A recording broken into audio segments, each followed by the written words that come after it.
Right fisting, dusting.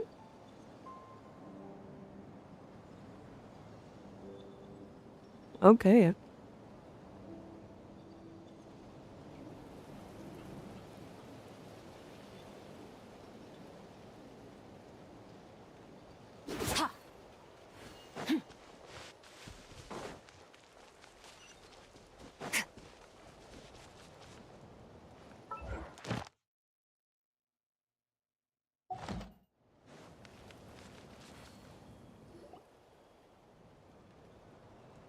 Oh, Tulani and Paimon.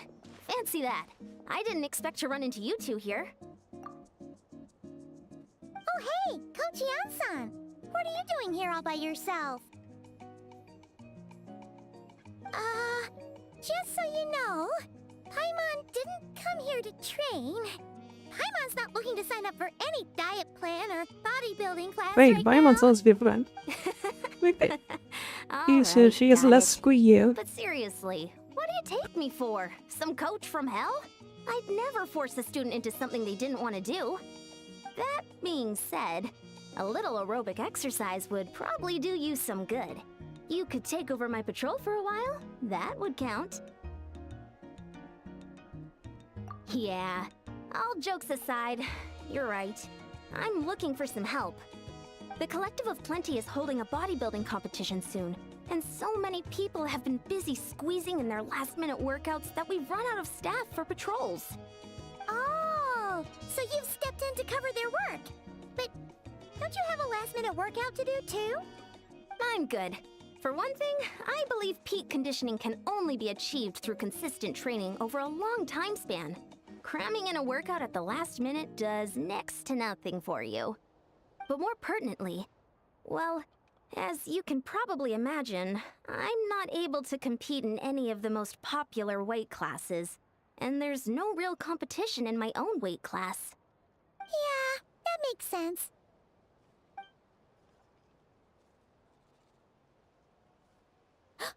Oh no! Don't look at Paimon like that. We are not the same weight class, and no way is Paimon competing against you. Traveler, let's just help with the patrol, alright? Otherwise, Yan-san's gonna make Paimon enter a bodybuilding competition! Perfect. I managed to get you on board with just one look. Thank you both. It should be pretty routine. Just keep your eyes peeled and make sure nothing strange is going on in the area. That'll free me up to check the other section. Let's meet back at the settlement when we're both done. Sure thing. Just leave it to us. We're experts at strolling and patrolling, don't you worry.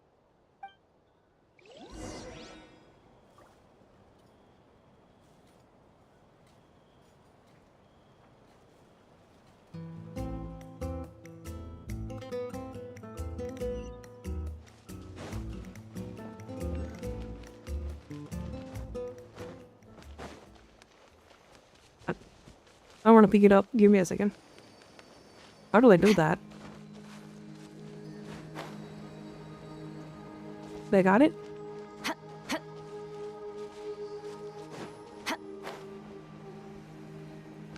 One.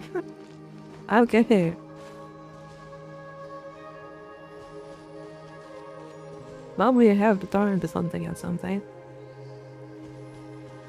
Wait. Let's stir things up.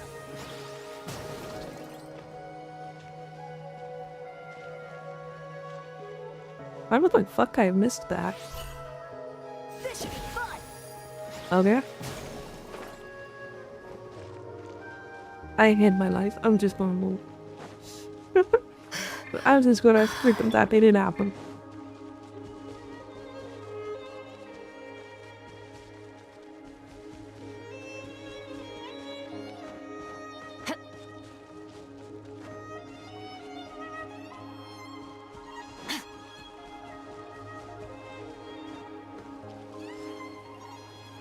Oh, no.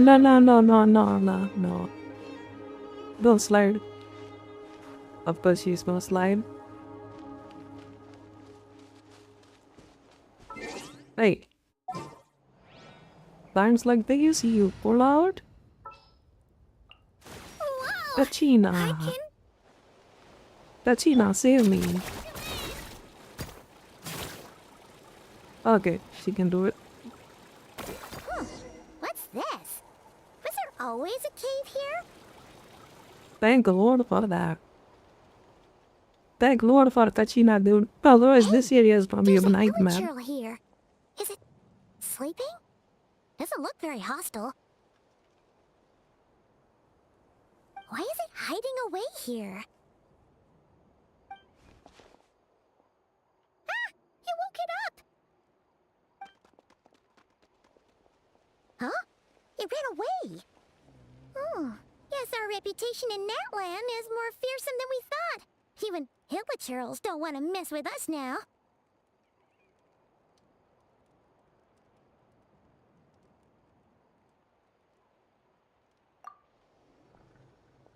You mean that shiny thing?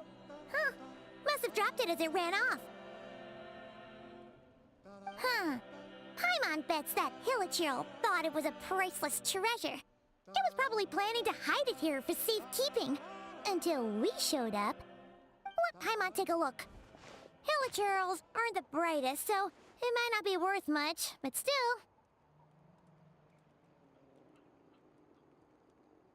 What is it? You look so serious all of a sudden. Isn't this just a regular old key? The style is unusual, though. Doesn't look Natlanese. Where do you think it's from?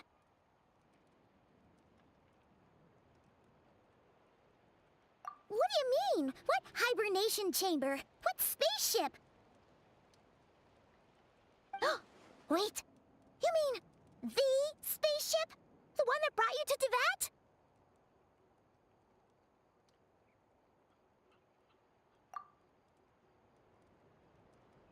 We never heard about the So, spaceship how did before. that This is key the show first up time. here? Are you sure you didn't just drop it?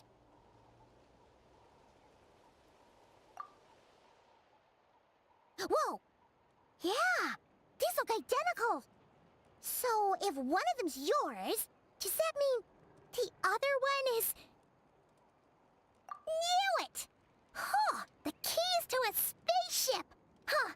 Somehow that really rams home the fact that you really are an actual alien! Oh, wait, no. Descender. But anyway, now we know where it came from. The question is, how did it get here? The simplest explanation is that your brother lost his key somewhere not far from here. Then that hilichurl found it and ducked into the nearest cave to hide it. If that's true, it means your brother was here recently. Yeah. Man, this is so crazy. We only agreed to help with the Ansan's patrol on a whim. And now, we've made this bombshell discovery and found a huge lead on your brother. Should we keep following this trail while it's hot? Or do you think we should check back in with the Ansan? Ah, there you are. Looks like you went the extra mile today. Thanks for being so diligent. Oh, hey, Ian-san, what's up? Didn't think we'd see you again till we headed back to the settlement. We were actually just about to go meet up with you. We've made a huge discovery today. I came here to let you know that you don't need to keep patrolling anymore.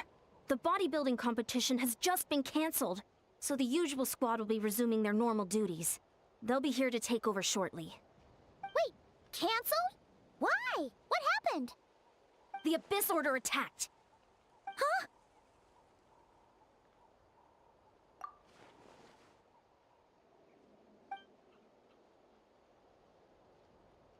I've heard of the Abyss Order, but this is the first time I've known them to take organized action on such a large scale.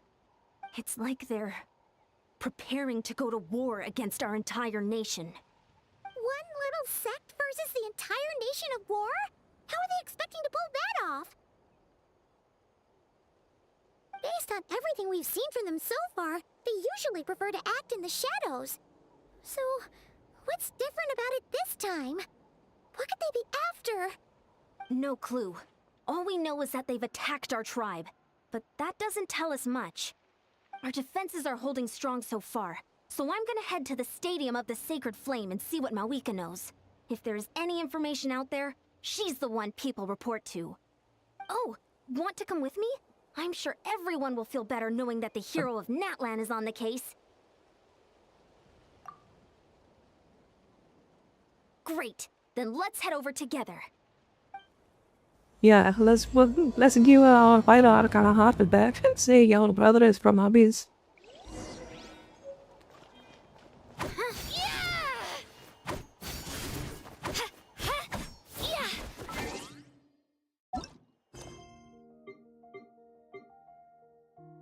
Yeah, I know for a fact that before this story, there is no spaceship at all.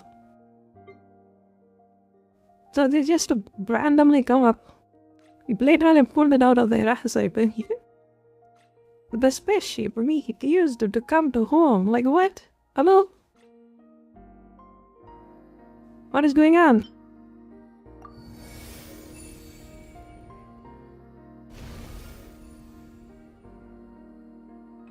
Hey, what the hell is this?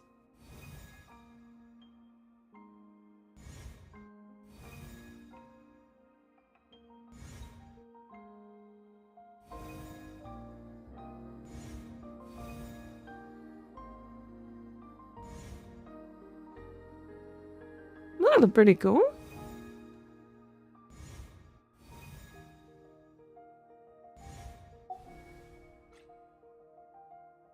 Where is the spaceship key?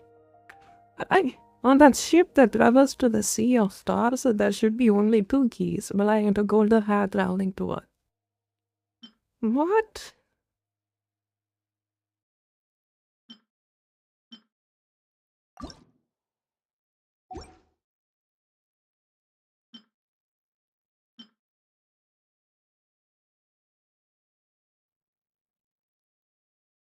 Wait, why should give us another twig?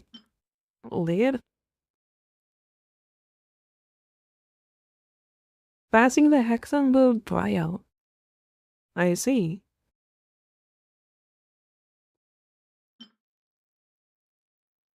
I think this is Seniara's mask, right? Yep. Seniara got cooked. Okay, that's like fucking a lot of us. Let me go! Show me the way!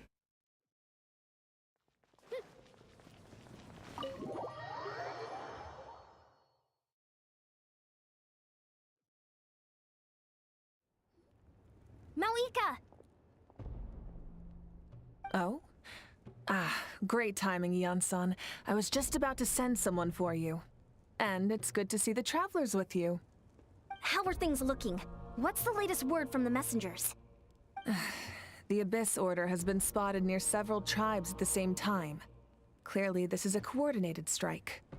Also, their numbers are much higher than expected.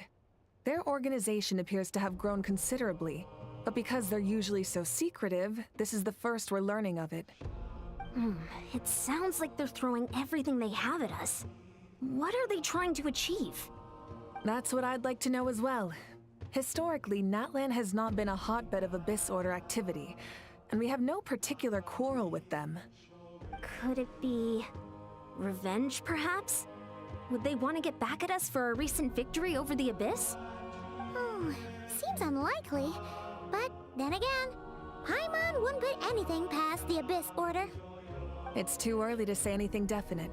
For the time being, we should continue monitoring the situation. How are the battles going? Not too many casualties, hopefully?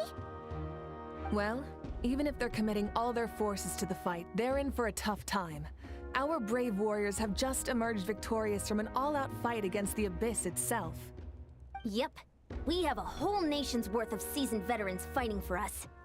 Compared to the true Abyss, the Abyss Order poses a far smaller threat. They cannot endlessly replenish their forces for starters. However, this is still a war, so we must give it our all and do our utmost to minimize casualties. The tribes are organizing their defenses as we speak. Yeah, I can see why he's with she is a warmongering. This is one war that Natlan can handle on its own. If you wish to stay out of it, you'll be safe here at the stadium with me.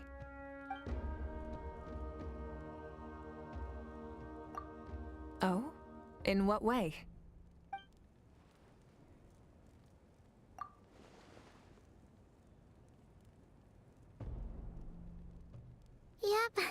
that's how it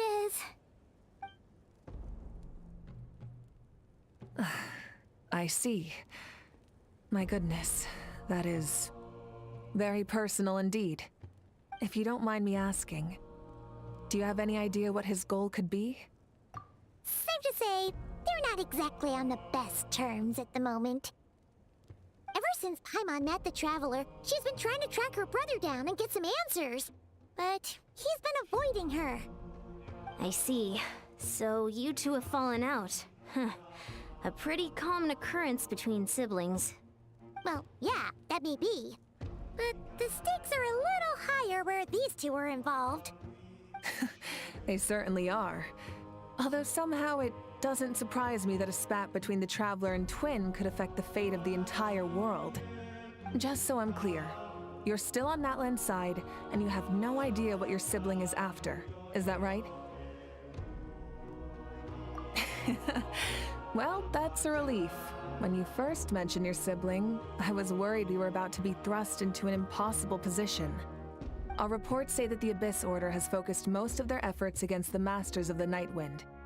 If you don't plan on staying here with me, I'd recommend going there to lend them a hand. I'll join you. Right now, the Collective of Plenty isn't facing a serious threat, so we should support the other tribes. Many thanks, you two. Anything you need, send word to me right away.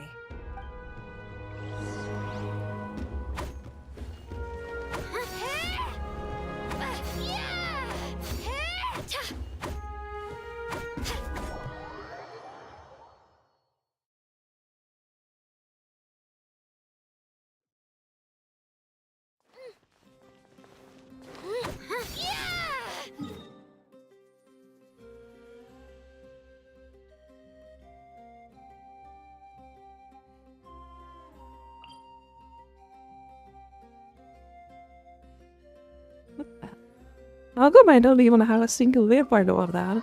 What the fuck? Jesus Christ. No.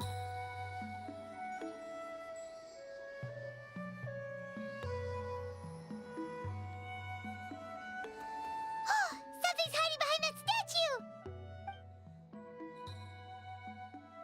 Aw, it's a baby Ectomisaur! So cute! Although, why is it staring at us?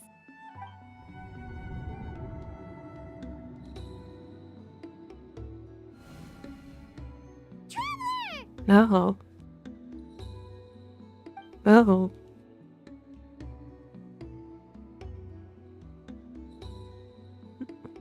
We are tripping, baby.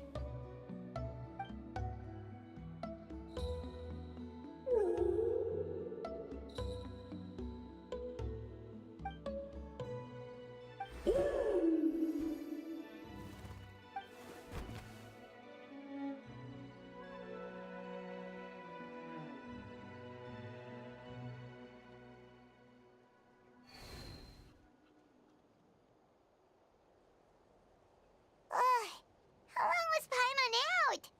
Paimon locked eyes with that baby Ectomisaur for like a second, and then she was suddenly pulled into this strange place with a huge Ectomisaur. Any idea what happened? Traveler? Hey, what's wrong?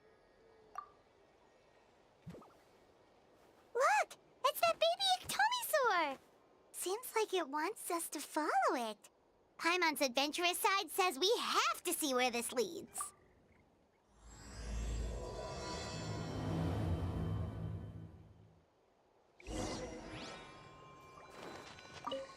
That looks like a completely different story that I am not following right now.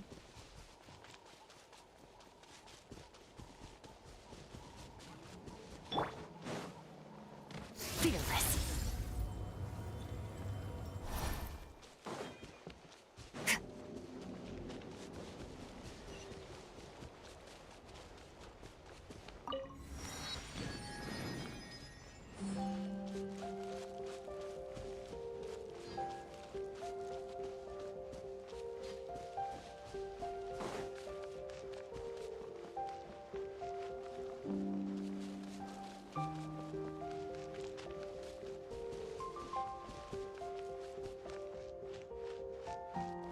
merciless.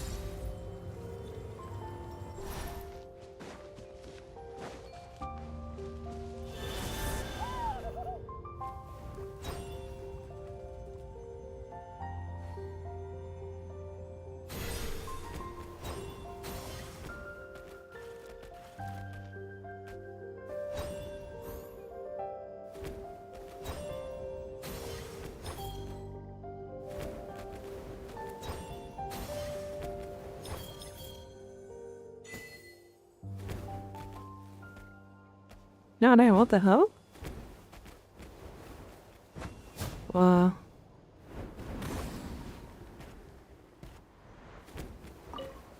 Like, wait.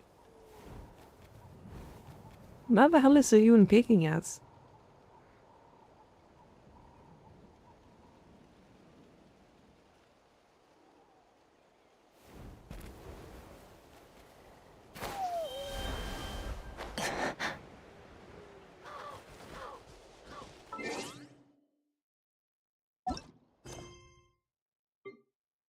Let's do the sibling story and then I am planning to do Mobito's story. So I can know what kind of person she is. She had any personality behind that. Mary Sugi, she is going on board. Maybe she doesn't have any personality then it is what it is, you know?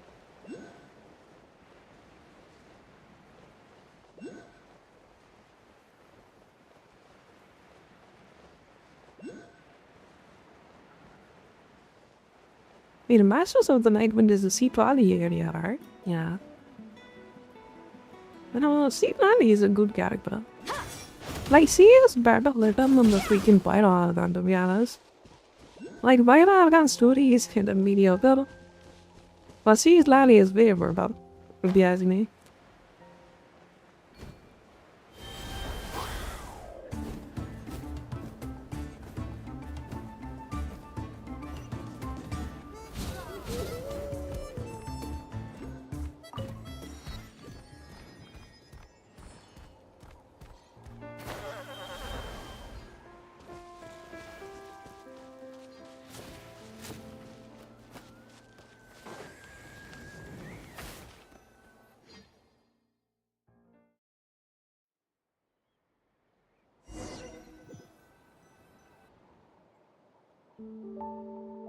Look! It's Eulalie! Huh. I wasn't expecting to see you here. Are you here to reinforce us? How are things looking? Mawika told us to come here. Oh, the situation must be pretty dire if it's managed to get Eulalie out of the house. Dire? No, I wouldn't go that far. It's mostly just irritating. I heard we're being hit the hardest out of all the tribes. What are they trying to imply? They just think we're pushovers or something? The more I thought about it, the angrier I got. I couldn't exactly concentrate on my novel after that, so... well, here I am. So, that's how they earned the ire of Granny Eatsley, huh? They call themselves the Abyss Order, yes? Ugh, so tasteless. It's exactly the kind of two-dimensional name a clueless writer picks because they don't trust the rest of their writing to persuade the reader of who the real villains are. Hey, she's saying your brother has poor taste. Wait, what? Are you saying her brother is a member of the Abyss Order? I only said that because I was mad, but maybe I went too far. Hey, let's save the chat for later. We've got some enemies incoming. Good. A much-needed chance to vent my frustration. And not a moment too soon. Things were getting awkward there. Luckily, I'll never have to find out just how badly the rest of that conversation was gonna go. You didn't have to say that last part out loud, Eulalie. Anyway, let's get him!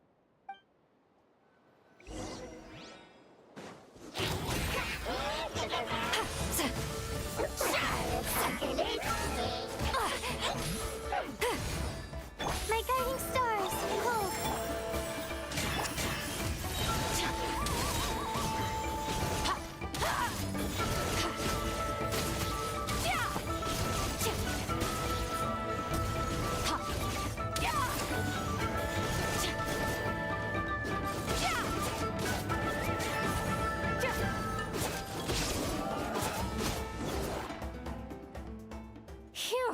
much better. That's more like it. Oh, impressive work, Granny Eatsley. If I'd known you were on the case already, I might have reconsidered whether your tribe really needed reinforcements. If anyone should be reconsidering, it's the Abyss Order. They picked the wrong target this time.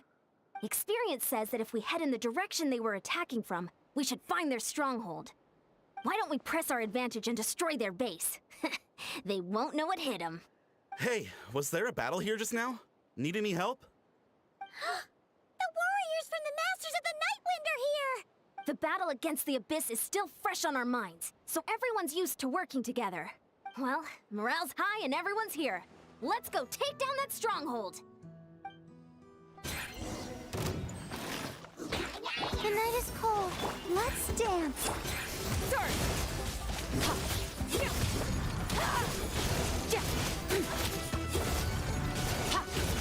Forward! Crush them!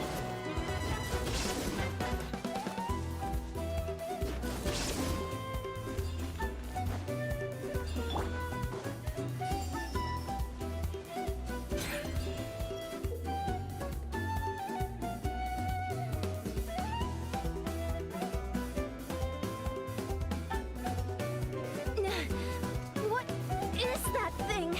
It's like it's draining the strength right from my body. Find a way to destroy it!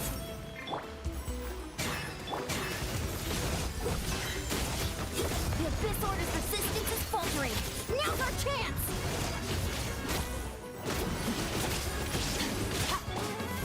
Don't be scared.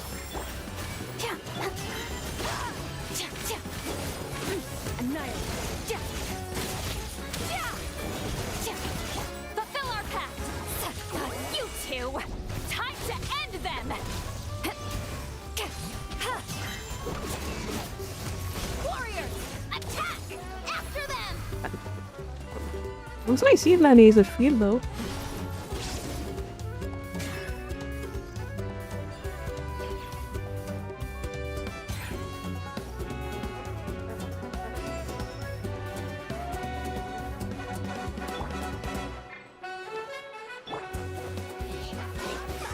Get to work!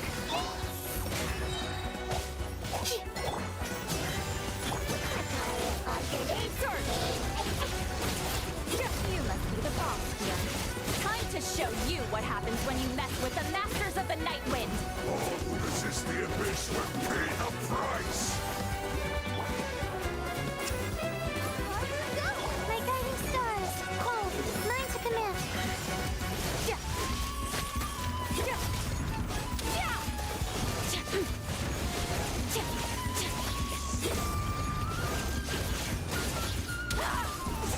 If you Get to work! Suffer the wrath! The night is cold. Let's dance. Extinguished!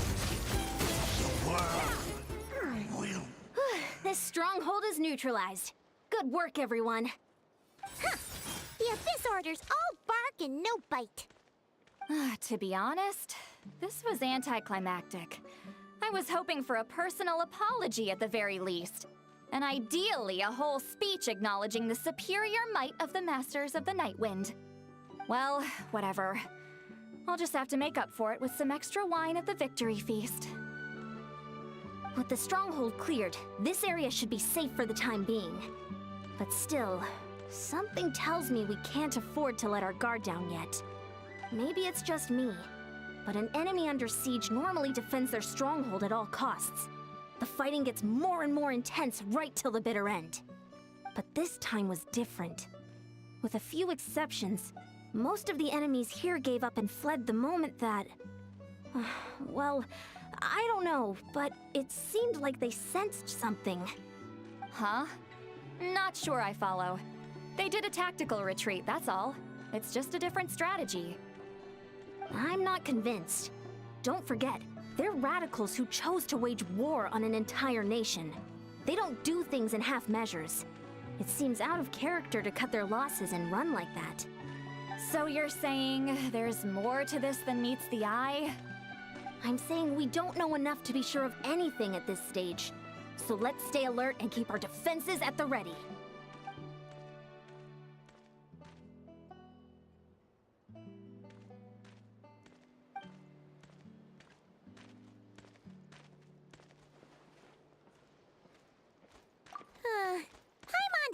French, you might say that. But you're right. If we can somehow use that key to track down your sibling, maybe we can end this war before things get serious. And maybe you can finally get some answers. Wait, you're leaving? But I was still debating whether to invite you to the first victory feast. Go ahead, you two. See, Lolly and I will take care of things here.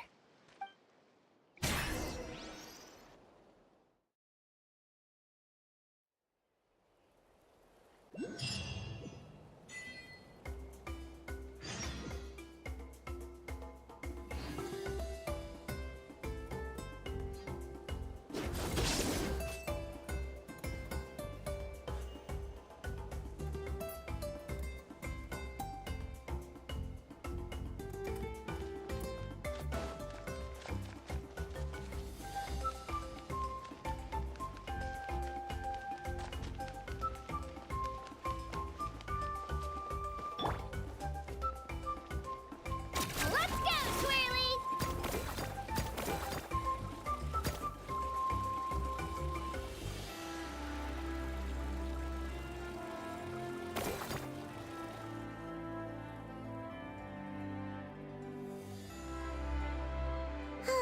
And we're back where we started. That Hilichurl probably found the key nearby, right? Let's look around for clues. There's no time to waste. Yamsan and Lolly are waiting for us.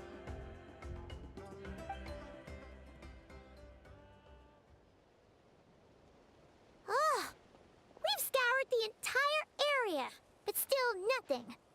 How the heck did the key end up in that Hilichurl's hands? Are we supposed to believe that it just fell out of your brother's pocket as he passed by? Seems kind of ludicrous to lose something so important in such a dumb way. But then again, who knows? Sometimes in life, things just go missing and that's that. Oh, thank goodness! Someone's here. Please help me! Oh, who are you? What happened?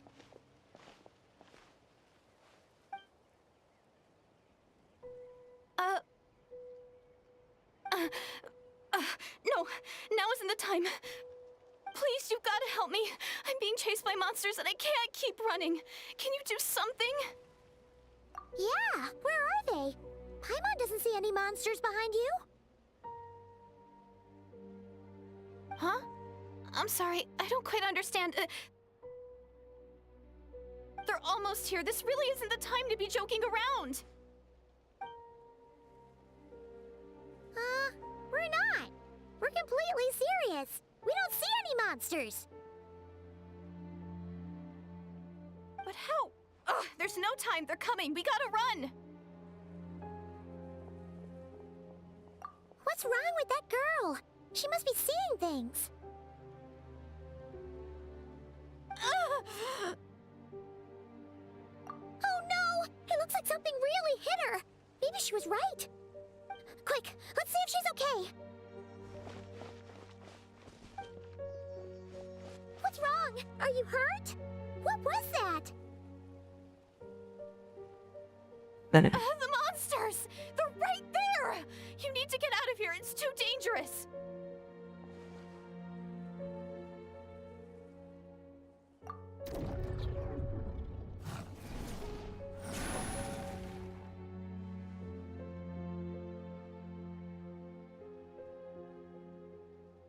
What the hell is this? 4-in-1 display? Now you finally see them. Well, it's about time. I nearly kicked the bucket just now. Great! Thank you, Savior. Savior?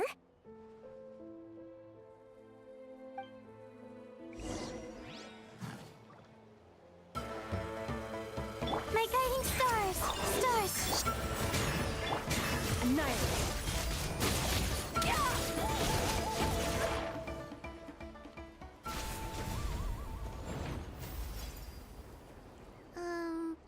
You done?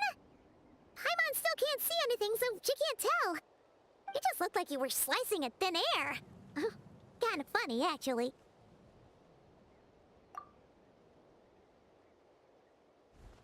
Oh, really?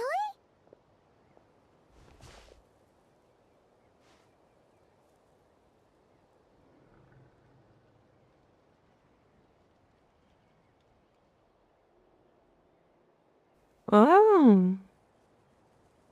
Yellow Clowny Pepper display. That is pretty cool. That is an interesting form. Underneath, but obviously camera. But god damn, that phone Sure. is expensive.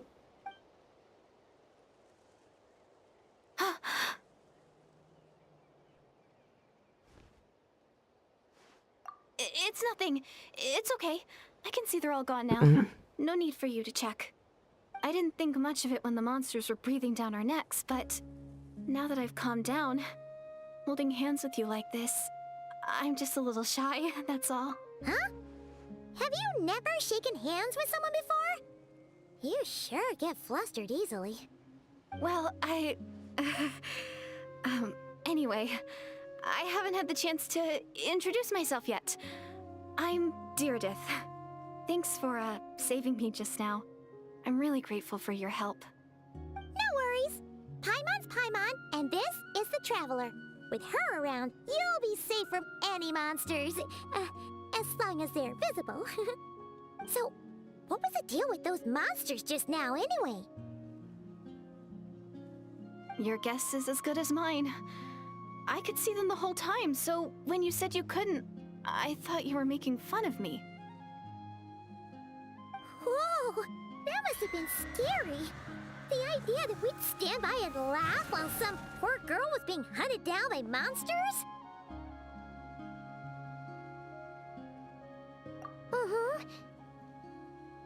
Don't worry, we aren't like that. When we say we can't see something, it's because we really can't see it. But more importantly, did the monsters hurt you? How bad is it? It's nothing serious. But I did sprain my ankle back there. I won't be doing any more running for a while.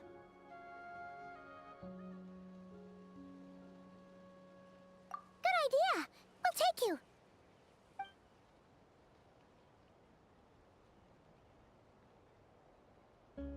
Phew, thank you so much. Despite getting injured, I still feel much safer with you around. I'm gonna stay here until I heal up. Don't want to risk running into any more monsters. Yeah, you already took a big enough risk coming out here all on your own. So, where are you from, Deirdith? A small village, far away from here. I walked for what seemed like forever and lost my way. Man, you can't so tell with that eyes. They have the spotty I eyes. have no idea where I am anymore. She's a Maybe all Ghanaian. these trials and tribulations are part of the journey. No one said finding the savior is gonna be easy. Huh. That's the second time you called the Traveler a savior. What's all that about? Oh, sorry. It just slipped out. I was caught off guard. The resemblance is so uncanny. Anyway, let me start from the beginning. There was once a sage who passed through my village. People got the sense that she was truly omniscient. The sage said that doomsday was coming. But as that day approached, a savior would reveal themselves to us. The day of disaster is almost upon us, so my grandmother begged me to leave the village and find the savior before it's too late. Doomsday? I've heard people talk about the savior since I was a kid. Growing up, it really made an impression on me. The description is practically etched into my mind.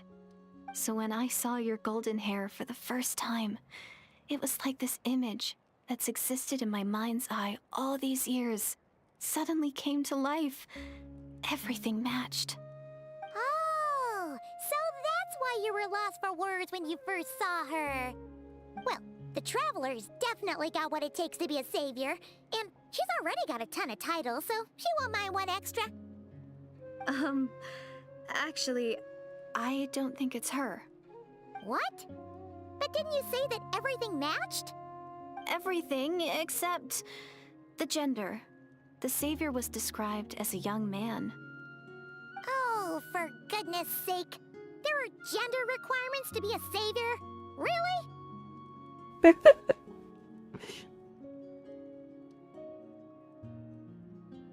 Oh, of course. If it's not you, then it's gotta be him. Who? Who is it? You have a brother? Well, then that's it. Oh, it's him. It has to be. Oh, thank goodness. Please, can you take me to see him?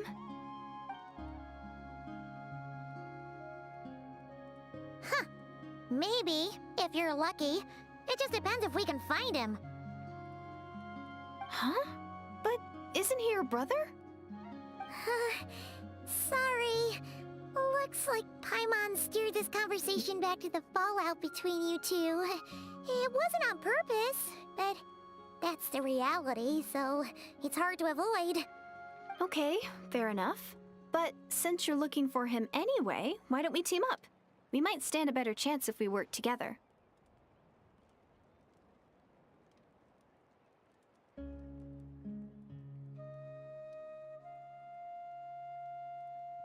Yes, everyone says that the disaster is inevitable. But the Savior will rescue us all from our pain and suffering. I've always dreamed of meeting the Savior. Do you really buy this whole doomsday thing? Seems kind of far-fetched.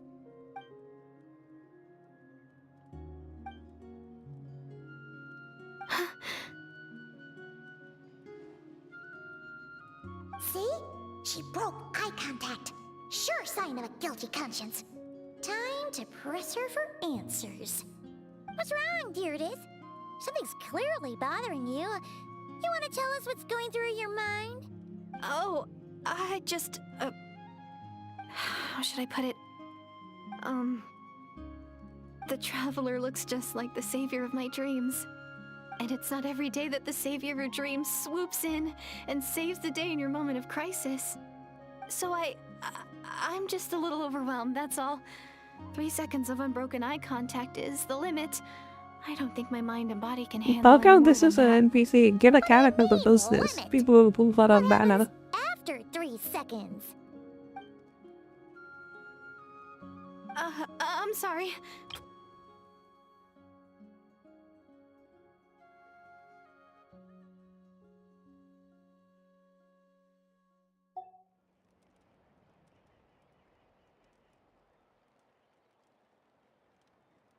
Like I said, I'm going to hide here until I feel well enough to move again. If you manage to find the Savior in the meantime, please, please come and let me know. Thank you. Are you sure you'll be okay here on your own? Do you have enough to eat? I'll be fine. I might not be much of a fighter, but I know how to stay hidden. And if I get hungry, I'm sure I'll find something around here. Don't worry about that. Alright then. Well, take care. Being on your own isn't easy. What a mysterious girl. We should definitely keep an eye on her. But hey, at least she seems to like you. And it sounds like she's gonna help look for your brother when she's healed. Anyway, this is probably all the progress we're gonna make for now. Let's head back to the Masters of the Night Wind and see if they need our help.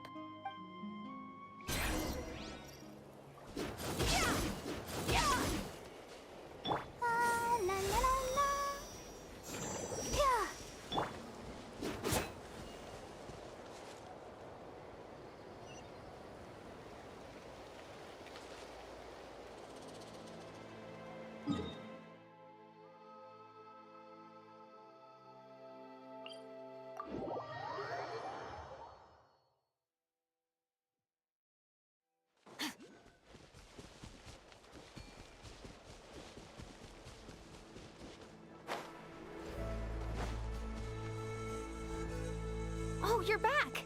How did it go? Find anything? Nothing substantial, unfortunately. But we had the weirdest experience. So I take it that the war's still on? That's okay. I just wasn't sure, because things seemed to be at a standstill while you were gone. The Abyss Order hasn't attacked us, and since we don't know what they're planning, we haven't made a move either. In a word, it's a stalemate. The guards have been keeping watch around the clock, but for everyone else, you wouldn't even know we're at war.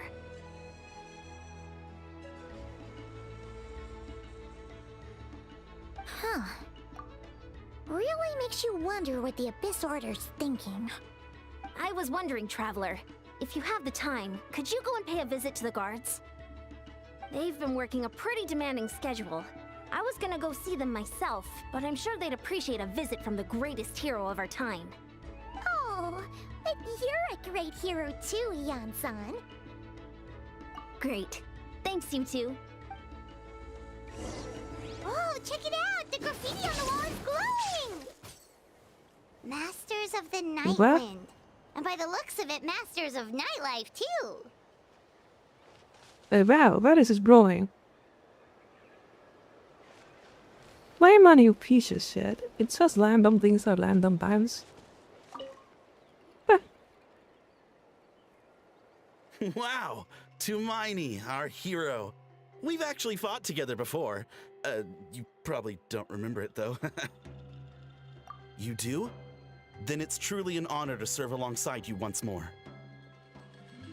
Thank you for standing guard this whole time. It's all good. Honestly, it's not been that much work. Haven't heard a peep from the enemy. Nothing that would indicate an impending attack. I've spotted a bunch of Abyss Order operatives, but they weren't acting hostile, just hanging around. There were even moments when they seemed to be meditating. At least, that's what it looked like to me. Maybe it's part of their religion or something. Out of an abundance of caution, I asked some shamans from the tribe to take a look and see if there was anything nefarious at work. But they didn't sense anything untoward, so we just put it down to religious ceremony and left them to it. Huh. Interesting. Oh well. The more time they spend meditating, the less time they spend trying to beat us to a pulp. Well, the shamans didn't raise any concerns, so how bad could it be? As far as I'm concerned, so long as they don't pose an active threat, they can do all the cult worship activities they want. Besides, as soon as everything's in place and we're ready for an all-out offensive, there'll be no match for us. Huh. Sounds like morale is pretty high. Guess there's strength and confidence in numbers. Let's keep going, Traveler.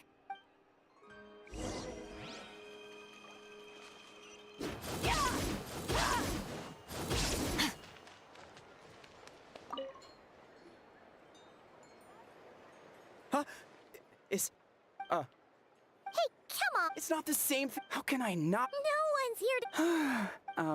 Let Paimon guess. What? How can... No. But I... Ugh, again with the sheepish on...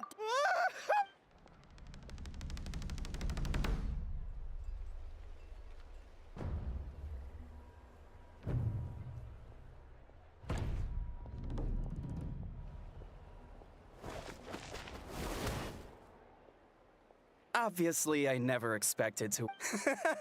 Ugh. Okay... Not at all. As Paimon expected, nothing here either. Let's do another lap and get back to Eon's. You're back.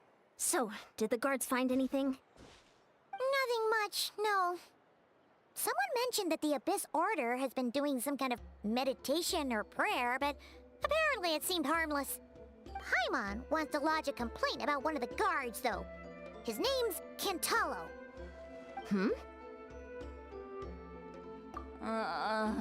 Traveler? You're back already? And no one thought to wake me up, huh? In fairness, you look pretty hungover. Can't imagine anyone wanting to wake you up in that state. I'll have you know I'm perfectly sober when I'm hungover. Okay. I'll admit that sounds strange at face value, but regardless, what I meant to say is, I heard something about the Abyss Order engaging in meditation. Yeah, that's right. Does that mean anything to you, Siglo? I sensed something strange in my dream. It was vague, but it seemed as if some noise had found its way into Natlan's ley lines. Oh, what does that mean? Hard to say. I don't think it had any tangible effect on the Night Kingdom or on our ley lines, but still, it's like a signal that exists on a different dimension of reality. It might not interfere with ours or pose any detectable risk. but I just get the sense that something strange is going on. Oh. So even someone as familiar with the ley lines as you can't tell what's going on. No wonder the shamans that Satura called to the front lines couldn't sense anything. Ian-san, I think we should go talk to the chiefs. There's no point dragging this out. We need to take the initiative and drive the Abyss Order out of Natland for good. If that's the Council of Granny Eatsley, I'm sure the chiefs will agree. But it will still take us some time to gather the required force. In war, adequate planning and preparation is the key to victory. Sure, but the finer details aren't my concern. Anyway, I'll leave you to it. Just remember to come find me when you're ready to talk to the chiefs. Oh? Sure, what is it? Huh, you mean only select individuals can see them? Now that's a strange one. I guess they could be manifestations of a disturbed psyche? Or extreme negativity embodied in physical form? It could also be a simple case of dead monsters whose souls got stuck here somehow. Well, I say simple. Things quickly get confusing when you start looking into monster souls. For starters, trying to figure out which classification system to use is a real pain in the... Alright, we get it! Granny Eatsley's learning and wisdom knows no bounds. But could we just get the short answer? Hey, I was just thinking out loud. You really think I was just trying to flaunt my knowledge? Anyway, the short answer is... there are many potential explanations for the kind of phenomenon you describe. That said, it's not something I've ever encountered in all my years. Whew, wow. Okay. Well, if Granny Eatsley's never seen it, it might as well not exist, right? Hey, I'm not that old!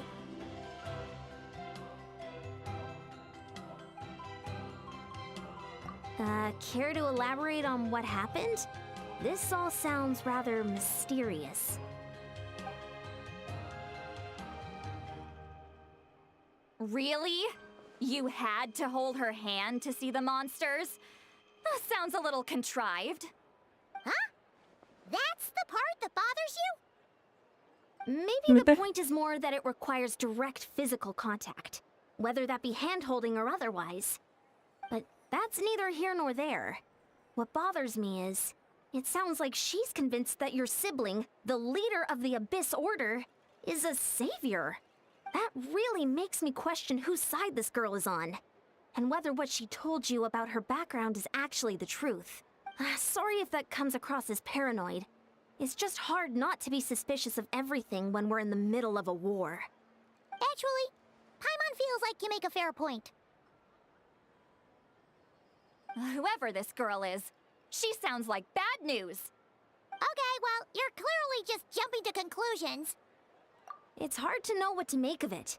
A young lady all by herself, lost in the middle of nowhere, sees monsters that no one else can, calls the leader of the Abyss Order her savior.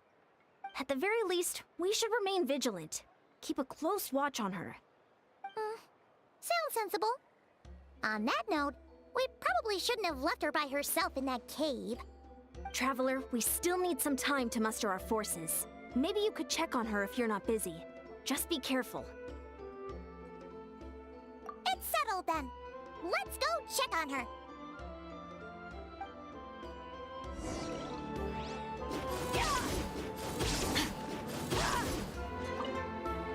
Why holding hands?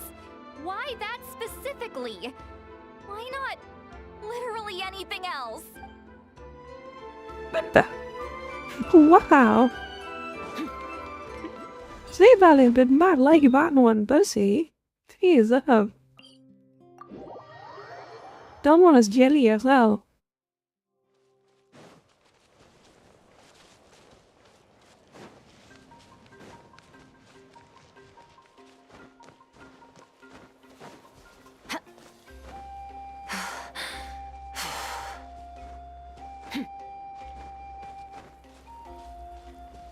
Is that a bit of regenerate stamina faster?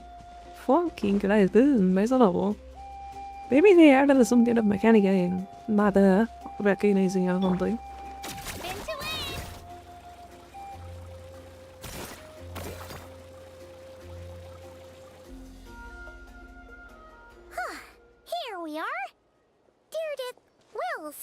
here, right? Oh, it's so quiet though. Uh-oh. What if Yan-san was right? Maybe she never intended to stay here at all.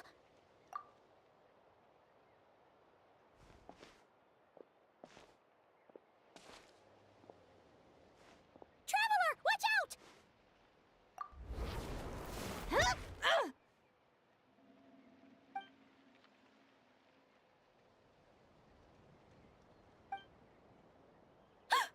Oh, sorry.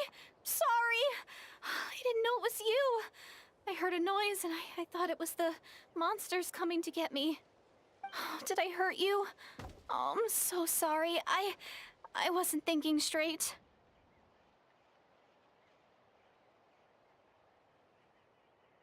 Phew. That was scary. Paimon thought we'd walked into a trap. Maybe we shouldn't have sneaked in without announcing it. Then you would have known we weren't monsters. To be honest, I've been really on edge since you left. I just have this constant feeling that any second, the monsters are gonna come back and get me. And it's not like I can run from them. There's also no way to cook here. It's good you got back when you did. Another hour and a half and you probably would have found me starved to death. Oh, that's weirdly precise. Though, it does explain why your attack on the Traveler was so weak. Wait, if you really thought you were gonna starve or get killed by monsters, why'd you promise that you'd be okay here on your own? I just didn't want to lose face in front of my hero. She already saved my life once. That's more than enough. I just don't want to come across as a constant burden. Huh. For someone on the brink of starvation, you're pretty preoccupied with your image. What's the real reason? What? That is the real reason. I'm kind of bearing my soul here, you know? Anyway, so, could you make me some food now?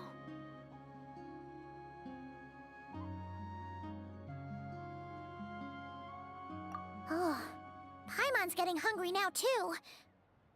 Go on then. You can join us for dinner.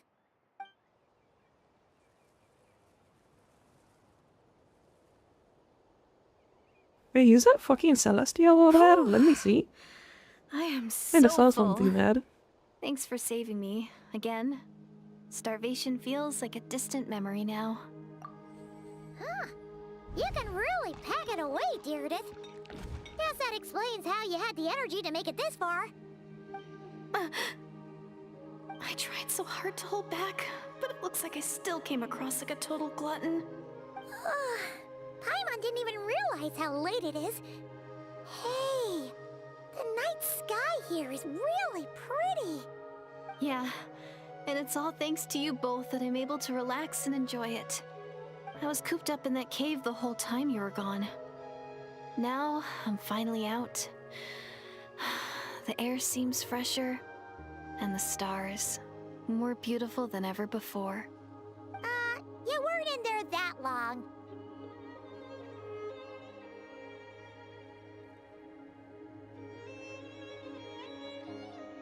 When I was young, I used to lie on the roof of my house, gazing up at the stars. And often, my mind would drift to this question.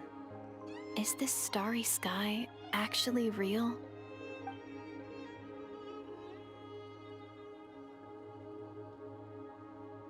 But my grandma would tell me the answer to that question doesn't really matter. Think of all the people in our village who spend their entire lives here, she'd say. To them, that little village is their whole world. And so, if it's our destiny to live beneath this sky all our lives, then whatever may or may not lie beyond, this is our world. And that sky is real to us. Paimon kinda gets you, but also not really. Is it kind of like how journeying with the Traveler is everything to Paimon right now? I really treasured my world for a really long time. The village was my everything. The houses, the scenery, stories I always loved to hear about the Savior. But I could never bring myself to agree with Grandma. Even if the village was my entire world, I still had to know what lay outside its borders. Yeah! Go you! So, I finally ventured out and set off on my journey to find the savior. I'm going to make my world bigger, one step at a time. And I'm not going to stop until I've seen what's beyond the stars. Maybe then, I'll finally get an answer to the question I had as a child. Who knows? Maybe one day, I'll be sitting and chatting just like we are now, but with someone from another world. Yeah, one day. Oh, if only we could tell her. But it's probably best not to open that can of worms right now. I need to find the savior and protect my world. Then, I can make sure it continues to grow. That's the most worthwhile thing I could think of doing, so I've been giving it everything I've got. You know what? That's pretty cool. Paimon kinda wants to root for you now. Oh, sorry. I got a little carried away. I always get chatty after a hearty meal. Just like my grandma.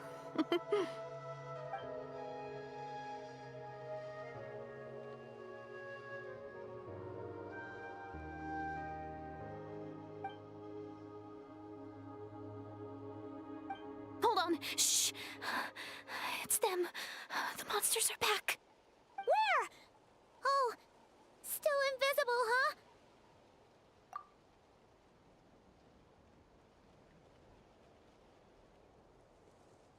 Can you see them now?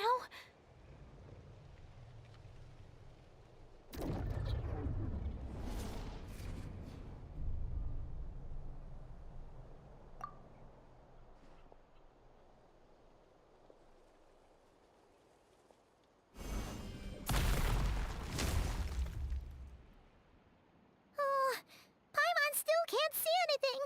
But please, be careful.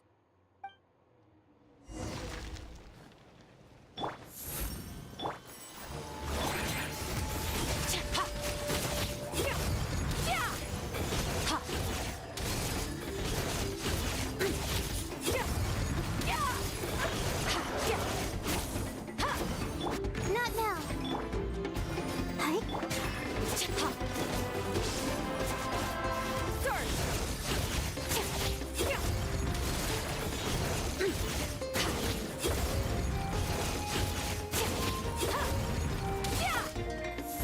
Oh, mine's looking like...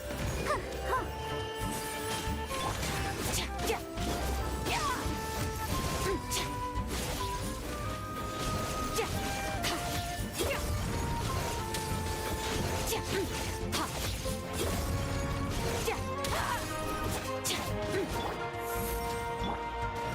Hi.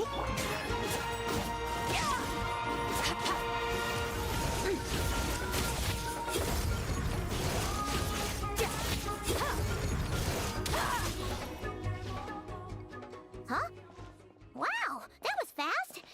Did you get all of them? Oh, Paimon's slowly but surely getting used to the sight of you fighting thin air. You doing all right, Deirdith? Deirdith? Hey, it's okay. There's nothing to be scared of anymore. Oh, I'm fine. I just spaced out there for a moment. You... spaced out? That's a pretty bold move under the circumstances. I was just...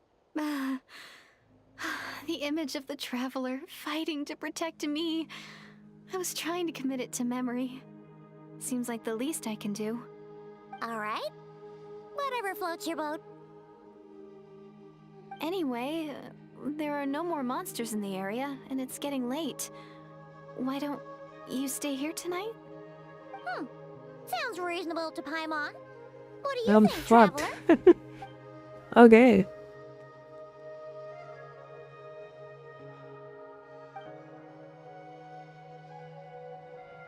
All right. Deirdith will be... Huh? Deirdith? Why are you going in alone?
Doomsday. A fitting name indeed. A blood-red sky. Wild beasts that slaughter all in sight. Endless pain. A terrible curse that cannot be reversed. And the birth of a savior.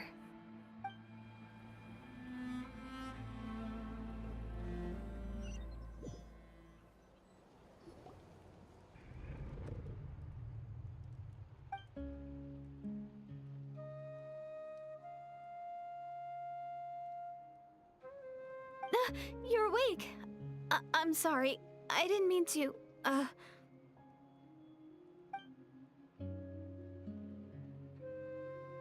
You just look quite distressed, like you were having a nightmare. I thought if I took your hand into mine, you might find it soothing. At least, that's what my family always did when I had nightmares. But it didn't seem to work on you. In fact, I think I made it even worse. I'm so sorry. Oh, is that right? You better not be trying to pull a fast one on the Traveler. What? Don't be so... I have more self-control than that. Self-control? What does that have to do with it?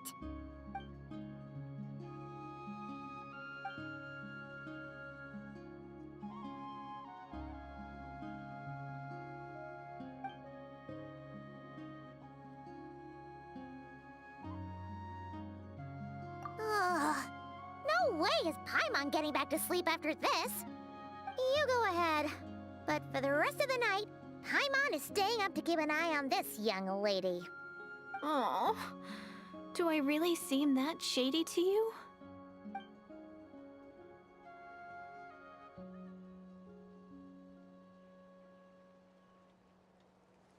Well, Deirdre, there should be enough food for 3 days.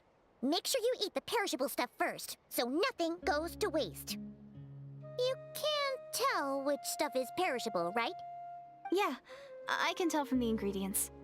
Thank you so much for making all this for me. 3 days will definitely be enough time for my ankle to heal. Then I'll continue on my journey to find the savior. All right, then we'll be off. Bye for now, Deirdre. See you? Wait! But if this is goodbye, how am I supposed to find you again? Oh, I mean, what if I find your sibling? How am I supposed to let you know? Ah, that's a good point. We share the same goal, but we're constantly on the road, so we've got no fixed address. How about this? When the time comes, you can just write a letter to Mawika. She'll be able to find us for sure. Mawika? Who's Mawika?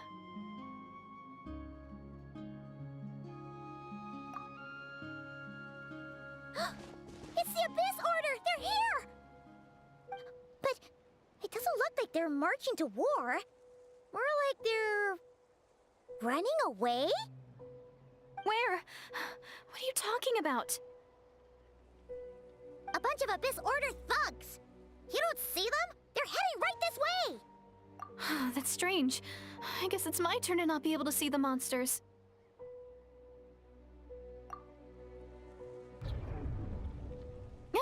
You're right! I see them now. You weren't joking after all. So this is what it's like. What a weird situation. What is making these monsters invisible? Is it Deirdre? Or the monsters themselves? Or is it us? Well, might as well mow these ones down, just so they can't pose a threat to the tribes.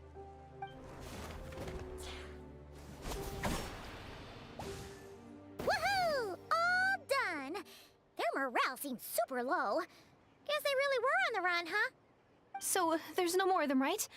I still can't wrap my mind around this.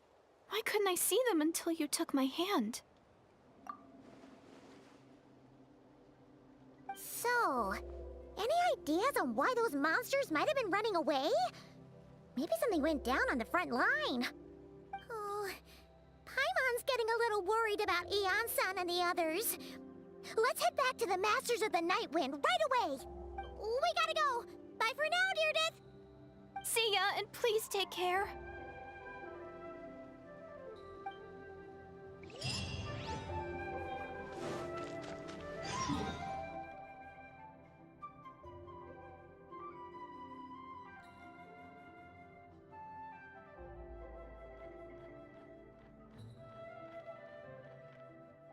That is a vampire Lola? How the fuck I missed that? Damn.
We ran into quite a big group from the Abyss Order just now. Has something happened at the front? The front line has collapsed. Huh? But how? No, relax. Their front line has collapsed, not ours. Feels like you could have phrased that more clearly at the start. This is good news, right? Why'd you No, we're still mustering troops. Nowhere near ready to go on the offensive. So at first, I was also confused about what exactly happened out there. But just now, I got the full story from a guard who was on the scene. He watched the enemy lines crumble in real time. What did he see? One person. Just a single individual. They stormed the enemy lines and attacked with a vengeance, cutting them down like paper dolls. They wielded an unknown power and fought with a sword style that no one recognized. The guard who relayed this to me said that before he even had time to react, the enemy was decimated. I'm only recounting what I heard, and I'm sure the guard in question must be exaggerating to some extent. But still, we have to identify this person. And assuming they're a neutral party, we'll need to figure out how to engage with them. Clearly they're a force to be reckoned with, so we don't want to come across as too weak or too hostile. It's quite a diplomatic conundrum. You don't need to sweat it, Ian-san. From your description, we're already pretty confident that we know this person. Honestly, with the Abyss Order acting out so publicly, it's about time he showed up.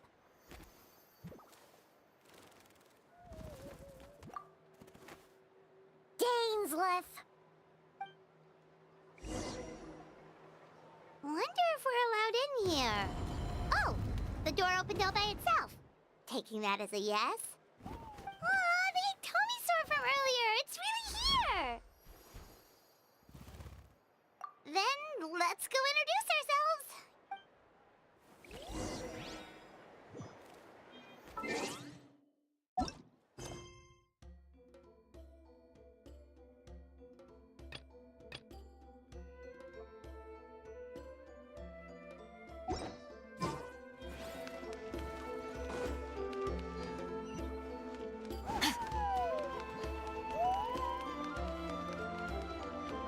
Fearless.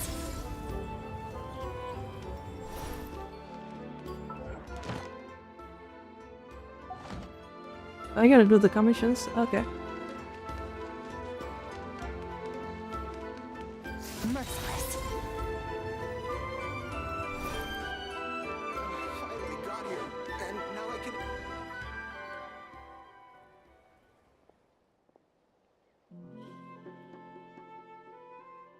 It's been a while, Dane.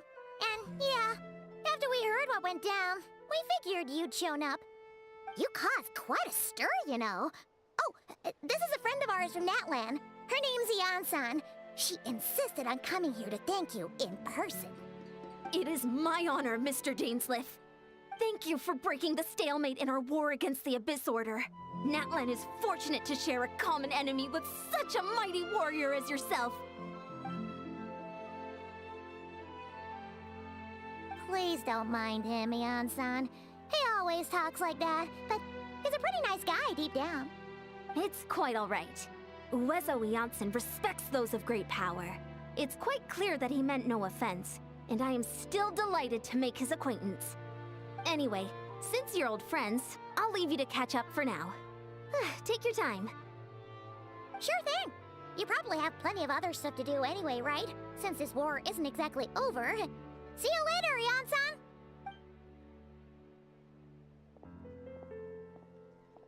Hey, Dane! Would it have killed you to be a little more polite? She's our friend!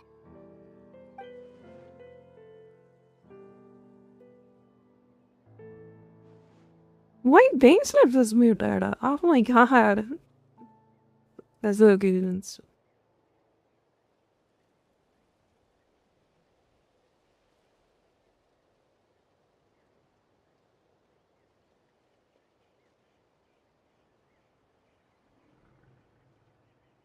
Ugh, so stubborn.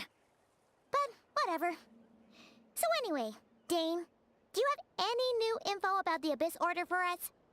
Any idea what they're trying to achieve with this war, for example?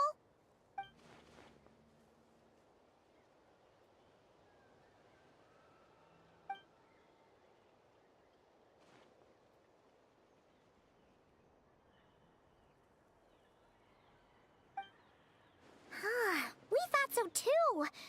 But it sounds like you're no closer to learning what that goal is than we Yo, are. Ash. Hello. Good morning. Good morning. How are you doing? How's your day? Hope you're doing good.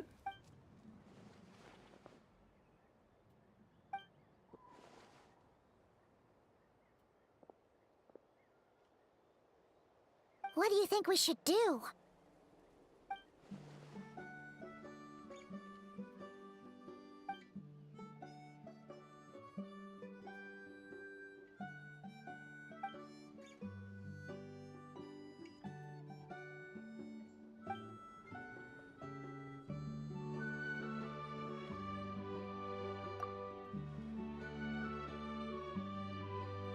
Paimon gets it. Nothing in the world can satisfy you like making mincemeat out of the Abyss Order, right? Wow, okay. A rare, candid response from Dane.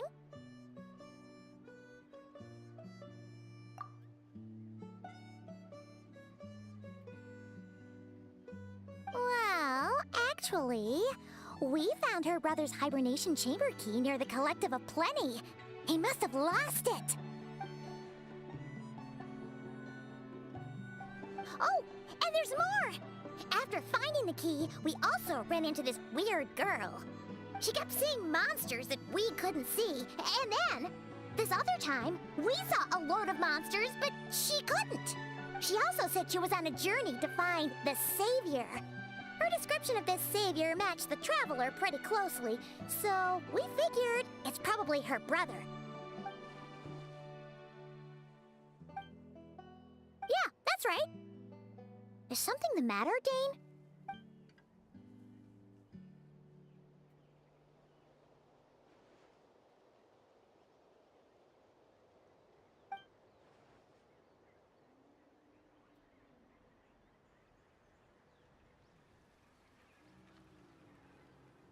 Wait, wasn't her brother called the Prince, though?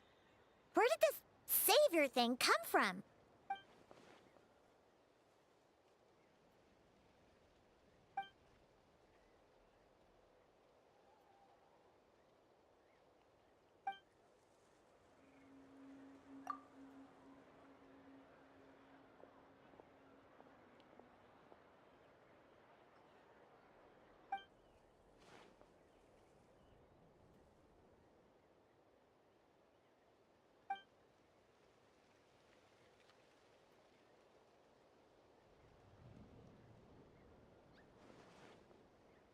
Huh.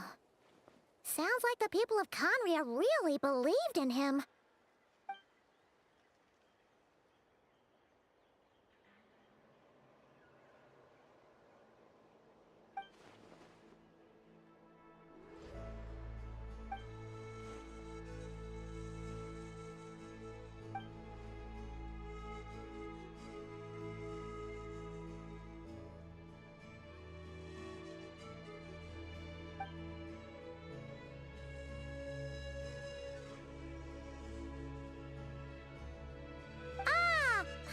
gets it now.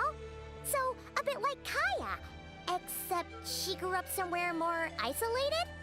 Still, that doesn't explain the invisible monster situation. But how old is Kaya though? Is Kaya like 500 years old or something? Because country got destroyed 500 years ago. That doesn't make any sense.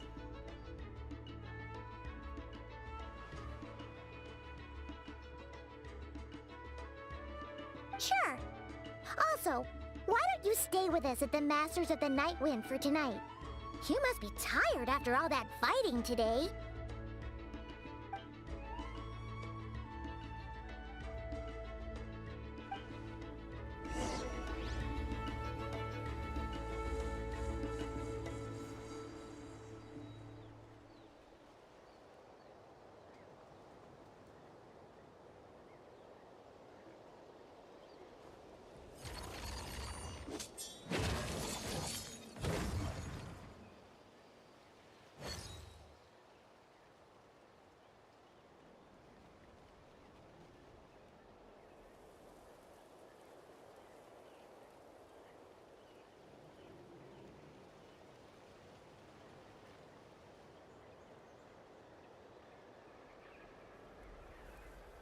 Where do we come from?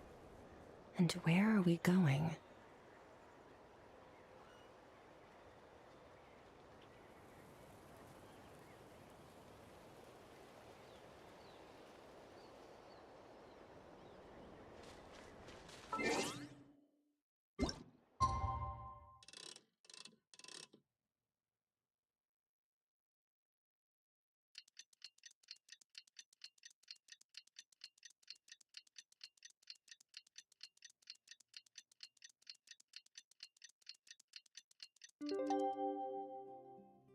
What you got? Stay for the what you got? Did you able to get it? No. Tira ali.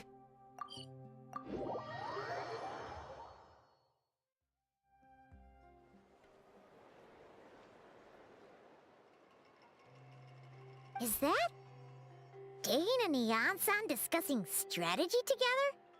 Huh. Looks like they're getting along just fine.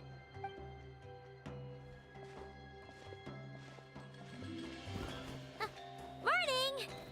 What are you guys talking about? Ah, you're here. I have some good news to share with you. We just got word from the Scions of the Canopy. Their intelligence has reported that they've discovered the Abyss Order's headquarters in Natlan. After their front lines dissolved, the bulk of their forces fell back to that area. It's also where their central command is located. The location? The Cinder City. Cinder City, huh? That tracks. Seems like their kind of place. Hey, this is great! This could be our chance to crush the Abyss Order once and for all! And with any luck, maybe we'll find your brother there too! Yep, our army is almost ready, and we've sent a message to Mawika to let her know the plan. We can't really launch an operation this big without the okay from the Archon.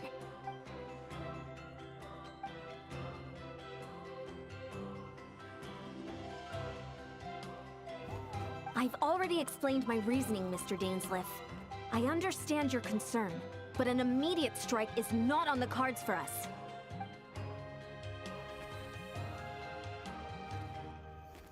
You're gonna go on your own? Come on, be sensible. Just wait a tiny bit longer and you'll have a whole army going with you. It's all right. I support your decision, Mr. Dainsleif. Huh? Shouldn't you be talking sense into him? I admire his courage, and I believe he is strong enough to take on the Abyss Order on his own. And even if things don't go to plan, he just needs to bide his time until we arrive with reinforcements. Mr. Dainsleif, I wish you the very best of luck.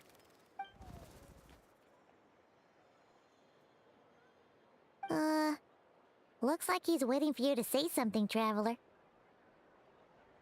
Oh, for a second there, Paimon actually thought he was gonna brave it alone. And then he called his own bluff. Yo.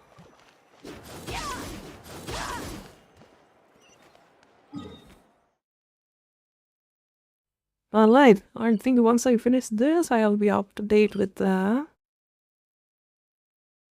The one of Pyramid Fight. Oh, that's where the Capitona is sitting.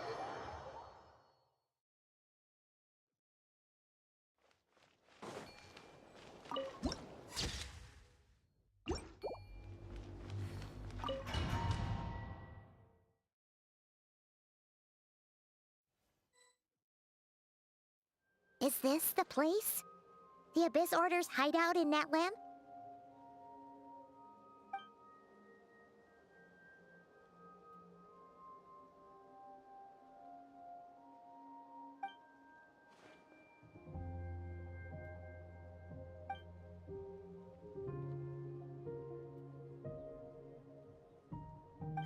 It's been so long since we fought with Dane side by side. Paimon's confident we can clear this place out long before Eon-san arrives. And if you get to meet your brother again, even better.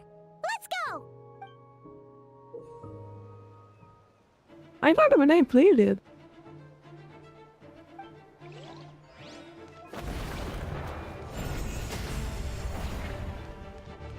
Okay, I see.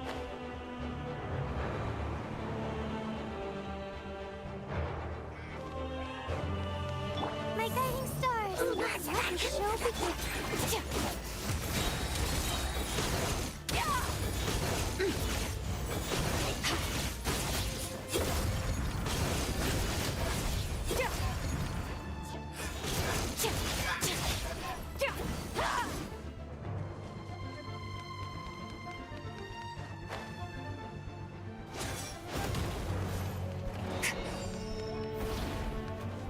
The night is cold. Stars, shut.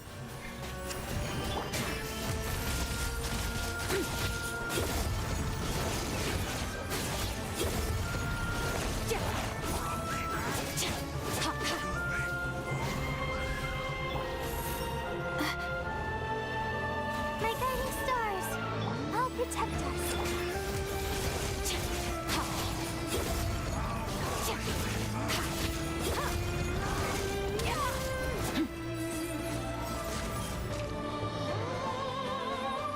Don't be scared. Not now. This is a very different battle from the one we fought with the Yansan. No one's backing down.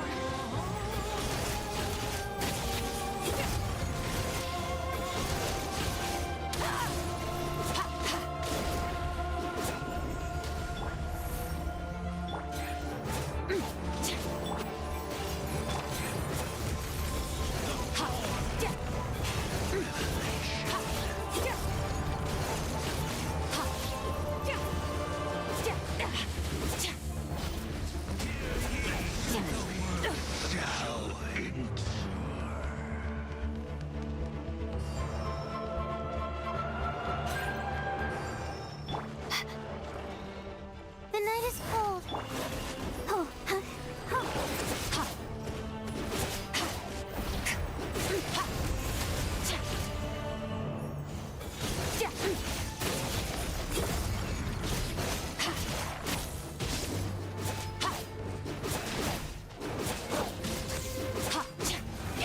Not now. Let the show begin.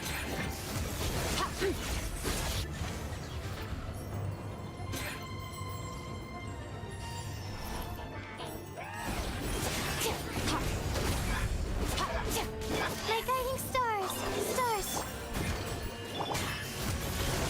Days. The relentless spectre that haunts us. The abyss is all present. To flee is futile. To resist it, vain.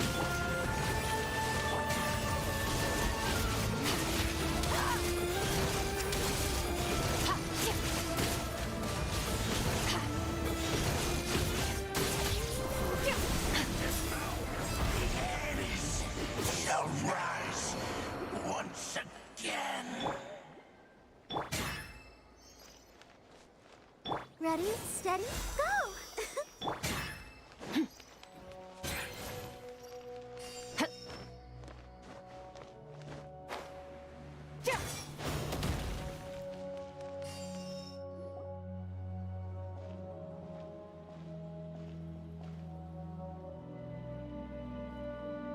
Twilight Sword Dainsleif.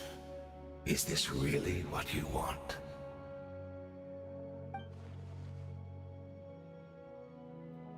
So where's the Traveler's brother then? Or is this guy supposed to be in charge here? So, this is a hunt to you. I must say I pity you, Dainsleif.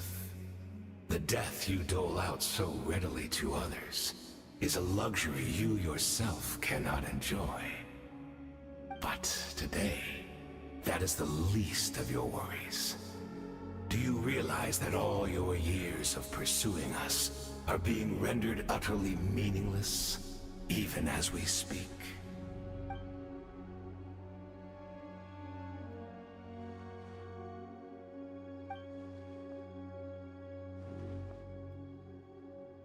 Then allow me to be frank. As far as we are concerned, our prince has already won by other means. And I do not merely mean this battle. No. His Highness has achieved something far greater. For today, the Abyss Order's greatest wish has finally been fulfilled.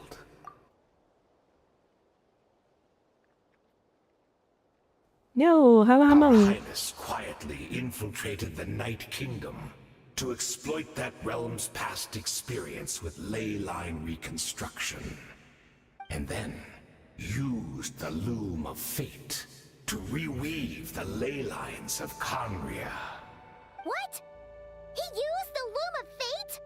Wait, does this mean the attack on the Masters of the Night Wind was all a smokescreen to give him some cover? Oh no! This makes too much sense. Correct. As of now, our homeland has been revived. And all of my comrades that you have slain, Dainsleif, they shall forget the struggles that have beset them these past 500 years, and begin their lives anew in a Conria restored to life.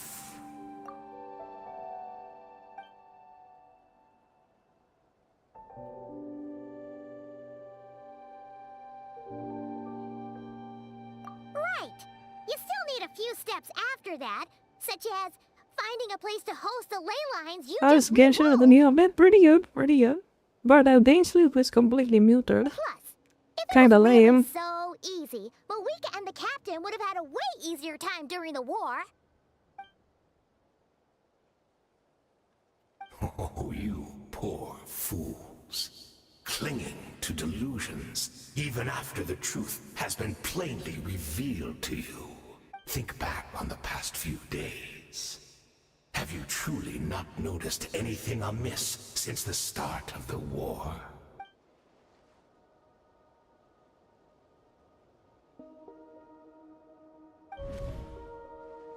You play Genshin too? I sensed something strange in my dream.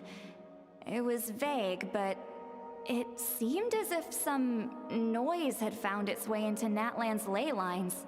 Oh, what does that mean? Hard to say.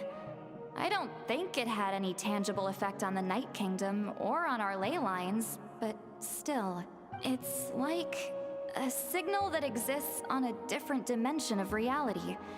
It might not interfere with ours or pose any detectable risk, but I just get the sense that something strange is going on.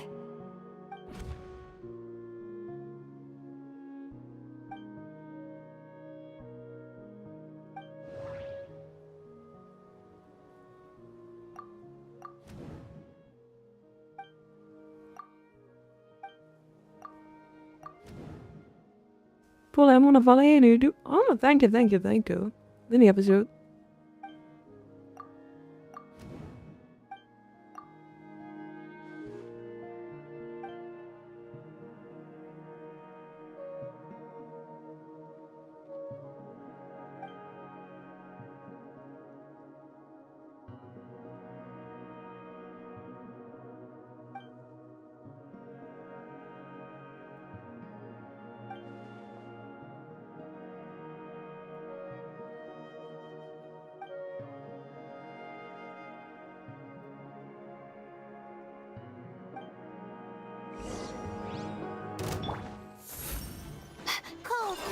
and I'll protect us. Give in to the embrace of the abyss and be baptized. My guiding stars.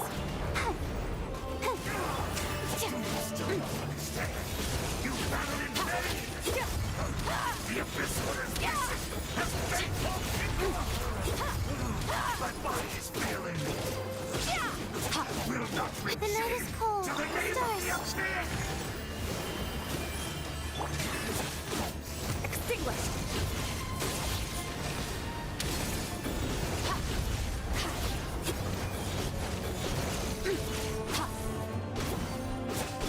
My guiding stars. Still don't understand.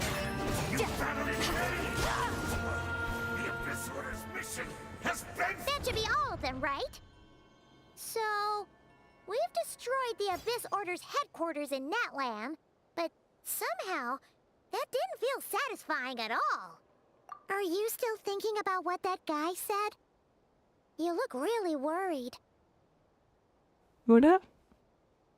Well, maybe sometime later I will try to do it.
Not Tuesday. Wait, I think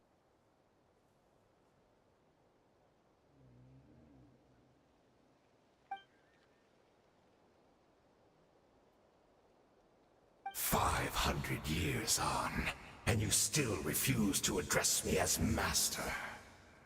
Don't forget, Dainsleif. You may be the renowned Twilight Sword, while my arm has grown too feeble to swing a blade. But I taught you everything you know about wielding a blade. Be that as it may, under the circumstances, I see no further reason for us to fight. The curse of immortality means neither of us has a way to completely destroy the other.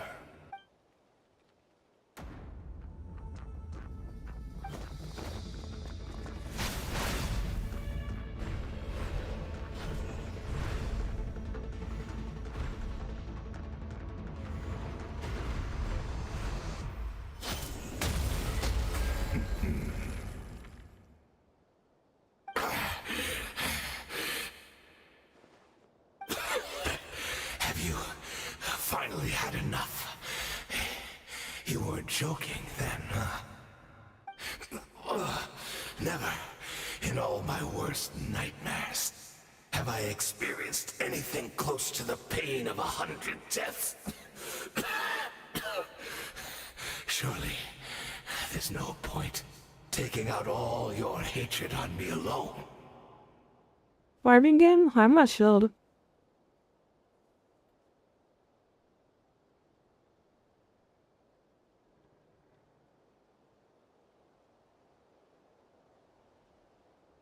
All right, I believe you.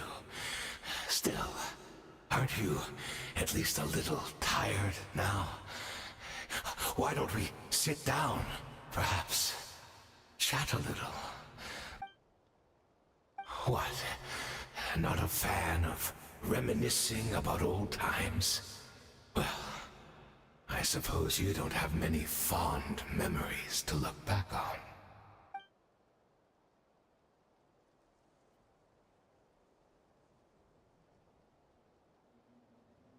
Would you try something like that? Maybe? I'm not sure. I am playing a story game, so...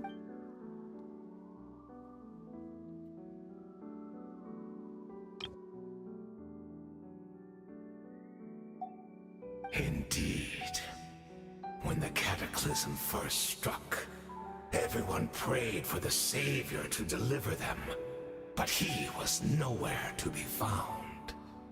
Yes, we knew that the great abyssal power within him had been divided up. Yet we still despaired at his choice to leave us.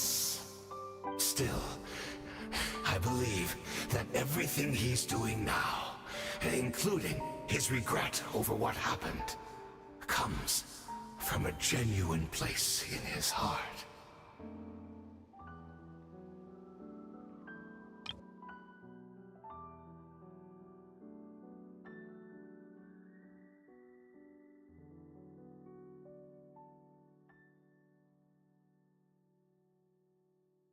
And besides, who else can we place our faith in? We are proud Conrians, are we not? I mean, we can hardly turn to the gods.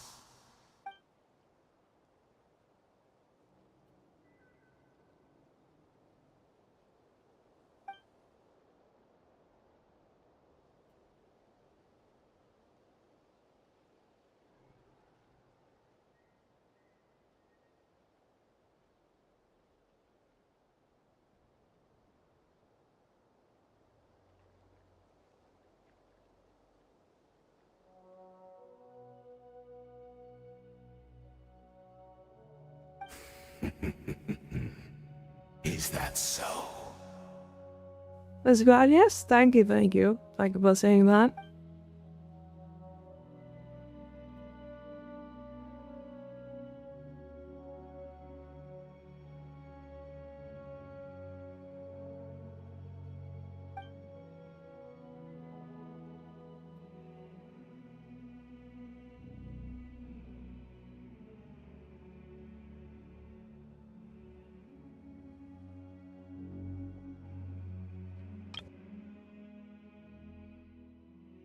Cool student?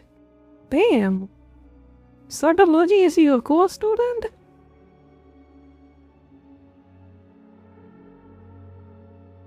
What the hell happened there, dude? Kelly, hello, good morning, good morning. Stream எப்படி போகுது? நல்லா போகுது. Yeah, I guess no concentrated up on lying there.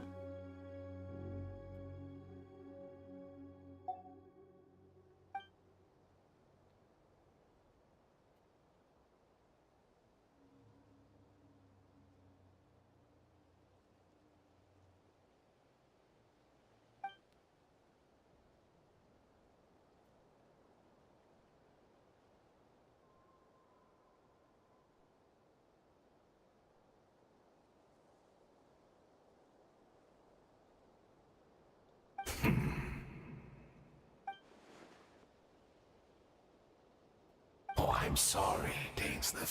I would apologize to you for those actions, truly. But the fact is, I honestly can't remember them anymore. Look at me. Look at what has become of me. Only by the Abyss's grace have I managed to maintain this physical form. But as for the rest, memories, spirit, emotions, personality, they have long become eroded, fragmented beyond recognition. Even if mine was a past steeped in sin, or in shame I once longed to hide, I would wish to remember it.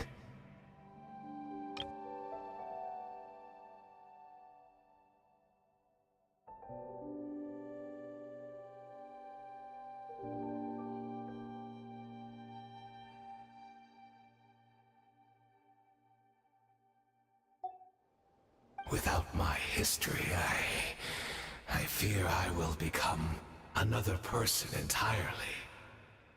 I would like to apologize for any misdeeds that are mine. So please, tell me everything. Tell me about the Khaenri'ah we once called home.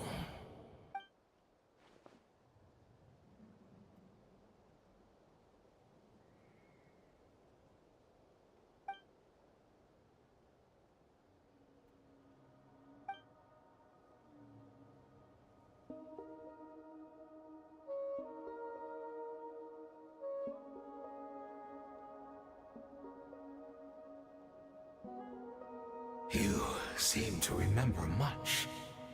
Could you tell me more about it?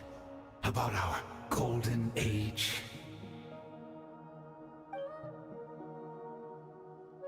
Is that so? What a pity. But this will be quite sufficient, as long as the loom of fate heard what I could not.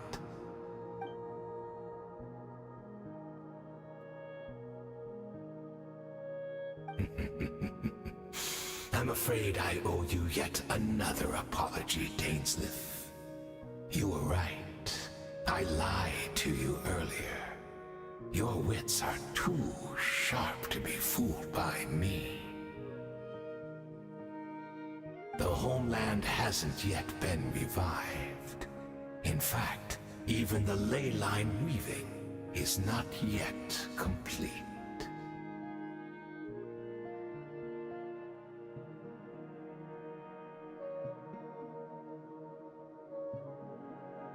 Think of ley lines as the collection of memories concerning a given place. To reweave Khaenri'ah's ley lines as they were 500 years ago, we would somehow need to retrieve almost all the memories of Khaenri'ah from that age. The loom of fate cannot weave without an abundant supply of memories. And so, we relied on everyone in the Abyss Order to provide what they could.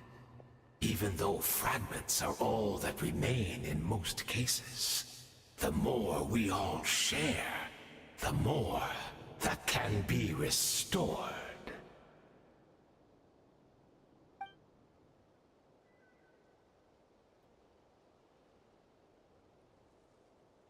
Indeed, we, a people in exile, stranded 500 years in the future, will weave our homeland anew and bring the nation of our dreams back into the real world. Ah, what a glorious undertaking! What a shame it had to take this long.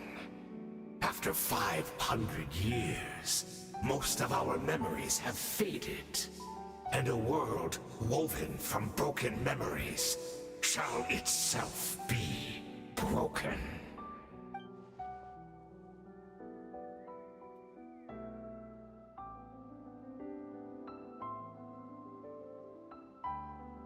Precisely, for you possess a ring left to you by your elder brother, which continuously resets your body's condition. Oh. Of course, your memories are susceptible to erosion just like ours.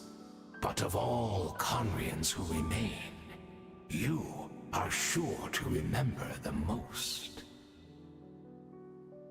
Wait, Dainsle's little brother is the guy, the Sinnoh.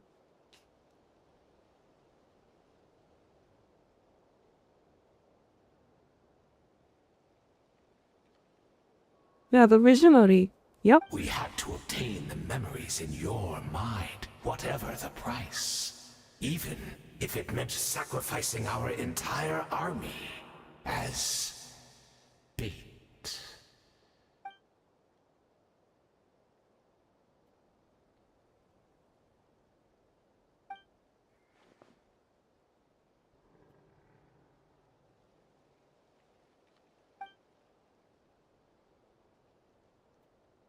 Perhaps, but that is the gamble our Highness has chosen to make.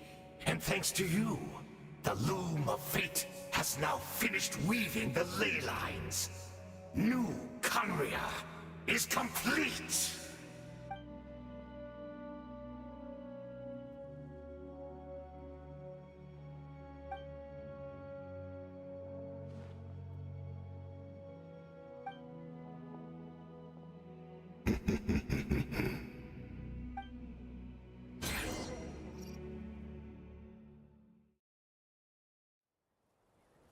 Damn.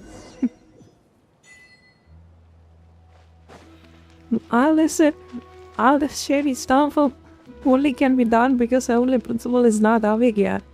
As soon as they woke up, you are dead.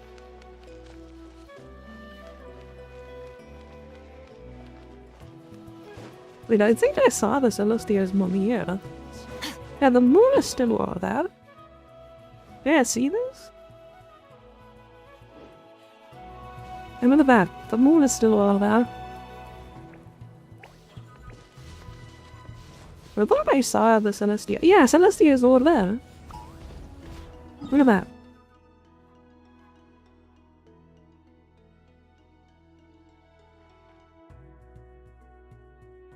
Wait, I think it could be over here. Most likely.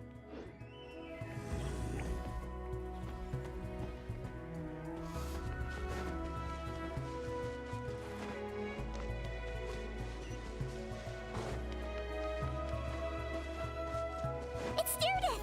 Great! She's still here!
We're not from the same world, are we?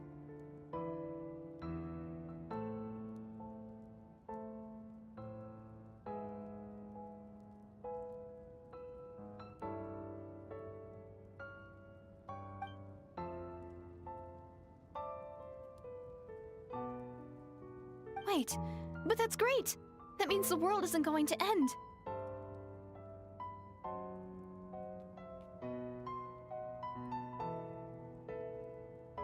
In that case, tell me, what happens to Conria? What happens to my homeland? No, wait. Don't answer that. We can only fight for our future. If the future is unknown, I still believe the Savior can turn things around. I'll carry on looking for him, even if you're not there to protect me. Although, in a way, I've already found my savior. It's you. You protected me, and I believe you can protect us all. You're the one who can change everything. It's just too bad that we're not from the same time or place.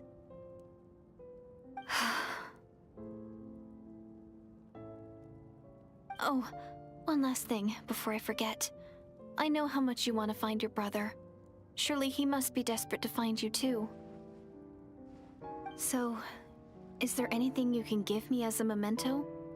Proof that we met? That way, when I do find him, I can convince him that you're also searching for him.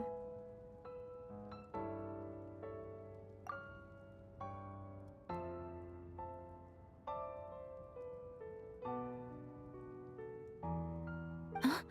What is it?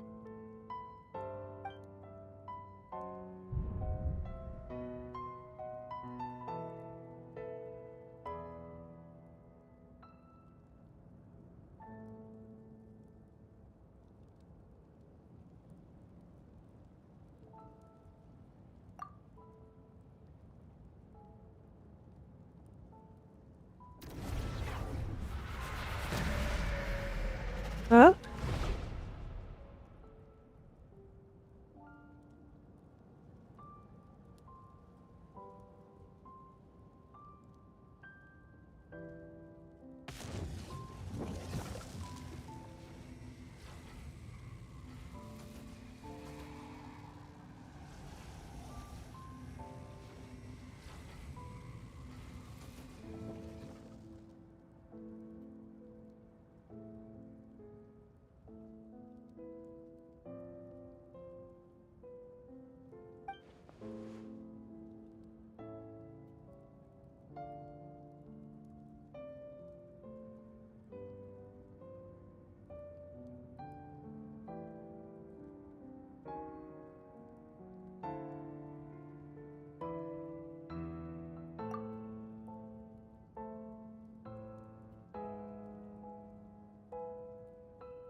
Wait, I think someone is watching.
Wait, I think probably Pencils Our has hero is back. something. Everyone's been waiting for So, you. I think they just planned it. I don't think Heavenly Pencils is a bad guy at all. We absolutely played them as a fiddle with this one. The Abyss Order made a full retreat before our forces even arrived on the scene. All thanks to your efforts, no doubt. Oh, and Mr. Dainsliff's, of course. What's wrong? You look upset. Paimon doesn't know the details either. The Traveler just disappeared after taking Deirdre's hand. It was like they got sucked into another world. Paimon was looking all over for her, and then she suddenly reappeared, right back in the same spot. But looking a lot more glum.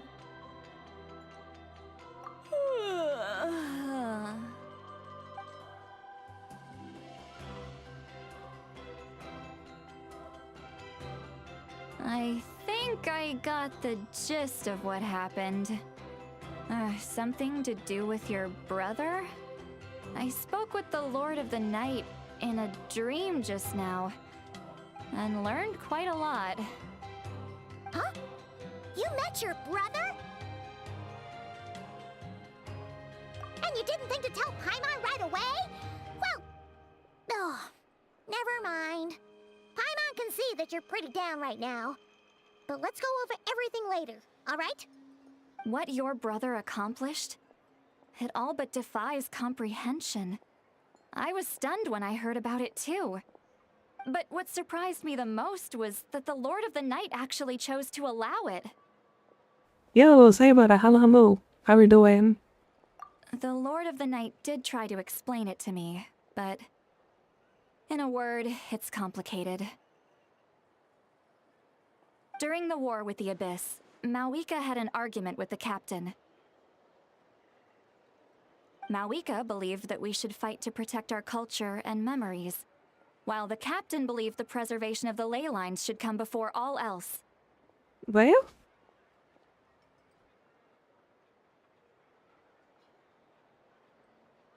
Does it work?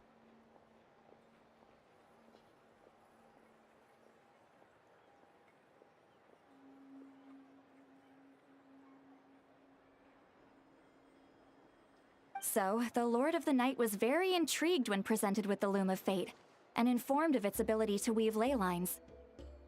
No? Okay. There we go.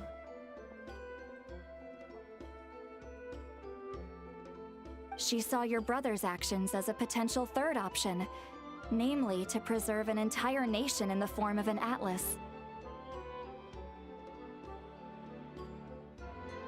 Preserve a nation? You've definitely lost me now. You're not the only one.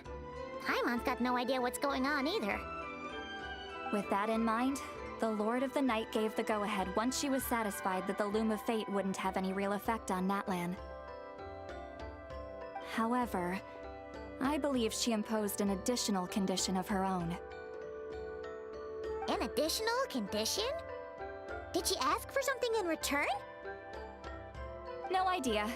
She wouldn't tell me what it was. Huh.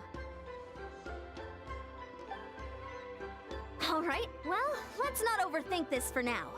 We just won a war! Time for a well-earned drink to celebrate. I trust the Lord of the Night unreservedly. I'm sure she only involved herself to take a problem off our hands, so it's one less thing for us to worry about. Don't you agree, Traveler? Come on, let's head back to the Collective of Plenty. Oh, Verissa should be there too. We'll treat you to a real feast.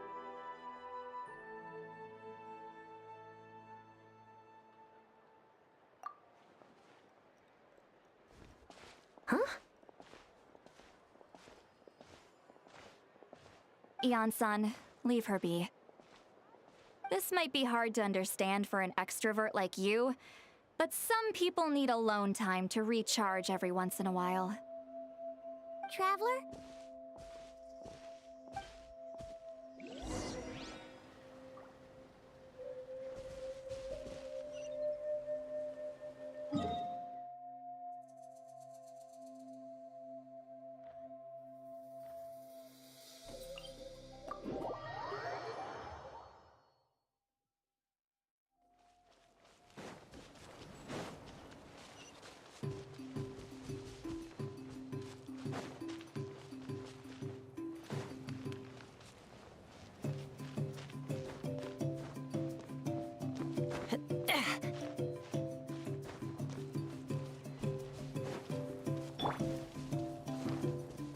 Shockwave! Onward and upward!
Alright, I thought it was the recent quest. Nice.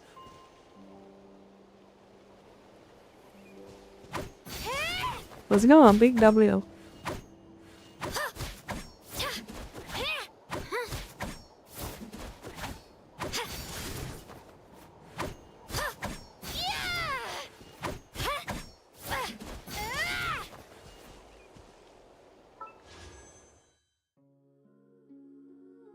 $10,000, let's go! 10,000 Primo Gems. We are gonna pull for Maria. When she comes out in 7 days. A week. I gotta wait for a week.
the show begins.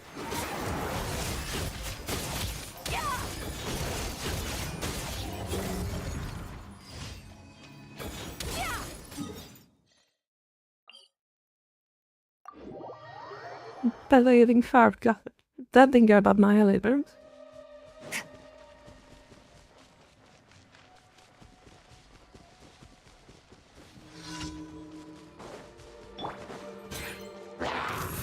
Oh, learn to commit.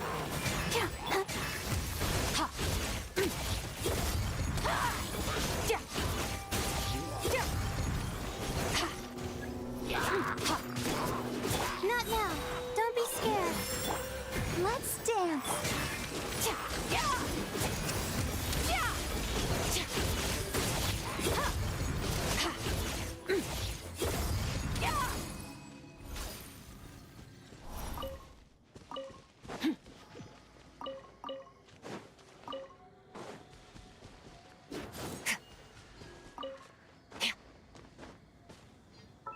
But ik niet really een coole vorm voor de artifacts now. You know? Artifact grind is gonna start soon. I feel like I haven't really done much for my characters yet. They say that at absolute zero, everything falls completely still. Compared to that, this is nothing.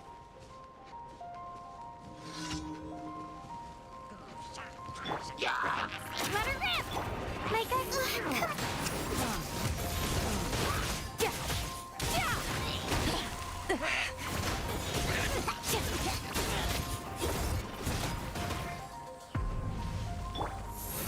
Stars, shine for me.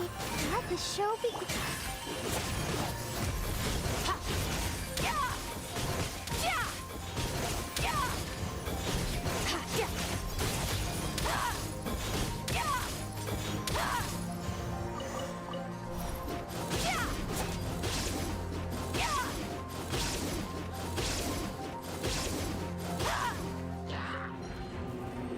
Then,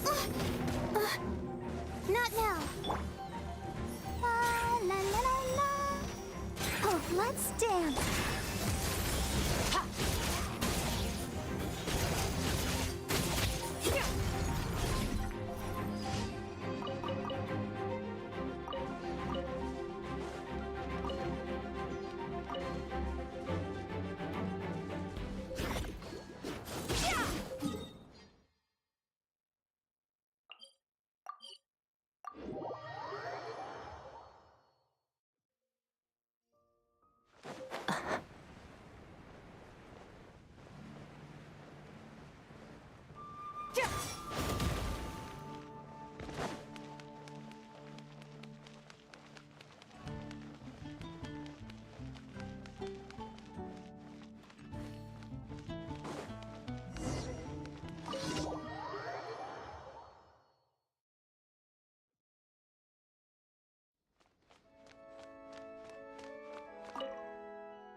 Jesus, what she is.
leaderless.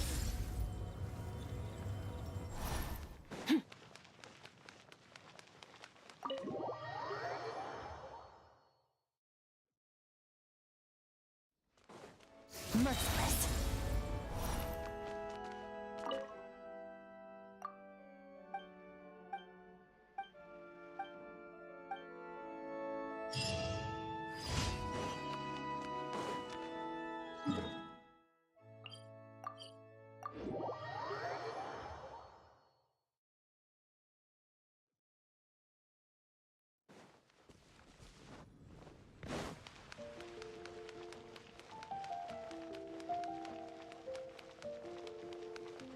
Add Astra. Thank you for complete. Add Astra.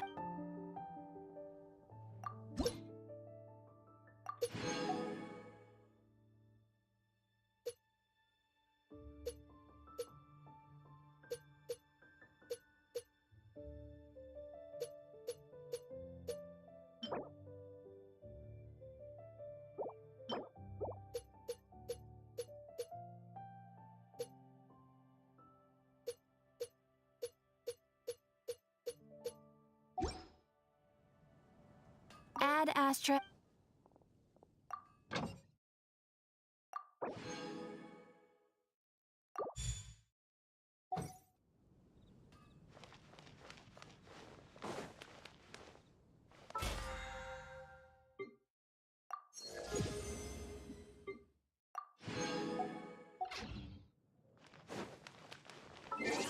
Okay, let's try to do the Mummy Guest quest and see. I hope I won't get disappointed. But yeah, hello. We have some goddess. The main story half was everyone's ass. Well, I got the key. I'm gonna look right here. Which companion quest I can do?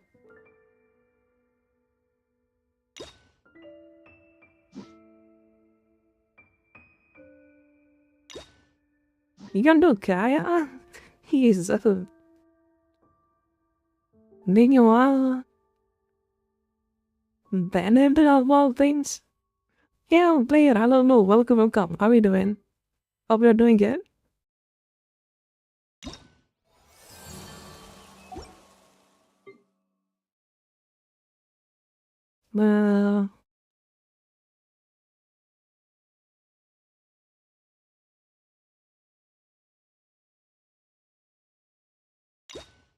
More right, Lila.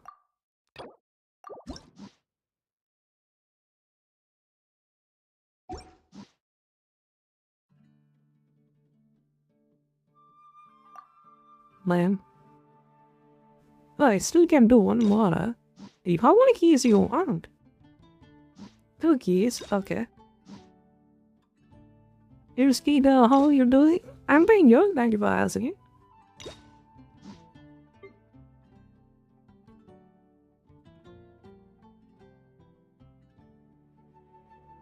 I'm gonna do something sometime later. Okay, where are you, bitch? You can do Lenny? Okay. That's kind of nice. Alakino? Okay, I am interested. Let's go. What do you want, woman?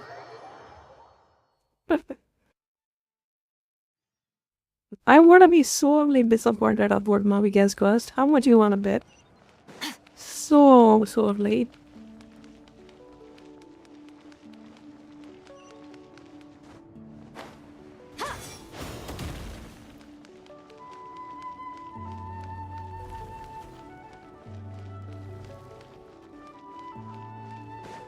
Higher percentage? Ah, no. I don't know, she just sucks. Like, she doesn't have any decent story. Even Felina is having something going about it, you know?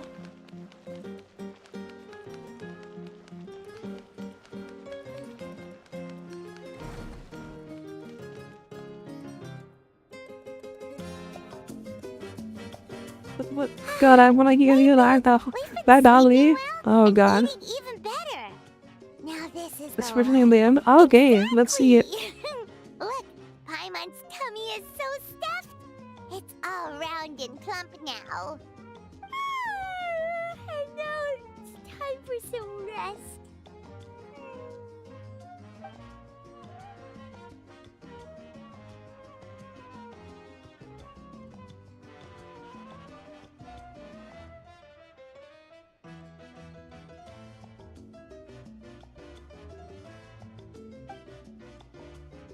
We've got trouble.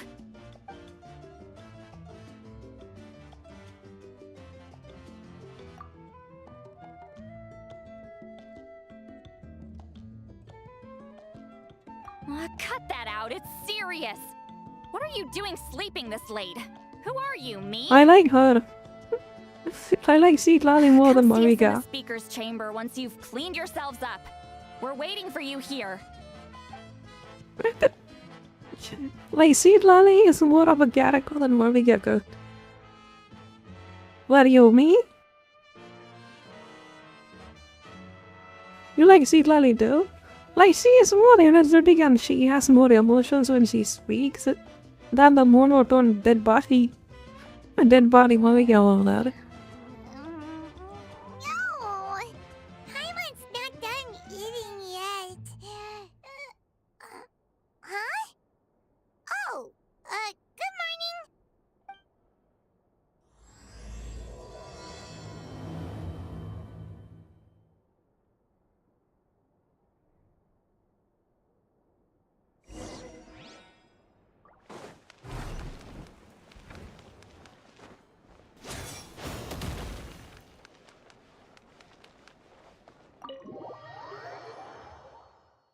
And then after that, I'm gonna do the Escoffier. I have.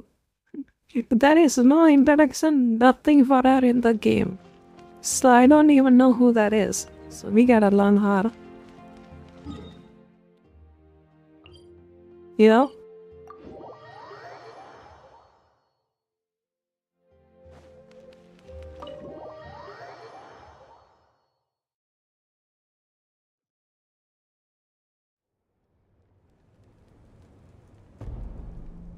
I wonder if they've eaten. Or if they've even gotten up. Maybe I should buy some snacks? Oh, don't tell me something came up on their way here. Relax. I'm sure they're fine. Ah, there they are. See? Just like I said. Marika, see Lolly! We came running as soon as we got your message. Thank you for coming all this way. Here, have some water and catch your breath first. Well, you could certainly say that. I'll let Seat Lolly explain. Strictly speaking, I'm just passing on something I heard as well. Basically, the Wyab passed a truly shocking piece of news to me through the smoke last night. You're aware that Mawika's not the first Pyro Archon, yes? On occasion, there were those who lived longer than an ordinary human. Not unlike my situation. But all in all, the title has changed hands many times. And now, the Wyab have sensed a special surge within the ley lines. A truly ancient soul is about to return to the mortal realm. His name is Xbalanque. What the fuck? Xbalanque? Hello? But isn't he the very, very first? Yes, that's him. Why is he The discovering first Pyro about? Archon. According to legend, he was the greatest of heroes and leaders, and the one who made a deal with the ruler of death, thereby creating the rules that saved Natlan's ley lines. Hasn't he been dead like a really long time? How can he be resurrected? Even in Natlan, it's impossible for someone as ancient as him to ever return. Still, nothing's off the table when Xbalanque is concerned. Hence why this really is something major. Let me be clear about this. I did not mishear, nor is the Wyab mistaken. We would never jest about something like this. Don't worry. Both the Traveler and I have complete faith in your abilities. Whose interpretation of the Wyab's will could we trust if not yours? Yeah, that's the one thing I'll never be modest about. But the fact I'm not wrong about this only further begs the question. Just why is Lord Xbalanque suddenly about to be resurrected now? As you can see, Citlali's even more concerned about this than I am. Still, it's understandable. Waiting to find out the whole truth must be torture for a great shaman who can only peep at the outcomes without knowing the causes. Mawika, I hope you'll approach this with a measure of caution. Depending on how things go, everything could change or nothing at all.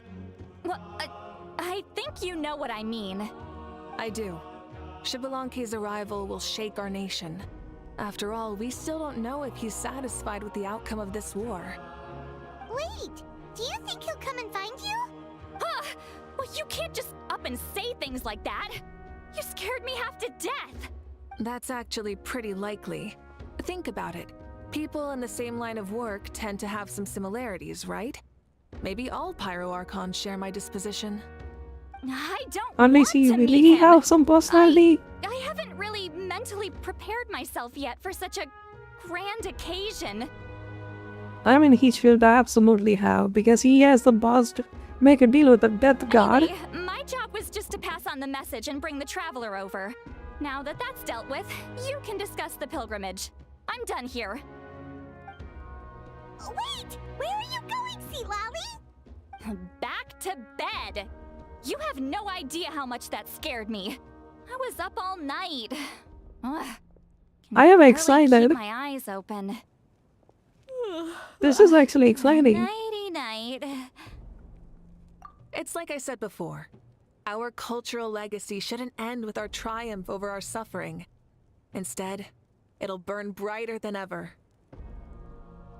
So, the pilgrimage of the return of the sacred flame has been given new meaning. We have chosen to turn it into a pure athletic competition, promoting fair play and encouraging the personal growth of contestants. Don't get hype. No. This grand tournament will begin soon. Ooh, that sounds awesome! Don't do it. Heroes are drawn to tournaments like this, and naturally, you're no exception. The news of Lord Xbalanque's impending resurrection may be a bombshell, but I believe that we should keep our focus on the pilgrimage. Huh. Okay. So, not in a hurry to find him, huh? That's right.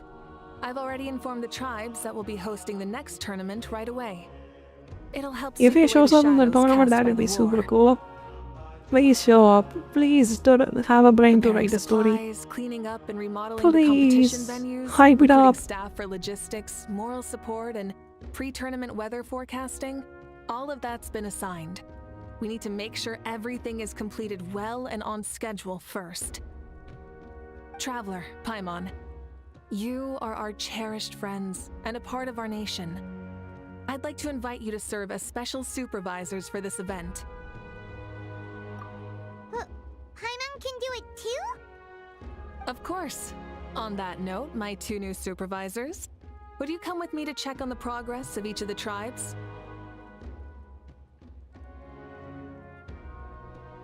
Sure!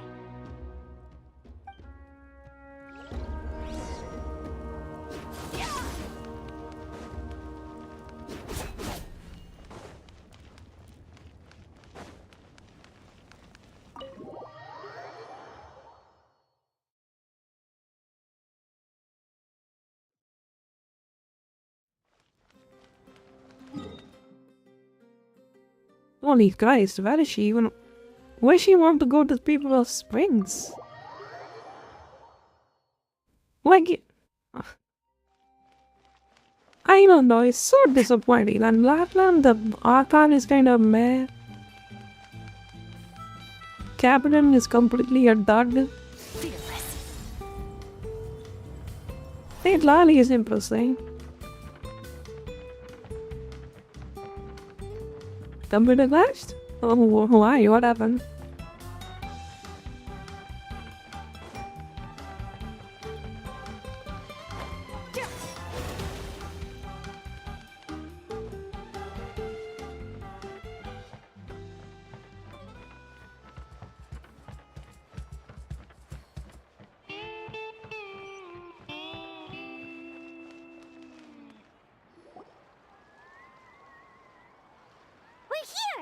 our first stop. When I want to smile, yes, good, good, don't smile.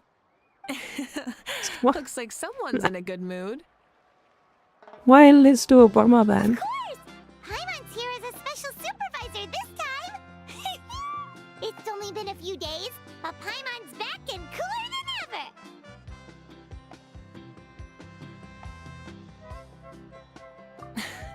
It's nothing. We've got a long road ahead, so it's good that she's so motivated. Pretty much all we need to do is Gotta talk get to the first everyone and little one on confirm your how the face. preparations for the Oh pilgrimage are no. going. Hold on a sec. Take a look over there. I don't know how it's gonna be. Someone's Let's see it. fishing. It's a quartet, you insolent ignoramuses! A quartet! How dare you treat the almighty Dragon Lord like a subhuman! If anything, I'm superhuman! Wait, no! Draconian! Why, hello there, Ahau. And you three? What are you up to? We're fishing, Archon. Mualani says if we're lucky, we might catch someone really special.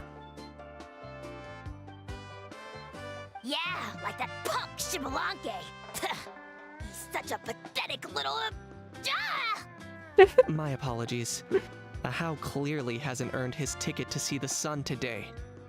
We didn't mean any offense. When Kachina and Mualani were talking about fishing, they meant it literally, with hook and bait. Lowly servant! How dare you beat up the almighty Dragon Lord for some ancient fogey that you only know by name? You'll pay for this! I'll start with some chili in your water skin. Ah, so you've heard about his impending return. Did Seatlali mention that to you? Mm-hmm. We ran into her on the road not too long ago. She seemed to be falling asleep standing up, and kept mumbling about something.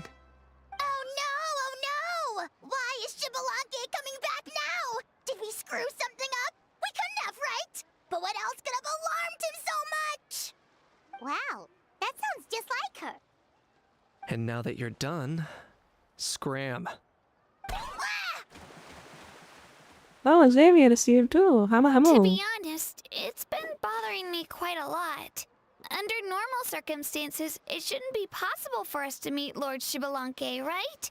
So, does this mean something's wrong? As you can see, there are many people that are thinking along those same lines. Hey, we've got a bite! Help! Help! Something's pulling on me! It's what's going to save your life. Are you having leg cramps? Help! Hold your breath for now. We'll get you out right away.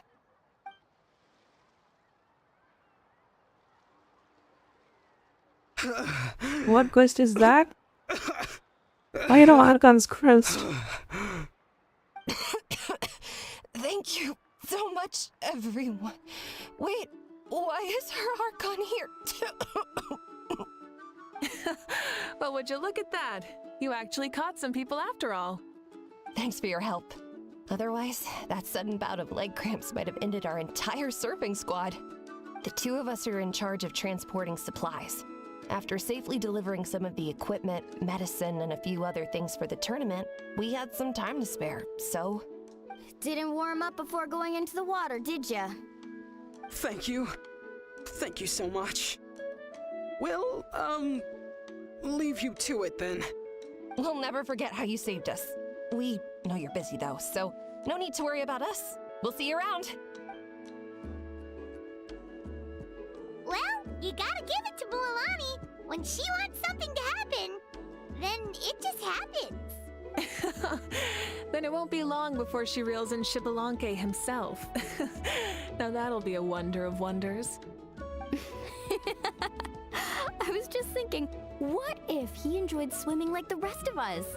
It's easy enough for anyone who loves the water to end up here, so might as well give it a try. It'd be a great How chance is to it say hi that- to him. Wait, hold on. How this is a story about him?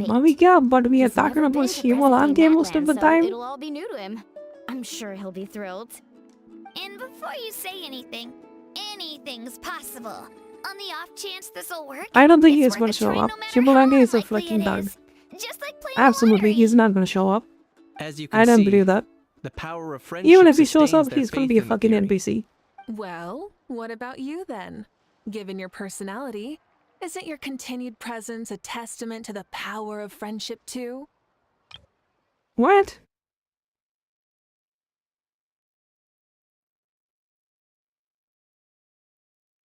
What are you yapping about? She saw right through you, my foolish lackey. Silly, naive child. Now, witness the scorn of Kahula Hat! Ow! Picking up where we left off before, Sitlali never makes mistakes with her messages, so I believe that it would be best for you to meet with Lord Shibalanke. That should quell any unnecessary speculation. Thanks. I'll keep that in mind. But for now, what I need to do is check on the status of the preparations for the upcoming pilgrimage.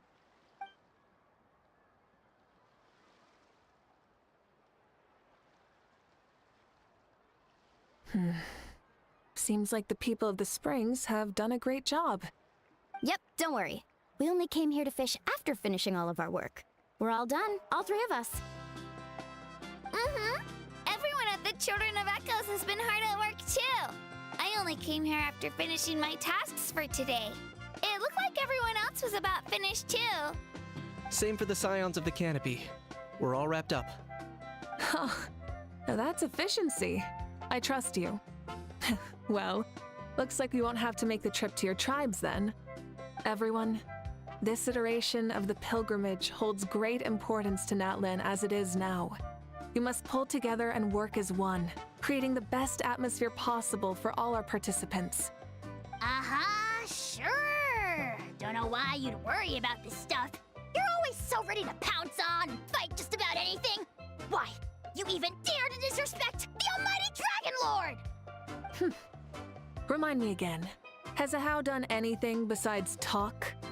I'll send the dirtiest jobs his way right this instant. What are you doing to me, you son of a... hey! That's the... Let me go! Okay. It's always a party with those three. Seems like we can check off the people of the Springs. Oh, wait, 4! No, sorry, 4.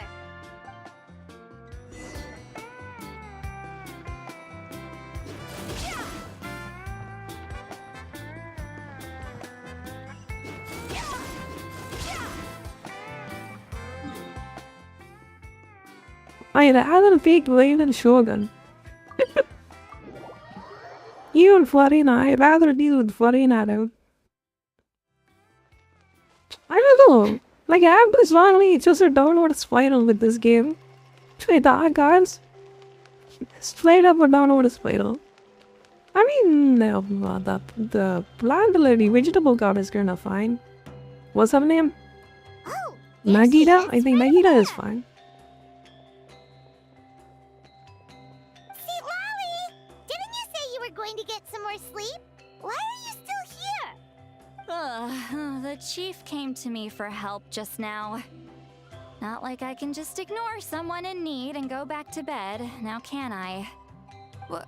You didn't tell him that you stayed up all night? I just told him about Shibalanke's imminent return, and told him to be prepared. There was no need to mention anything else.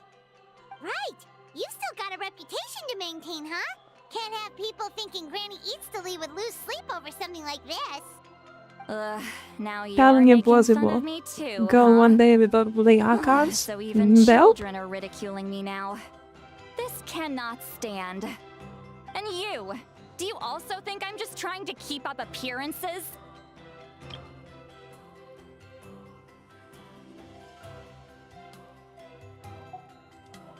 And you too!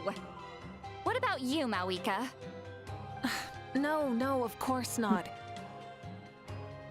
Relax, Sitlali. Shibalanke was no ordinary person. He loved this land as much as we do and managed to forge a miracle through the ruler of death. I don't think he'll give us too hard a time. If that's what even the two of you think, then my worrying seems even more unnecessary. All right, I get it. That's just the kind of paranoid old What do you hag think I of the am.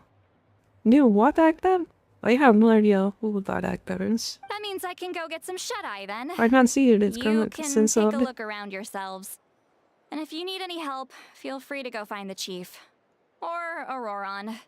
The chief should be overseeing the preparation of the woven scrolls required for the tournament right about now. And as for Auroron, I believe he said he was going to do some handicrafts at the valley entrance. Come on, you're making it sound like it's my first time here. Rest well and stop worrying so much. We'll discuss the tournament with Auroron. All right then. Good night, everyone. And don't go thinking that Granny Eastley doesn't like hanging out with you just because she's not around all the time.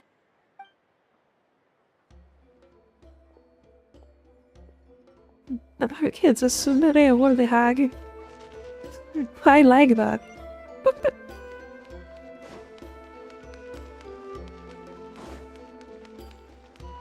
It's not like I like you or anything. Same as that.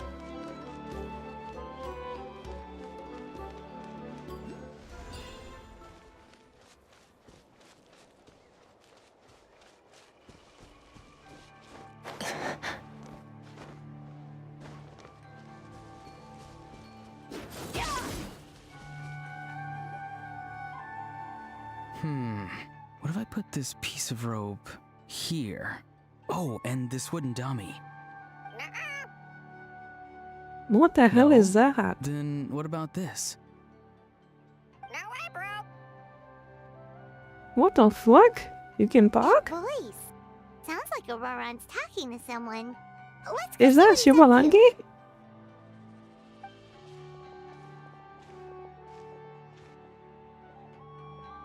What you up to, Auroron?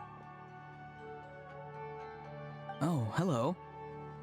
Oh dear, oh dear. A bird? No, a juvenile Cucosaurus. This one looks a little different from the others, though. Yeah, a very special look indeed. The heck are you on about? Whoa, he's quick on his feet. That retort was instant. For real now? Do you even hear yourself, bro? Did Paimon just say something wrong? Oh well, no way, bro. What the heck? Don't worry about him. He's just... how should I describe him? No, he's an assistant at Aoife's clinic, and one of my friends. His name is Kukuku. The heck are you on about? Is that not his name? Oh wow, no way, bro. Yeah, that's what he does. Those are all Aoife's catchphrases, so Kukuku picked them up after hearing them day after day. The last time I delivered some it's a pattern. vegetables to the people of the springs, I ran into Ahau, who was there for a soak in the hot springs. Ahau and Kukuku were stuck in an endless back-and-forth argument. Be what is that? Well, so everybody keep that in mind next time. Okay, guys, I see. New voice actor?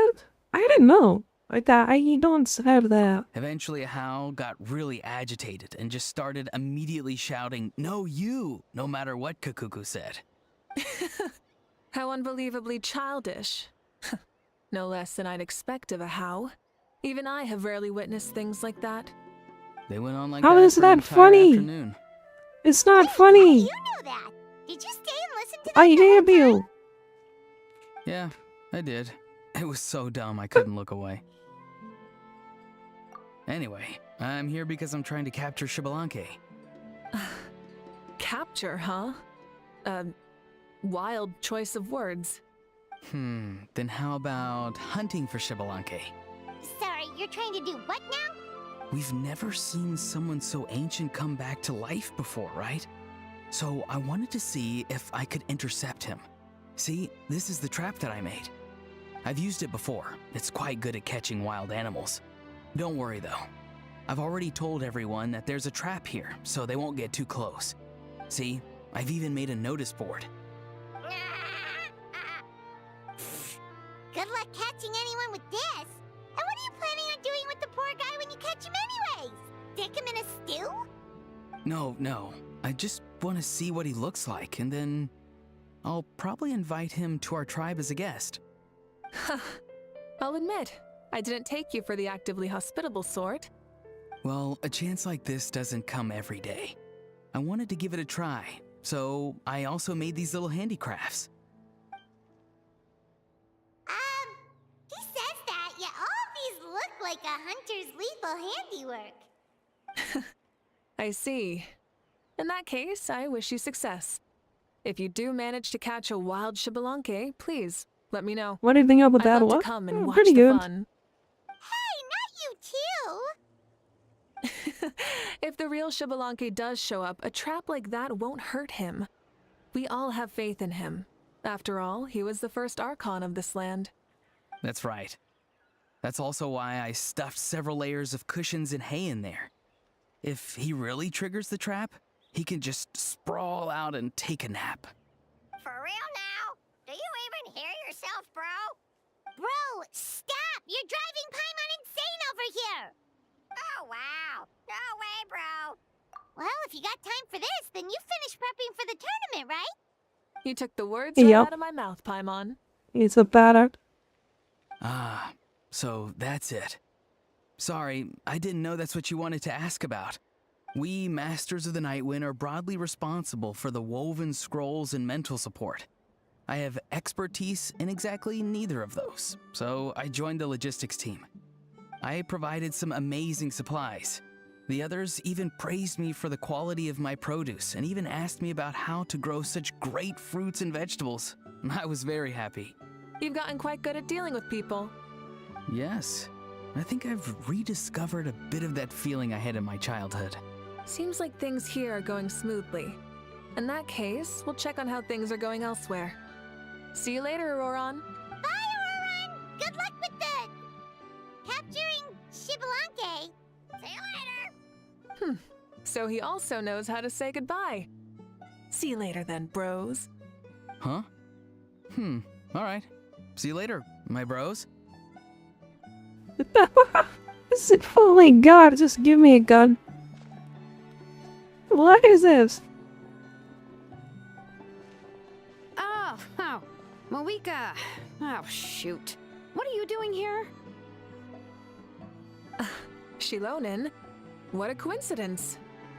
How long have you been playing genshin? Probably 3 years? Or 2 years? Oh, hey there, Shilonin. Did you come here for work?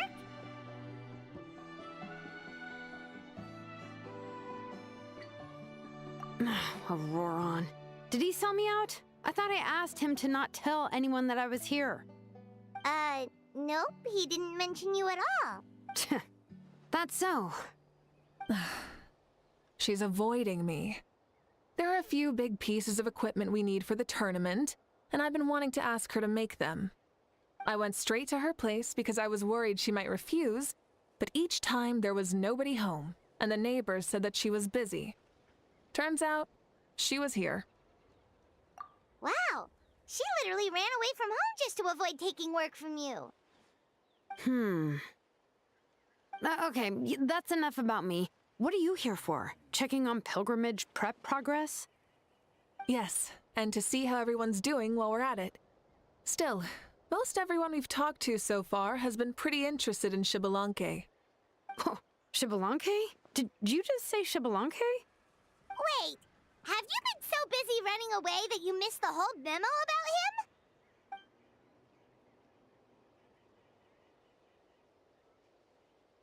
Yeah, I'm still trying to wrap my head around it, but if that's what Lolly said, then it has to be true. Everyone's reaction makes sense too. Who wouldn't want to see the first Archon? This isn't a bad time for it to happen either. The war has only just ended, and with their long-standing goal suddenly gone, people are feeling a little lost. I met a warrior from the People of the Springs near the Speaker's Chamber a few days ago. He spent the entire afternoon pacing around the area. I asked if anything was bothering him, and he said that he used to train for battle every afternoon. But now that the crisis is resolved, he doesn't know what to do with himself. Paimon can definitely see that. It's tough when what you've been doing all along suddenly stops being necessary. That's why you want to hold the pilgrimage Đi again, la right? lên mua là To đà. help everyone Ủa, đi find the new go. goal? That's right. We will have competition take the place of ceaseless battle. It'll give us an outlet for our pent-up energy and offer a reward for the blood and sweat we've put into improving and growing. That's the meaning of the pilgrimage of the return of the sacred flame today and in the future. Sounds pretty good to me. I am starting to like this new pilgrimage already. But, how do you feel, Mawika? About Xbalanque, you mean? It's okay, I guess. Shouldn't you be, a little more nervous? He's our nation's progenitor. You sure he's not coming to just supervise your work? You sound like someone who's finally gotten the chance to strike back after years of oppression. Hey, don't put it like that. All right, maybe a little. It's not every day that someone who could bring you down a notch shows up. I knew that's what you'd think. Don't worry. If the real Xbalanque does make an appearance, then naturally I have my ways to meet him. Really? How? No spoilers just yet. Take a guess. Wait, you have a playful side too? Of course she does. Okay. This whole glorious righteous leader thing is just one facet of her. And it's the side of her you've seen the most so far. But... Tragically, this is how my longtime companions think of me. Shilonin's always saying how awful I am. Hey! Don't just put words into my mouth like that.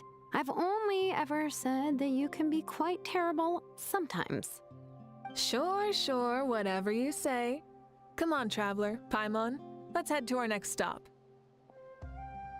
Okay.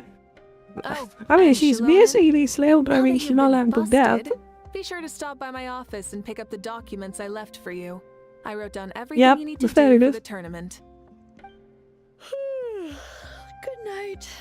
And she's fallen asleep just like that. Well, she's gotta wake up eventually. Let's go. Good night, Shilonin. And sleep well.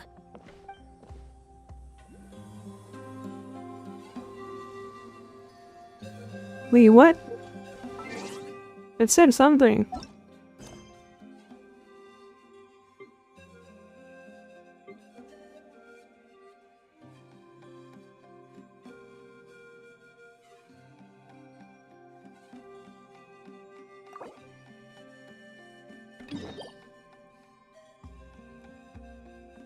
Oh no. Oh no, I gotta do a side quest. You might have. Oh my god, what do you said this game do? Okay. What do you need?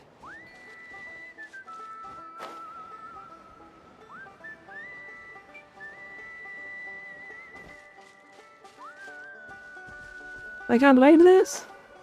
God damn it. Then you can do that quest, yeah. Don't repeat this more?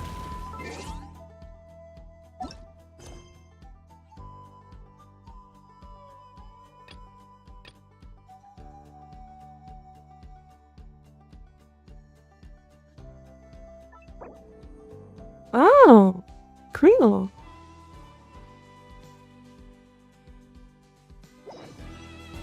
Cool. Thank you for letting me know.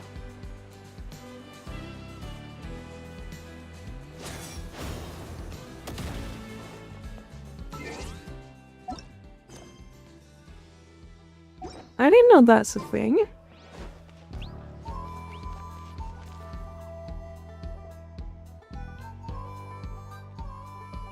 No, I do not want to hear that word. I don't like that word. Doesn't seem like there's anyone around. They're probably all out and about. Does that mean the preparations That are word going is used to be smoothly? banned in my stream. Of course, without a doubt. I'll be honest, It's I'm cringe. more concerned about how everyone's doing than how the preparations are coming along. The amount of rest they get will directly impact their tournament performance. It's my hope that everyone is eating and sleeping well, so they can enter the stadium full of anticipation. What are you guys doing here? Oh, it's Cheska! It's been a while. How have you been? Great! Things have been good on my end, too. How about you? Same old, same old. Back to the grind. Flying around to break up fights when they break out. Taking walks with my family when I'm free. You know, the usual. That said, I haven't had much work to do lately. I take it that means there haven't been many fights? Yeah, the war just ended, and the bonds between people have grown a lot stronger in the process. Hard to start fights like that. I don't mind, though. More time for me to zone out. I just sit at a lookout point and tend to my weapons. The fresh air is also great for my mood. Sounds like you've been doing well then. What are you talking about? You should know the ups and downs I've been through better than anyone. So, how have preparations been going here at the Flower Feather Clan? Ah, so that's why you're here. In that case, I'll take you someplace where you can see the situation clearly. Follow me.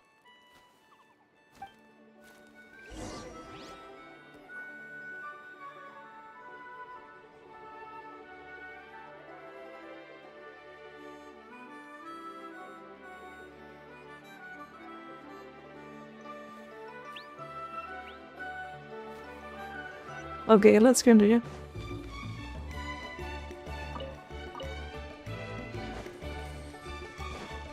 Oh no, that's like all the way over left. Can I teleport? Yes.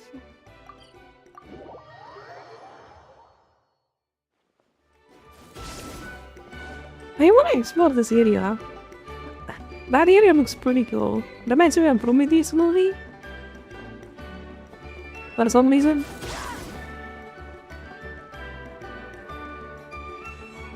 But I think it's gonna be a nightmare to explore that area, to be honest.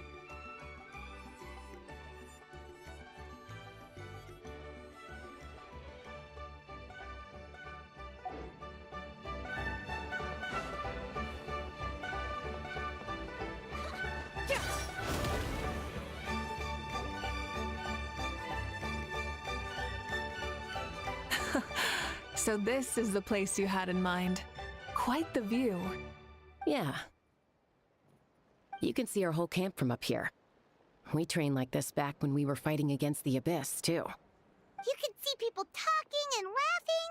Some No, none of us holding wants to boxes, watch others they pushing have chocolate carts, and yes. some who are using some kind of special That's equipment what he to made scan the the beat skies. though. It's you, Pyro Archon, and the heroes of Natlan too. Ah, shucks. Heroes of Natland? Paimon's feeling kinda shy now. What brings you to the Flower Feather Clan? Are you here to check on our work for the pilgrimage? That's right. Everything going well? Please, rest assured, everything is going off without a hitch. Everyone is in good spirits as well. Coach and her students are also here, so they've been helping out. Coach? Oh, is Ian-san here too? Ho-ho! Here to inspect our handiwork, then. Lots of folks from the I like Feather this one, Clan have Bill. gone to train for the tournament, and my students just so happen to want to get some exercise. Gas, so yeah, I brought not them so along much. to help. The rules of this tournament are different from before. We're here to compete, not to select the strongest warriors. Everyone finds that quite novel and is taking it very seriously, treating it like a completely new type of challenge. Look, they're all over there. Hey! I still can't remember his gender. Whose gender? Who? Please rest completely and totally assured that with us here, we'll get all the tasks And done Daria? on time. Daria. No problem and no questions Ah, asked. yeah, that guy. Whoa, they're all so reliable. Ian-san. Ian-san is a go. You flatter me. We're just here to help. I think it's a goblin. These It's exercises the are goblin high gender. frequency but low intensity, which is perfect for our training. I helped Aoife bring a whole stack of medical supplies from his clinic to the stadium yesterday. Didn't even break a sweat. Easy peasy. Didn't even break a sweat, you say? Yeah, Aoife was sure sweating a lot though. Not that I blame him. Doctors don't need to be that physically strong. Not even vets. Especially not compared to the toughest coach in all Natlan. Tough, they say. Stuff like this isn't even intermediate level. And that's why they call you tough. I respect it, though. I doubt I can think of anything that you can't do. Paimon agrees! In fact, after staying in that land for so long, even we've begun to feel like there's nothing I can think of something. We're growing more than 3 feet. So you think it's something about this place? Yeah, exactly! Now Paimon often finds herself thinking, compared to those super tough battles we fought and won, this is nothing at all! I'm glad you feel that way. It's not often that people can focus on the silver lining after everything that's happened. Being optimistic also tends to make people grow happier the longer they live. Keep up that attitude, and you'll go from strength to strength. The wind is rising. I think I hear something on the air. I'll head out on patrol. Have a nice chat, and just let me know if you need anything. Sounds good. See you later. And she's off. She really comes and goes like the wind. I'd say that it's effortlessly cool moments like this that make her so endearing. Well, what's next for you? You three look relaxed. So I assume you're pretty much done with all the important stuff? We've already checked up on each of the tribe's progress, and everything is going smoothly. Well, we didn't quite get around to the Children of Echoes, but from what Kachina says and seeing how Shilonen's doing, it seems they're fine. No need to check up on them. Don't worry. Things have been progressing over at the Collective of Plenty, too. So, that's it for the day. The only thing left to do for the next couple of days is persuade Shilonen to finish her part of the work. Oh, I'd love to see the face she'd make if she heard you say that. Since you have time, why don't you give me a hand? As you already know, Malika, I'm responsible for designing the tournament course. Well, it's almost complete, and I've built a mock course. Want to do a trial run? Wait, so you mean we can get a sneak peek at what the competition will be like? Indeed. You know that Malika can't personally participate in the tournament, right? As the Archon, she must serve as both host and judge. And as special supervisors, you can't sign up either. So, this is your best chance to experience the course. Oh, fuck you. Say no more, or We my gotta hair fight? might spontaneously combust. Come on, just show us the course already. I got scared. She is cooked.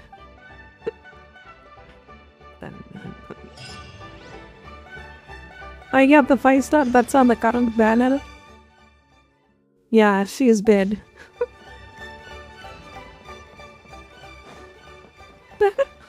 She is dead.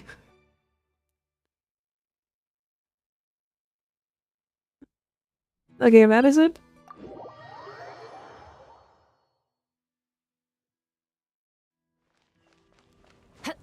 Yeah, and this character released recently too. Yeah, I don't think she's gonna stand a chance.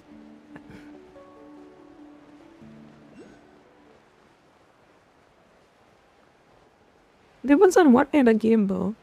Is it like a combat game or is it just run around and do some BS?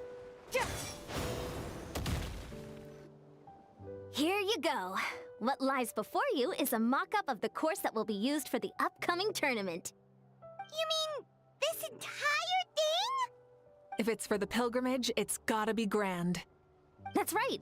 I've designed this one to make use of the stadium's maximum capacity, and I've given thought to every space, every placement, and every dimension.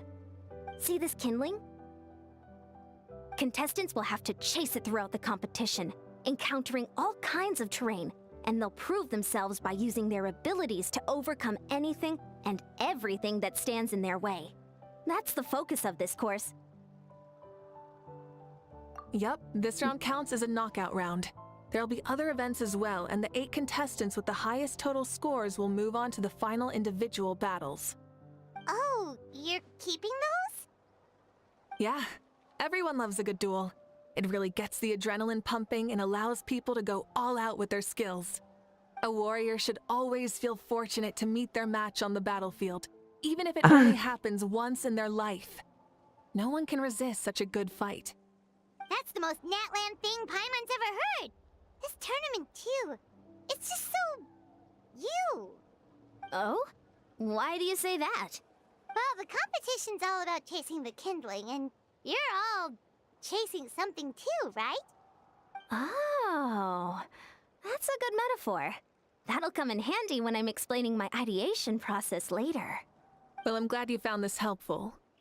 The benefits of having Paimon and the Traveler as friends and teachers. All right, well, judging by your faces, you look like you're raring to go, Mauika. So why don't you try it first? No problem. I'll go get ready. Whoa, Malika looks so excited. She must really be looking forward to this. Do you think that she seems a little bit different after the war and all? Like, you know, maybe in her sense of playfulness? She seems less serious than before. More willing to just loosen up and have fun. Nope, you're not hallucinating. I agree. Yeah, Capitano died for this, by the way. You heard too? So, Paimon's right? Yeah, We lost the side of her that Capitano she for hid during this. the war has now come out. Makes sense, though. Everyone wants to unwind a bit after accomplishing an important goal. She's really Like, earned see it. your fucking luck. She survived this, you know? Like, it's random luck. Randomly Captain showed up on that good place, otherwise she'd be dead. Oh, so that's why you called this over. It's all part of your grand plan, huh? Not exactly. I did expect Mauika to take this one, though. So I also planned some other events for you. Spare the flattery.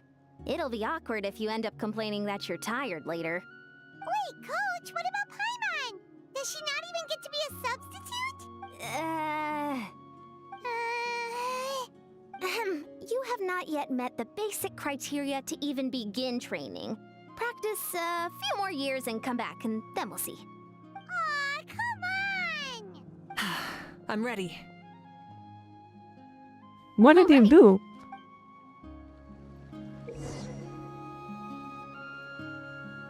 All the element of skill they have, Maviga right at a frame line, huh? Thanks to Maviga's that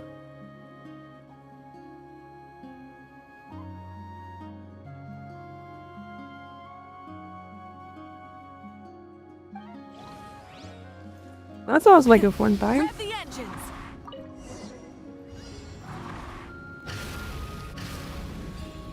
You came just to go on water? Wow, contestant Mauika is wasting no time at the starting line. She's sprinting ahead at breathtaking speed. Live commentary. Uh-huh. Very nice myself, huh? Full throttle. I mean, it's fun. I think she's definitely a fun character to play. You But doing all right? personally wise, If you need a timeout, just let me know. It's a piece of cake. the way boss are. Huh? Did you hear that? Ah! Enemies incoming! Be careful!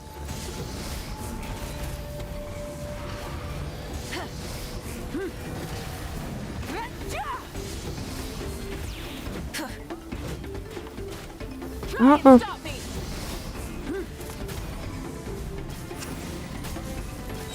Seems like we've disturbed some kind of device that's lain dormant for years. Sorry, this part is completely unexpected. Still, shouldn't pose a problem for you. Yeah, it's dead.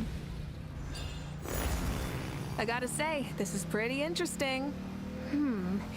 If it's interesting to you, does that mean it might be... Course complete. That is so fun. Too bad it's specifically made for a single character. Contestant, here, have some water. You're too kind. Thank you, my dear audience. And thank you, Coach. Well, what do you think? First things first, let me just say that the enemies at the end were definitely not part of the plan. The device never did anything before. Maybe it can't detect anyone under a certain height. In which case, you would have been fine too. Oh, good point. It's a solid course, but, there are a number of small problems. For example, take the chase at the start. I feel like it's too short to separate the best from the rest. Why don't you find a few more people to test it out and adjust the distance based on their feedback? Ooh, you're really thorough.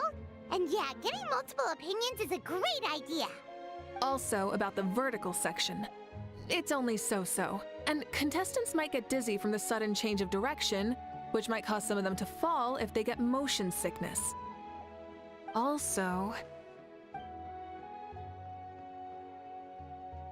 Got it all down. Couldn't have spotted any of these issues without actually running the course. Thanks for your help, Moika. I'll keep making improvements based on these suggestions. That reminds me of something I was talking to the Traveler about, actually. I've got a ball launcher here. Want to give it a try? A ball launcher? Yep. Ball sports are also a proud ancient tradition here in Natlan. I've decided to use one for an event.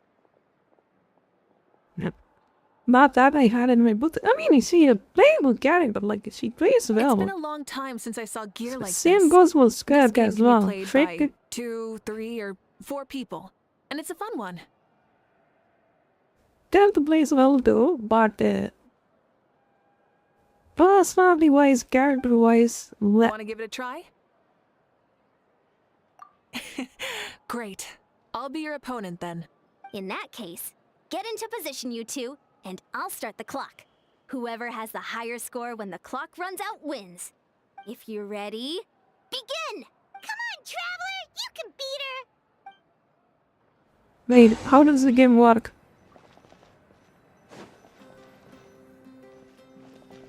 Dot challenge. Use normal attack the little balls during your challenge. Get the timing down as they with the multiple shots as well. Okay. Yet.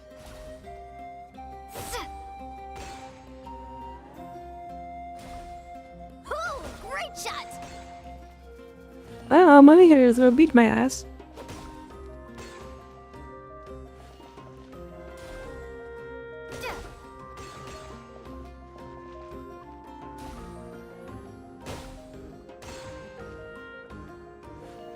Yep, I'm gonna lose.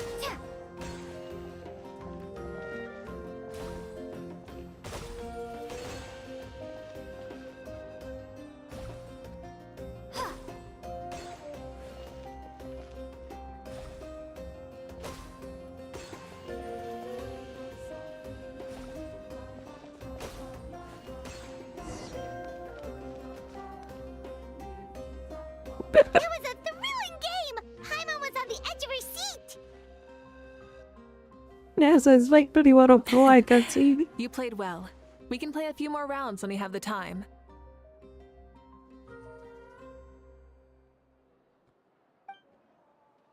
That What should be I enough do? data and feedback on my end for now. Wait, Thanks is for that all the help, available? everyone. I don't think it's available. No, we should be thanking you. Both the mock course and the ball launcher were fantastic. I didn't know you were so good at making things like this. You flatter me. It wasn't all my own handiwork. I contracted out a part of the work you gave me to Shilonen. She was a little reluctant, but once I mentioned that you were the one who had asked me to find some helpers, she volunteered to help. Oh, looks like I also have you to thank for her negative views about me. How much would you say you contributed? 30%? Absolutely not. I'd say 10 at most. Please do not blame your problems on me. Was my love to say, oh, shut up, Porco. Shut up, you bitch. Your attendance was a pleasant surprise, Traveler. She linked to the game. Think you'd The have game time is to try linked from the ball launcher last out start. for at least a few more days. Thanks for coming. You know what they say, embrace the unexpected. Well, I'm just glad that you had fun. You know, we should probably call it a day. I need to get going now anyway. Those improvements won't make themselves. See you later. Bye, see you soon! I would admit. People make fun of him like that, but he's completely fine though. Do it again, buke out whenever you want See him you to. soon, Coach. Why do you think we didn't even bother to find him?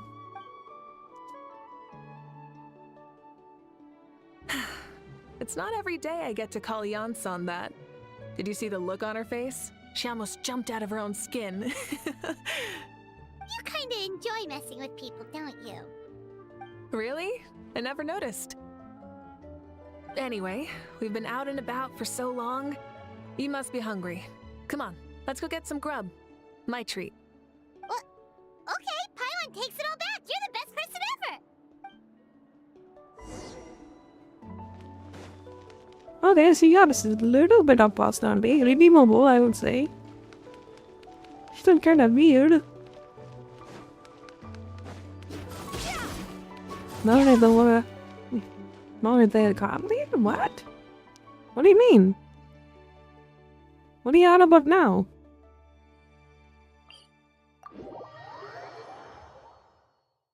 That likes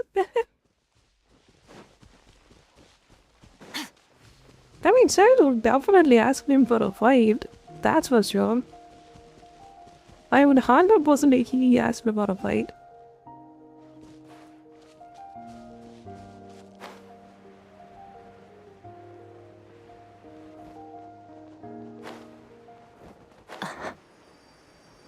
That is childless. Ajax is more of a... I'm gonna call him Ajax. Ajax sounds so cool. Ajax is more fun with the freaking fighting. He's an interesting character.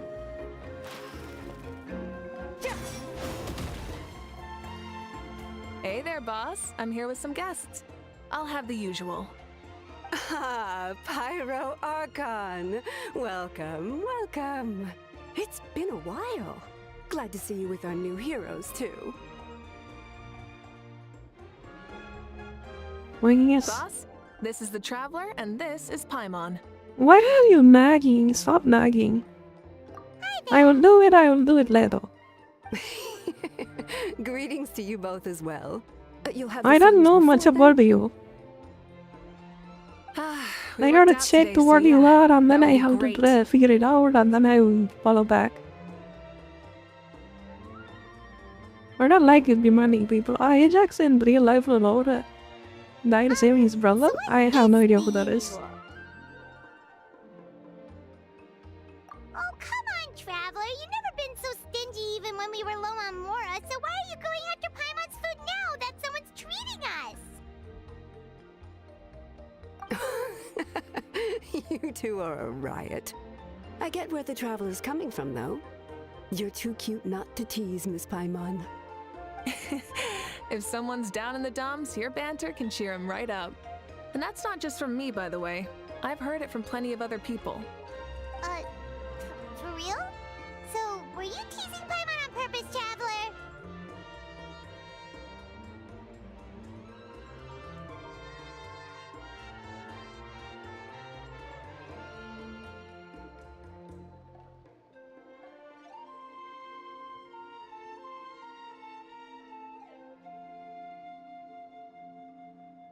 Just leave it Are to you us. considering? Please Okay. wait a moment. Your food will be out shortly. Is that a bot? I don't Alright, know. eat your Again, fill, Paimon, but it looks like it remember, has the a tournament is in 3 days, so try and make sure your food coma is bot finished by misses. then. A playable character would die in story for whom we were thinking it would Don't know be. what you're talking about. Paimon will be there on time. Don't you worry.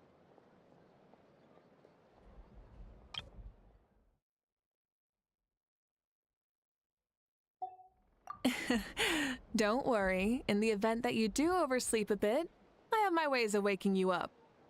Really? You do?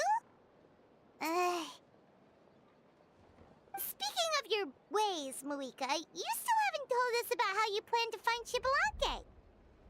Oh, that? It's actually quite simple. Shibalanke is a native of Natlan. The records speak of him as a wise, brave, and upright man, and refer to him as the first son. People like that tend to be like me, passionate about competition. The more they disdain dishonest ways of winning, the more they'll celebrate a fair victory. You could call that a trait shared by all the heroes of Natlan. They're full of energy and passion, and despise victories born of deceit. Conversely, they're constantly drawn to things that are full of hope and excitement. You mean Xbalanque might want to take part in this upcoming pilgrimage? It's not a matter of might. He will. It's precisely because such an important figure will be participating that we must prepare the best tournament possible. Checking in on the various tribes was also to ensure that we'll be prepared to give him a warm welcome. So, all we need to do is to look for him in the stadium on that day. As the first Pyro Archon, he should have no problem running away with the whole competition. But isn't it a bit unfair for the Pyro Archon themselves to participate in such a tournament? After all, everyone else is just an ordinary human. When Xbalanque ascended to Archonhood, he did so as a human. I see no problem in allowing him to participate in this event as a human from ancient times. Also, my ineligibility for this event is not due to being Archon, but due to my obligation to serve as host and judge. Huh. That's kind of like Malika's life as Archon. She hasn't lost her human side, she's just too busy to indulge it. Oh, another good summary. I'll be sure to write it down and include it in my autobiography. Will Shiba be so up? Probably not. I don't think he will. It's completely gonna be a dud.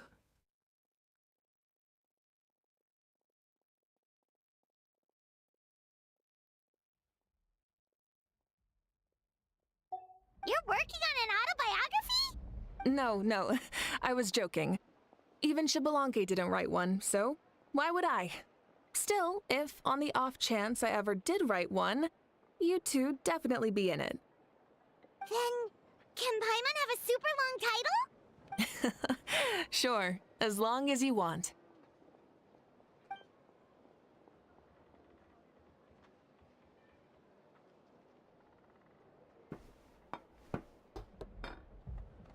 Wow, this makes me hungry. Dishes in such huge portions too! Paimon spies mountains of meat as well! Wow!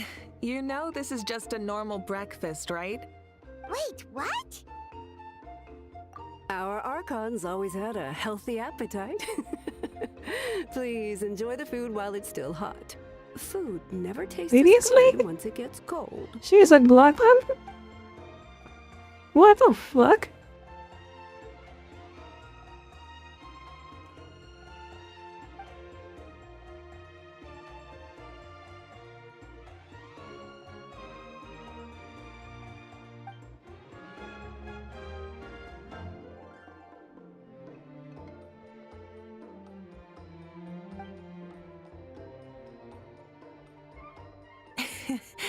Judging the state Paimon ate herself into, I assume you'll be staying someplace close by. Is that okay? Actually, since it's so beautiful around here, we were planning to stay in the area for a few more days anyway. See the sights and all that. Of course you can. I'll go arrange some accommodations for you then.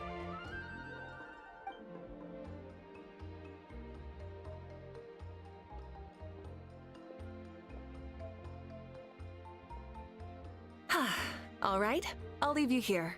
Have a good rest. All right, good night. How do you feel? Want another drink? Then how about some dessert? Paimon still wants something sweet. Why are you looking at Paimon like that? There's always room for dessert.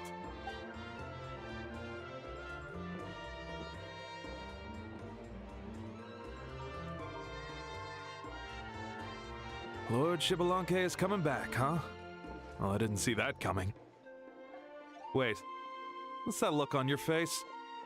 Don't tell me you don't even know who Xbalanque is! What kind of idiot do you take me for? I was just thinking about it.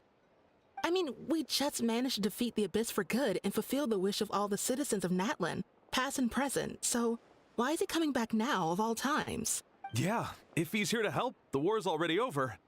And if he isn't, I just had a terrifying thought. What if he's actually some kind of villain who's come to steal our victory? Isn't that how the novels usually go? What? No, don't be ridiculous. Novels are just fiction. Don't you dare slander our great hero. You're talking about Lord Xbalanque here, the one everyone calls the first son. Also, even if what you said were true, I don't think our Archon would lose. We all saw that one punch of hers. The power in it was like... Yeah, I agree, but I bet Lord Xbalanque is no slouch either. Say, if they fought, who do you think would win? Well, you got me there. Well, as someone living in this age, I've got to vote for our Archon, right? Live in the now, seize the day, and all that. Man, now that you mention it, a fight between those two is bound to be a terrific one. Huh, what I wouldn't give to watch. All right, enough with that nonsense. It's already super late. If we keep hyping ourselves up, neither of us are going to get any sleep tonight. The way they're talking about the Archons dueling each other almost makes it sound like a beetle battle. Yeah, they really do love their contests of strength here in Natlan. Well, what's your messed objective? What do you mean?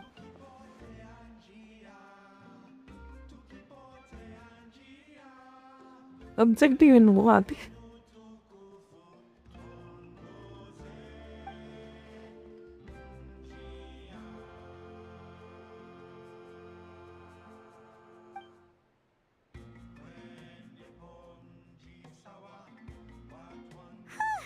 Alright, Paimon's done eating. Let's head back and get some sleep.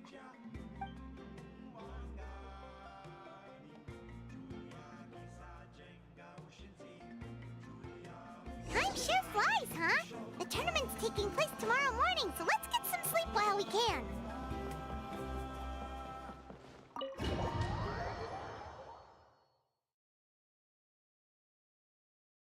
Now the minus something to do and mommy. Hey, wake up, wake up! The tournament's about to start! Oh no, we've overslept! Only a little bit, but... Okay, wash up and pack your things. We gotta go, go, go! Ah! Paimon can't believe it, but we can totally called it! How could we have been so careless? Is this what people mean when they say you get so excited before a trip that you struggle to sleep the night before only to miss setting out the next day? Well, Bunny, Hey to there. do next. How are you feeling? I don't know. No idea, Sia. We'll see. Isn't the tournament about to begin? Yeah, we're about to start. I'm here to pick you up. Put on your helmets and get on the bike. Huh? Can we make it in time?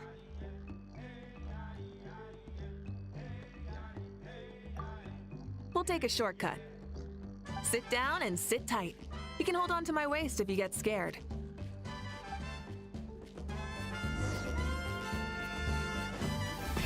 Rev the engines! We're speeding, right? We have to be speeding! Oh, come on!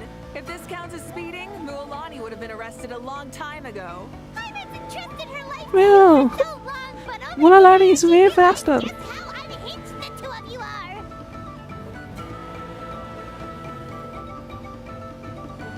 Dan weet al kijken. Okay, where am I going? So much air!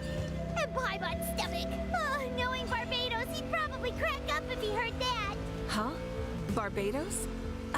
Right, I almost forgot that you're friends with him. And the other Archons, too. Introduce me when we get the chance, would you? Never hurts to make some new friends. Sure! Our friends are yours, too! Don't open your mouth so wide. The venue is just up ahead. Sit tight.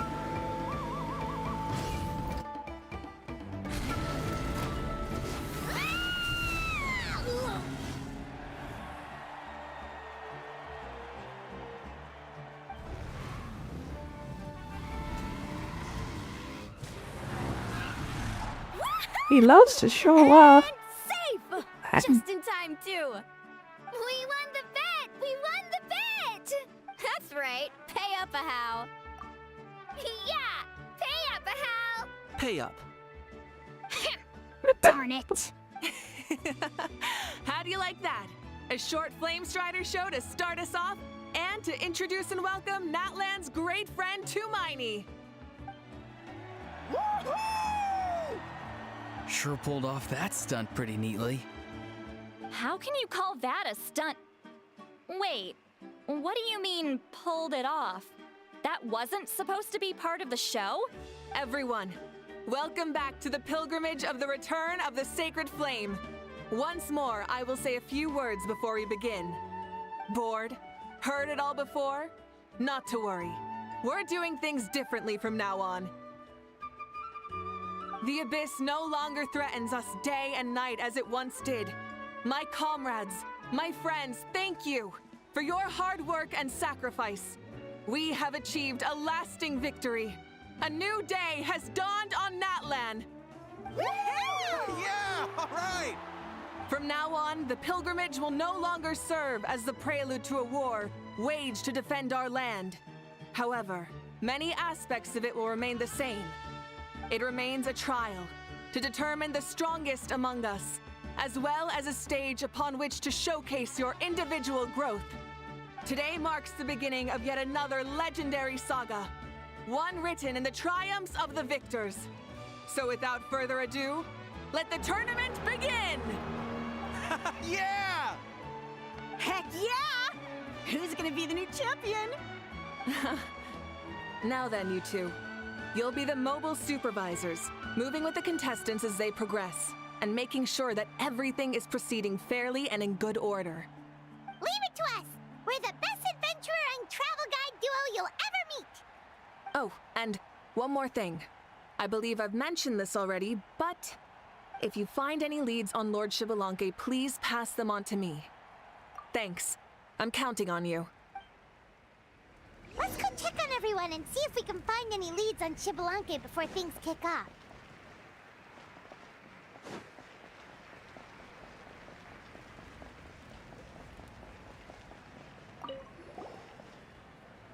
Oh! Hi there, Eon-san! Are you gonna participate in the tournament? No, as the designer of this course, that's out of the question. I'm here to cheer everyone on and monitor the pre-event warm-up. Contestants must limber up properly if they don't want to get injured. That's fair. Can we ask you something then? Yo, you piece of shit. Xbalanque's I resurrection, told you not right? to spoil anything, right? Seen anyone with that kind of aura over here? Yeah, the others told me about My it. god. I've kept an eye out, but haven't noticed anything unusual. At least, I haven't seen any contestant whose strength or skill is clearly a cut above the rest. Got it, thank you! We'll keep asking If he doesn't show up, you're part my band. You're welcome. Oh, wait, one moment. Just was splitting that I'm gonna time with you out of part my band for a while. You warm up as well. You'll be running alongside them in the stadium, so you've got to go in prepared. You're annoying. Stretch. Lower. Again. Good.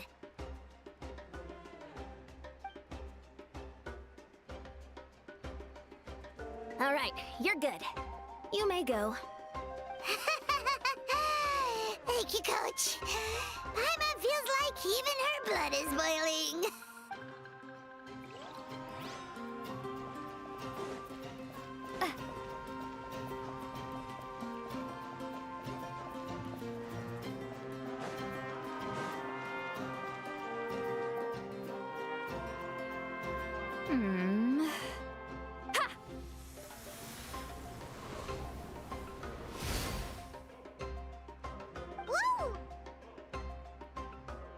Oh? Well, hey there, Traveler and Paimon. What brings you here? You... I'm not buying what you're selling. The Traveler means it! Still, Paimon didn't think you'd be taking part, Sweet Lolly.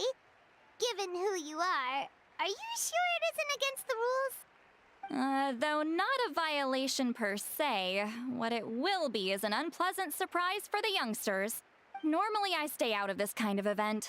Don't want to put too much pressure on everyone else. But we're celebrating the end of the war here, so I'll give the occasion the respect it deserves. Good luck then! Make sure you show off your super majestic side, alright? Well, aren't you the sweet talker today? Too much syrup on your pancakes this morning? Anyway, thank you both.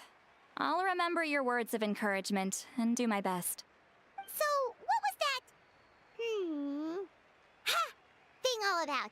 Some kind of strange ritual? Of course not. I was using my power to search for Lord Xbalanque.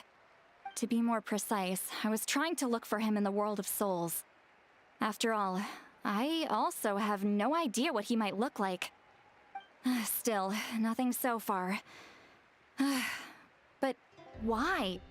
He is the first Pyro Archon after all. Isn't it a given that he'll be revived with an unimaginably large amount of power? Yeah, we don't have any leads yet. We'll check for leads somewhere else. Good luck, Granny, and take care! Be on your way now. Oh, and take care of yourselves too. Granny Eatsley will display her dashing self on the competition grounds soon enough.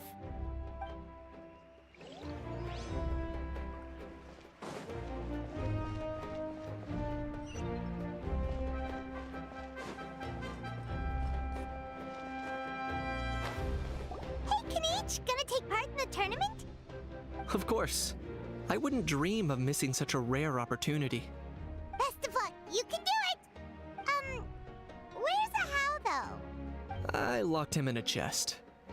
I'm going to win the tournament solely on my own merit, so he's not needed during the competition.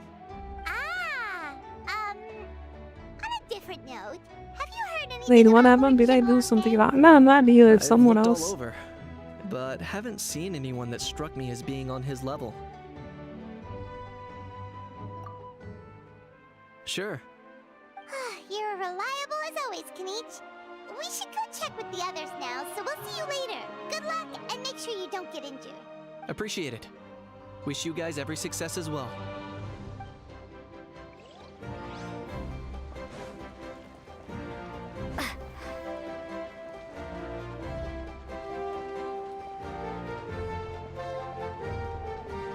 One, two, three, four. 2, 2, 3, 4. How's the warm-up going, Kachina? Feeling good? Oh, hey you two. Yeah, I'm feeling great. Ready to get out there and show 'em who's boss.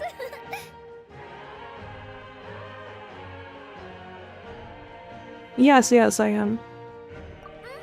I'll give it my all. I mean, I don't know if I'll be able to win again, but as long as I learn something from the experience, that's enough of a win for me.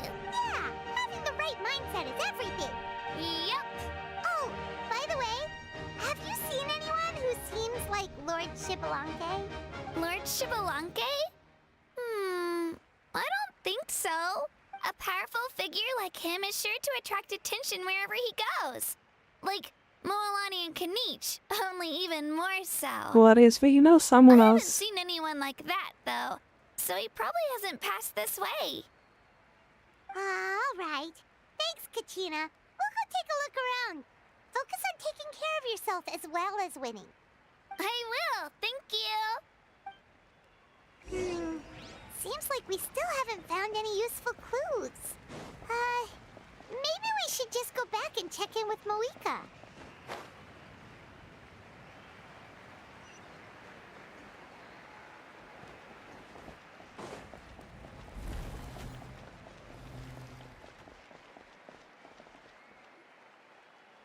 We're back! Ah, supervisors. Your report, please. How are the contestants doing? Madam Host, the contestants are doing great, and the competition is proceeding as scheduled. However, when it comes to Xbalanque... No leads, huh? The competition is almost about to begin and there's still no sign of him? Not what you expected? Not necessarily. Still, let's go give everyone a warm welcome before we kick off.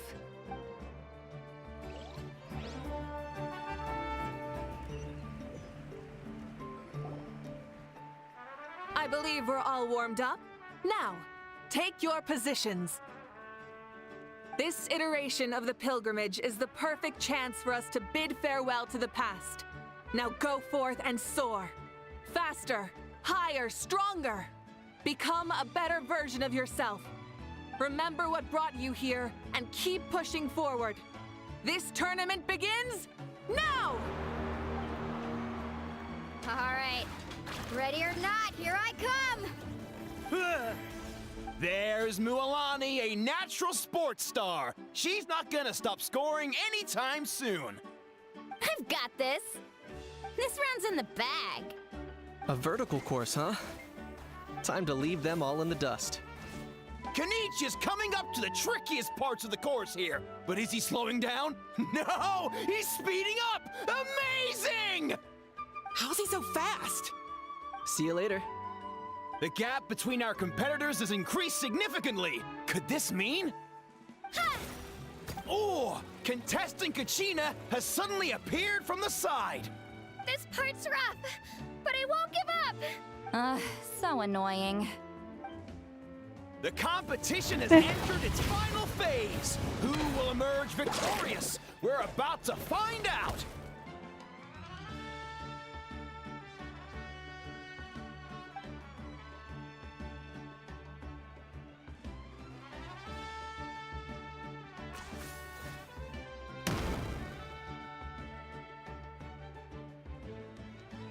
Yeah, Williams, hello.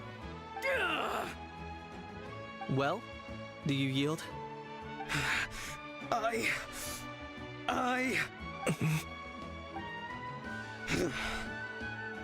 yield. Our champion has emerged, and his name is Kanich! Kanich! Kanich! That's amazing! Woohoo! Oh, Kenny 2-1. Yeah, Let's go. Neat. I knew he'd win. What? So not only is the little punk hard to kill, but he's good at fighting too. Oh. You beat me fair and square, Kanich. People always talk about how tough you are, and now I can say for sure, they're not exaggerating. It's funny. I was thinking to myself earlier that I might have a shot at winning this. Unless I have to face Kanich in the final. Come on, dude. What are you talking about? Losing to Kanich isn't really a loss at all. You've more than proven yourself, too. You could beat me up 30 times over. Huh. Hear that? They're recognizing your strength as well. Keep up the good work. Let's have a rematch sometime. Yeah. You're both so good. But wait, if that's the end, where's Shibalanke? Wait, aren't we missing someone? Lord Shibalanke. Now that you mention it, where is he? Don't tell me. What's with the looks on your faces? I might have won, but I'm not Shibalanke. Huh? Are you saying that you beat Shibalanke then? Just kill me now! Better death than to suffer this torture! What a joke! Phil. You might be onto something. I've never met our runner-up before. So, where did you get this good? That's impossible, right? Could he have placed so well because of some connection with Lord Shibalanke? You mean, he might be Shibalanke? Wait, I'm Shibalanke now? That's news to me. I've got it! Lord Shibalanke didn't want to steal anyone's thunder, so he must have lost the tournament on purpose. Wait, that doesn't make any sense. This is the most holy pilgrimage of the return of the sacred flame. How could anyone throw a match? Whoa, did Paimon say something wrong? Now everyone's talking about Shibalanke. Still, that guy was almost too good, wasn't he? We've never heard of him before, but he was still going toe-to-toe with Kanich. Could he really be?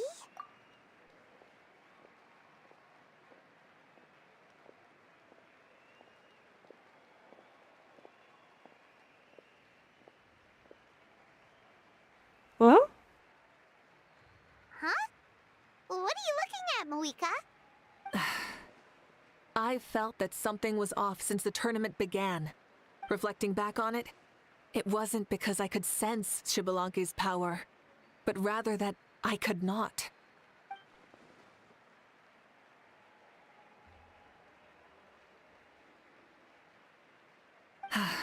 Please, excuse me. Wait, she's going straight in the direction of the other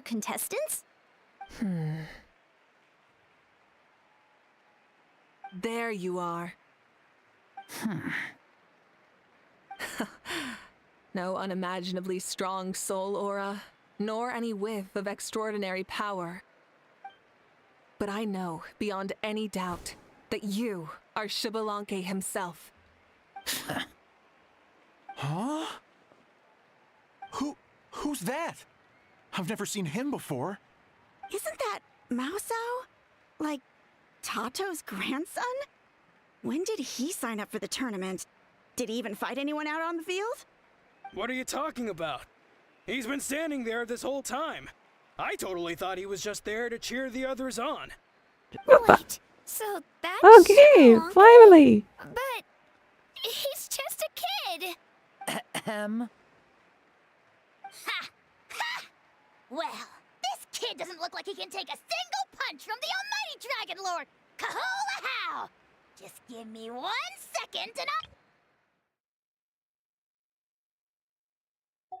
Huh? That's Lord Xbalanque? But, I mean, he was right next to me for most of the tournament. And he didn't seem very, well, Xbalanque to me. You recognized me? Perceptive. No less than expected of this era's Pyro Archon. Forgive me for asking, but how did you do in the latest tournament? I didn't even make it to the final 32. No! This is a joke, right? It has to be. It's clearly He got staged. cooked. See, when they hype up, it's gonna be a complete dud. Out of my way! I've got to see Lord Xbalanque for myself! As expected, your return has caused quite the commotion.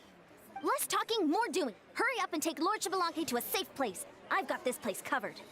Please, remain calm, everyone. Lord Xbalanque is one of the most important people in all of Natlan. I will take responsibility for receiving him into our midst. You heard the Archon. Just leave this to her. Don't worry. We'll let you know as soon as we know more.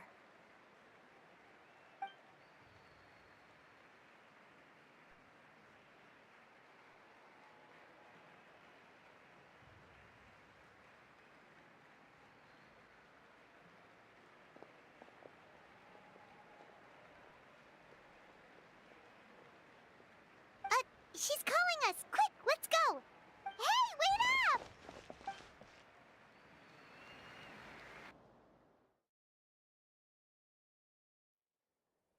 Okay, you wanna save it, kinda. But I swear to God, if you do that, some bullshit like that, I'm gonna fucking nuke you. Okay, this should be far enough. Sorry for making you walk all this way. I am Natlan's current leader and Pyro Archon Mawika. Lord Xbalanque, I said I was inviting you for a chat, but to be perfectly honest, this is also my first time doing something like this, so I don't even know where to begin. Oh? Oh no, he doesn't sound too impressed. You mean you've never hosted a long dead guy on his first trip home before? No worries, it's a first for me too. I didn't realize you also had a sense of humor. Wait, really? Hang on, I think I just realized something. You're telling me that neither you nor your companions know that I, Xbalanque, was totally hilarious? All the woven scrolls regarding your life depict you as a wise and upright person. According to legends, you also use the Divine Throne to negotiate with the Ruler of Death, establishing the set of rules unique to Natlan. As for your sense of humor, no sources have ever touched upon it. Maybe it's better to say that we know even less about you than we expected. I see. In that case, allow me to reintroduce myself. I am the first Pyro Archon, Xbalanque. You may call me dear beloved son, or just Lanque for short. Wow, talk about being overly familiar. And these two are? Allow me to introduce the Traveler and Paimon. They're important friends of Natlan and our companions. Great heroes who helped us defeat the Abyss for good. God black it blue. I see. I was about to say, why did a child follow us all the way here? Though you could say the same for me. And judging by your expression, that's exactly what you're saying. And there's where you'd be wrong. This body belongs to a child of present-day Natlan. I'm only possessing it temporarily. I see. Your physical body couldn't be revived, so you had to borrow someone else's. But what about the original owner? Is he, okay? No need to worry. My existence has not affected this child in any way. This body's original occupant is currently experiencing a fantastic dream. I have my own plans, and as for my reasoning, you'll find out soon enough. Alas, this borrowed body is a bit lacking when it comes to exercise, and hasn't really trained any aspect. I tried my best at the tournament, but could only get so far given my physical limitations. Oh, that explains why you couldn't make a deep run. You're not used to this body, are you? I wish that was the only problem. I'm simply unable to do a lot of larger movements. Oh, and my usual climbing and jumping motions aren't exactly suited for him either. Also, you've got to be twice as careful in a borrowed body. If I pushed him too hard and got him hurt, I'd be no better than a criminal. I could never do anything like that. Indeed. Still, the great shaman Lali learned about your impending resurrection from the Wayup, but we still don't know why you've returned. Oh, is it time to get serious then? All right, serious mode activated. Ahem. In any case, you've already touched on the topic. I did indeed strike a deal with the ruler of death. She once asked me why I prayed for her power as a mere mortal, and why I yearned to save a nation in peril. I convinced her with the promise of perpetual existence and the everlasting flame of life. So, she shared her strength with me, and allowed Natlan to operate under brand new rules. I told her that the plan would be a grand, long-term one in which victory would not come for some time. Certainly not within a mortal lifespan. Still, I knew that someone else would bring it home. She assented to my request, and became an observer of our tale. Seeing her interest, I also asked that I, as the one who laid the foundation, be granted an opportunity to see the new world with my own eyes, if we actually did manage to triumph in the far future. Ah, so your return is a special favor granted by the ruler of death. More like a bet I made with her. Even gods have things that pique their interest. I bet correctly on the outcome of this war, so this trip is my reward. How do you feel about the Natlan of today? Does it meet your expectations? Oh, I like it a lot. Could you tell me more, by the way? I'd love to know how you managed to win the war. As you know, ours was an exceedingly grand, long-term plan. I'll skip over the most ancient parts and start with what I know. The battle from 500 years ago. The disaster struck suddenly, and Natlan was engulfed in darkness. Our land and faith were both shattered, and everyone believed that our nation's end was nigh. But even when thrust into battle against the Abyss, fate, and the passage of time, our heroes did not give up hope of victory. We each shouldered our heavy duty using the power that you left behind. All the Pyro Archons in the last 500 years have devoted their lives to banishing the Abyss, rebuilding our tribes and faith, and uniting the people as one. As for me, I decided to head 500 years into the future, that is, the present, so I might finally bring together our people's resolve, which has stood firm for thousands of years, and fight for our final victory. Of course, I had prepared for the worst. That I would awaken to naught but monsters, corpses, and ruins where our nation once stood. Had that happened, there would have only been one thing left for me to do. Fulfill my final duty as a warrior, and then witness the end of the world helplessly. Still, the outcome proved that our faith was not misplaced.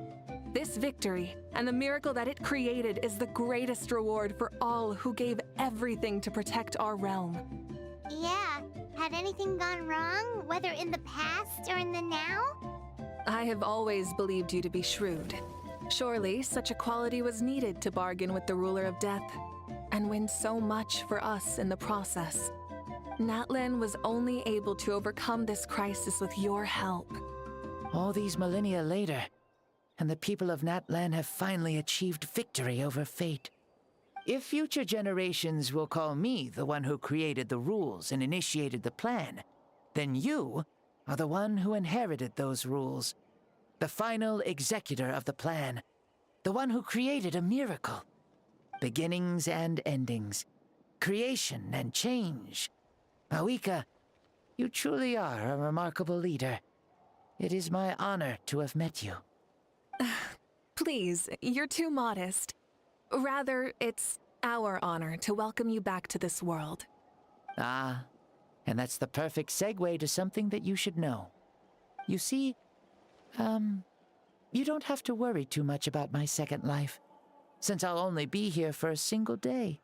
Like, from sunrise to sunset. A single day? What?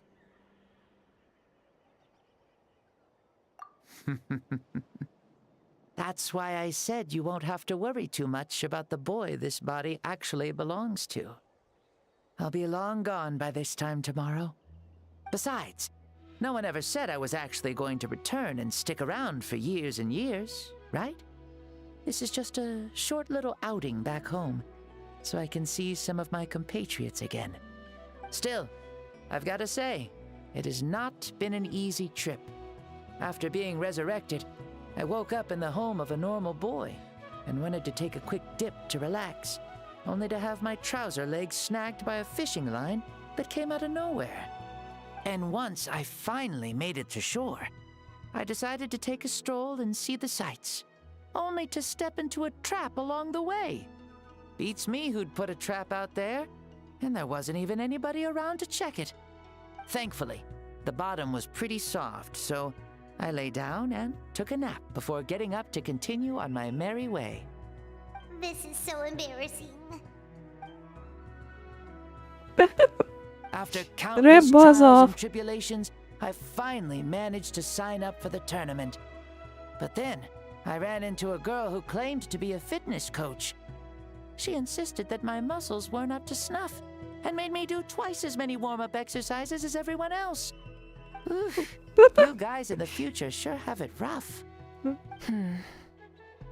Well then, what's next for you? Oh, what a great question. I was just about to get to that. You're a pretty considerate gal. So, I do have a small wish that I haven't been able to fulfill. I managed to participate in the pilgrimage, but alas, my potential is restricted by this form. It sure would be nice if I could show everyone what I could actually do. Why is he stealing glances at us like that? Well, now that I've said it, care to help an old man out, hero? Ahem. See, I was also quite the formidable warrior in my time. Surely a match for Mawika. I mean, I was the first Pyro Archon after all. I could shake the cliffs with a single punch, scale mountains with a single leap. Very formidable indeed. So, you'd like to spar with me? Yes. Using your current body? Will he be able to handle it? Don't worry. I'll find a suitable location for our duel, and a way to keep this body safe. The first sun. The ardent sun. This star is a flame, burning with a passion that will consume all. From the moment I first saw you, I knew you to be a true warrior, just like me. Surely you shall not refuse me this battle. O inheritor of my ancient name, the burning sun, Kiongozi Mawika. I accept. Brilliant. In that case, let us free ourselves from mortal shape. Let the ancient souls guide you to the true arena of duels. What do you mean by that?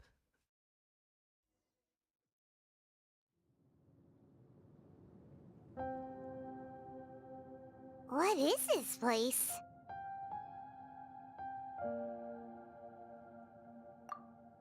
Is this a temple of the spirit? This is the land of the sun, created by my soul.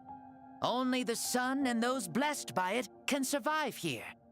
Me, you, and you. The sun, the other sun, Blessed One 1, and Blessed One 2. We've been blessed by the sun? The sun will remember the most virtuous stars. You are hope itself. The most radiant, most important friends we could have. We have invited you here, so you may witness the clash of suns. He is a little more emotional. See this guy? That's what I want with Malika, but she is a fliggin'... I don't know what to say about that. We've manifested in an almost fully spiritual, consciousness-like form, removing the limits of our flesh. That's right. As I said, I knew you to be a born warrior the moment I laid eyes on you. But there are two forms of human strength, that of the body and of the spirit. The great Xbalanque, impressed upon a child's body, found less than a third of his original strength available to him. In that form, I'd lost my strength of body. But here, we meet as our true spiritual selves. In this place, even a child may shake heaven and earth due to the great soul within. What makes a true hero? Someone strong of body, or strong of mind, or must one be strong in both to surpass human limits? Which of these are you, Mawika? Well said, Xbalanque. Let us prove our mastery of both strengths through this battle. To Natlan, to each other, and to the rest of the world. You and I both know we'll never meet a better matched opponent. Indeed, that's exactly what I've always wanted. As a citizen of Natlan, as the Pyro Archon, as an opponent from across the millennia, and a friend whom you never had the chance to meet.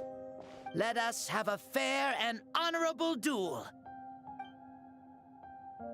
Are we able to fight the kid? Our fight will end when the flame is extinguished. Fine. You ready?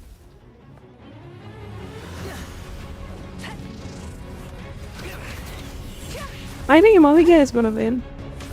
Since he saw the...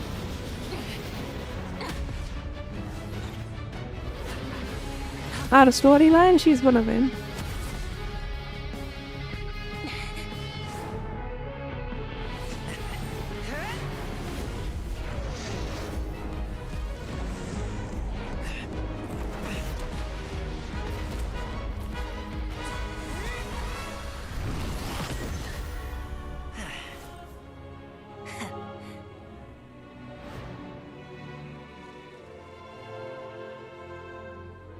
No. In war, there's no time for that.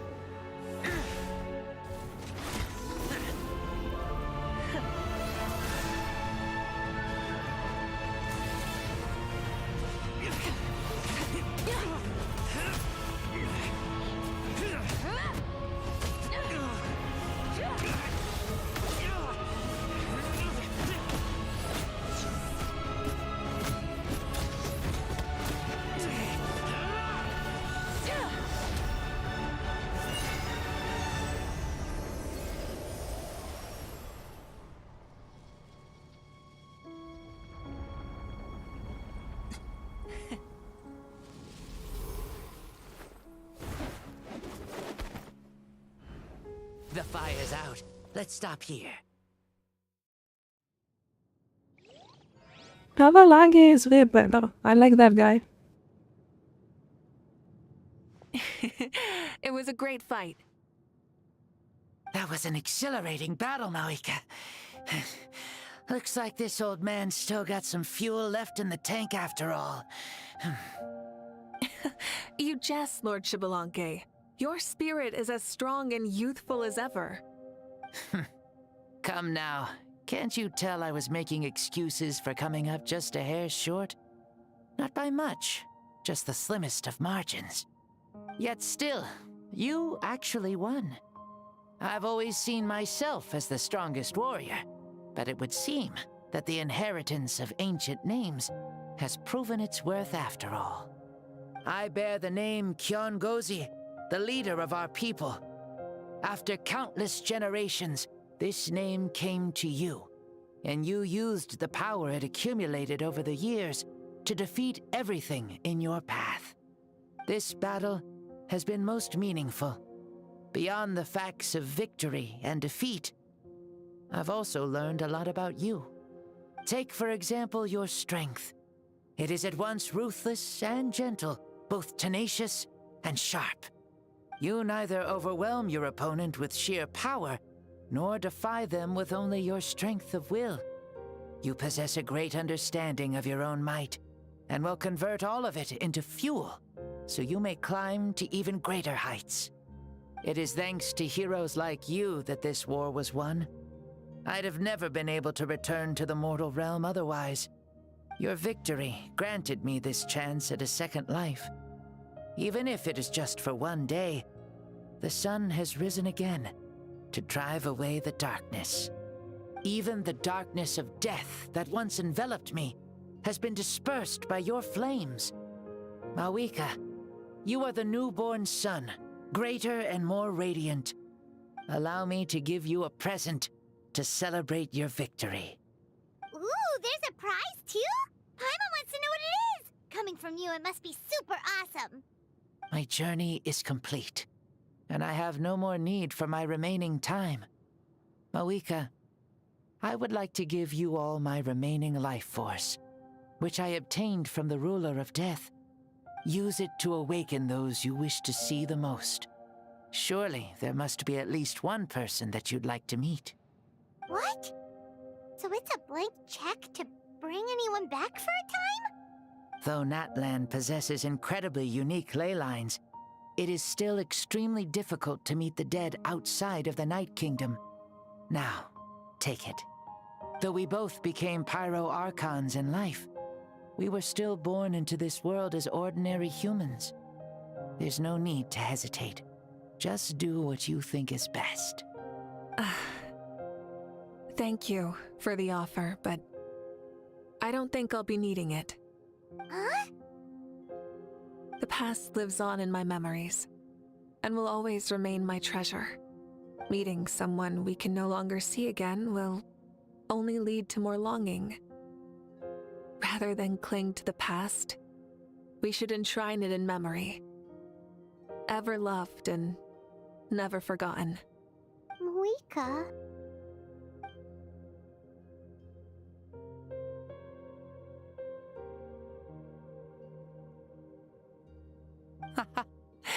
They were right. That's exactly the sort of person you are. They?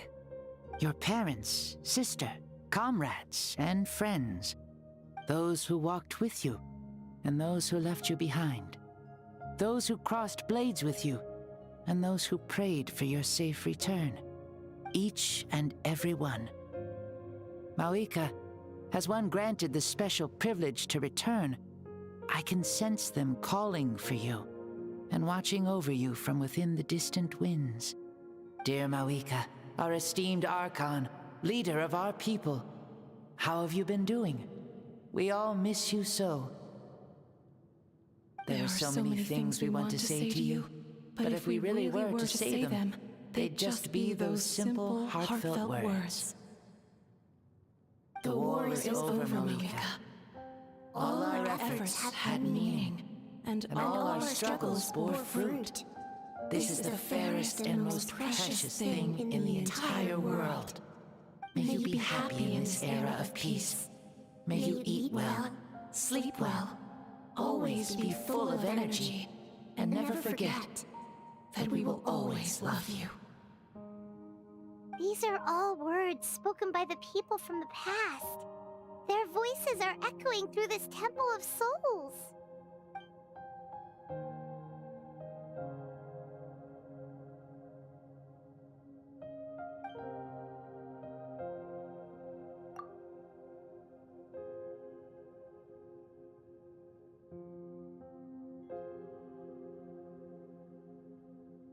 Thank you.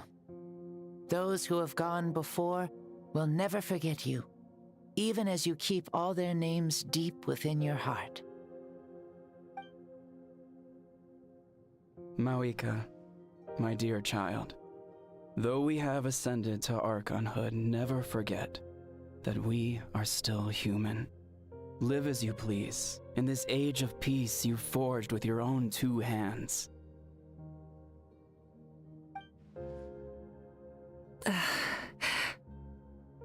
Why so formal all of a sudden? Seriously.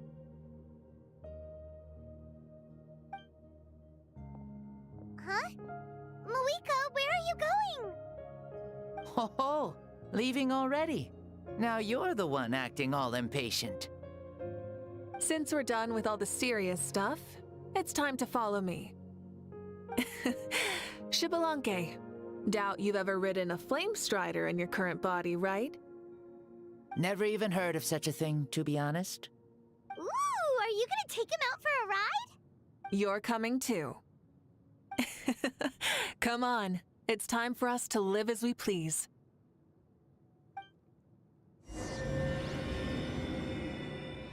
Shibalanke can be defeated through.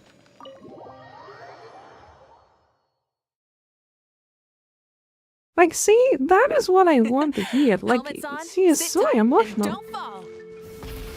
Is this a board you can use to ride on the water? And playing with this stuff is part of everyday life then? Yeah, we're living good! Ah, I wonder if I would have ever become Pyro Archon if we had had these gadgets around back then. I might have had a bit too much fun with them. What? That would be terrible! Agreed. Good thing they were only invented after I died, huh? Looks like I really am better after all, for becoming Pyro Archon even with all this temptation around. Point Mawika! The hands of our friends the Children of Echoes are as skilled as ever. They were already famed in your era, right? This spike was built by their most talented artisan in this age. Speaking of which, we just passed them by. Sweet!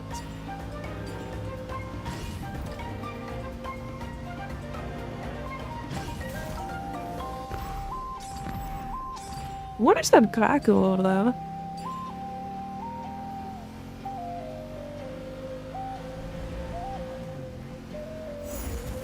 Uh-uh. The lag is killing me. Is that Ochkanatlan? Ah, sure brings back memories. Oh yeah, that was built in your time, right? It's long become a landmark. Very popular with tourists, so I hear. They think it's a lovely place. Is that That's the so? girl I see. So that's how you all see it. Paimon thinks so too! It's especially stunning if you look at it from a spirit way. The stories of the past become things people aspire to in the future. It's just like what they say. The apex reached by those who came before will become the everyday goals of those who come after. Everything is constantly changing for the better. That's good. That's how it should be. I'll bring those words back to the Night Kingdom and share them with everyone there.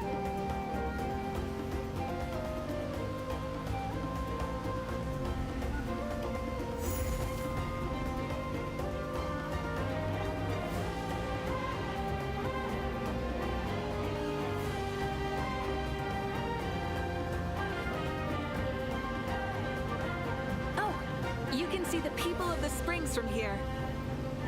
They seem to be enjoying life. Just like the people of Natlan back then. All kinds of things might happen during the day, but as the sun sets, you can always count on the people of the springs to relax by the water, playing their instruments and dancing their worries away. that's their way of life. Precisely. And so it is for every tribe. No matter how many years have passed, for the people who live here, some things will never change. Well, you're the one most qualified to say something like that. So, what do you think? Satisfied with what you saw? Very much so. Speeding across the water, the warm breeze against my face, it makes me very happy. I really do adore this world, just like a plant adores the sun.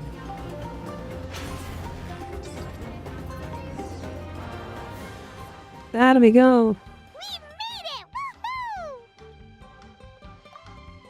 Woohoo! Woo! Thank you, Mauika. This has been a wonderful trip. Lovely things are meant to be shared after all. It's the least we could do for our friend. I'll admit, I didn't expect people several thousand years in the future to see me as a friend. Not that I'm complaining. This old man's had a great day today. Thank you, dear friends. I can still remember how nervous you looked when you saw me for the first time, Mauika. I'll cherish that memory. Oh, is it almost time? Yes, it is. Thank you for coming back to see us. This meeting means a lot to me as well. Mm-hmm.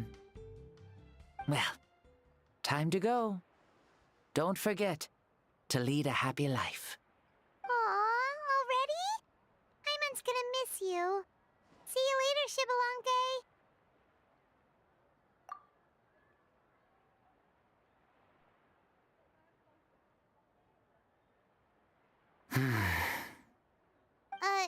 He closed his eyes.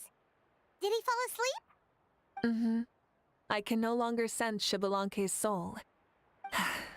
Well, it's gotten quite late, hasn't it? Thank you for accompanying me this whole time. Let's hurry back. You must be starving. Bye-bye, After the Shadlabugger. end of Yep. the pilgrimage, we hold a banquet to congratulate the champion of the tournament. There will be good food and plenty of it. You guys are gonna love it. Mao Sao should be there too. I'll bring him over.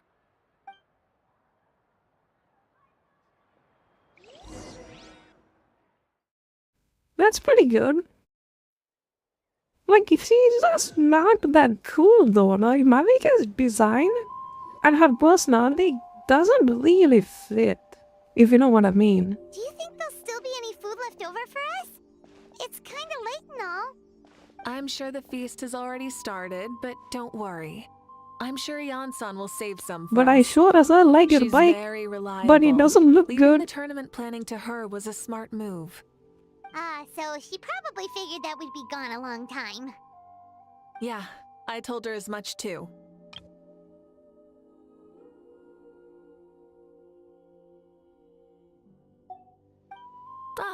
Seems like they've prepared the thing. Was great as a character, boy, they didn't do that with Marika. Yeah, like Shibalonge is way more emotional, way more good at talking. He was interesting. He just showed up for a one time. He made that good of an impression to me. With me? Then Marika did that for the whole Archon quest. That's what they are. They haven't been lit, so Paimon totally thought they were something else. Maybe it's just our voice acting is kind of bad or something, and like, I don't know. Here, watch this.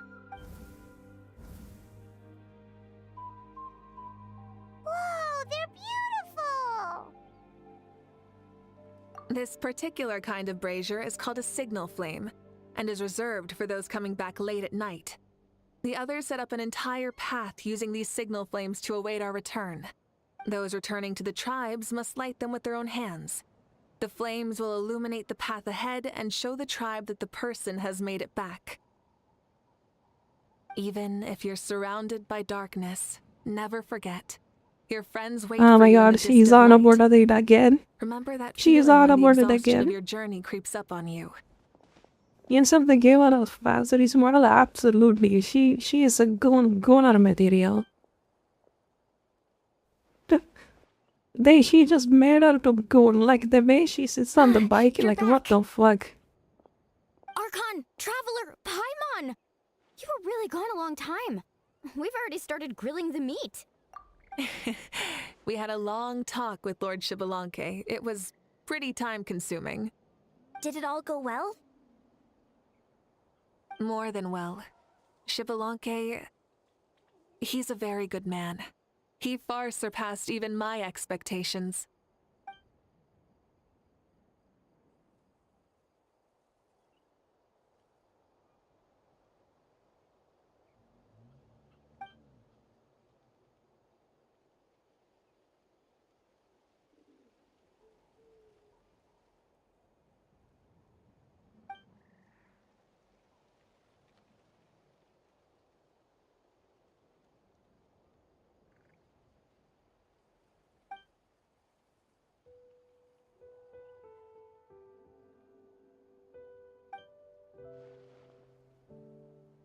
So the only reason Lord Xbalanque didn't win the tournament is because he was limited by the physical body he was in. That's right, but don't feel disappointed on his behalf. He himself was not upset about that turn of events.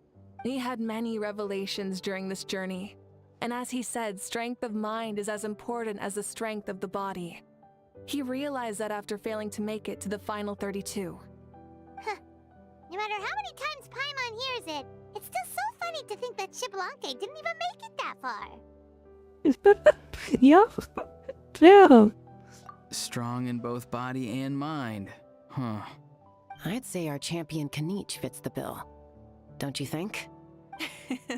Indeed. Everyone, let's raise our cups.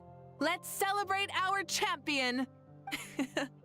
Kaniche, you've proven yourself a true warrior and athlete. Congratulations on your triumph in the pilgrimage. A toast to our champion! Cheers! Thank you, everyone. Hey, look! The kid's awake. Huh?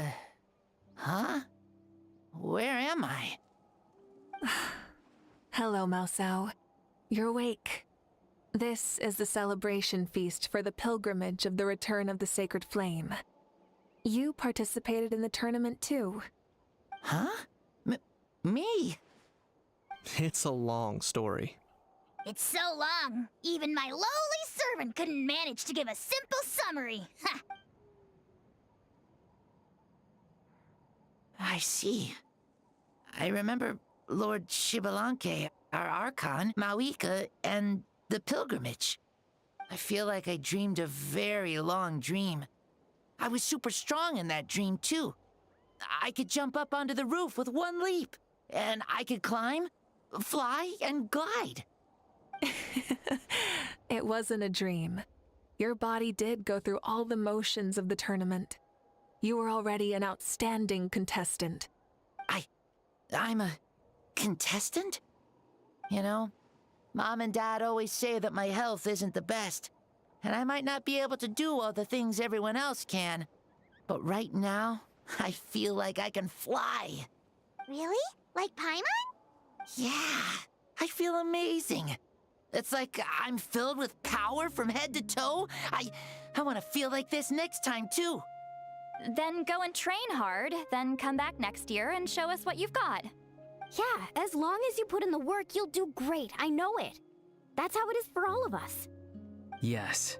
You'll turn out to be a truly beautiful vegetable. I'm sure of it. Oh, beautiful vegetable. Beautiful vegetable. Let's go. Oh, but the pilgrimage was only half of the dream. I think after that, I somehow got into a fight. Really? Against who? I think it was our Archon. That wasn't a dream either. I did have a duel with Xbalanque. Huh? I was hoping to save this until later, but since we're already on this topic, I've got another piece of good news to share. Namely, that we crowned another champion today.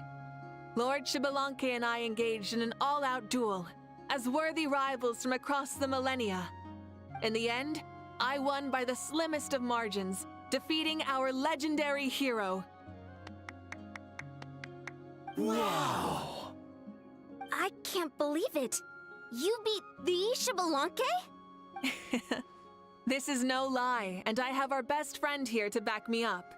You were the arbiter for our duel, yes?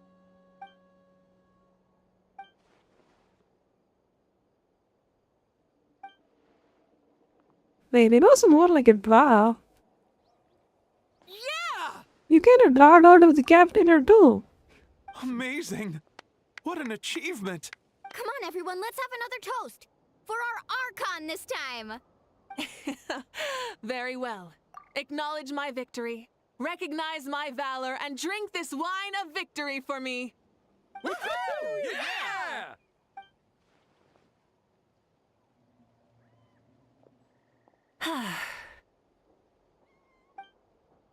Today's been a super long and exciting day, yeah? Yeah, it's been quite some time since I've done so much in a day.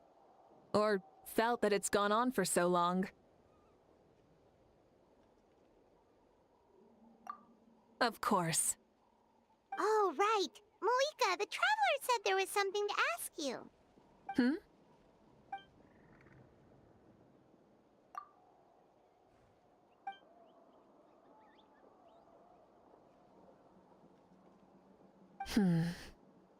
No.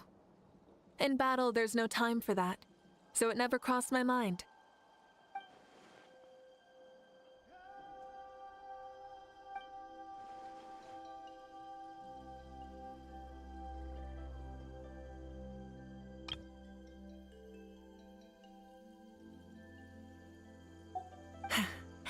The night is still young. Cheers. The soup was like the berry soup. I never even think about that because I am so good at everything I do. And I barely have any personality. She is not good at being a human.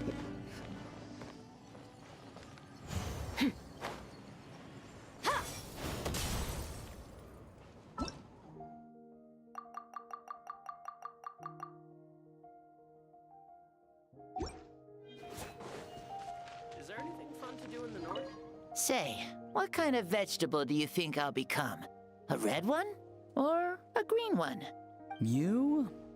I have a feeling that you might turn into an onion. An onion? Someone who looks ordinary, but who can make anyone who attacks you break down and weep. Really? That sounds super strong. What are those two even talking about? Onions are super powerful. One of my friends happened to be cutting onions. She when had I hard came over time to his filling house. up Captain. He began to cry. And she's the blabbering Saurians here? also began to cry, and eventually, nearly every living creature in the room was crying. Captain, I don't know, like the... I mean, if it's anyone else, that his story could have made more sense. But it shouldn't be Captain. Like, that's what I think. His story is fine. But the character you used is like the stupidest decision we could have made. What about you? You Did know? you cry too? I was also in the room, but I shielded my eyes with my cloak just in time. Kukuku and Aoife couldn't see my face, so they thought I cried too. I'd like to become an onion man and make people cry too. Sure, no problem. I really want to interrupt you, but I have no clue what to say to derail this line of conversation. Well, Leon-san, you're a tiny mushroom. Yes. No one asked you. Although, mushrooms are pretty resilient, I guess. Okay, I approve. Then you must be full of life too, right, miss? Yes, she is. Yeah, sure. Why not?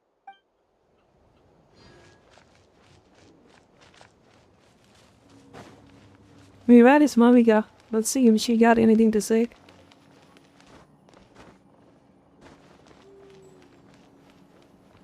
Hey, she's a Spanish. Wow.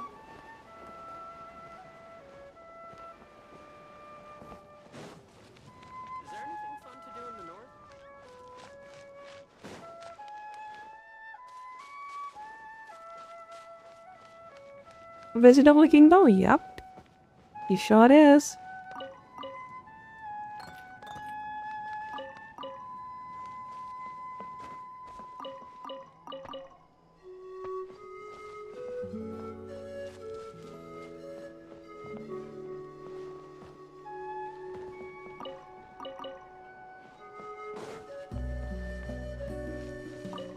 Whoa. Our Archon really is amazing. And super brave, too. She even went toe-to-toe with Lord Shibalanke. Don't be so modest. You'd have done the same. Ha! Like any of us wouldn't! I'd have jumped at the chance! What about you? I wouldn't dare. Fighting is in a warrior's nature.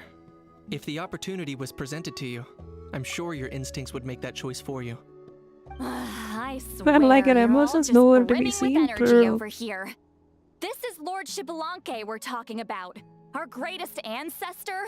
Are you really that into sparring with your elders? Granny Seat Lolly! Let's spar sometime, too. No. We're absolutely not doing that.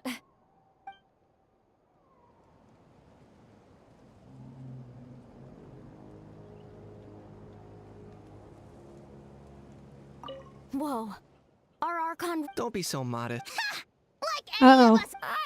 Fighting is in a warrior's nature. If the opportunity Granny Seat Lolly... No. Okay, there we go. That's me. Alright.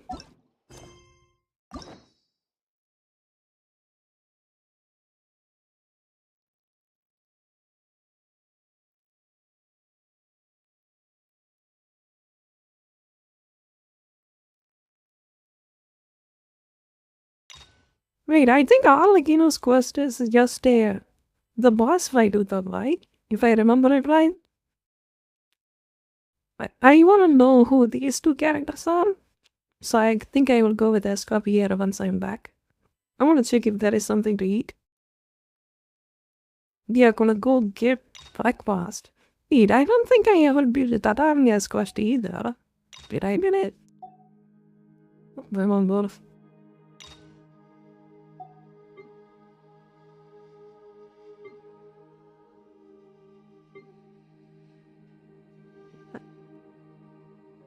Guessing he is a bad guy? No idea. Oh, did he see what I said with the motorcycle? No, I didn't see it. What is it? What are you saying? Oh, I kinda was not paying attention. My bad. Story is too good.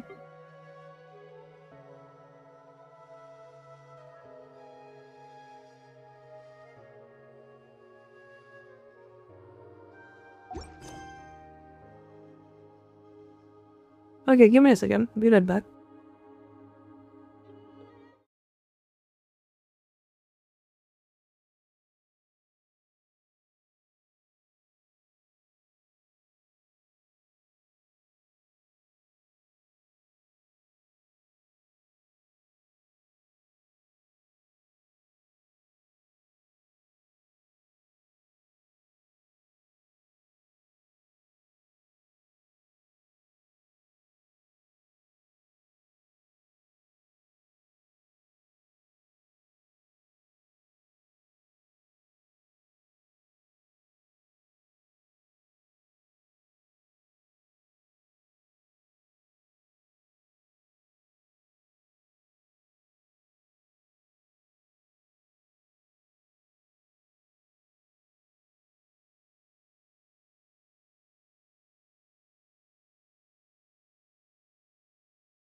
Alright, we are back.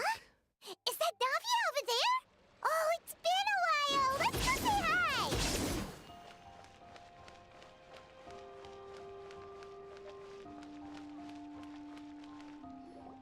What's going on with that? She even sad? Hey, Navia, what you up to? Shh! Get lost, Monica! I don't want to see you back here until you're ready to wake up and start doing things properly! Right now, you're a disgrace to my kitchen and to the Hotel de Boer name! It was an accident. I'm sorry, did you hear me asking for excuses? No, I'll do better, I promise. Why is she so aggressive? She won't even listen to what the poor girl has to say. Oh, hey, cut her some slack. You gotta at least hear her out. Wait! Huh? Who do you think you are telling me? Wait a sec. Navia? Huh. So, you're bringing backup now. Suit yourself! You're still wasting your time!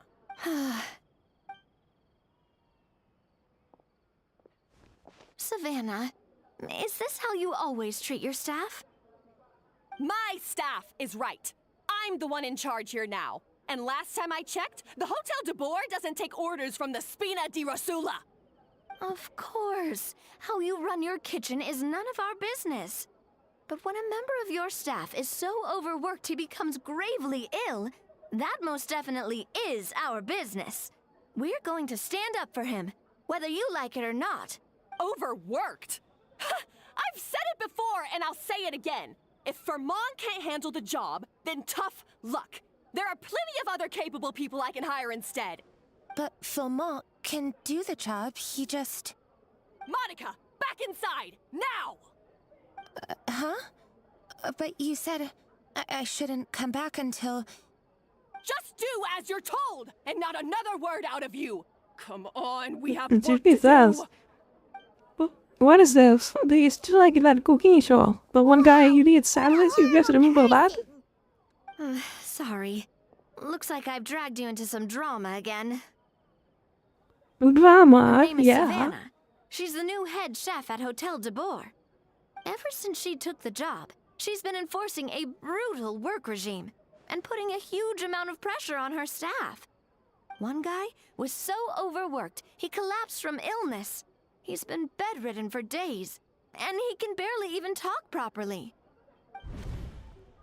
I'm sorry. I'm sorry. It's all my fault. I don't deserve to be a chef. At his family's request, the Spina di Rosula is trying to mediate on his behalf.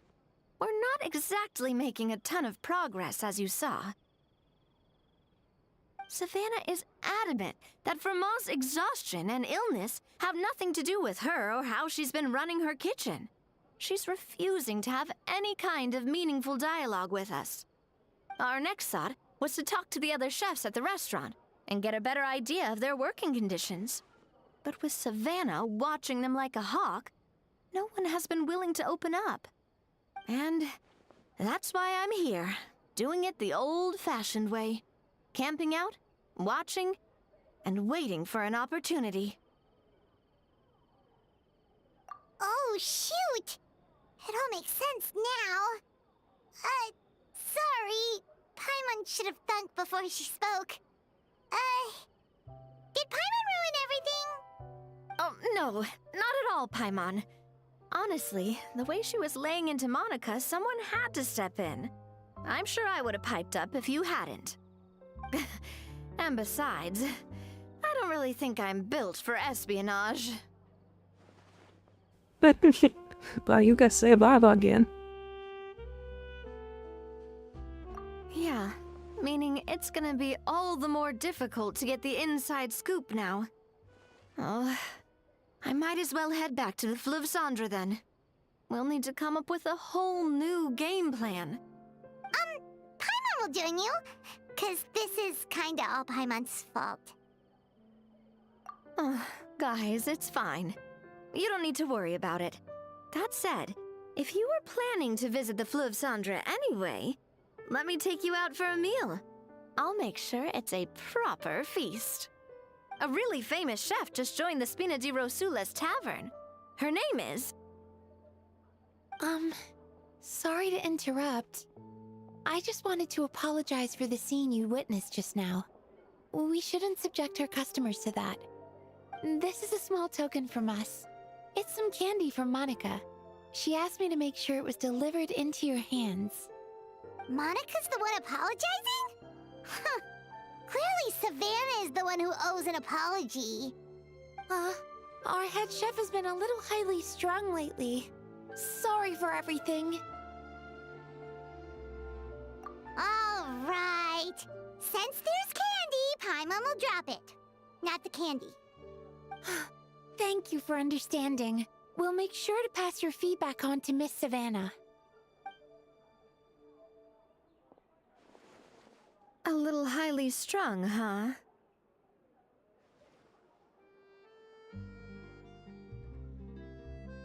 Paimon doesn't get it. How did someone like her even become head chef? Well, according to Fermat's family, she hasn't always been like this. But that's a story for another time. Let's try this candy.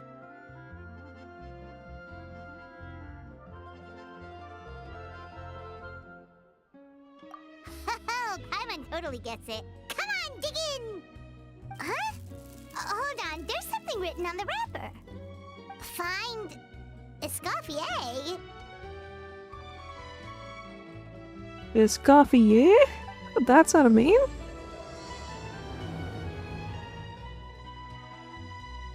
Escoffier? Could this mean... Huh? You know that name, Navia? Yeah. Let's stick to the plan and go back to the Fleuve Cendre for now. That's where we'll find Escoffier anyway.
Just rely on the ocean's self-cleaning ability.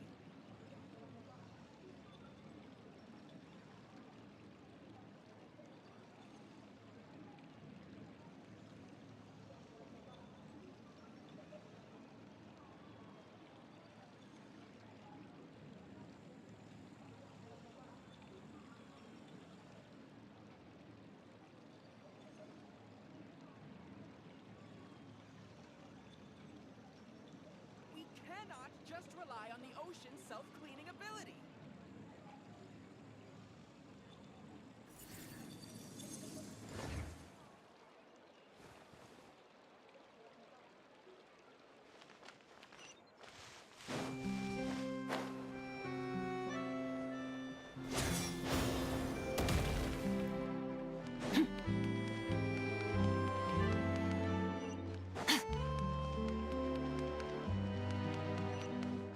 Where the hell is she? It says downwards. Can I teleport to it?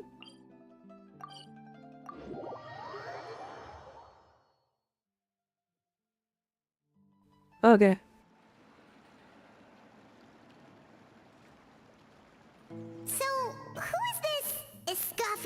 anyway?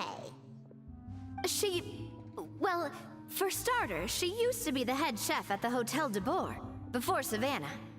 She recreated the legendary Gâteau de Boer and restored the restaurant back to its former glory. Safe to say, she's the most renowned head chef in the Hotel de Boer's history, after the culinary genius Modeste himself. Gâteau de Boer? That's the super exclusive cake that they only sell a few slices a day, right? Wow. Why the heck would she let Savannah take her place? Well, apparently, the Hotel de Boer was reported for a safety incident.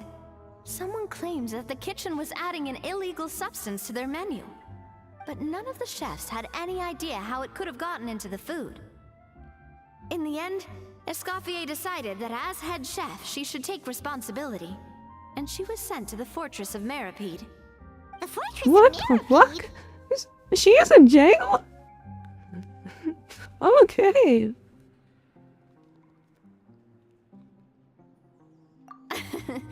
Well, you're right. The quantity of the substance they found was fairly minimal. Even the guards believed the whole thing was probably just an accident. Escoffier didn't have to stay in the fortress for long, but still, by the time she returned, the role of head chef had already passed to Savannah. So that's what happened. Paimon still thinks it's really unfair. Even though Escoffier is no longer head chef at the hotel, she's still well respected by the staff. So, I'm guessing what Monica wants is for us to convince Escoffier to try and negotiate with Savannah on the staff's behalf. Oh, Paimon gets it! Monica wants Escoffier to come back and kick Savannah out. It's simple. If the new head chef is stressing everyone out, then the solution is just get the old one back. Well, about that... You thought cream of mushroom soup was ready to serve after 3.5 minutes on the stove! You'd have had more sense serving hot water with ice cubes. At least then you wouldn't have wasted all this perfectly good cream and mushroom! What do you say, Hilaire? I'm sorry, Cream. I'm sorry, Mushroom. As you can see, Wow. Escoffier is that kind of chef as well. Trouwens, hoe hard dat de woorden made it this Leave it on the far. heat for long enough to allow those flavors the chance to come out. Don't be fooled by the aroma when the water first starts to boil. Got it? Yes, Chef. Then go back and do it again. The customers are still waiting. Remember where you went wrong and don't repeat the same mistake twice. Yes, Chef.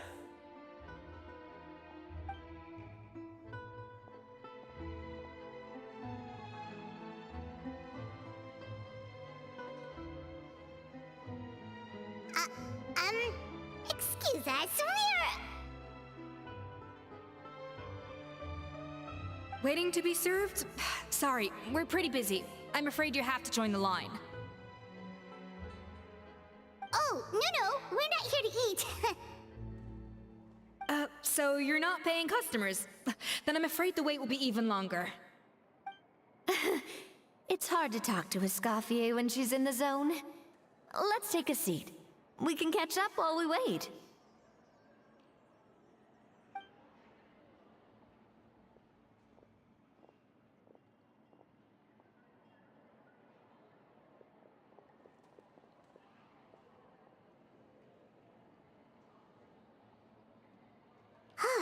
Looks like the rush hour is finally over.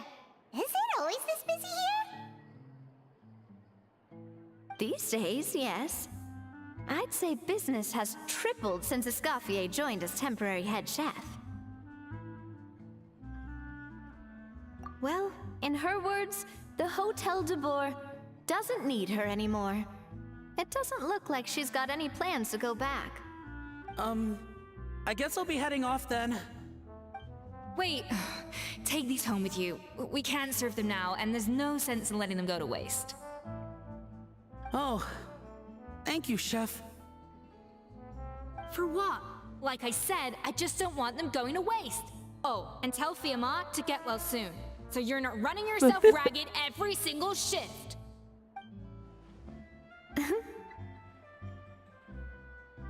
Fiamma. That's the second time we've heard that name. Who is that again? He's the chef that fell ill from stress. Hilaire is his son. And with Mom stuck at home taking care of Dad, he decided to pick up some work to help pay the bills.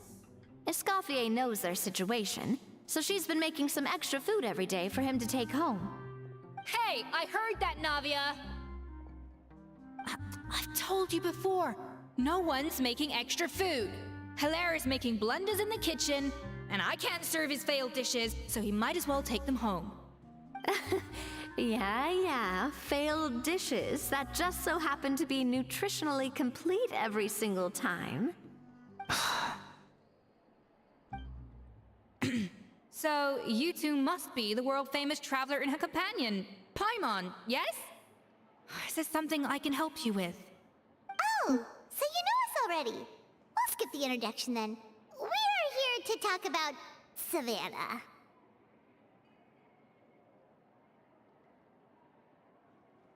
I certainly am. The Spina's headquarters are right next to the tavern. And I've lost count of the number of times Navia's come to pester me about it. But I don't work for the Hotel Vtuber anymore. And being ex-head chef doesn't give me the right to interfere with that business. Besides, I'm the one who persuaded Savannah to take the job in the first place. What? Well, she was a much gentler person back then. A little timid, even. She wasn't at all confident that she was the right fit for the role.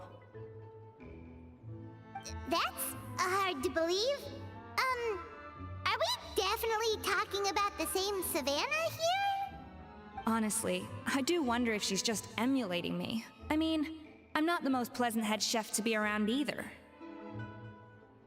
Well, at least Anyway, yourself one suffice to say that given the history between us, it'll be tricky for me to tell her she's doing her job wrong without coming across like a huge hypocrite. Fiamma and the others probably think that Savannah gets it all from me. I wouldn't be so sure about that, Escoffier. Look at this note we got from Monica. She mentioned me. Whatever shortcomings you feel you have, it looks like Monica still trusts you. As for the others, well, how can you know what they think unless you ask them? Monica. Plus, it's not like we're asking you to storm in there and raise hell. We're only in the initial phase of our investigation. All we're trying to do is get the other chefs to open up to us. Oh, Monica. Oh, Monica! Escoffier? I can't believe her! Powdered sugar is supposed to be applied sparingly. Look at all that on the wrapper. It's thicker than the sole of my shoe. Unbelievable! I won't stand for this. She has to learn. Come on, we're going. Wait, so now she's... What the fuck is this? What the fuck am I asking myself into, dude? What is this? Let's go catch up to her. We don't want to keep her waiting.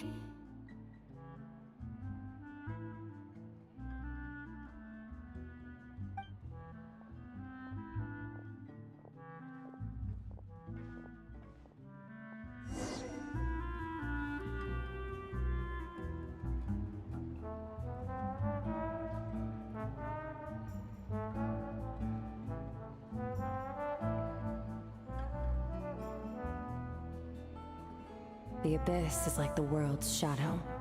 It's always there, and it will never perish. I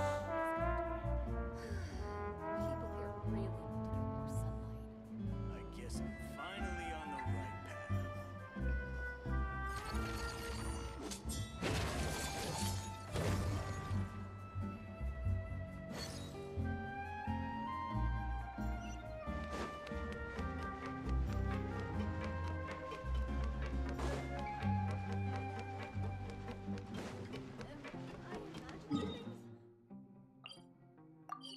Teleport.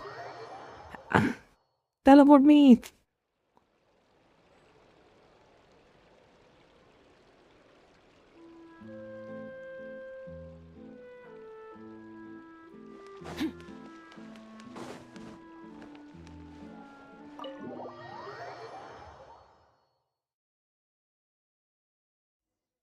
Wait, she looks like... Is that a... I'm sorry. I'm so sorry.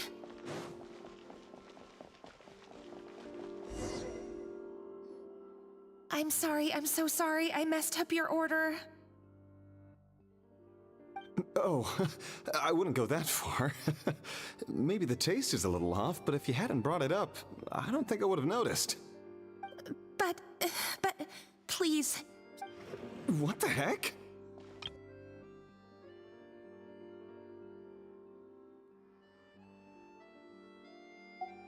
Get up, Monica! Can't you see that you're just making your customer feel more awkward?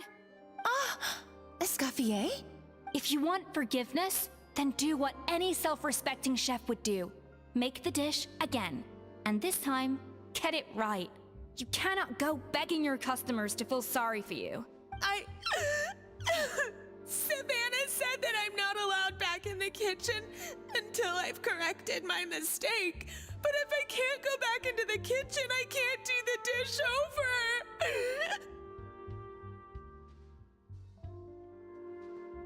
That's some backwards logic.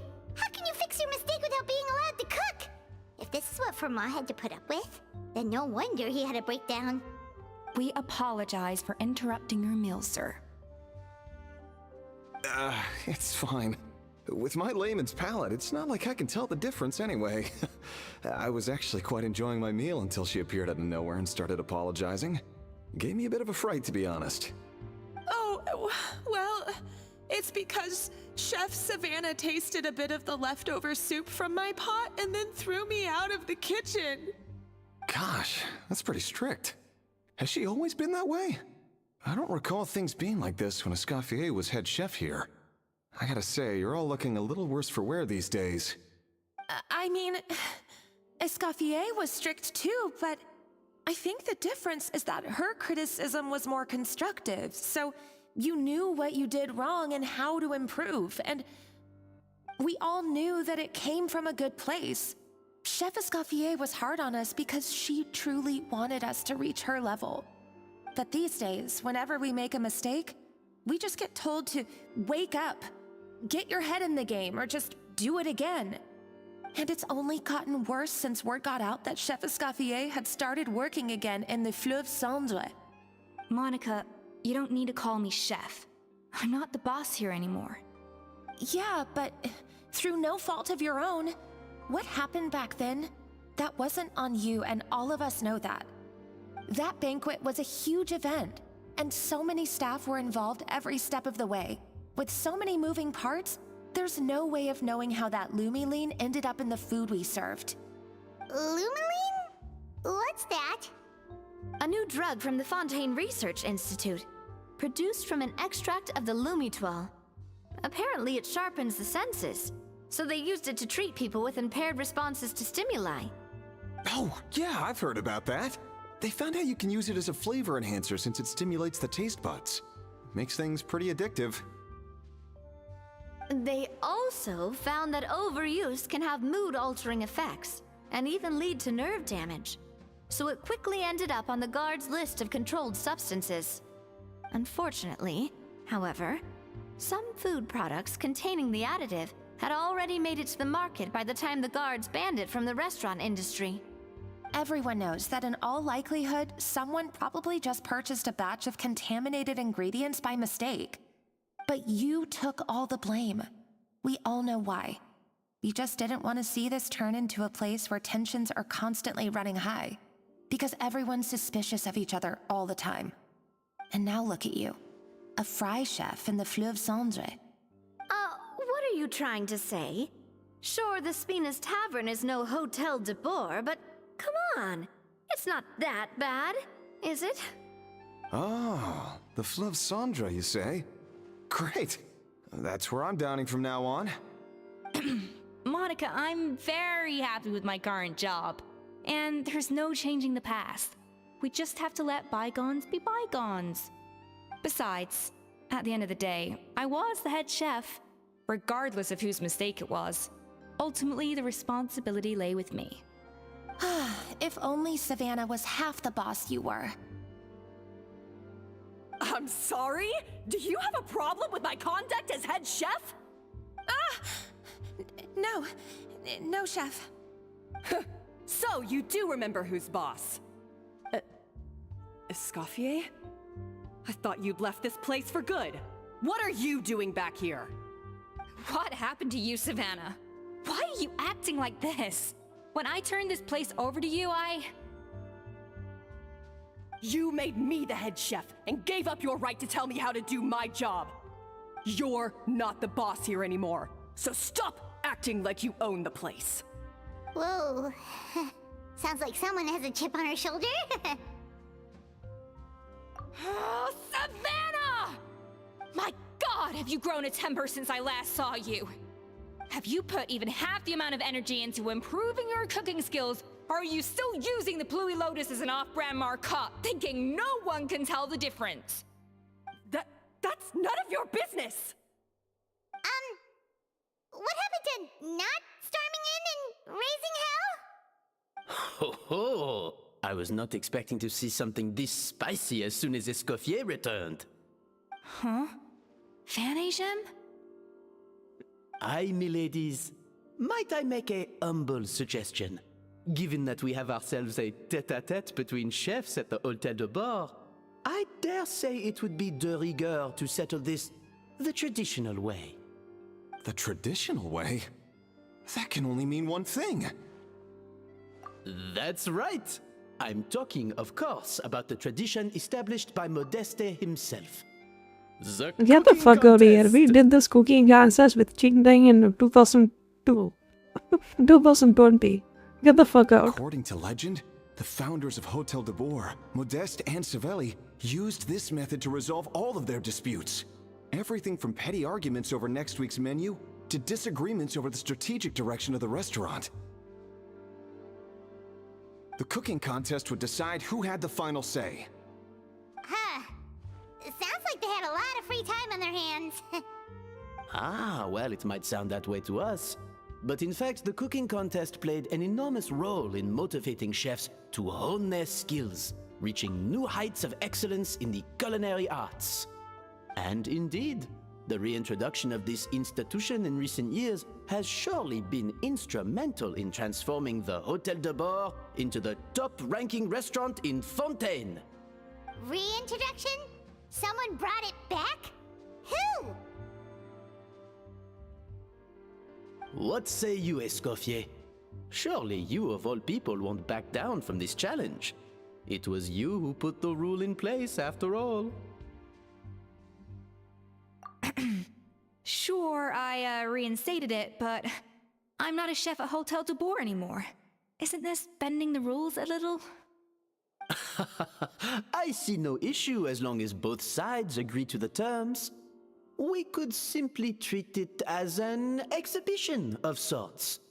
Savannah, any objections? Exhibition. Huh. No. If we're going to battle it out, let's put it all on the line. If I lose, it's up to you what happens to me. I don't want anything to happen to you. But if you lose, you hand over the Codex de Bord to me. What? The Codex de Bord? What is that? Only the legendary handbook written by the original head chef Modeste. It contains all his secret recipes, including Gâteau de Bord. It's the greatest treasure in Fontaine's culinary world. And only the present and former head chefs of the Hôtel de Bord have the right to read it. Present and former? Wait, but that already includes Savannah, though. What do you want that old thing for? You have your own copy, don't you? Don't take me for a fool. You know perfectly well what I mean. I want your copy, the original version, the one you took with you when you left us. I'm sorry, I must be missing something. You know, there's no difference between the original and the copy, right? They contain the exact same recipes. Stop trying to change the topic. What's wrong, Escoffier? Scared you're gonna lose to me? Or are you scared of me getting my hands on the original codex? Savannah, you may remember that we gave her the original as a parting gift to thank Escoffier for her years of service.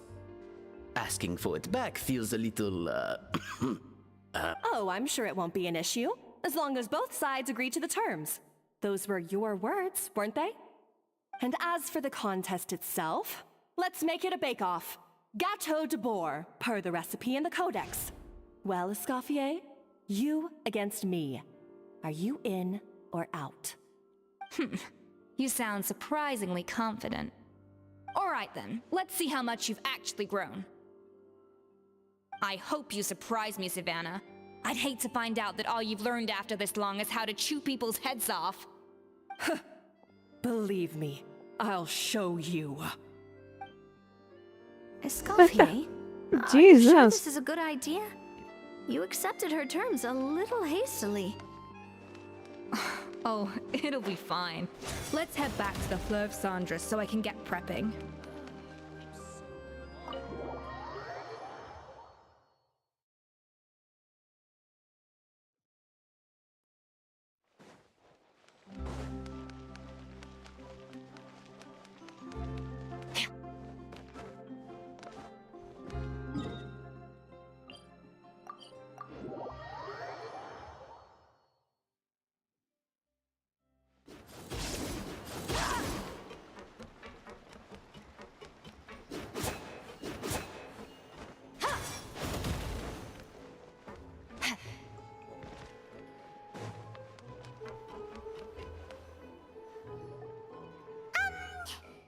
So, this whole bake-off thing kind of came out of nowhere. Was it really sensible to just go along with it? Well, I got a sense that she's holding something back. But we chefs always express ourselves in our cooking. So if she won't talk, this might be the best way to find out what's really going on with her. Huh? Holding back? Sure didn't sound that way to Paimon. Escoffier only picked up on it because she's the same way. Always closed off, never letting you know what she really thinks. That's patently false, at least where your macarons are concerned. I've been nothing but truthful with you about the disgraceful amount of sugar you use. Okay, that's one case where you can keep your thoughts to yourself.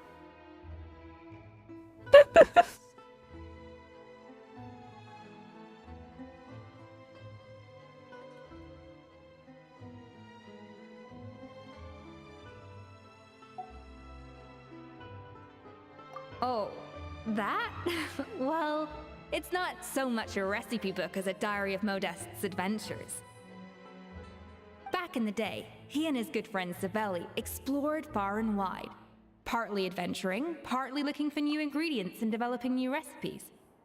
Their creations had an enormous influence on the course of Fontaine cuisine, turning it into a much more vibrant and diverse scene. For instance, legend has it that the original Gâteau de boar was made using a special secret ingredient that Modeste discovered on one of his adventures. So rare was the ingredient that they could never make more than 16 slices of the cake per day. But everyone who tried it claimed that it was one of the most blissful and invigorating things they had ever tasted. Modeste and Savelli went on to found the original Hôtel de Bourg, which catapulted them to stardom in Fontaine's culinary world. Especially Modeste. He was hailed as a once-in-a-generation genius, and over time, the recipes from his adventure log became known as the Codex de Boer. Ah, Paimon's heard this kind of story before. Armed with the Codex, the Hôtel de Bourg took its rightful place as the finest restaurant in the land, serving those recipes for centuries to come.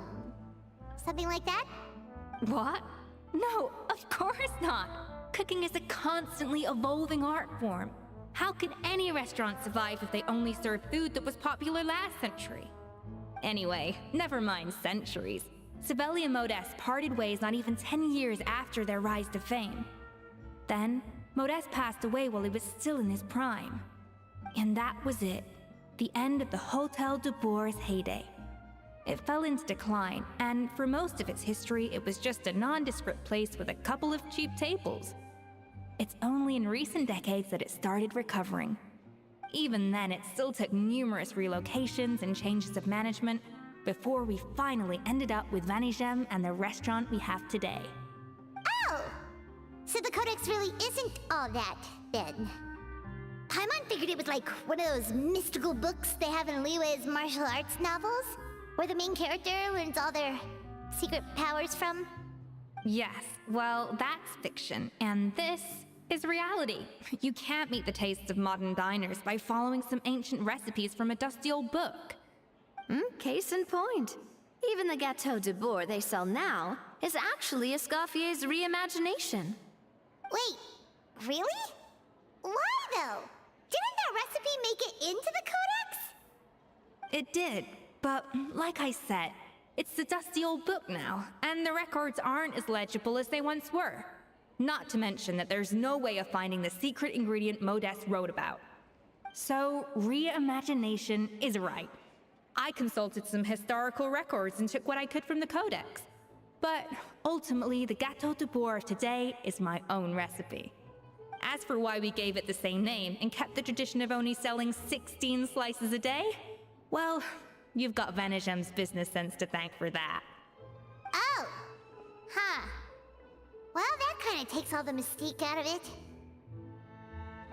Hey now, it might not be the original Gâteau de Bourg, but it's still the most delicious cake in Fontaine today.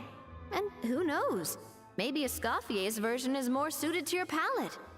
Just think, if the original truly was the perfect cake you're imagining it to be, there's no way the recipe would have been lost to history, right? Not to mention that the Hotel de Bourg never would have fallen into a slump. Anyway, before I left my role as head chef, I made a copy of all the recipes from the Codex, including my own improved versions, and turned them over to Savannah. So why is she so interested in the original copy? Could it be a symbolic thing? Like, whoever holds the original Codex de Bourg is the true head chef? Well, it was clearly precious enough to give to Escoffier as a parting gift. Meanwhile, Savannah only got a copy.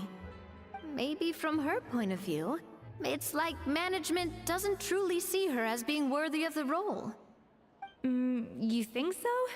The only thing is, it was her suggestion to gift me the original in the first place. Well, a joint decision by her and Vanigem. But still. What? Huh. Guess she's had a major change of heart since she became head chef. Yeesh. Who knows? We could speculate forever. Better to just let our Gâteau do the talking. It means besting her in this bake-off, and then getting her to explain herself, even if I have to beat it out of her with a spatula. However much she's changed since we worked together, I believe that she still has her chef's pride. And if she respects the art, she'll respect the outcome of our contest. Well, I'm confident that you and your spatula can get justice for Froment. All you need to do now is win the contest. But that should be a breeze for you. Let's not get too ahead of ourselves. Gâteau de Bourg is very complicated to make. Usually, it takes 3 chefs working in tandem to cover everything. Now, if I had to push it, I could probably do the work of 3 chefs myself. But I'd prefer to play it safe if I can find a couple of assistants in time. Well, that's easy. The 3 of us are veterans in the kitchen. You just need to pick 2 of us. Well, I have heard the Traveler is an accomplished cook, as well as a warrior. But be warned, I will hold you to exceptionally high standards. Think you're up to the task? Oh, count me in too. I've spent weeks perfecting my macarons after your scathing review. Even if it means competing against the Traveler, so be it. I'll show you what I'm made of. Confident. I like it. Alright, let's start with some elementary mise en place. Show me your knife skills.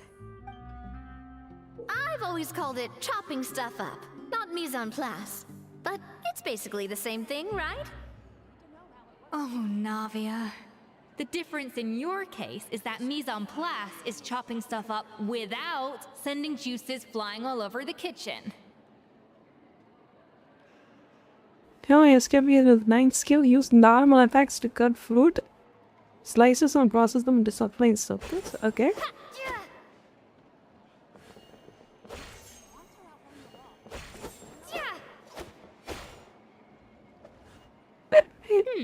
I just saw that back easier in. than I expected. Yeah, thankfully it was pretty straightforward in the end. You made it sound like we'd be carving statues out of fruits or something. Well, brace yourself, because the next step is anything but straightforward. I'll be using this cold press to extract flavor compounds from the ingredients. A kind of special food processor I got the Fontaine Research Institute to make for me. It uses cold temperature extraction to isolate the essence of cooking ingredients, which can then be used to flavor dishes more precisely.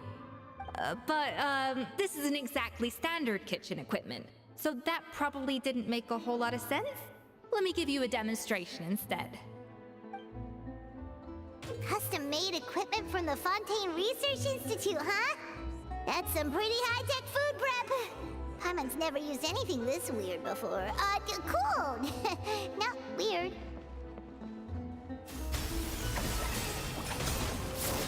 Yeah.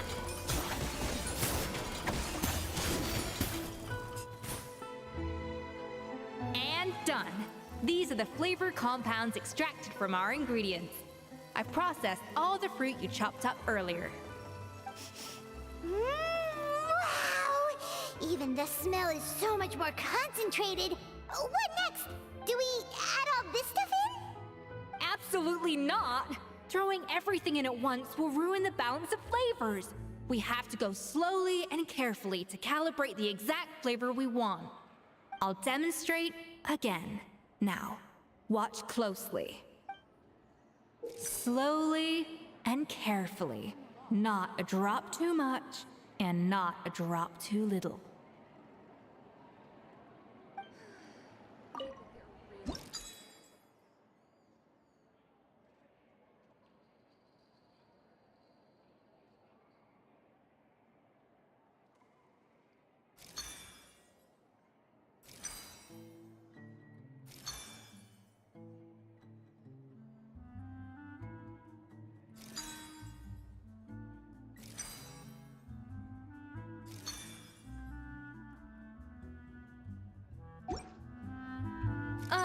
That didn't count. I was experimenting. Get with it, Escoffier. Everyone's watching. Yo, he gets out of that routine. Like Sanji. Sanji doesn't like to hear that. Yeah, that explains a lot.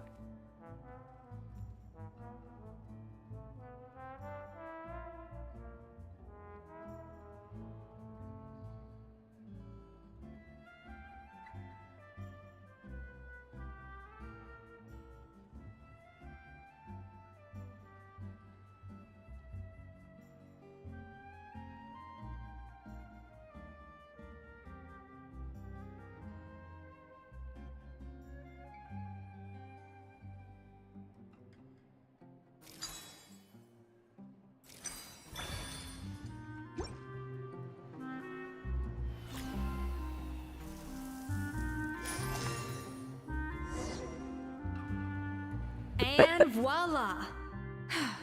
Now it's your turn. Dad, I like how she sounds. Not terrible. Considering this was everyone's first time blending flavor extracts, it could have been worse. Very unique voice But he the got. Traveler's work was surprisingly good. Are you sure you've never done this before? You got almost perfect results on your first try.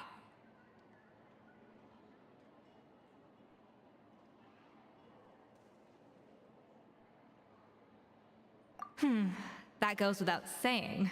Still, credit where credit's due. You did well. Alright, now for the part I've been looking forward to. I want each of you to cook something from the Hotel du Bois' current menu.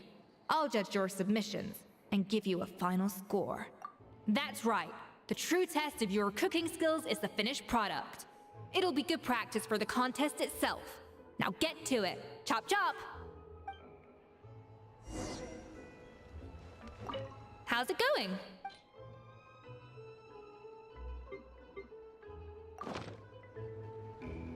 How's it going? Have you picked a dish yet? Choose wisely. I expect you to present the most delicious thing on the menu.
I don't have anything delicious though. Am I good?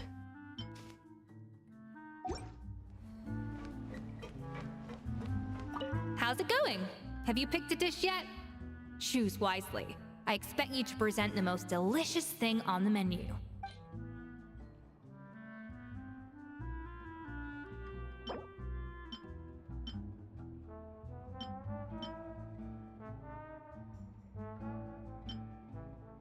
Oh.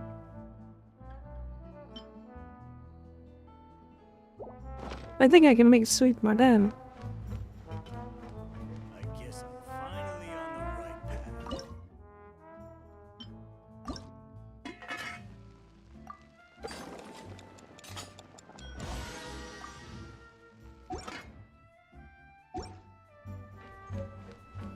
How's it going? Have you picked a dish yet? Choose wisely. I expect you to present the most delicious thing on the menu.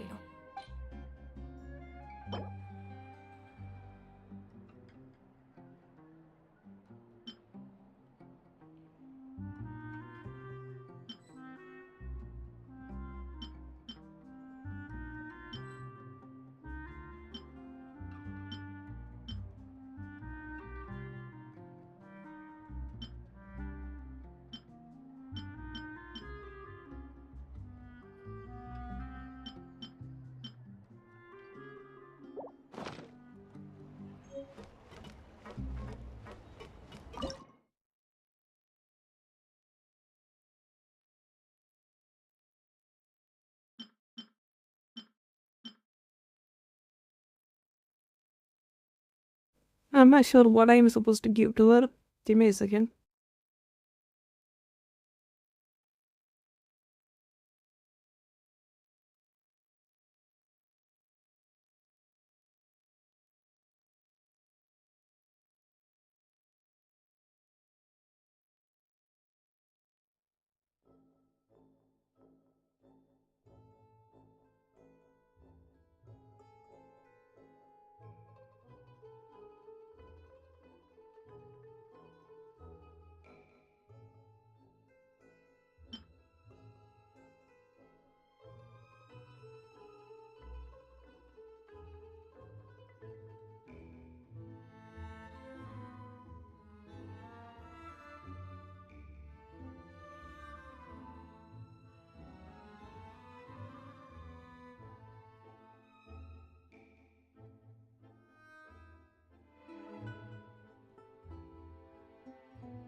How's it going?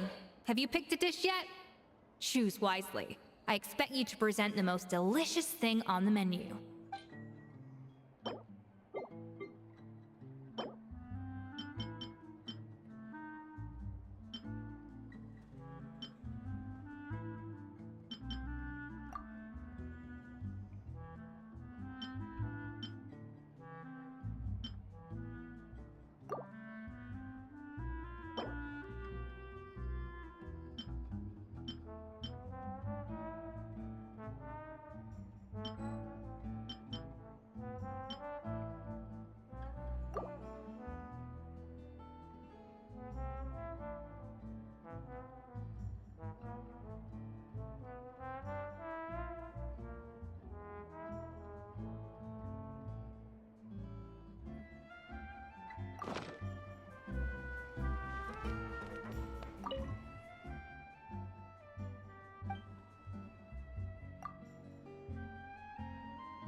How's it going?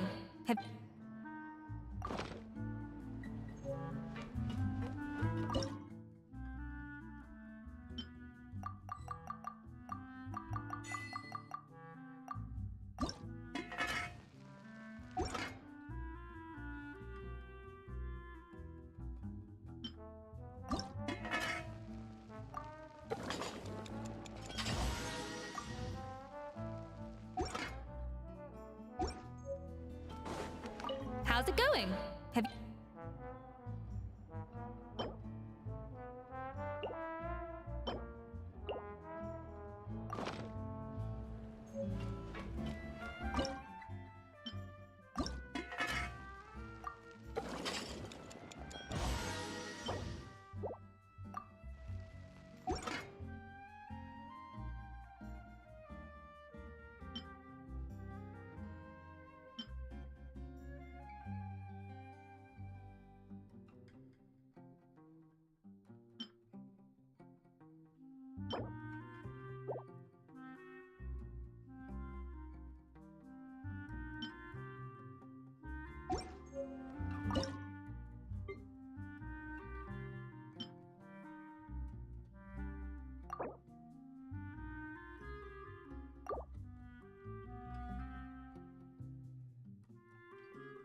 Yeah, cooking, boys. Let's go. What the fucking Christ.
Yeah, it says the Court of Devor. Somebody pulled from there, but which one? Like, I don't know which one it is. So confused.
Oh.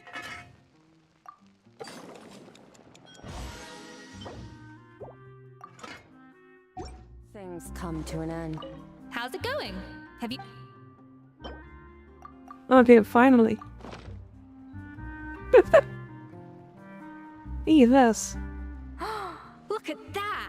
With the grace of a snow-winged goose, as I like to say. Now, let the grating commence.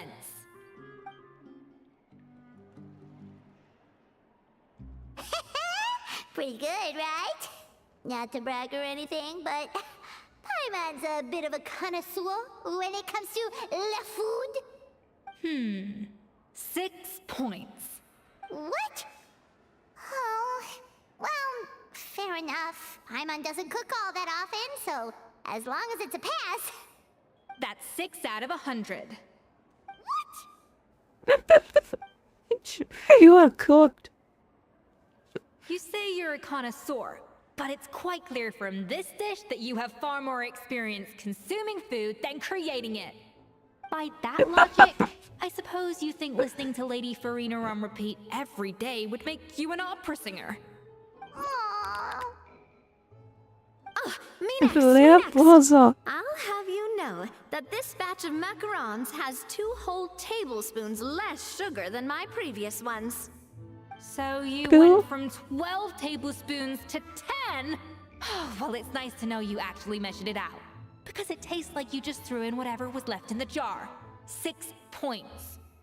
Aww. She got cooked. Yikes, she's the house judge. So, what do you think? This is our last hope. 8 points. We are cooked, we are, I believe. What we got?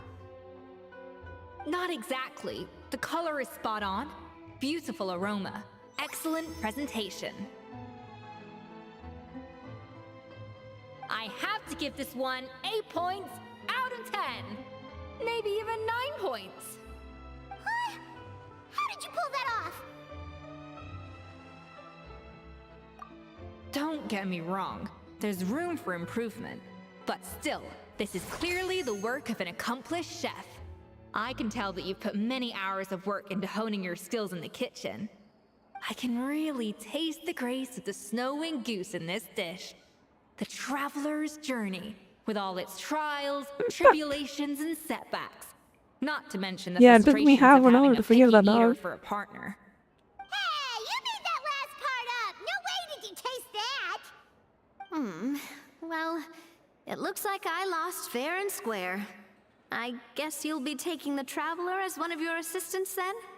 But if it takes 3 chefs, that still leaves 1 slot remaining.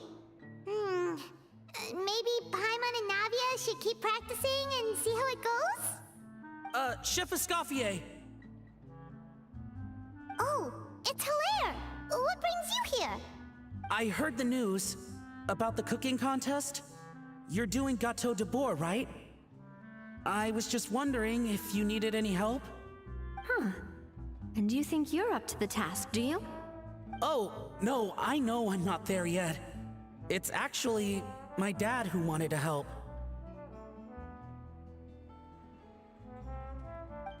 Firma, last I heard, you could barely get out of bed. Chef Escoffier, Navia, Traveler, thank you all so much for everything you're doing for me and my family. I've had enough of sitting around at home while you run yourselves ragged. If you let me, I'd like to help you win this cooking contest.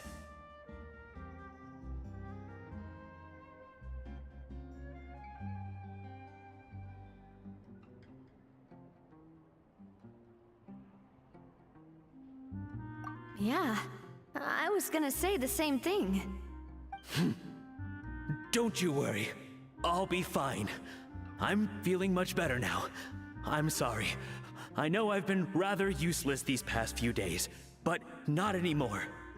The fact is, I'm a fine chef, despite recent events.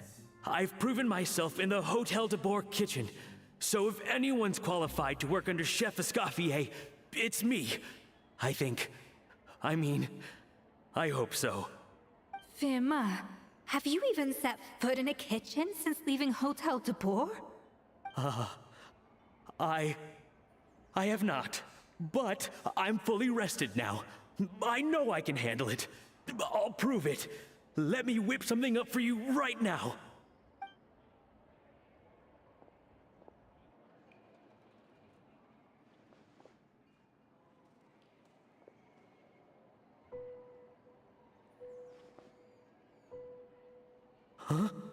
That's strange. Why are my hands shaking? What do you call this, Verma? I can't seem to grip my knife. Do it again! Again! Again! I... Hopeless. Get out of my kitchen yesterday.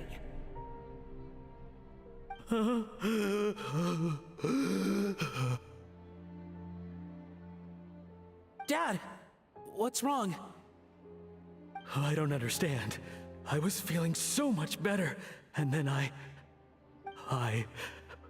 Will I never be able to work in a kitchen again? Dad, talk to me. What happened? I think the real issue here is not physical exhaustion, but psychological trauma. Monica, when did you get here? Probably because you were all concentrating so hard on your cooking. I didn't want to interrupt your flow. But anyway, Verma, I'm so sorry. If only I'd known how serious your situation was, I would have stood up for you sooner. You have nothing to apologize for, Monica.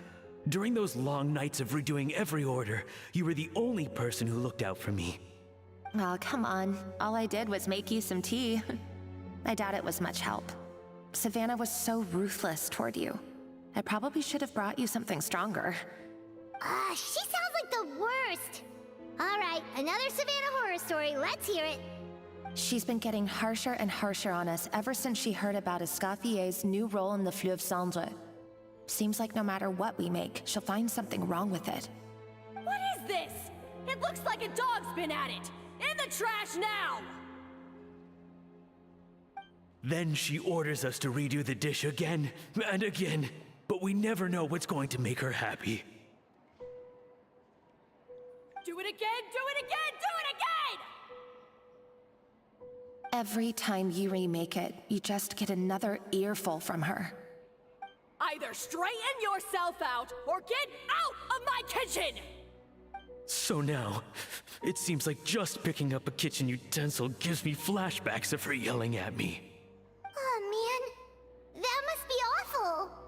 The more I want to get it perfect, the more my hands shake, and the more scared I am of making another mistake. How can you give up so easily, Firma?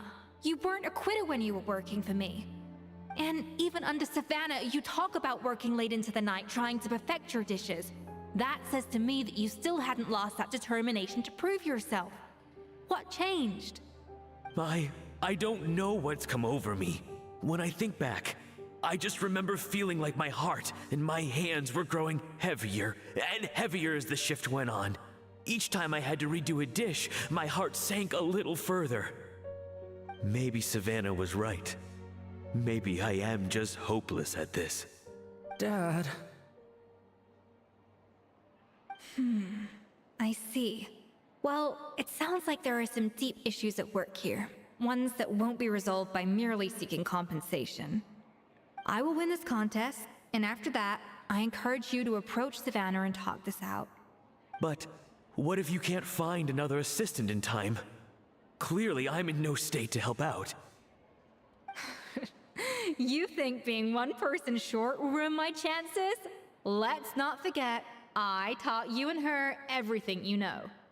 Even if I had to go it alone, I would present the perfect gâteau. Oh, well, Paimon and Nadia will still keep practicing, just in case. And so will I. Yeah! And if worse comes to worse, we can always get the Spina di Rosula to put out an emergency call for chefs. There's gotta be someone out there, right? Actually, I thought maybe I could help.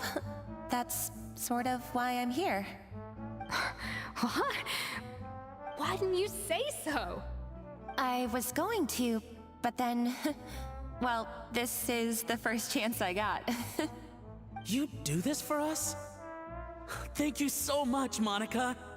Alright, fine by me. But aren't you still working for Savannah? Joining the other side seems like a guaranteed way to put your future employment in jeopardy. I know, but it's all right. I've made up my mind. With the way things are, I can't keep working for Savannah much longer anyway. Unless I want to become the next Fermat. I'm done with sucking it up. It's time to try and turn things around. If this cooking contest can get Savannah to see the error of her ways, then I'm sure she'll forgive me for this.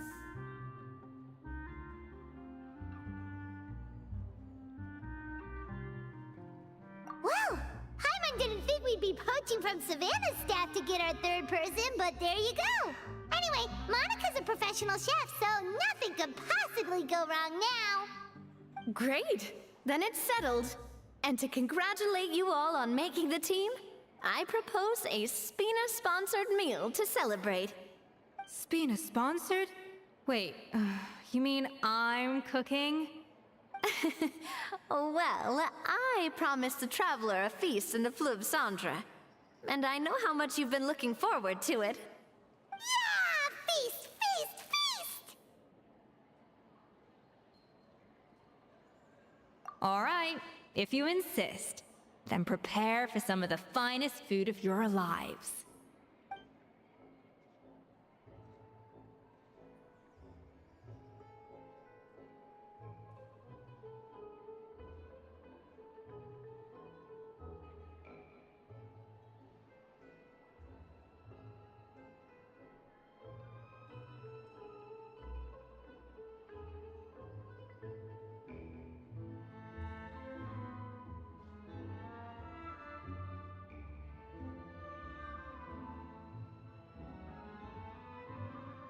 That's not a I want bad to make a idea, shot break. actually. Wait, Uh-oh. hold on. You need to finesse that further.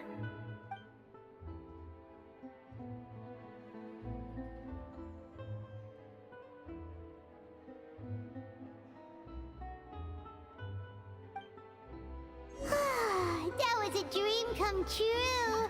Hyman never knew Fontanian cuisine could be this.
Why, Savannah? Why? Oh, nothing. I was just flicking through the original Codex de Boer. I wanted to see if there was anything I'm missing. Something I hadn't noticed before. That might explain why Savannah's so desperate to get her hands on it. But I can't find anything. It's just some hastily scribbled recipes in between diary entries from Modeste's adventuring phase. And most of it's not even legible anymore. The copy I gave her not only has all the recipes in full, but even includes my own private tips and notes from years of experience. Surely that's infinitely more useful than this old thing. Yeah, maybe. Still, it's just hard for me to imagine that the Savannah I knew would go to all this effort just to make a point. We were. At least I always thought we were. She was a little shy, but meticulous with everything and everyone she dealt with. She made a few mistakes here and there, but she was quick to correct them whenever they were pointed out. And she was always striving to improve as a chef. Those qualities are why I recommended her to replace me as head chef. I never imagined for 1 second that she'd cause Fiamma and the other staff so much grief.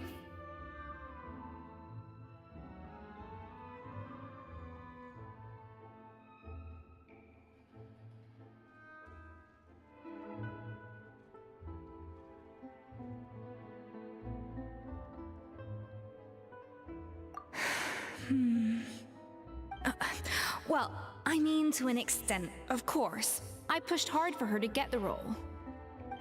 And the idea that she turned out like this because of me is difficult to come to terms with.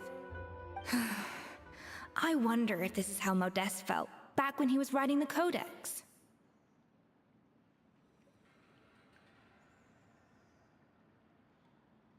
Yes, with his good friend and co-founder of the Hotel de Boer, Savelli. The story goes that after Modeste unveiled his Gâteau de Boer and was hailed as a culinary genius, he was admired and adored by all. But his newfound fame slowly drove him and Savelli apart. Unlike Modeste, whose every new creation was an instant hit, Savelli seemed to face setbacks at every turn. Doors that would swing wide open for Modeste would shut in Savelli's face. And with Modeste being whisked off to all manner of functions by his celebrity friends, he had less and less time to discuss the culinary arts with Savelli. People started gossiping about Savelli, and their relationship between the two gradually soured. Everything came to an abrupt end when Modeste, still in the prime of his life and still hailed as a genius, suddenly died from an acute illness. And that was it. They neither had a decisive split, nor got the chance to properly reconcile. Their story just came to an end. One rumor had it that Savelli actually killed Modeste out of jealousy, even as the latter was hoping to make amends. Unlikely. It's a popular theory, but there's no real basis for it. At least there are no records of Savelli ever being convicted of a crime. Still, beyond a point, there's no way of knowing what truly happened in the past. All we can do is try to make sure the present doesn't quite go as badly. And that's why I have to win this contest tomorrow. Then get the truth about everything that's been going on, even if it means cracking her open like a nut.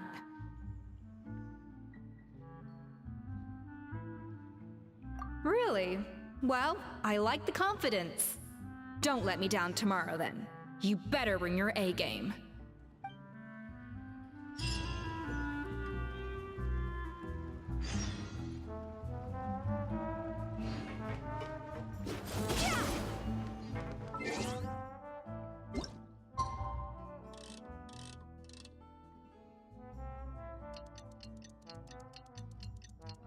Senpai, Loki, hello.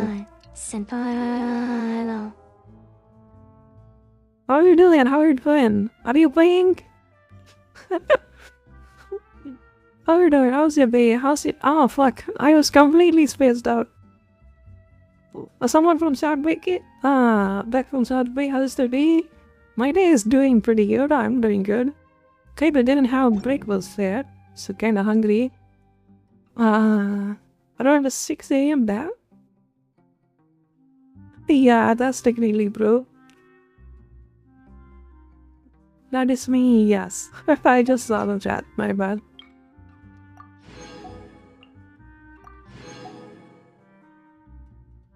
Yeah, I'm pretty good.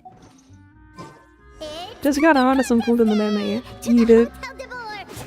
Still playing Genshin.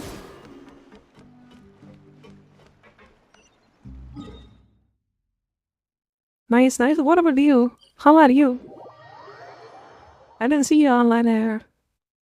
So maybe you were busy with work? Did you hear the news? Escoffier's coming back for a cooking contest. I'm working. I see, Seriously? I Escoffier see. in a cooking Yeah, I'm contest? getting about Now so. that I've got to see. I don't get it. Why would anyone in their right mind challenge her to a cooking contest?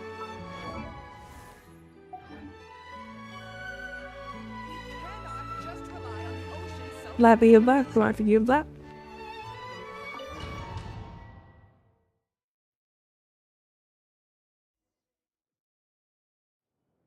Mesdames et messieurs, welcome one and all to the Hôtel de Bord and to this most exciting of cooking contests. Savannah, I've brought the original copy of the codex you asked for. Monica? Huh. In the interests of fairness, this contest will be conducted in a double-blind format. Once the dishes are complete, they will be sent to the back of the kitchen where they'll each receive a label. The labels will be placed out of sight underneath the plates, only to be revealed after the judges have sampled them and reached a final verdict. This is to ensure that no one will know which dish is made by which contestant. As one of the judges, I promise to be fair and impartial. When my meal got interrupted yesterday, I never thought this is how they'd make it up to me. Getting a seat on the judging panel is a pretty sweet deal.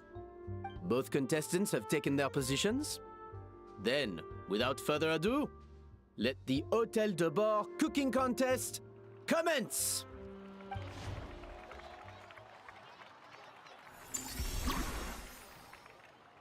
Alright.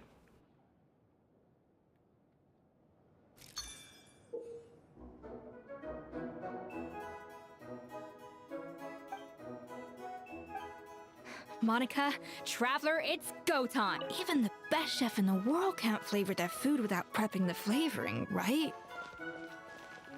Alphonse, Gaspar, get to work! Do not disappoint me. Looks like our two head chefs are raring to go. Like an oven on full blast, this competition is quickly heating up.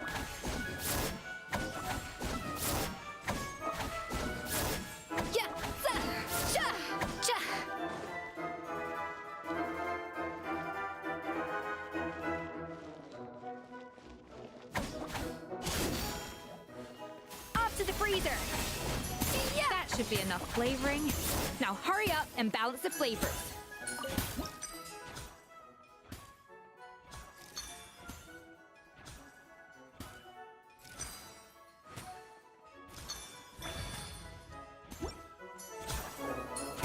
Got him!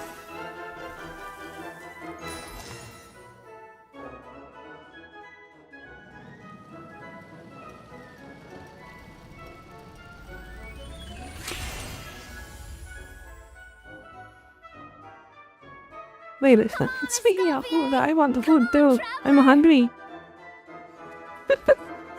I need food too. Food.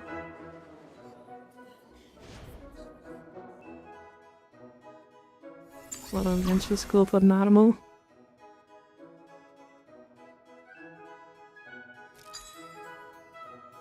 They would love to eat pizza, but cooking is expensive. I don't know.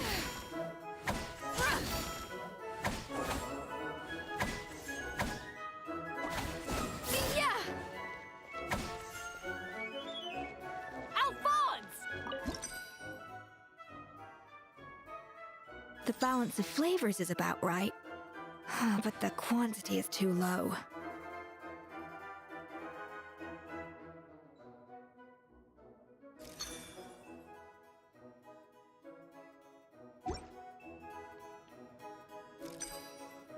Pizza for lunch, bro? Oh, tension in the ranks on Team Savannah. Yeah, I could say that. There we go. Got it.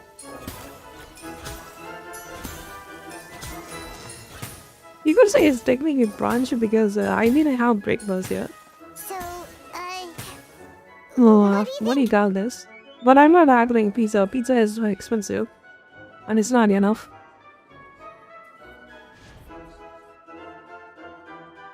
But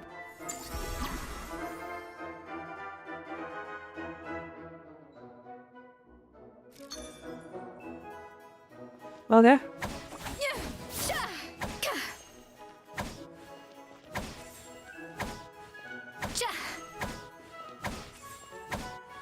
Escoffier is already on the final step.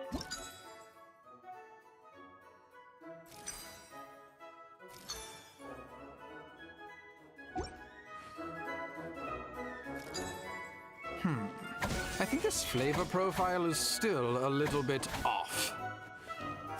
Enough! Useless! Both of you!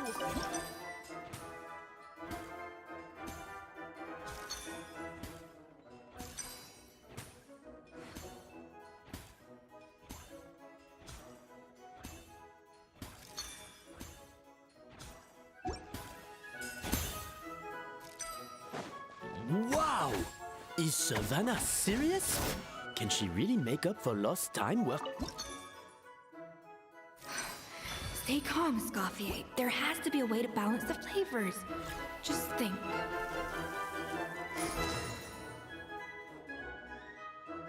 Flavoring balance complete. You can't match Escoffier's talent.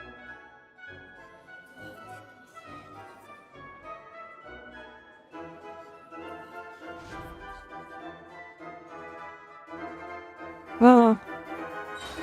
I present to you Gâteau de Bourg.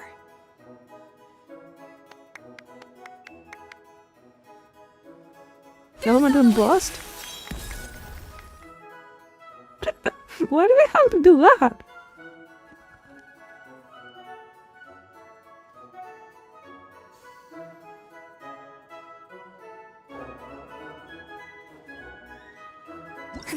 That went just as I expected.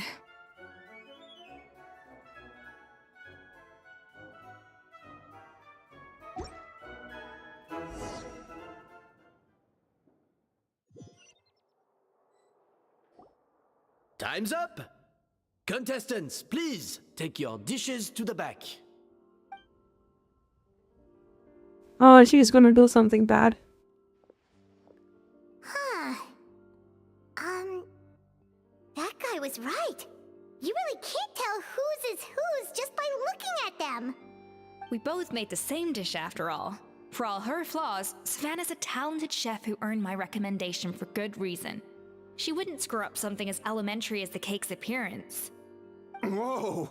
This is really rather good. Wonderfully soft and fluffy. Beautifully sweet. This is a masterclass in how to make Gâteau de Bourg. I would Gâteau give de this Bourg. one at least 9.9 out of 10. Only because there's something about the flavor of the base. It's just a little different from the recipe I'm used to. Huh? Really? I couldn't tell.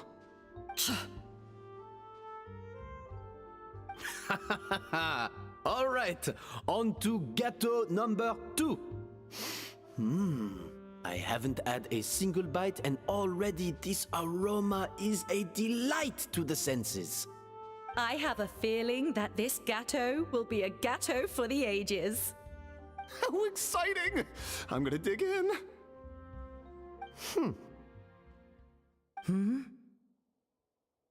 Uh-oh. I think maybe someone got a little carried away when they were adding the sugar.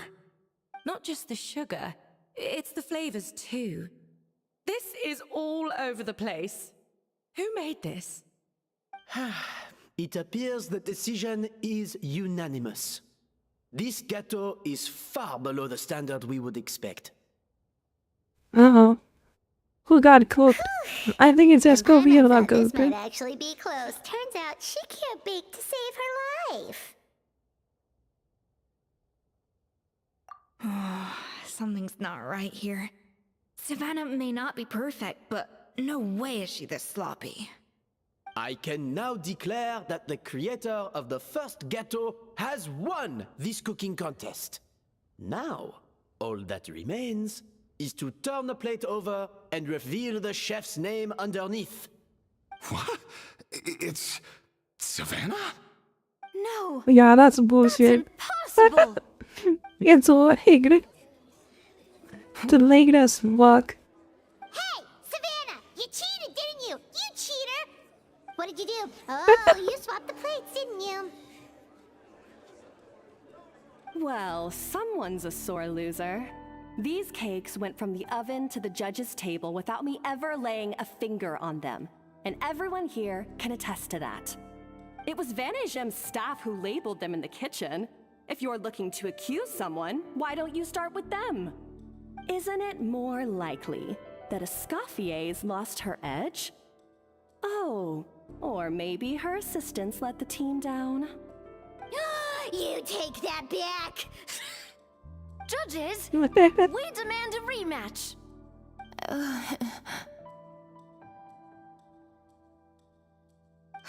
That's enough!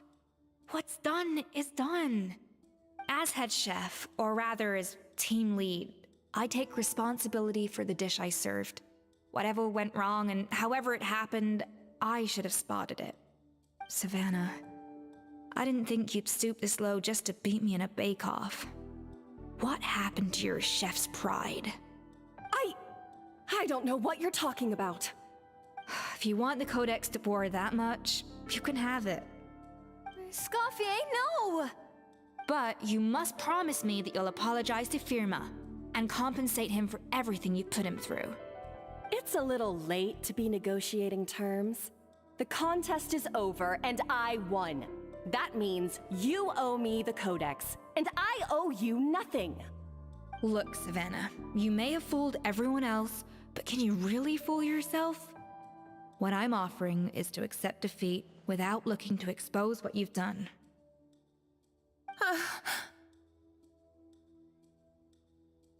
But only on the condition that you promise to stop putting so much pressure on your staff. Fine. I'll treat this as your final handover of duties from one head chef to the next. So, will that be all, ex-head chef? Or is there any other unfinished business you'd like to leave in my hands? I didn't mean that to be a scolding So from far your this has former been boss. Museum. Thank Just a you. word of advice from a fellow chef and a friend. But I don't know if you're even open to input from other people anymore. I know what I'm doing. I don't need your advice. All right, fine. I'm glad to hear it.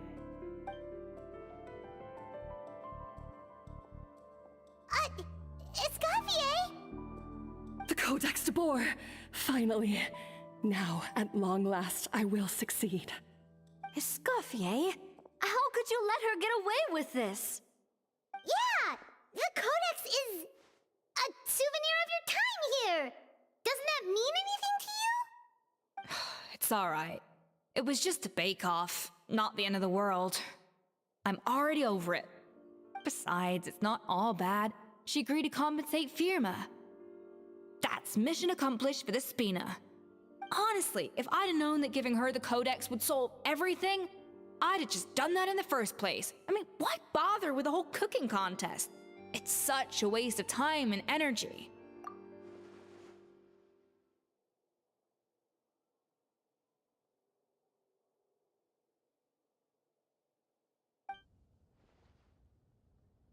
No. No! This doesn't make any sense! Huh? That's it? No secrets, no nothing? I don't believe it! This can't be happening. Oh, Chef Savannah! Savannah?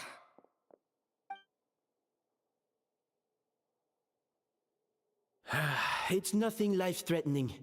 Just a lot of pent-up stress and exhaustion. Oh, I knew it. Pent up stress? The truth is, however hard she might be on the rest of us, the person she puts the most pressure on is herself. Yes, there are nights when she makes us redo things over and over into the wee hours. But for her, it's every night. She'll hide herself away in the kitchen, working on new techniques and recipes, and only realize how long she's been at it when we come to work the following morning. But why? Why would she do that? Our best guess is, she doesn't want to be seen as less of a chef than Escoffier. And there it is. Even so, that's no excuse for taking her anger out on the rest of you. Yeah, and it's definitely no excuse for cheating in the cooking contest. About that, we honestly have no idea how she did it. We were focused on our own work the whole time, like she asked. Leone and Algalia were the ones I tasked with labeling the cakes. I've already spoken to them both. They're at a loss to explain it too. Not to worry. Come on, join me downstairs. I'll interrogate the guilty gâteau myself.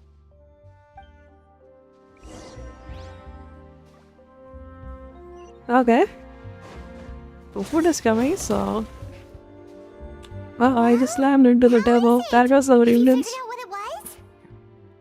Oh, there goes our evidence. Oh, this is aggravated assault on my palate. I'd rather eat wet cement than this. Is it really that bad? I made sure to taste test it before it was served. Oh, relax. This isn't your cake. Savannah never switched the plates. The offending flavors are coming from in between the icing and the cake base, which means someone tampered with it while it was being made. Or in other words, we have a traitor in our midst.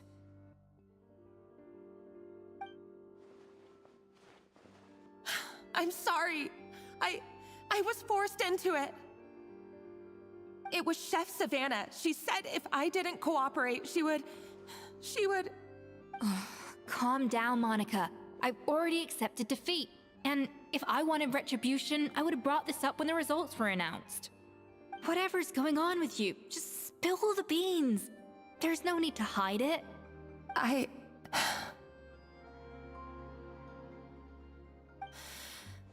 I was the one who caused the food safety incident that one time. Food safety? Wait, you mean the Lumaline incident?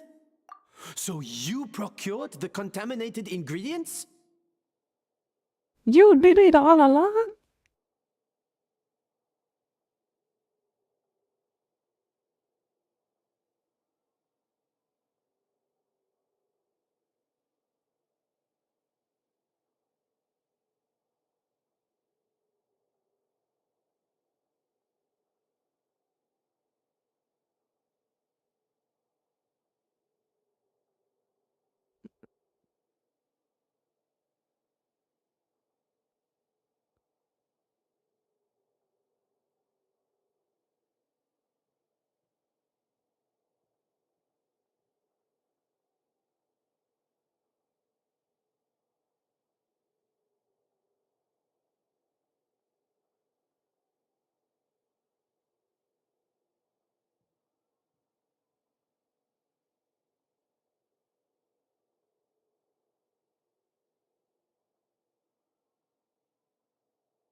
3.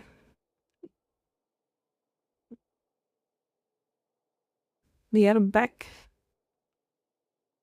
Let's go weer.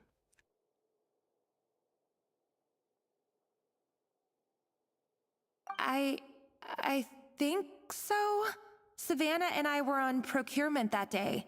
I didn't check everything as well as I should have, and so I let contaminated ingredients make it into the kitchen. But I swear I didn't do it on purpose. I had no idea there was an issue with them, and I didn't know it would end up with Escoffier going to jail. But the last thing I expected was for Savannah to use it as leverage to blackmail me with. Okay, how does he know that? Crazy! So Savannah pressured you into sabotaging Escoffier's cake by threatening to expose your secret if you didn't? I know, it's terrible. I'm so sorry. I was so scared. The thought of Chef Escoffier finding out that I put her in jail, it made me freeze up with fear. I thought Escoffier would hate my guts if she ever found out, and yet somehow that's ended up in me doing something even worse.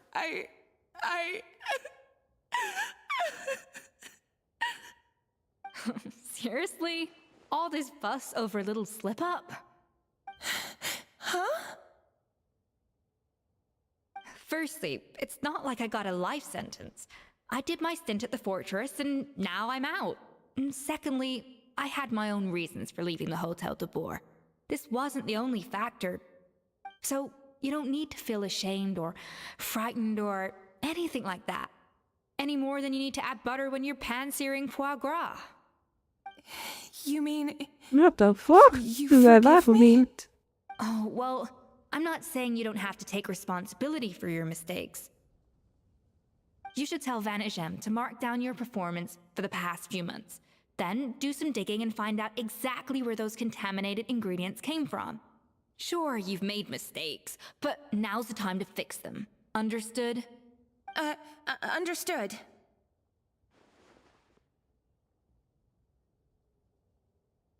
Good. Now, back to Savannah. What about the original codex would compel her to resort to blackmail?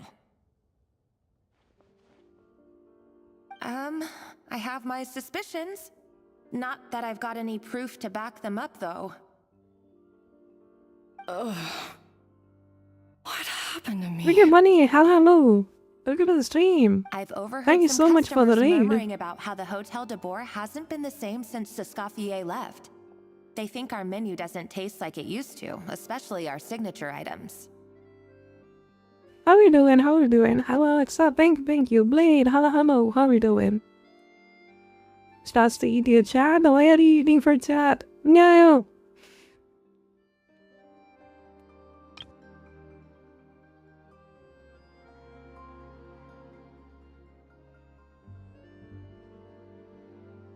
That is money. Is you listening? Is you listening? Be sure to eat a lot to be hydrated and have some food. And take it easy. Ah, Bunny is finally here. Bunny, welcome. Thank you so much for sharing your awesome ability with me. What amazing. Thank you. Thank you so much for the raid. Be sure to be hydrated and have some food. And if you're tired, be sure to take plenty of rest. Killing a loss? I don't see me. I see. Is it a game?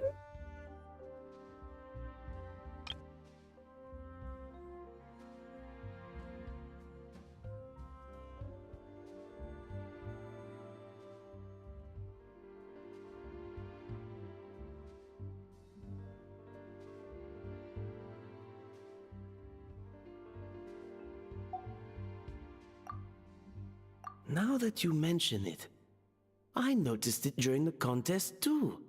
I couldn't put my finger on it, but the flavor seems subtly different from how it used to be.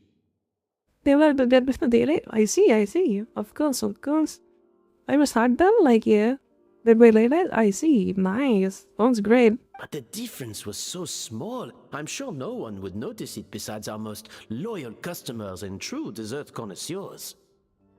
Still, Yeah. as head chef, it's easy to see why Savannah would get so hung up on it.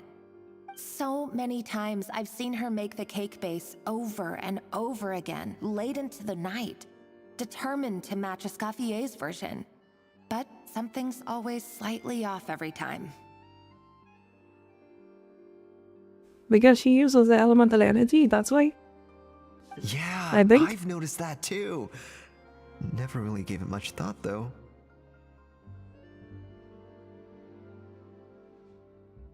Thinking back on it now, it's clear that Savannah's been in a downward spiral ever since Escoffier left.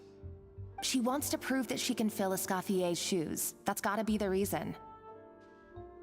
Dabs him again. But after countless setbacks, she's getting more and more unhinged. Panic names. And at some point along the way, she switched from doubting herself to doubting Escoffier. Doubting Escoffier? For what? Yeah, it would explain why she was bent on getting the original at any cost.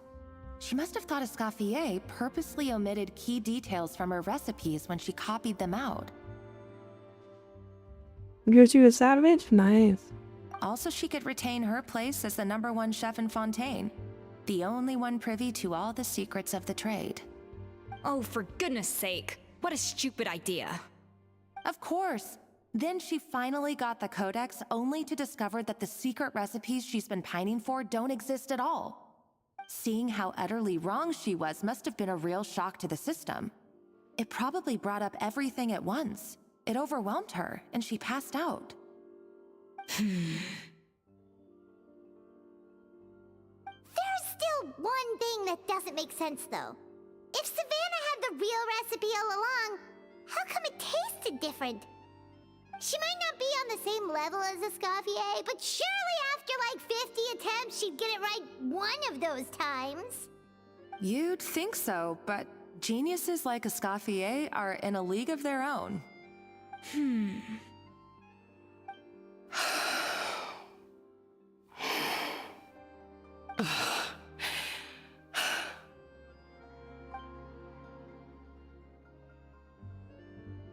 New head chef, you say? What's her name? I don't think I've heard of her before. I wonder, can the Hotel de Boer keep its edge without a I love Escoffier thank you, at thank home? you. Thank you for the love. This tastes Thank you, different thank you. from Thank you for the last love. time. Thank you once again for Is the it raid. undercooked or something?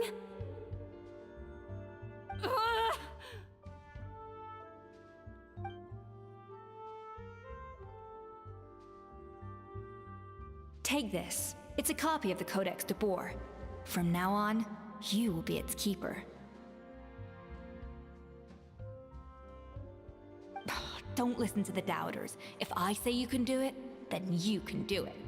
Even if you don't believe in yourself, at least believe in me. Hey, did you hear me? Once I'm gone, the restaurant is all yours.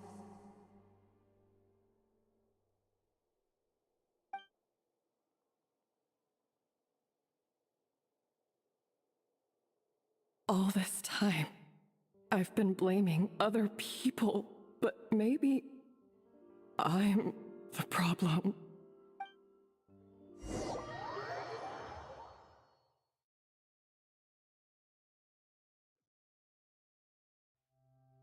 I sincerely apologize for putting everyone out. Savannah's awake now, but I don't think she's ready to speak to anyone yet.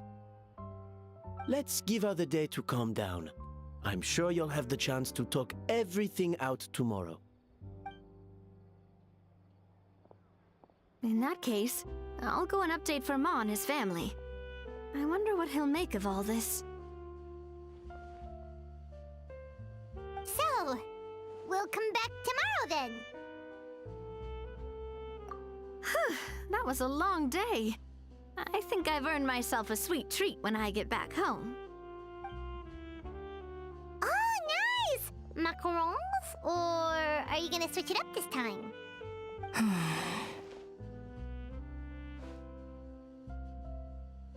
Traveler, how much do you know about the snow-winged goose? Every year, they migrate long distances in search of a suitable home. There's always one goose at the front whose job is to lead the flock. I can see a teleport Fontaine point poets over there. often use the image of that goose to explore the ideas about leadership and genius. They usually imagine someone who's a cut above the rest, a model of perfection. But what those poets don't know is that during a migration, the lead goose is always changing. Once the lead goose shows signs of fatigue, it retreats to the back of the flock and allows another goose to take its place. So the truth is that leadership, with all the responsibilities and pressures that come with it, it's something that everyone takes turns at. But we humans completely miss that fact when we project our own ideas about social hierarchies onto them. I guess what I'm saying is, I don't buy into this notion that there's some sort of gulf between normal and genius. Cooking is a science, not magic. Given the same ingredients, same recipe, and same environment, I see no reason why two different people shouldn't be able to create the exact same dish. Of course, some people have a more sensitive palate than others, and some people are just born bolder or more conscientious. But these are all variables that can be accounted for with time and practice. I'd have no reason to expect so much from others if I believed that perfection can only come from the hands of a genius. The only reason I hold people to high standards is because, well, I believe they're capable of greatness. Oh, it's nice. That's exactly my what do you call it? Opinion about this too. There is natural born talent, it is true, but one person can get close to it if you practice this with hard work. You can get that. You can compete with the natural born talent as well if you hard work into it. That's in. I think you can do it 99%. You know?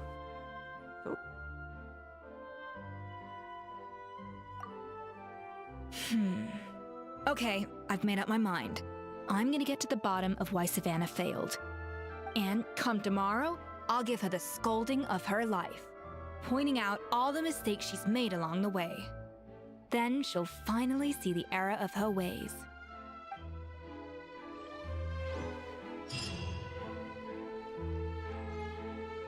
Absolutely.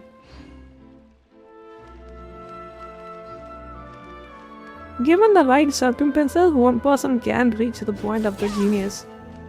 No problem. At least that's what I believe in.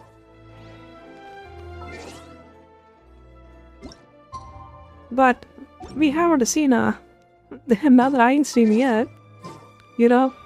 So maybe it's just a fate at the event as well. Who knows? Data also has to play a significant role in that one, in terms of person's ability to do certain things. But I think you can do it. I can do it. Until the following day. Okay. If I can do it, so can you, you know?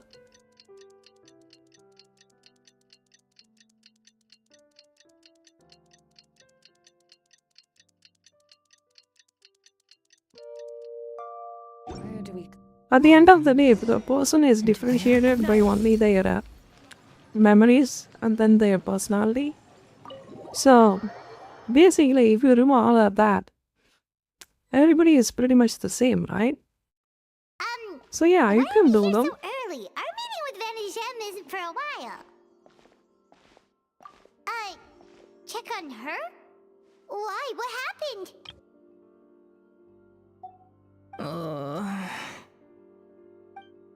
Oh no. Escoffier, are you alright?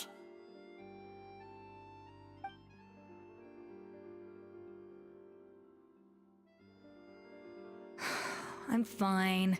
Just need to get some more coffee in me. Huh? What happened to my coffee? Did I really drink it all?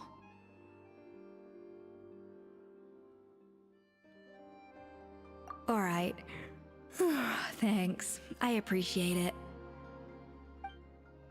Well, there's cooking facilities here. Or we could just grab a cup of coffee from Cafe Lutece, but either way, hurry!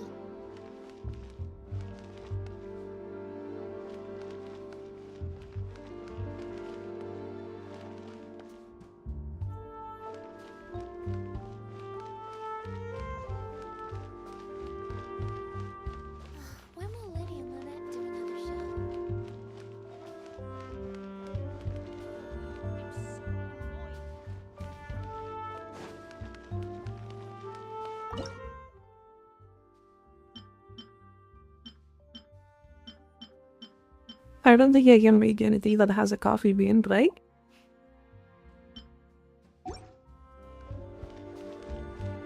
You're doing coffee. Yeah.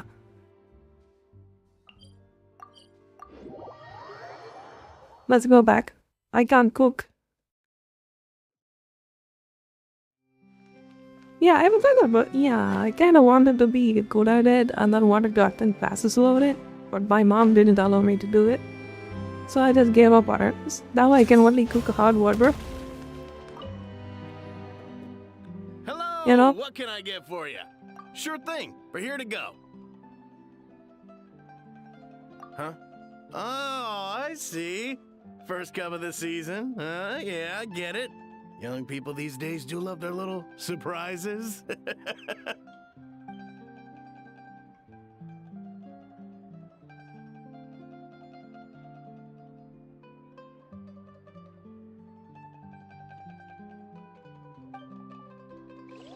Yeah.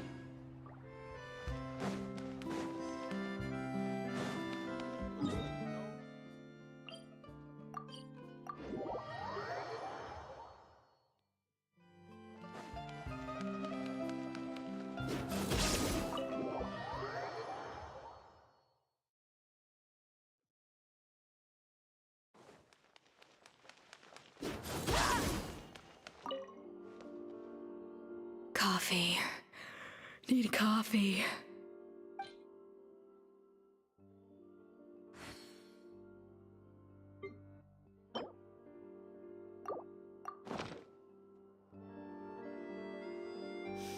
I smell coffee.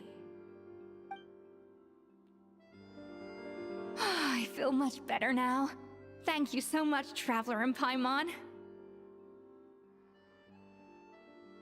Glad to hear it, but make sure to catch up on your sleep when you get the chance. I think I figured out where the problem lies. Honestly, it's ridiculous. I don't know whether to laugh or cry. Wait, what investigation? What are you guys talking about? I'll save it for when everyone else gets here. It's so stupidly small, I can't believe it's caused so much drama.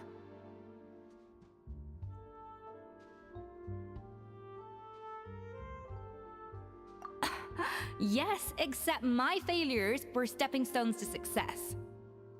Escoffier, have you seen Savannah? Huh? No, not since yesterday. Why? What's wrong? After seeing her home yesterday, we were all a little concerned about how she was doing. So, I dropped by her place early this morning to check on her. Only to find an empty house with the doors wide open. I left Alphonse and the others to keep watch at her home, while I checked the Hôtel de Bord. I'm worried something bad might have happened. If she's not here, then where could she be? Boss, Escoffier, bad news. Alphonse? You're supposed to be keeping watch at Savannah's house. We were, but then, just after you left, we found this stuff in her house. Oh, looks like a map with a bunch of random places circled. What does it mean? Wait a second. This feels familiar. I'm sure these places are all connected somehow. Of course, from the Codex. They're all places that Modeste explored on his adventures. Yeah, but I don't understand. The adventure logs in the Codex are too fragmented to be of any use. How come this map shows all the missing details? The Codex de Bord? Then, this place marked in red out at sea. Could that be the fabled birthplace of Gâteau de Bord? Seriously? So now she set her sights on finding the original recipe and beating Escoffier that way? Geez, Savannah. Anything to overcome a Gâteau plateau, huh? Ugh, idiot! Does she have a death wish? Those ruins are thousands of years old. Hold on, there's more. Besides the map, we also found these letters.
it was you. You let the Lumaline through, didn't you? It sounds like a threat letter. Does this mean that Savannah was responsible for the safety incident?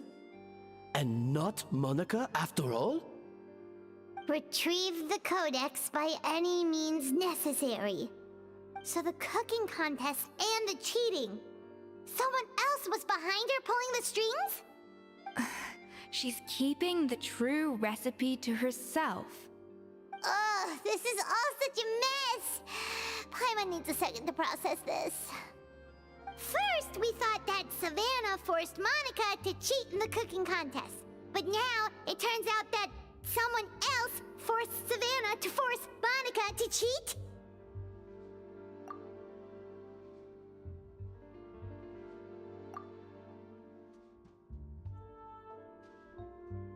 You're finally here. Of course. I should have put 2 and 2 together as soon as I read your threat letter. The food safety incident, the demand for a cooking contest, the instruction to blackmail Monica, even the suggestion that Escoffier was keeping secrets from me. It was all part of your grand plan, wasn't it, Monica?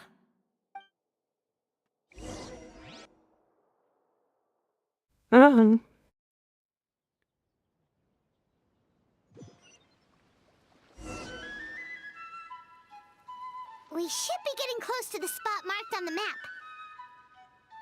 Of all the stupid things she's done, this really takes the cake. The moment we find her, I'm gonna curse the living daylights out of her.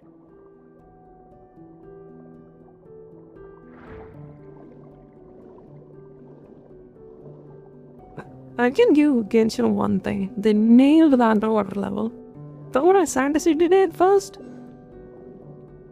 I bet Genshin, I'm gonna do it though. You know?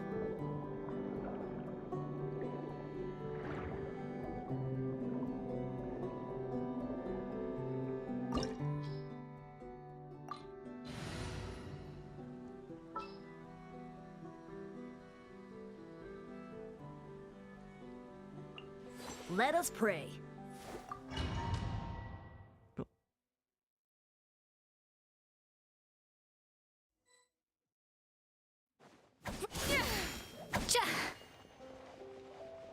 Oh, it's gonna be beautiful. What's this? Escoffier is so good for a skulk. Damn, this place looks awesome.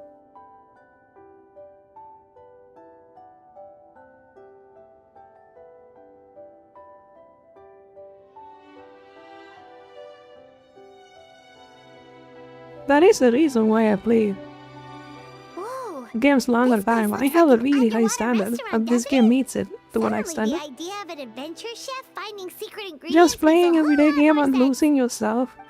Oh yeah, hell yeah. Mentioned this place. That's my favorite. A public bath from the time of Remoria.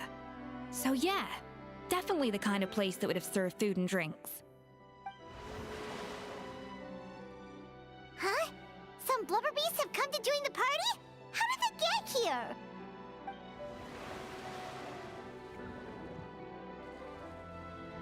Aw, they ran off!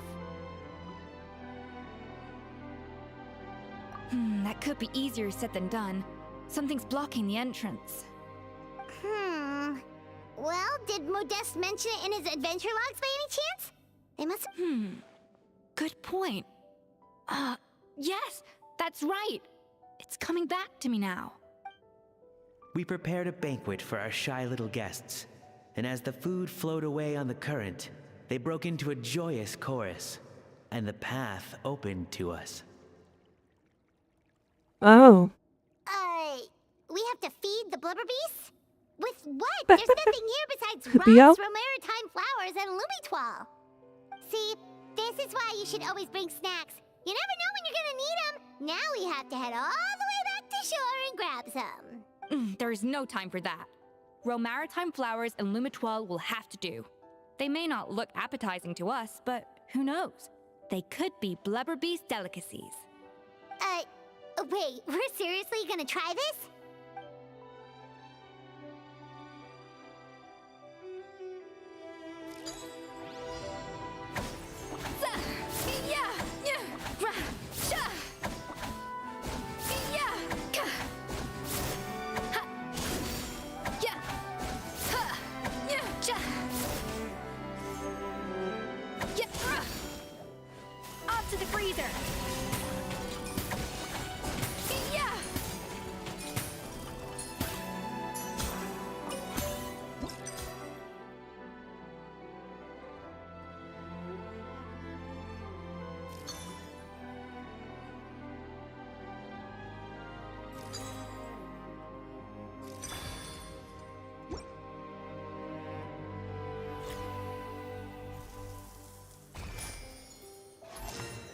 told to be.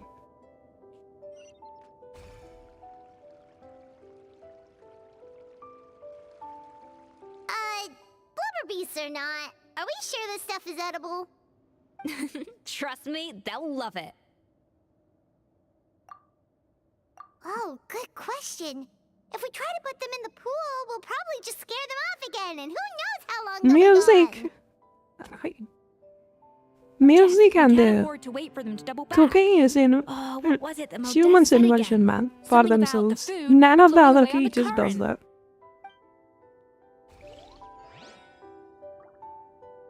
Which makes them amazing. That's special.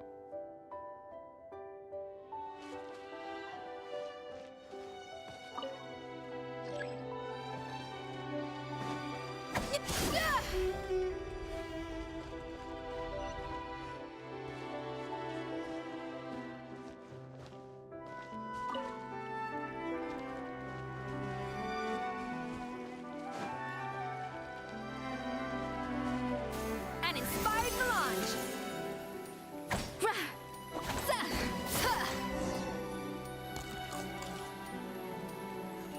Wow, it's really singing! It must taste better than Paimon thought!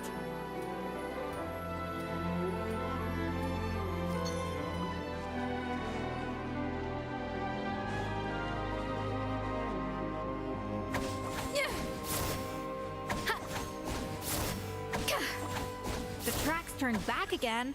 Oh, so annoying.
Hey, it's open!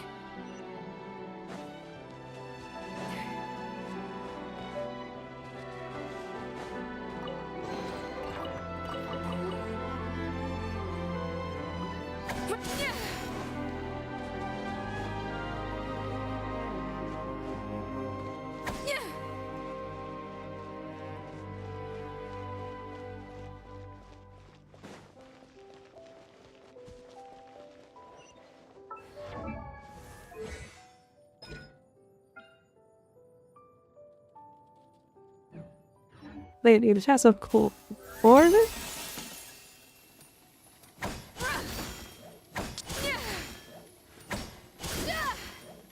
little amuse-bouche.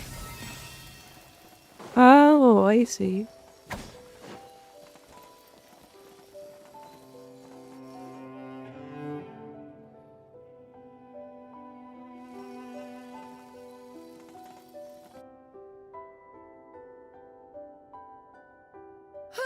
Hey, give me your water.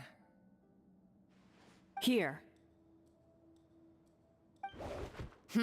I said your water, the one you just drank out of? Sure.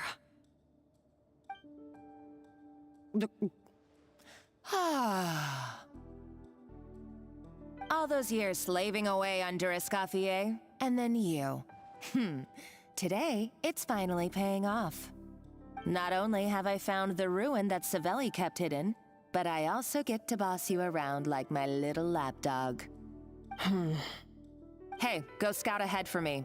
If we need to do any more blast tunneling, I want to know where to lay the explosives.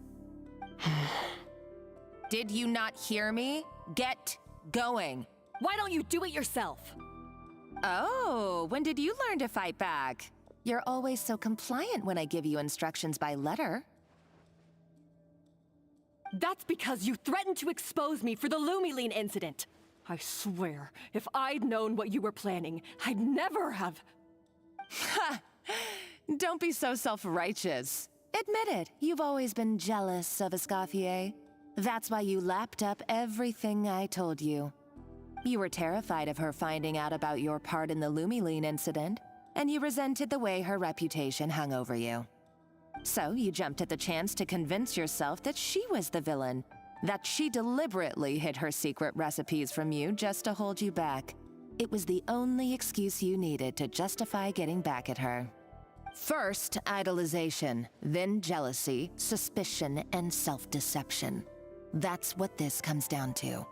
It was the same story with Savelli and my ancestor. He offered Modeste his friendship only to murder him out of vanity. He promised to explore the world with him, only to later destroy all records of their adventures. It's a miracle I even found this place. You have no idea the countless hours I spent piecing it all together. So you see, you're no better than Savelli. If you can't beat him, betray him, right? I am no Savelli, nor will I ever be. Oh, put a lid on it. You really think you can absolve yourself of your vindictive and jealous behavior now? Just because you finally realize that Escoffier never kept any secrets from you? You didn't show any remorse when she left, or in the cooking contest. Why start now? You have no right to redemption. You're right. I don't deserve her forgiveness. But I am done being bullied into submission by you!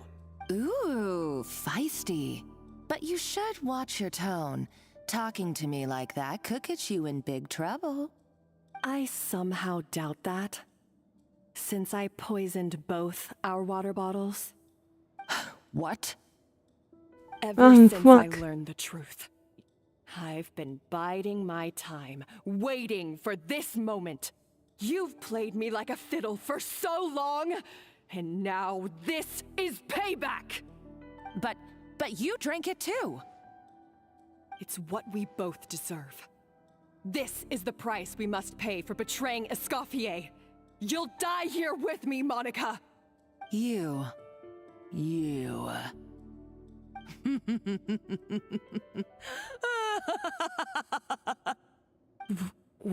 What's so funny? Oh, you're too much. I thought I'd play along for a bit just to amuse myself. You gave a very rousing performance. I saw your dumb plan a mile off. There's no poison in these bottles, just clean, fresh water. No. Revenge is a dish best served cold, you know? Did you really think your half-baked plot would fool me? You're a lousy chef, and you make a lousy villain, too. A complete waste of space. Wow. No wonder you never Jesus amounted to Christ. anything. Everything I ever did was a failure. And now, I failed again, for the last time. Hey, why don't you try your hand at being a comedian in your next life? You got a good laugh out of me. But now the show's over. You should have just done like I asked, Savannah. All I wanted you to do was scout the ruins for me. But you had your chance, and now it's time to say goodbye. Stop right there! Let her go, Monica! We've got you surrounded! Escoffier? Ugh, looks like I'll have to keep you around for a little longer. You can't! Stay back if you want her alive! Escoffier and the Traveler. I can't take you both on in combat, but if you so much as flinch, I can end Savannah's life in a heartbeat. Monica, what are you hoping to achieve by this? You're about to commit murder, and for what? A recipe? A recipe? You chefs are all blinded by your myopic focus on kitchen affairs. Well, Some of us actually have bigger fish to fry. Modeste had a secret. The truth behind his so-called genius, the je ne sais quoi factor in his Gâteau de Bourg, and it's right here in these ruins. Are you serious? You're here because of a Gâteau de Bourg obsession? You've gone completely mad! I couldn't care less about the cake itself. No, the real treasure is the secret ingredient that Modeste sourced from these ruins. He and Savelli were fools. A priceless treasure of Remoria in the palms of their hands, and they thought, ooh, this would go great in our cake mix. We're talking about a powerful stimulant that also sharpens the senses. That's no cooking ingredient. It's a groundbreaking drug. That's right, I've done my research. It was a drug that Remoria developed for their war machine. I could make a killing by selling it to the treasure hoarders or the Fatui. Will you listen to yourself? You're completely delusional. My eyes are wide open. Just wait till I get my hands on this treasure. You'll see what a fool you've been.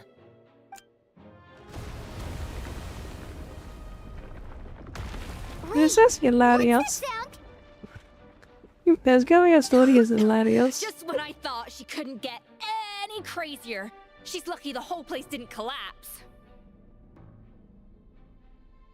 Uh-oh! Savannah's gone too! Monica must have taken her. Oh, what a coward. She's only taken her hostage because she knows that she's no match for you.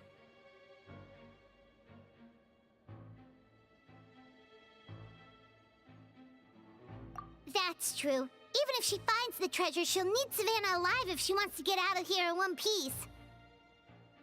Oh, well, our path's been blocked, so let's look for another route.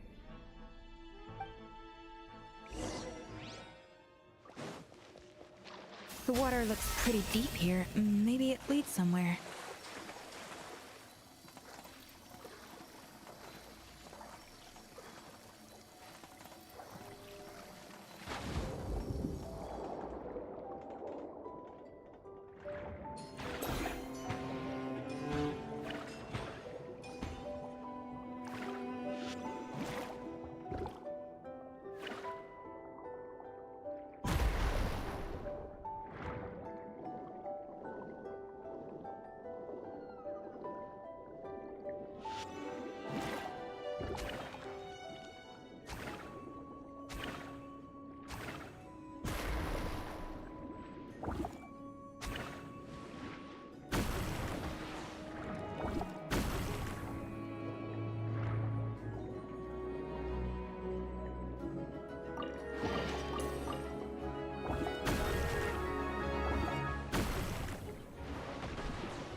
What the hell are these? They were probably awakened by the explosion just now. Alright, Knife Skills 101. Time for some rough chopping. Frosting.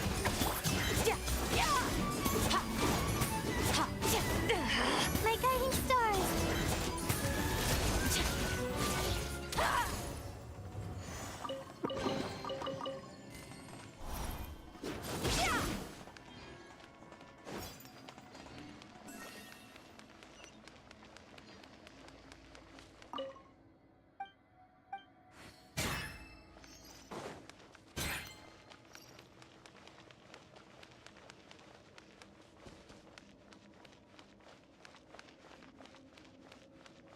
Another door? Guess we need to prepare another feast for our guests. Oh no. Seriously? What could be?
Never incomplete.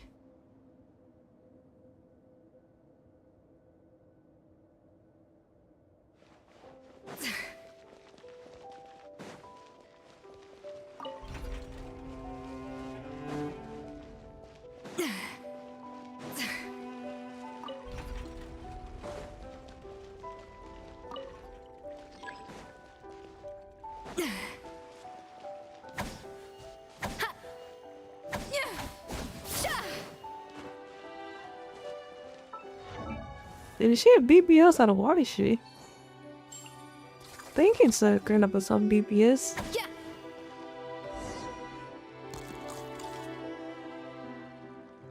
It seems to really like the texture of Rome maritime flowers.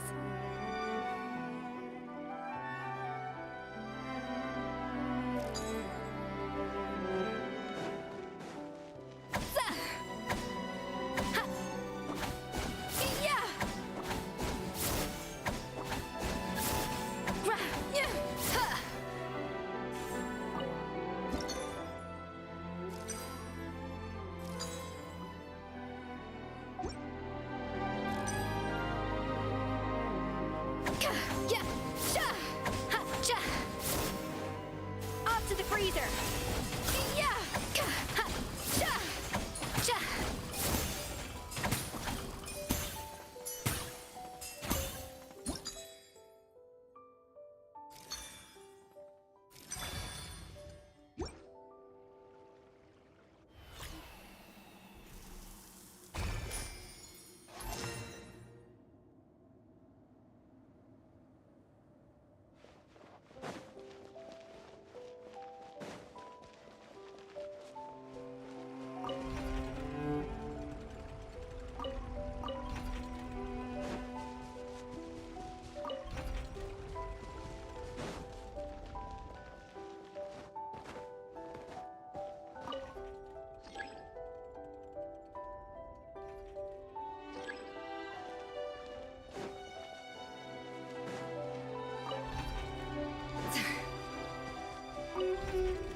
No recipe, no problem.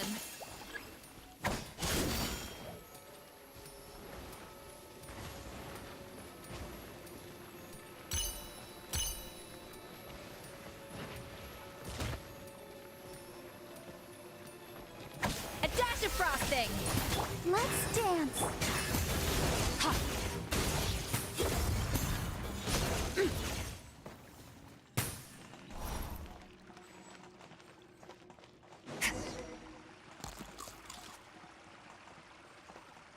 I never knew you could process Lumitwol like that. Alright, I've got to jot this down. Lumitwols and maritime flowers.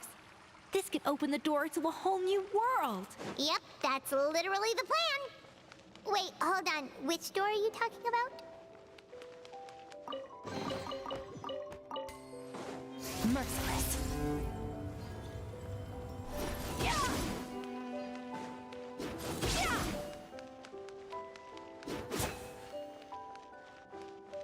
Merciless.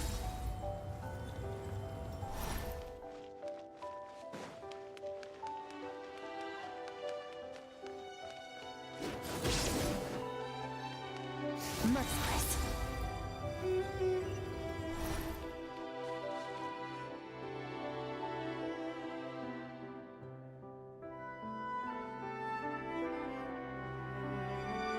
Strange. These don't look Romorian to me. More like last century Fontaine.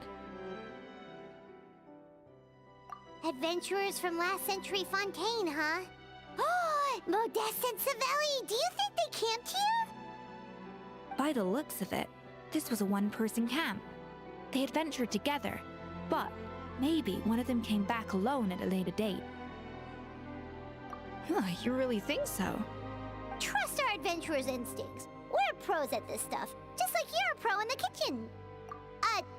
Okay, well, the Traveler has more adventuring experience overall, but Paimon's definitely a pro rummager from all those treasure chests. Darn it! Paimon was just about to show off her rummaging skills!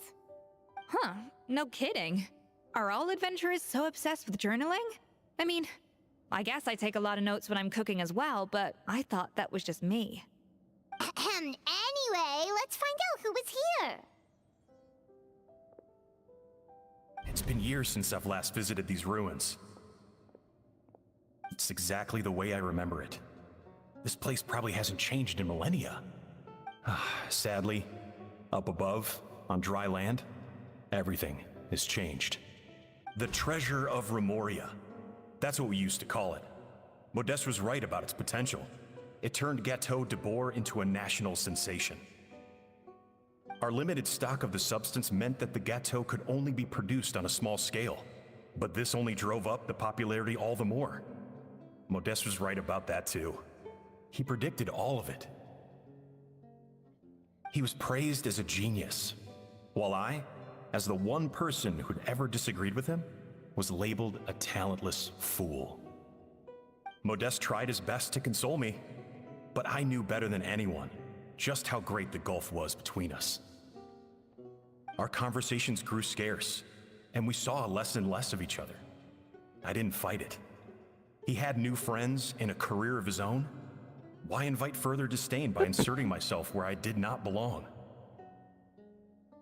I told myself that maybe one day, when I finally created a masterpiece of my own, I'd be able to face him without shame. Or maybe one day, when I've put these feelings of self-loathing behind me, I'd be able to ask him with a smile on my face, how about we go on one more adventure, for old time's sake? Unfortunately, that day will never come. So it was Savelli. From the sounds of it, he came back after Modeste had already died. I always thought it was just a legend. But if it's true, then this must be the place where they found their secret ingredient, the birthplace of Gâteau de Bourg. In that case, what does that say about the death of Modeste? If it's all true, maybe Savelli really did have something to do with it. The taste of Gâteau de Bourg has changed.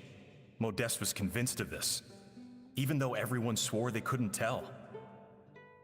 Being the perfectionist that he was, he refused to accept even the slightest flaw in his work.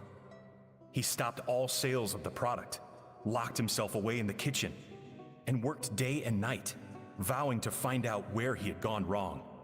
But as he baked and taste tested over and over again, he found he only strayed further and further from the original taste.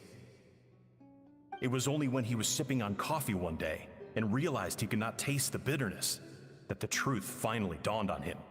What had changed was not the gâteau, but his sense of taste. The treasure of Remoria stimulates the senses, taste included, and invigorates the spirit. In the short term, it offers people the ultimate gourmet experience, but in the long term, it dulls their senses entirely. In hindsight, it made perfect sense.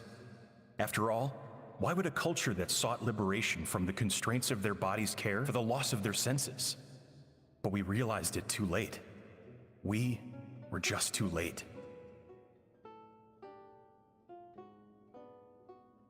Over the course of his many culinary experiments, Modeste exhausted the remaining supply of the treasure of Remoria. He consumed it all himself. The finest culinary talent of his generation now faced a future in which he would never be able to taste anything ever again. Finally, in despair, he took his own life. And because we had become estranged, I could not be there to stop him, to offer some words of comfort, or even to say goodbye. Oh. Yet despite everything, he sent me his final letter. The treasure of Remoria? Guess Monica was really onto something. It really was a kind of drug.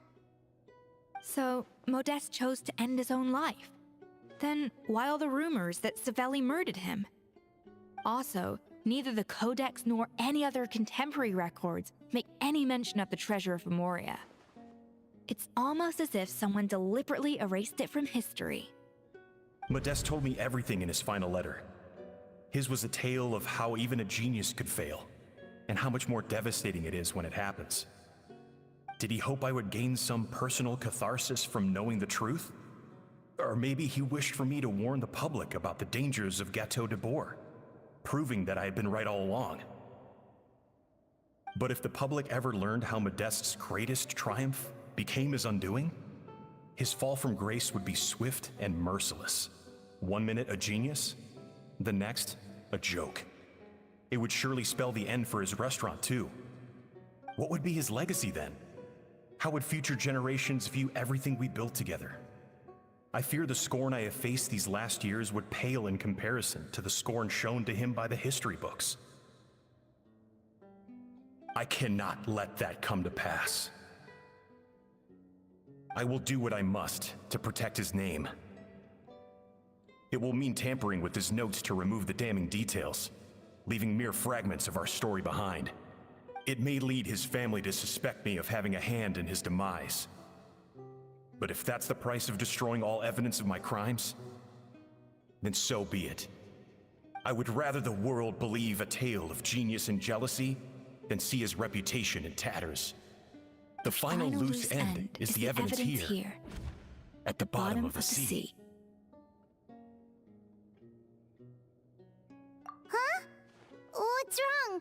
Didn't we say Savannah should be safe for now? So we thought, but if Monica finds out what happened to the treasure, there's no telling what she might do. What happened to the treasure anyway? I didn't know.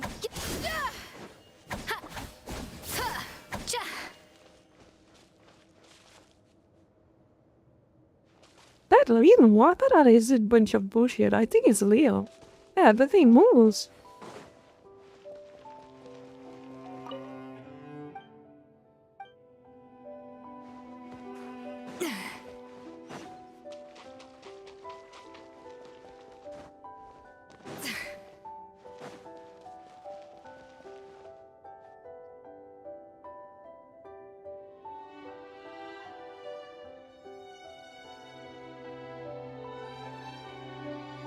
The treasure of Remoria. I have found you at last. Savelli, you tried your best to bury the truth, but you underestimated the children of Modeste. Some fragments of his diary escaped your clutches, and we have held on to them for generations. But I have to thank you too, Savannah. Without your help retrieving the Codex, and with it the last piece of the puzzle, I may never have found this place. But now, finally, the secret to Remoria's military might is within my grasp. The treasure of Remoria is mine! Oh. It's empty. It's empty? Monica? Oh, we were seconds too late. Escoffier? What's the deal with that jar? Savelli's final act! He wanted to conceal the secret of the treasure forevermore and make sure it would never harm anyone again. So he came here after his friend's death and destroyed every last shred that remained. This can't be happening. All the years I spent piecing together the truth, all my painstaking planning, all that for an empty jar? Monica, don't do anything stupid. This ruin is more dangerous than you realize. Oh, shut your pie hole! Praise be to Lord Remus. You barbarian shall be slain. Oh, she's dead. That's blood. She's a nutcase. A liability to herself and everyone else. Well, now it's up to us to clean up the mess she's made. Take these golems out! Ha! Yeah!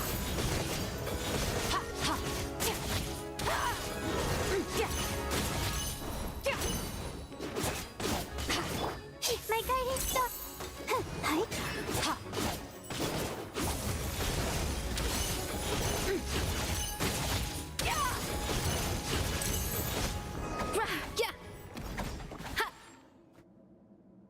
I'm not sure how it's gonna be unlocked. Why is this place still shaking?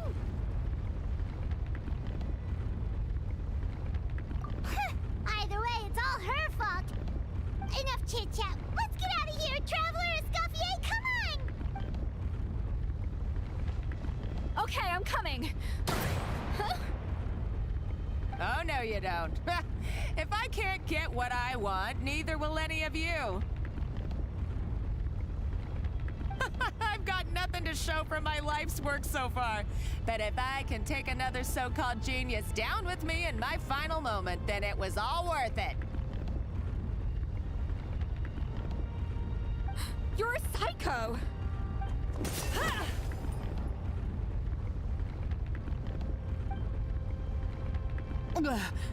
Savannah? Oh, when did you wake up?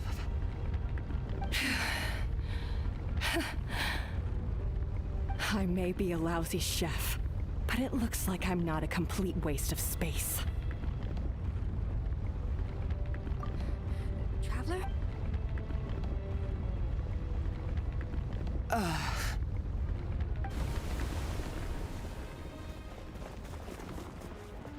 One of you guys cooked. Red bossa.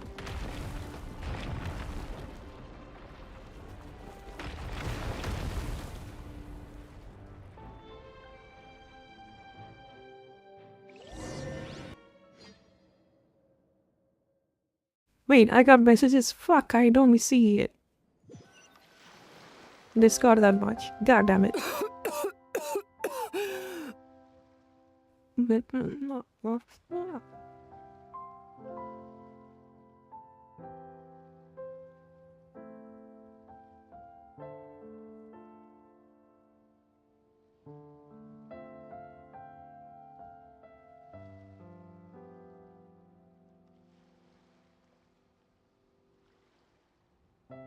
Escoffier! Savannah!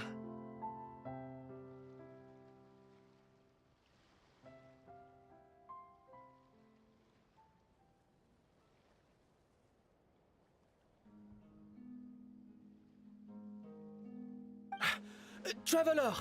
And Paimon! Venegem! What are you all doing here? What did you expect us to do? Stay at the restaurant and sit on our merry derrieres? While the Traveler and Escoffier were out here risking their lives? We had to do something, even though that something ended up being, well, waiting for you here instead. I don't deserve any of you. And I certainly don't deserve to be your head chef. It was my fault Escoffier had to leave. Then I couldn't live up to her standards. I acted like a tyrant in the kitchen. And now I almost got myself killed. Come back, Escoffier. Come and be our head chef again. I'll never be able to replace you. Okay, so everything I said to you the day I left, it just went in one ear and out the other? Huh? Sorry, I was kinda in my own head at the time. All I could think about was the Lumiline situation. What was it you said again? Forget it. It doesn't matter. Anyway, I didn't leave this job because of you. And you're not nearly as awful a chef as you think. If you were that bad, why would all your staff show up here for you? Escoffier's right. Sure, you nitpick our work and get us to do things over a lot. But when it comes down to it, You're the one who's always doing whatever it takes to make sure the customers get served on time, every time. Things were pretty rough after Escoffier left, and Savannah's the only reason we've been able to make it through. Our customers know that Escoffier doesn't work for us anymore. But the fact is, they keep coming back. If that's not an endorsement of your work, I don't know what is. At the end of the day, we're all human, and we all make mistakes. All we can do is recognize where we get it wrong and do our best to improve. That's all that's humanly possible. No, I get what you're saying, but what I did to Firmin and to Escoffier, it's unforgivable. Well, about that, there's someone else here to see you, Chef. It's been a while, Chef Savannah. Firmin? I'm so sorry. I put far too much pressure on you. And the way I stubbornly refused to go and see you after you fell ill. There's no excuse. But I'm too late, aren't I? The damage is done. I heard that you can't even hold a kitchen knife anymore. Actually, I think I'm going to be just fine. Huh? We thought Firmin's problem was purely psychological in nature. But after the threat letter came to light, it got Firmin thinking. And then he remembered the tea that Monica used to give him every night. And as it turns out, she was lacing it with Lumaline the whole time. No way! Doesn't that cause nerve damage? It can. High doses pose a risk of serious nervous and sensory complications. But if you calculate the dosage carefully, you can control the extent of its effects. A small dose might simply make a person more emotional, whether that means more fragile or more hot-tempered. No wonder it seemed like you'd lost your edge. I asked my friends at the Fontaine Research Institute about it. They said that with the low dose I was taking, the risks are pretty small. They also fixed me up with some meds and said I should recover in no time. Well, that's what happens when you give someone a little bit of hope to cling on to. There's more. We believe that Firmin was likely not Monica's only victim. You mean she poisoned me too? Oh, so that's why Savannah's been so irritable this whole time! Let's not be too quick to blame everything on the Lumaline. That stuff can only amplify what's already there. So tasty food will seem like the most delicious thing in the world, while food you don't particularly care for will become utterly revolting. So you better make sure you reflect on your behavior and apologize to every single person you've wronged. I will. I'm sorry. There's still one question that's really bugging me. Why is it that no matter what I do, my Gâteau de Bourg never tastes the same as yours? Is it just... is it because you're a genius and I'm not? It's because the heating element in your oven is broken, you silly goose. What?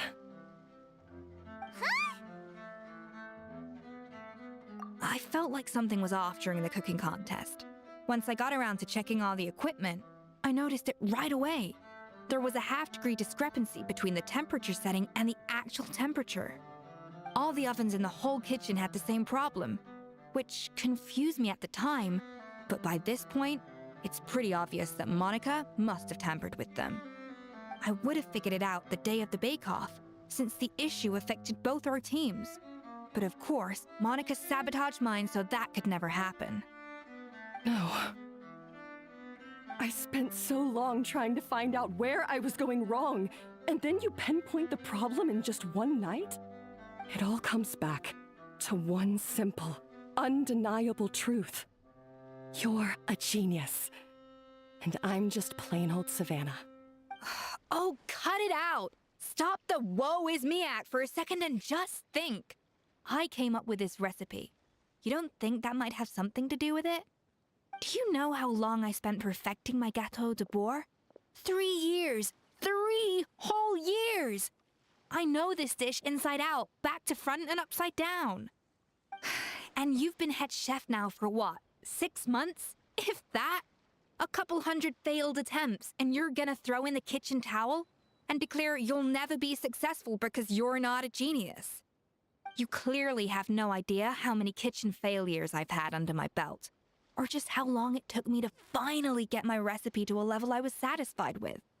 Genius or not, everyone makes mistakes. Modeste did, Savelli did, everyone does. You're only a lousy chef if you don't face up to your mistakes, learn from them, and then keep chipping away until you crack the problem once and for all. Surely you haven't forgotten all that. You were no lousy chef back when I handed you the reins. I haven't forgotten. And I'll make sure I never do. That's our head chef. Haha! Sounds like we won't need another changing of the guard in the Hotel de Bord kitchen anytime soon. Huzzah! Aw, what a perfect ending to a crazy journey. Look how happy everyone That's is. true. So you got your mojo back now? Yeah. Thanks to you, Escoffier. In fact, no. Thanks to all of you. Aw, friends again. So nice to see them finally settle their beef. Good. So now that's out of the way. It's time for payback. You cheated in our last bake-off, and I demand a rematch right now. Huh?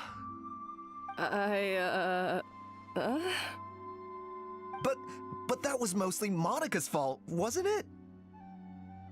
Right. And also, does it have to be right now? Savannah's only just got her mojo back, and you barely escaped from a death trap. No excuses. This is a cooking contest between 2 top chefs, and nothing will stand in its way. So grab your spatula and get ready, because this rematch is happening today, right now, this instant. Hey, so, this whole time you were salty about losing? We'll see us. The second cooking contest commences now! This time, no more games, and no holding back!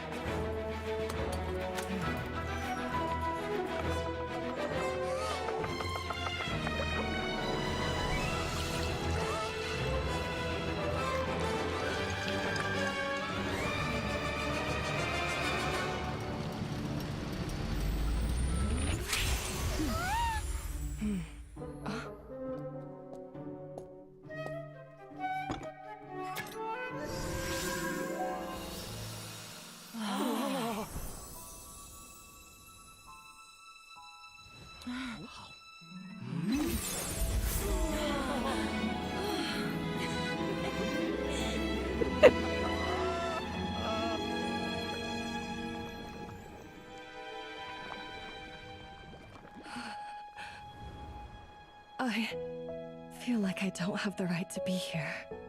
Hey, what are you so afraid of? You can't unbake it now. And if you don't serve it, then good or bad, you'll never find out how to improve. If you're too scared to fail, you'll never know what real success tastes like. So?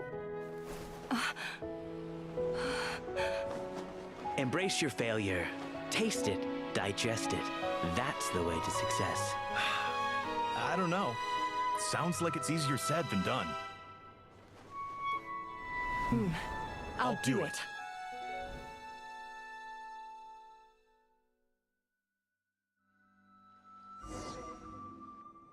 Does he win or is it a complete derby? The results are in! A landslide victory for Escoffier! Quite rightly, too. Piece of cake.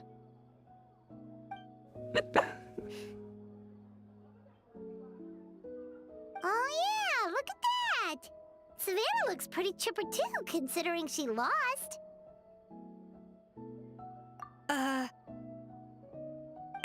Now, where were we? Yes. Do you have any more questions for me after everything that's happened? I thought Navia would have filled you in. And actually, I said all this to Savannah before I left. Although, as we saw, I don't think any of it sank in. I had 2 reasons for leaving. One was the food safety incident, of course, but the other was that the Hotel de Boer had reached a point where it didn't need me anymore.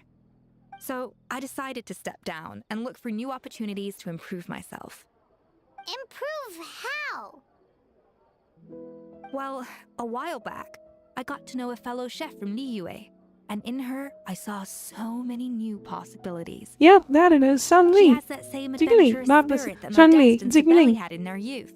Slime mucus, lizard tails. With her, nothing's off the table. There's a whole world of new flavors out there waiting to be explored, hiding away in ingredients we overlook. Case in point, remember those Romaritime flowers down in the ruins? I used them in the cooking contest just now. Did you taste the difference? What? Paimon didn't notice at all. Half of the art of cooking is dissecting the recipes of previous chefs and figuring out the exact constellation of elements that gave their work its signature taste. And the other half, it lies in freeing yourself from the confines of the kitchen. You've got to go out and explore the endless possibilities out there. Uh-oh. Paimon's suddenly not sure she wants to try your cooking anymore.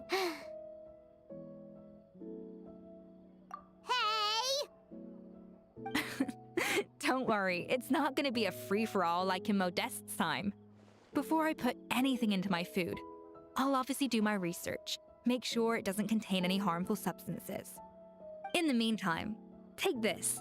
It's a recipe for Petit Gâteau de Boer revised version. I tweaked it to suit your needs as busy adventurers. Hope you enjoy, and remember, feedback is always welcome. All right! So, do you ever see yourself returning to Hotel de Boer? Oh, of course. I've already promised Vanishem that I'll come back every once in a while to make sure the quality of the food remains at an acceptable level. You know, Paimon's still a little disappointed that we never got to see the treasure of Remoria. Surely Monica wouldn't have gotten drawn in so deeply if it wasn't for all the mystery surrounding the original Gâteau de Boer. She practically dedicated her life to finding the lost pieces of Modeste's diary. Then went to all that trouble to infiltrate the Hotel de Boer. And in the end, it was all for nothing.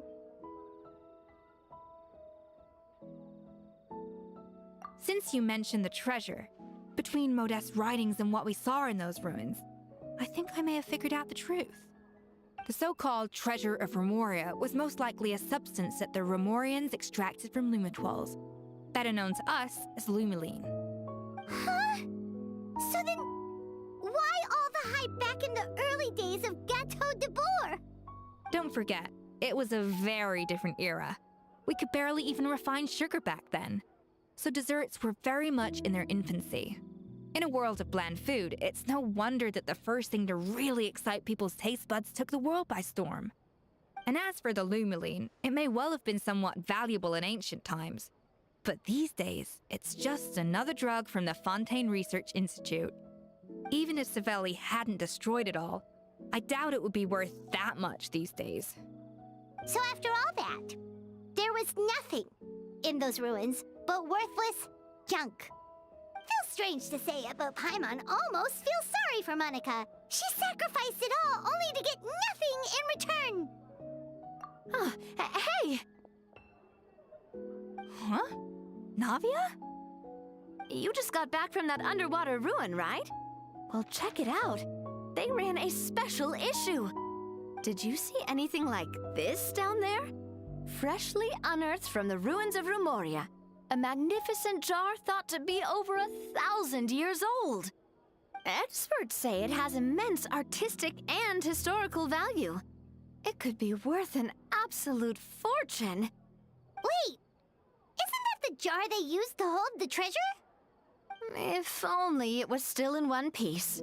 Some butterfingers must have dropped it or something. Ugh, it's such a shame. Alright, boss, so give me so hello, welcome. How are you doing?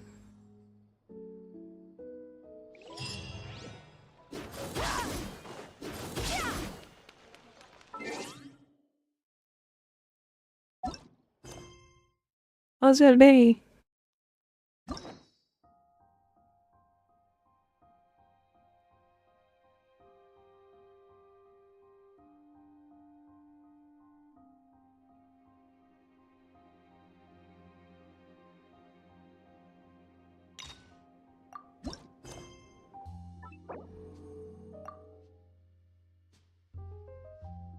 It's been a while since we visited Poisson. Maybe we should head over and have a look around.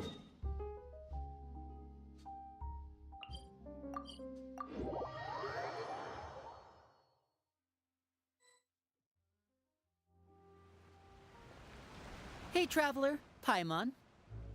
Oh, Paimon knows that voice! Over here.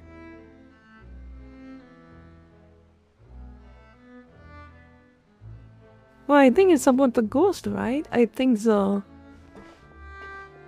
Do something about the ghost? I'm gonna switch to the character of To P. borrow one of the more popular turns of phrase I at wanna the see the moment, cow. This appears to be quite Our the class fated board, so reunion. you see some Squid Game Running into serious? you two Ah, out I of the see, blue I like see. this has really made my day.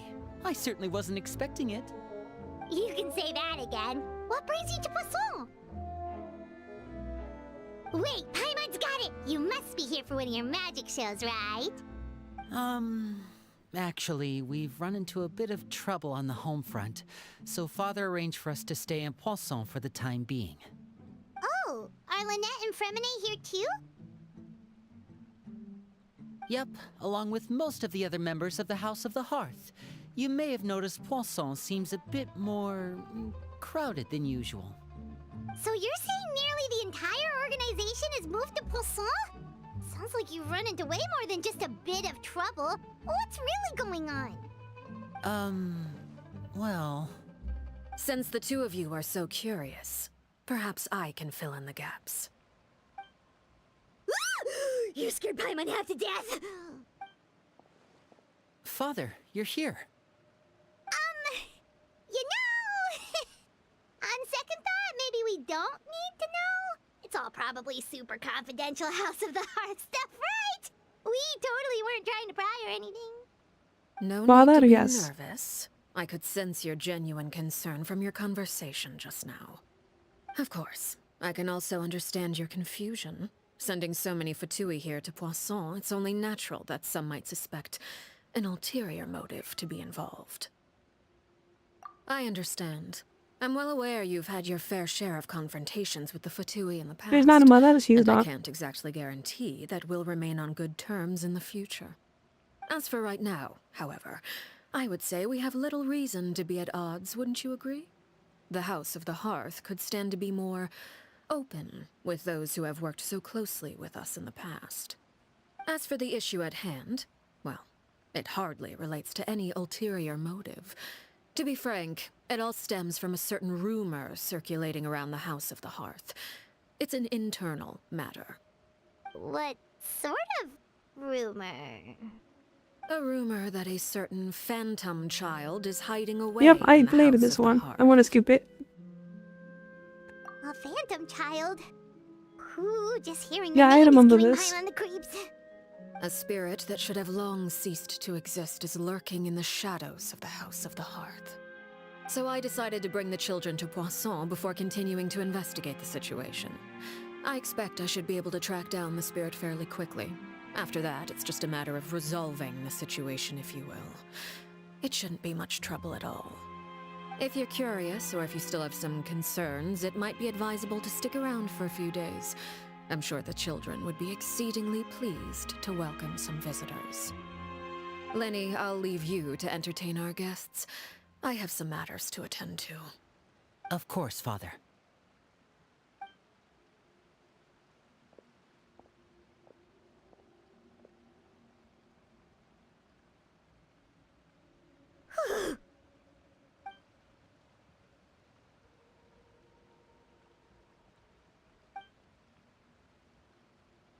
It has long been a dream of mine to invite you to our home and introduce you to my other siblings. You're quite well known in the organization already. A lot of people have been talking about you, especially after everything with the prophecy. If you're willing, why don't you stay a while and have a little chat with us? Alright. We don't have anything else to do right now anyway. But let's be clear, we're just gonna be there as guests, okay? Don't get any funny... Oh, wait a second. For your guests, that probably means we'll be treated to lots of yummy food, right? Of course. During our stay in Poisson, we've been helping out the locals with some fishing. We bring in quite the bounty every day. In fact, today is the perfect chance for me to show you what I can do in the kitchen. Let's go. I'll take you to where we're staying.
Another chance to...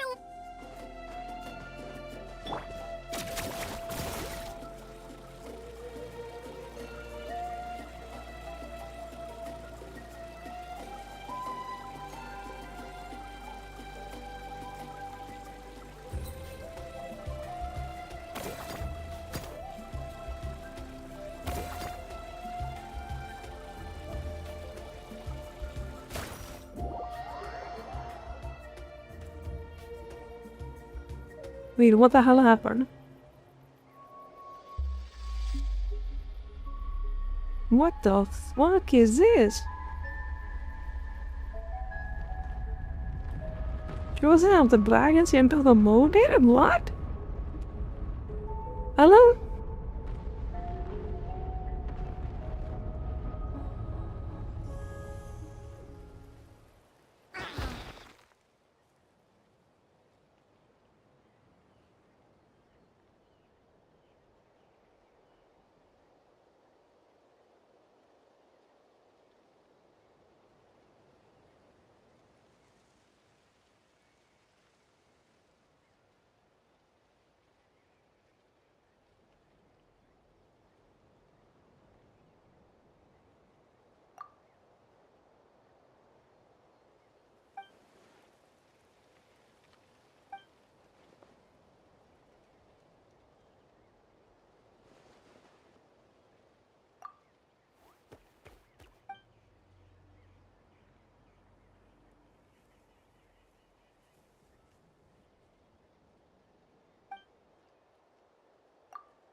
Yep, that's on.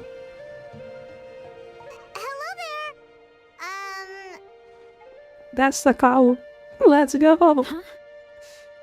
Wait, you're the Traveler in Paimon! I've been waiting for you. Whoa, you know us? Huh, we've really made a name for ourselves. Wait, but did we even tell anyone we were coming to the Collective of Plenty? Oh, you didn't know? Coach Yan-san said she invited you to our tribe, so I came out here to wait for you while I did some training.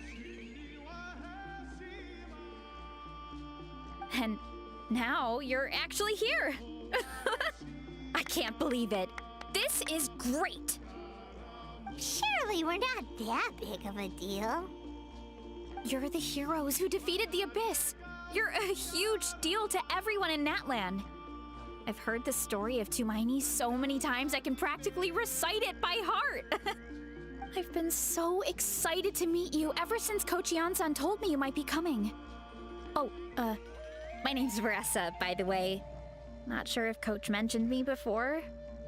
Oh yeah, the name sounds familiar. During the Abyss invasion, we asked Ian-san if the Collective of Plenty needed any help, but she said that vrchat had it all under control. Not really. It was all Uncle Akatl. All I did was clear out a few monsters. Just thinking about the invasion gives me chills even now. But that's in the past. The Collective of Plenty fared pretty well, all things considered. We finished our repairs, so now it's just a matter of helping out the other tribes.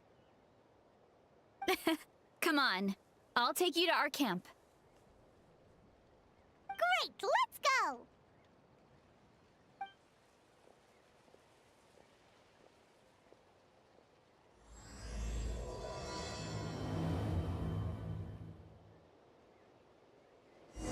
Is the cow good? I don't see her in yesterday, so she is not. Probably. Just a heads up. The volcano sometimes sends rocks crashing into this area. We call them oh, here's one. Want to give it a try? Not in a million years! You can use your shoulders if you want. Or your feet. Or even your head. That doesn't change anything!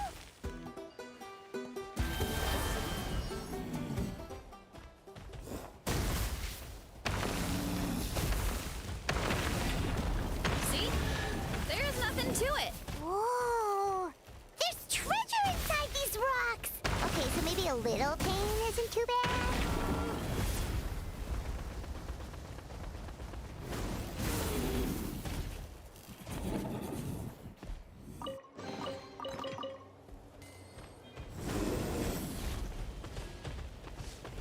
Hurry up, vrchat!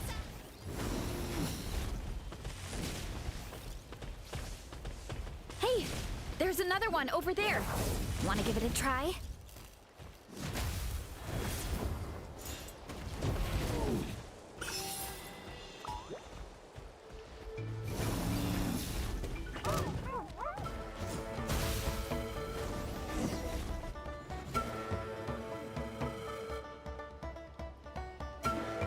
Huh? What's this wooden plank doing here? Oh, it's a piece of training equipment. I use it all the time. Training equipment? Yeah, it's kind of hard to explain. Let me show you instead. Here goes nothing.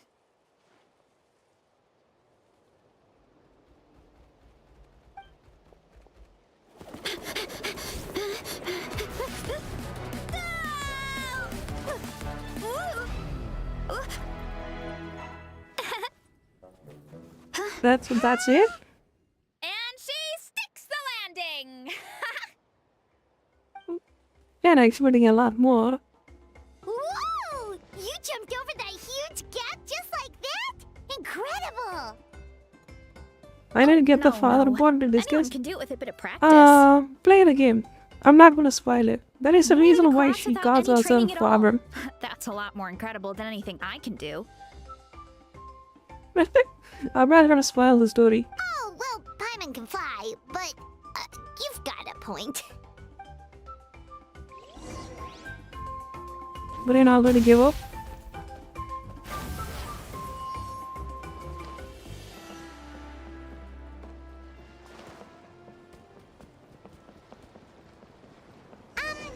About what you told us earlier, you're saying a gigantic rock could crush us at any moment? Well, not at any moment. It's a pretty rare phenomenon. Many adventurers come here and never even get to see it, so I wouldn't worry too much. Yeah, okay. It's not like we're that unlucky.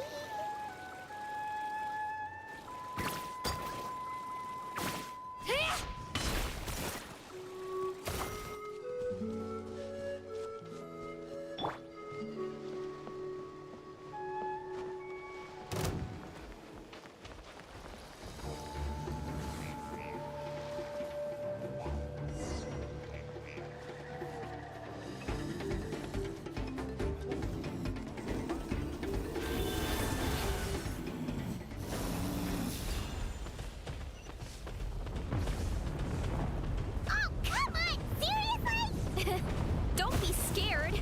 Just charge straight at it. What? Thanks for that. I can't believe you smashed something that big in a single hit. It was nothing. All it takes is a bit of training.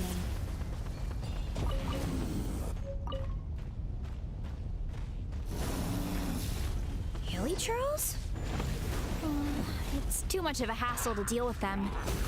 Let's just ram straight through.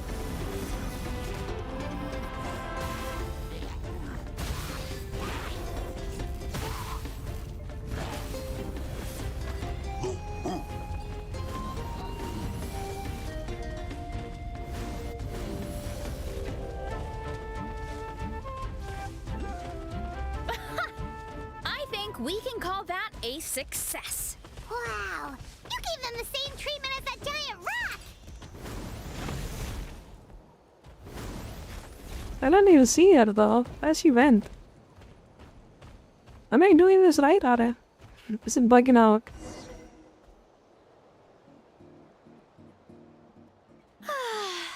Home sweet home. We made it! Welcome to the Collective of Plenty. You know, I can see a lot of. I can see the plenty over there on you. The head of a bull is awesome. That's the Resonating Arena. It's where we hold all our competitions.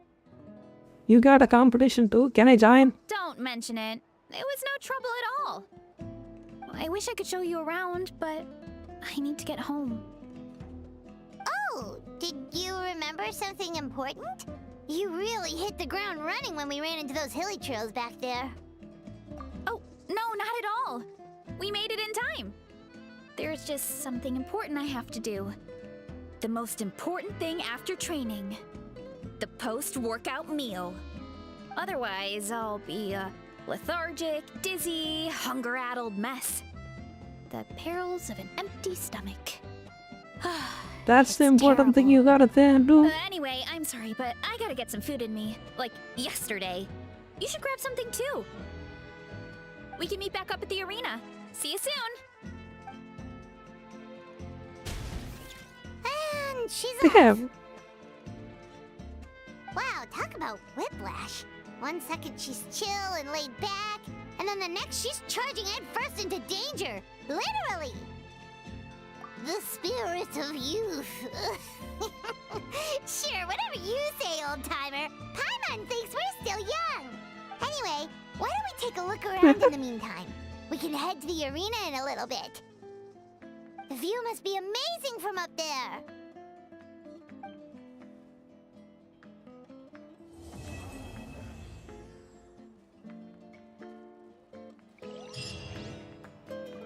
Why am I by those near sword? God knows how long that thing will do.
Oh, you're here already! Yep, my dad whipped up something fantastic as always. He's a great cook. He can turn any protein or vegetable into something delicious. No wonder you look so refreshed. That's the power of a good meal! That's right. I was hoping to bring Uncle Akatl with me, but he wasn't home. So I guess you're stuck with me. Uncle Akatl is our chief, by the way. Who better than the chief to introduce you to the tribe, right? What about a I've never Yansan? given an official tour before. So Wait, I thought I'm Yansan was the thinking I'll chief. just I guess she explain is things not. As we go along? Is that okay? Of course! That sounds great! Oh, Yansan is just the name bad, I guess. Then let's start in that direction.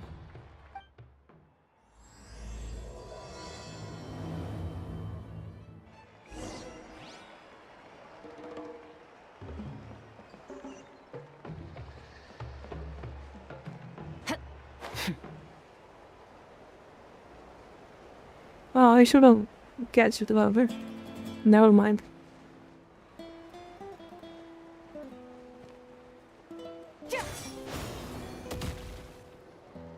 My place is over there. See that fruit stand out front? My house is right behind it. You have a fruit stand in front of your house? Does that mean you grow the fruit yourselves? You guessed it. My family runs a huge orchard. We live really close to the main entrance of the tribe. So every morning, I wake up to the sound of all the people and carts on the road. That's also when my parents start work. So that's how I know it's time to get up. And then you all work in the orchard together. Well, knowing it's time to get up and actually doing it are two separate things. Most of the time, I end up curling under the covers and falling back asleep. Oh, Paimon gets you. Sleeping in is the best kind of sleep. Plus, when you have the Traveler to wake you up, it's no big deal. No, that was just a joke. Don't scare Paimon like that, Traveler. Well, maybe you can both sleep in sometime. Once I get up, I usually help my parents around the house, head out for training, then come home for lunch. After lunch is when my parents do their delivery runs. So then it's my turn to work in the orchard. Oh, Paimon would love to see the orchard. Can you show us? Sure thing! We'll go right after this. But first, come with me.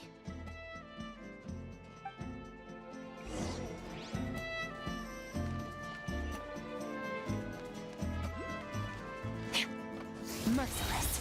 Huh.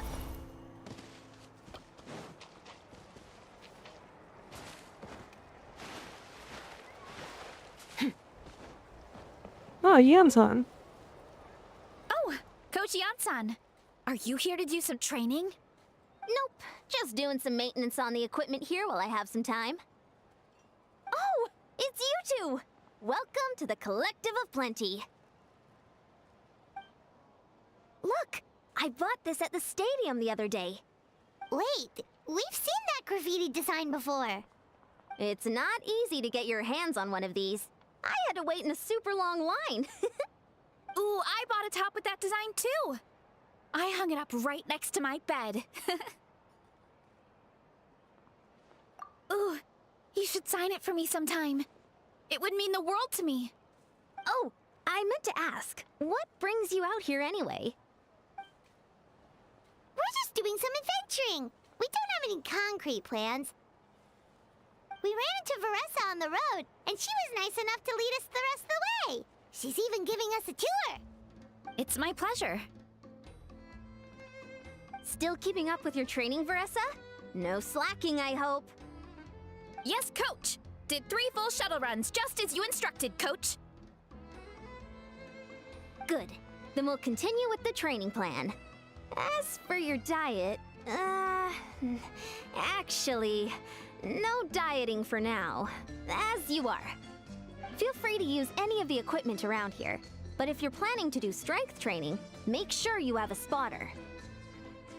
Of course. Don't need to tell me twice, Coach. Wait, but isn't a special diet a huge part of bodybuilding? Vrchat doesn't need one? Oh, it's kind of a long story.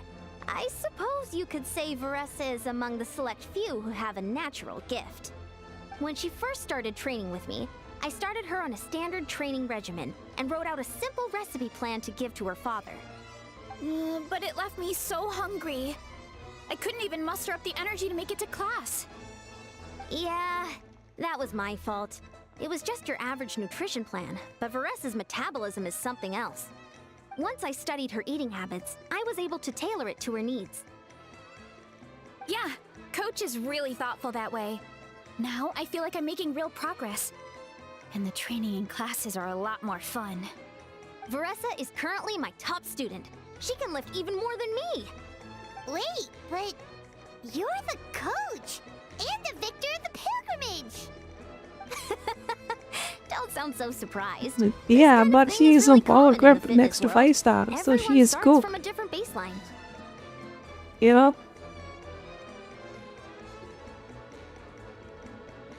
Wow, that's amazing! Paimon would have never guessed. I'm not exaggerating either. Vrchat is extremely strong. All she needs is a bit more confidence.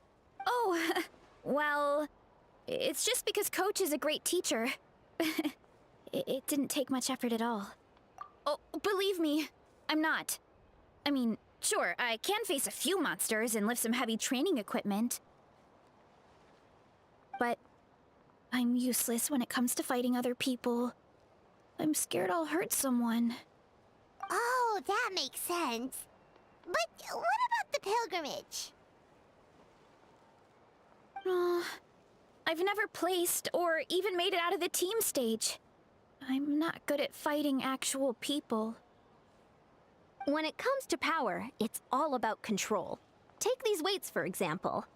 It takes strength to lift them, yes, but also to control the weight when you set them down.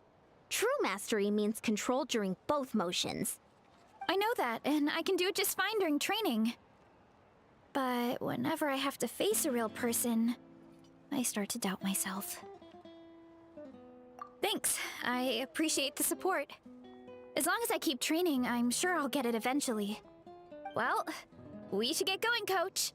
I told the Traveler and Paimon I would show them around the orchard. Sounds good. I hope you enjoy your time here.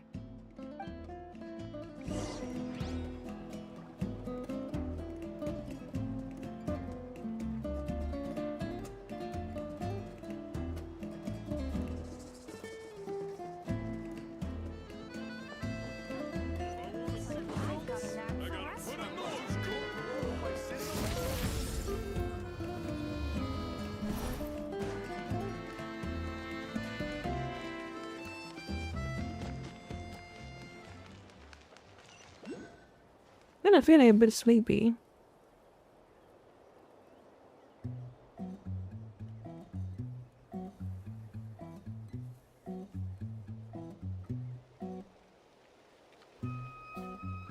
The abyss is like the world's shadow.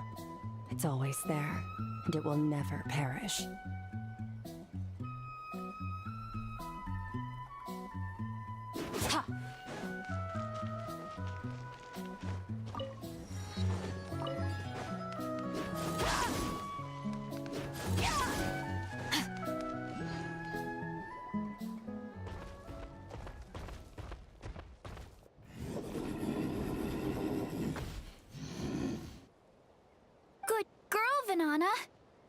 Thanks for guarding the house.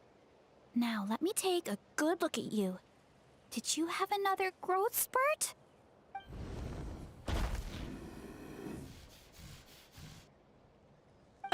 Hey, I was just taking a look, not inviting you to wrestle. Next time, okay? Oh, this is Vanana. She keeps watch over the orchard when no one's here. She's a tough little thing, but also a clingy baby at heart. Did you say little? She certainly doesn't look it. Anyway, this is my family's orchard. Come on, I'll show you around.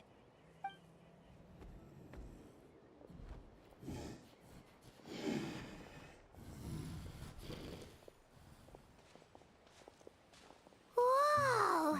It's even bigger than Paimon imagined! Oh, look at all the fruit! It looks delicious. This is the Collective of Plenty, after all. Being so close to the volcano makes the soil extra fertile. So everything that grows around here is amazing. Especially the fruit. We sell a lot to the other tribes, give some to family and friends, and keep the rest for ourselves. Well, if you have to live next to a volcano, at least you get something good out of it. That's right. Since we're here, why don't we Impressed pick how much some and stamina have you have to ourselves a play this little game? snack? If a game I like it is I'm playing it, I would spend so much time into it. Yeah, but there's always room for dessert. Plus, we don't have to pick that many. A few dozen should do it. You know that fruit stand in front of my house? Well, as a kid, whenever my dad was working at the stand, I would tug on his shirt and ask for a piece of fruit. I would scarf it down in a heartbeat and then ask for another. Before long, people would gather around just to watch. My dad told me I made the fruit look so delicious, more and more people started coming to our stand, which, of course, made me want to eat even more. The customers would ruffle my hair and say, "It's good to have a healthy appetite. You'll grow up big and strong for sure." I mean, what kid doesn't like a compliment? So I would smile, which would get my dad to smile, and then my mom too. Aw, that's so cute! Plus, free fruit whenever you want. Jealous! With all that said, it also helped that our fruit actually tastes really good. And I'm not just saying that. You'll see what I mean in a minute. Oh, and there's an epic feast showdown in a few days, so we're providing a bunch of the fruit for the desserts. Epic Feast Showdown? Oh, sorry. It's basically a speed eating contest. We need to prepare a ton of ingredients. So don't worry Oh, about she's gonna anything eat going like to waste. a glutton. Okay, let's get picking.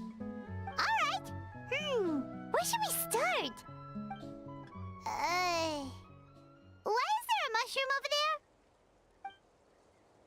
Oh, that kind of mushroom. They kind of appeared out of nowhere when we first planted the orchard. They grow really fast and don't require any water or fertilizer. Oh, and the flavor is amazing. You can grill them, stir-fry them, or even eat them raw. The flavor has almost a fruity taste to it. A mushroom that tastes like a fruit? That's a new one. Yep, that could be. Anyway, as far as I'm concerned, if it tastes like a fruit, then it fits right in. Who cares where it came from? Go ahead, pick as much as you want. Might as well get some mushrooms too, and I'll whip up something to eat.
And I don't see much any fruits though. Am I cooked? I don't know.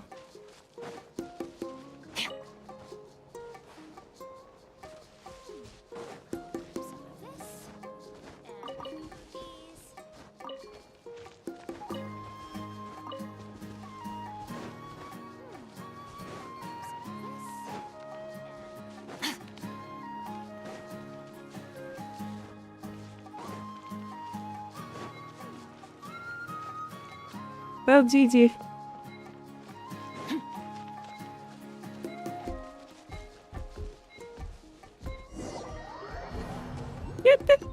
GG, dude. GG. Okay. The place looks very nice. Money lab. Go ahead. Pick as much as you want. Might as well get some mushrooms too, and I'll whip up something to eat. Oh, it made me, Some of it made me lose. And a few of these. Oh god.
But I got him. Whoa, that's quite the haul.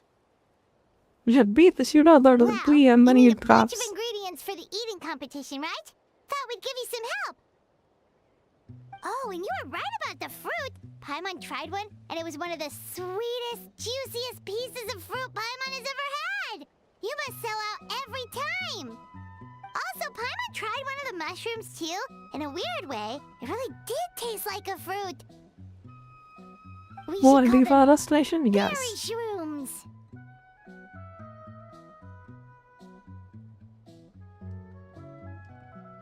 Well, Paimon had multiple nations' worth of good food to refine her palate. Her taste buds never lie. Well, thanks to your help, we can call it early today. Oh, I promised you a meal, didn't I? I'll be right back.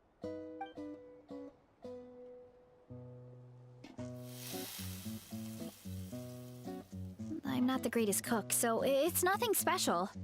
Still, high-quality ingredients are hard to mess up. Don't sell yourself short. It looks great. Paimon can smell the umami from here. Whoa! This is completely different from the raw taste. I'm glad. This kind of mushroom is a favorite in the tribe, but it's not well known outside the Collective of Plenty.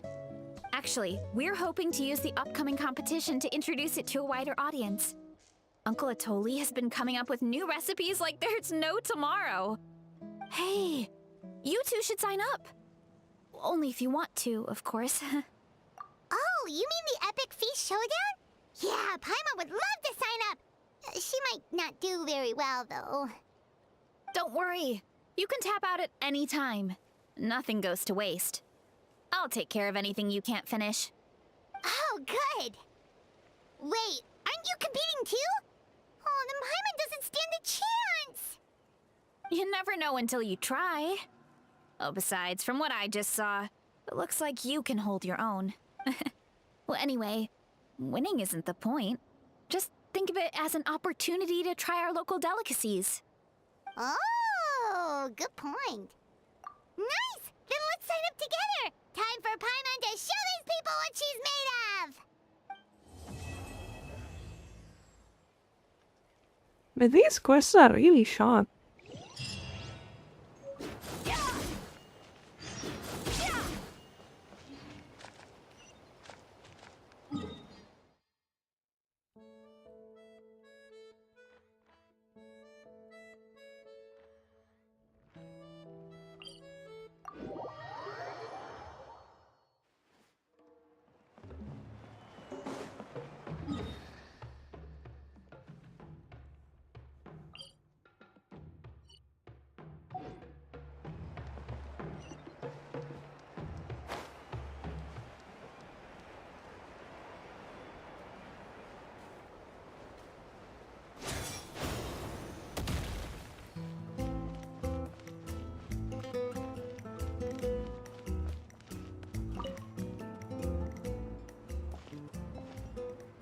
Oh, hey, you're here.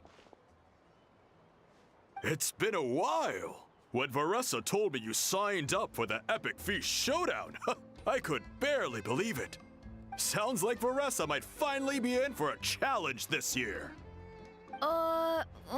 Honestly, I'm not even that good.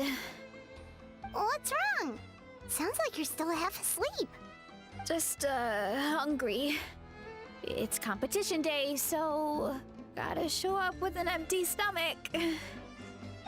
Not much longer, Varessa. Atoli's firing up the ovens as we speak. Got it. I can wait. Oh, about the competition. Usually you have to pay for the food if you don't finish. But when I heard you two were coming, I talked to Atoli and we agreed to waive your expenses. Really? So we get to eat for free? Awesome! Now we can just take it easy and box up whatever we don't finish! Please, it's our pleasure. You've done so much for Natlan. Just think of it as a small token of gratitude.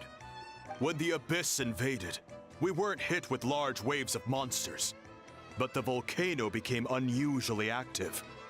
As the Guardians of Tolan, we couldn't stand by and do nothing, so we immediately dispatched a team to the summit. Varessa was a key member of that team. Varessa? Huh? Oh, right. Yes, I was there. I brought so many Saurus crackers with me that day. Sorry, not the point. There were abyss tumors Yo, all hello, around what's the up? summit, agitating the magma and spawning all kinds of monsters. What's up, Williams? But once the Pyro Archon did her thing, we were able to smash them to smithereens.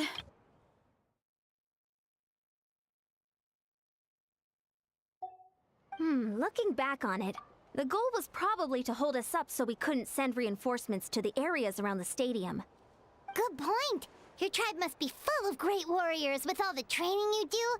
The Abyss really is a cunning enemy. Oh, and you mentioned something about the... Wil Barbie dus die Guardians hij? of Ah, daar is het. What does that mean? That is a duty our people have held for generations. The volcano is very important to us. It brings disaster, but also opportunity. Our people Ben je er nu rose Garrett to the aan het challenge of mee? living Why? in this environment. And in return, we get fertile soil and a thriving ecosystem. I want the biker That's girl. right. I'm gonna get the biker Natlanese are girl. never ones to shy away from a challenge. Although, whenever we spot unusual volcanic activity, we always report it to the stadium. Oh, so there's a lot more to this place than good food, huh? Hold on. Where did Varessa go? Wasn't she just here? Oh, you know, I just saw her leave. I thought someone must have called for her. My guess is that she followed the scent of the food straight to the kitchen. Let's go check on her. Paimon understands the torture of an empty stomach better than anyone. I'll lead the way.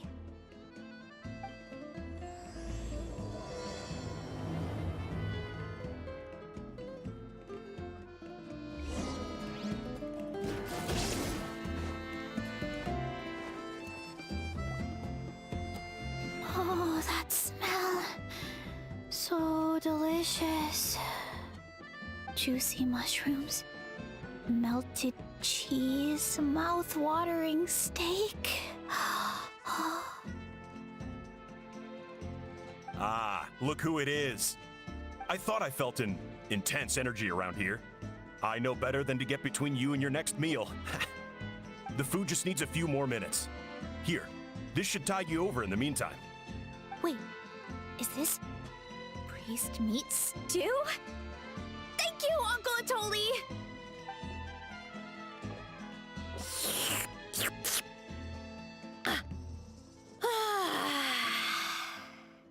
Veressa! You really did head straight for the kitchen.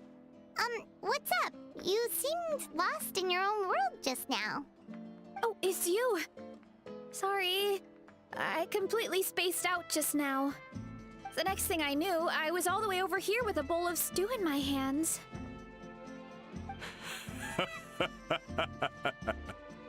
Don't worry about it.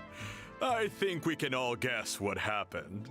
Prep took longer than usual, so I had to push back the competition. Sorry for making you wait, Veressa, especially on an empty stomach. No worries, Uncle Atoli. Your delicious soup fixed me right up. Oh, that sounds more like the Veressa we know. I become completely useless when I'm hungry. I really wanted to focus on the conversation back there, but no luck. That's perfectly normal. It takes a lot of energy to train the way you do, so you need more food to make up for it. You two know what I mean, right? Try to do too much on an empty stomach, and you end up feeling weak and lightheaded. Oh boy, Paimon's been there before. So, when is the competition supposed to start? Not sure I can wait much longer. 1 sec. I'll go check. We're all set. Time to gather the contestants, Akatl. The showdown is about to begin. Got it! Let's head to the venue. The food will be brought out shortly. Finally! Oh, I'm so ready to dig in.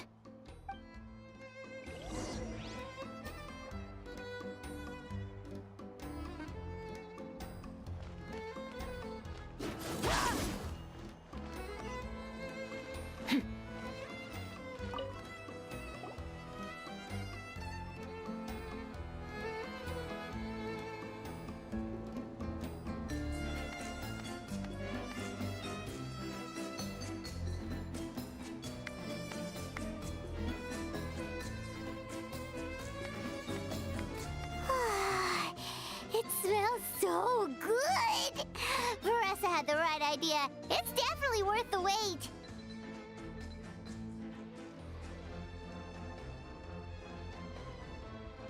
Yeah, we could maybe finish one portion between the two of us.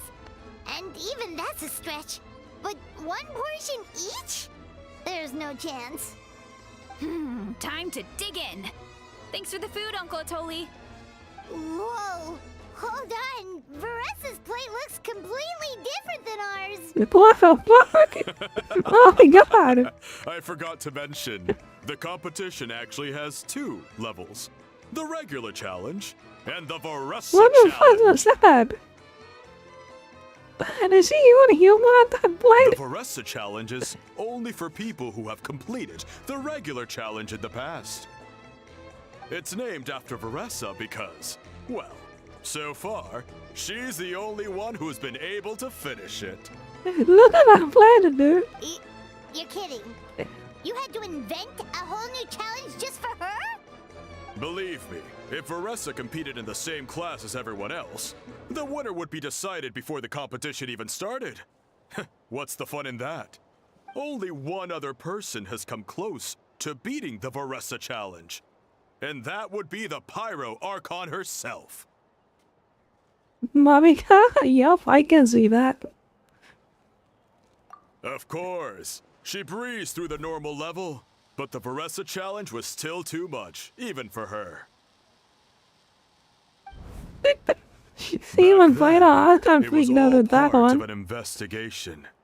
You see, the Pyro Archon covers all expenses at the Weary Inn the night before the pilgrimage. And each time, vrchat's tab would show several dozen people's worth of food for a single person. The speaker's chamber thought something had to be wrong. Maybe there was a mistake in the accounts, or someone was trying to defraud the Archon. But once the Archon finally saw vrchat's appetite in action, that was that. Whoa. Okay, so What? you're saying Malika had these portions and she just breezed through? You're right. Let's go. Paimon's gonna defend her honor with everything she's got. Whoa. Tender, juicy, grilled to perfection. It's delicious.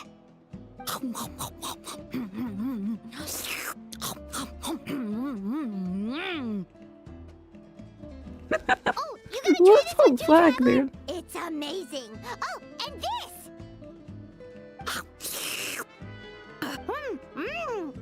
And this one is. All right, that's it. Paimon taps out.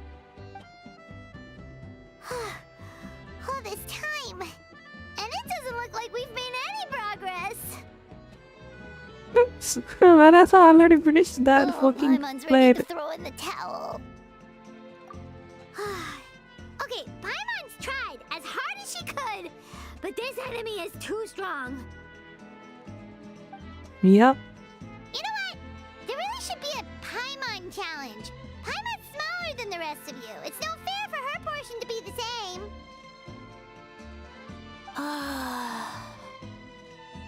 Let's hear it for vrchat, who has once again completed the challenge. And with a 10% increase in portion size, it's a new personal best. Oh my god, seriously?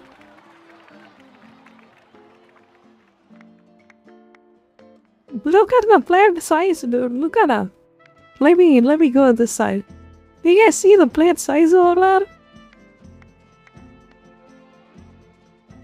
Wait, I'm gonna head eat. Well, give me a second. Look at that.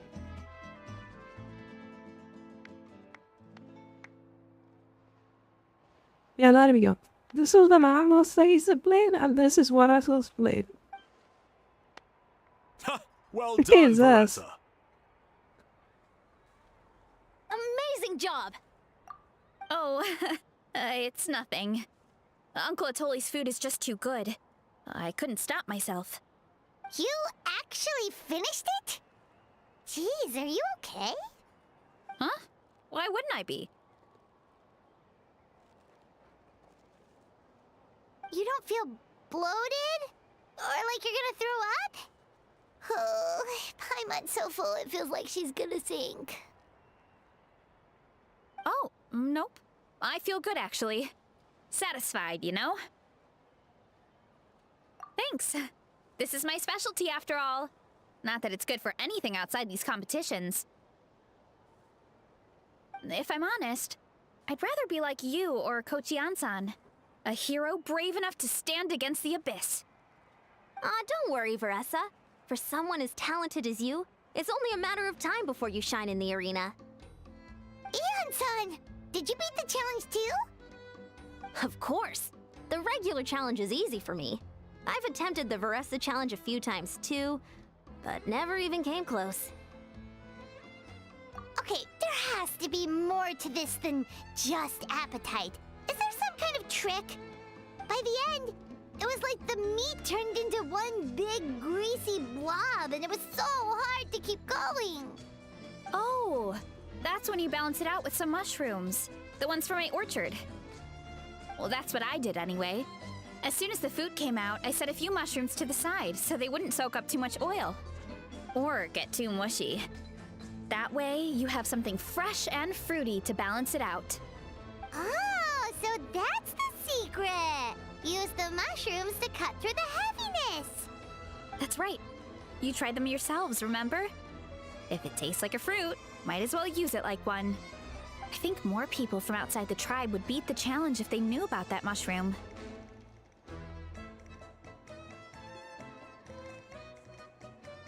Ian-san, some of the contestants are looking for you. Something about being ready to train?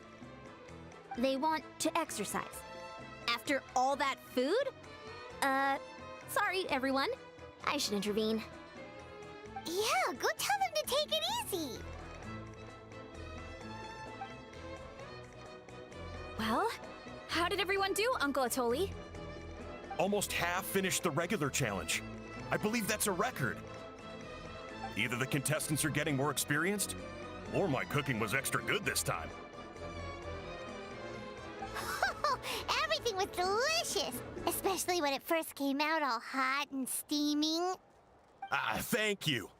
When cooked at high heat, that mushroom has a special fragrance that really brings out the flavor of the other ingredients.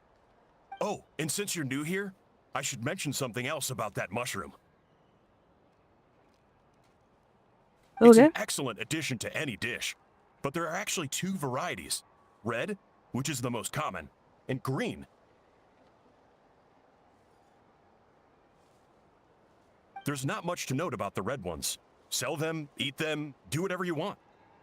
But if you see a green one, it must be picked and eaten right away. Huh? Why's that? That's just what a scholar from Sumeru said when the orchard first opened. No one knows the reason. We just do as we're told. Whenever a green mushroom pops up in the orchard, I pick it and eat it. The flavor is identical to the red ones. Okay, because that's not weirdly specific at all. Well, of course. Who wouldn't be intrigued by something like that? But curiosity isn't always a good thing, right? Oh, by the way, Veressa, I'm almost out of red mushrooms. Could you run to the orchard and grab some more for me? Of course, Uncle Atoli. I'm on it. Want to come with you too? What do you think, Traveler? Paimon wouldn't mind working off some of that food.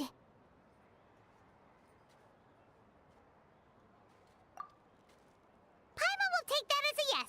Alright, let's go. Thanks for the food, Atoli. Haha, my pleasure. But try to finish it all next time.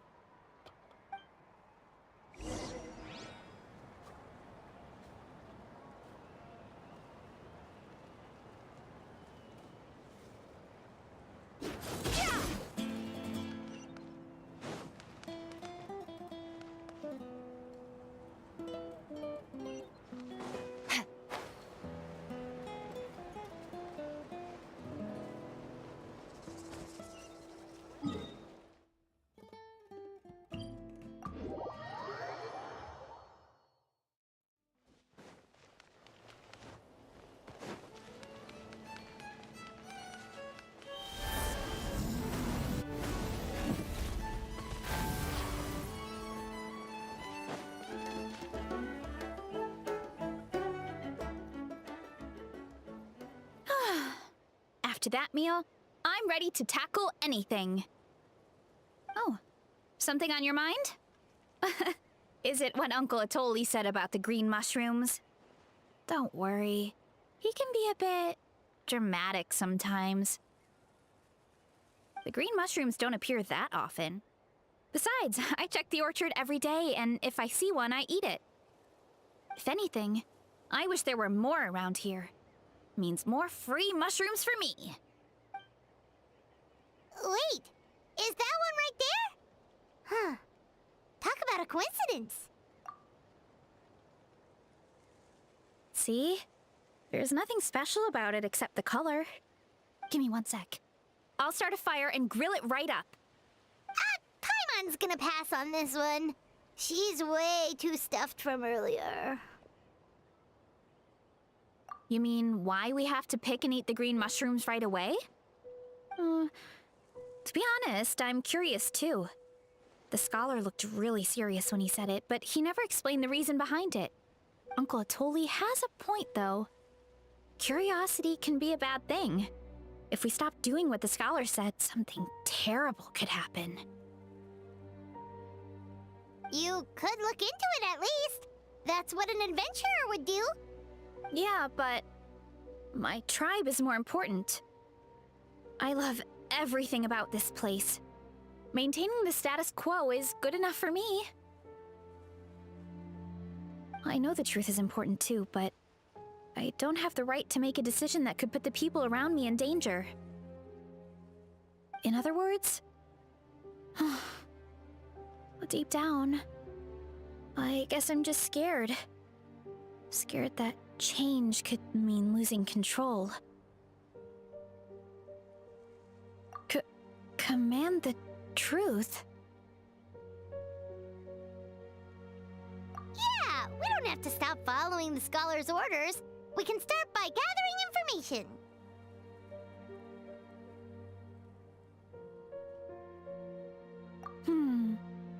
You have a point. You know, you remind me of another hero from our tribe. Her name was Fiatena. Is that another 5-star character that I don't know about?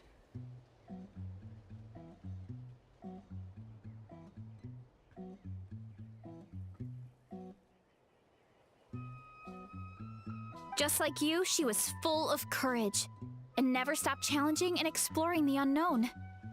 She's my idol.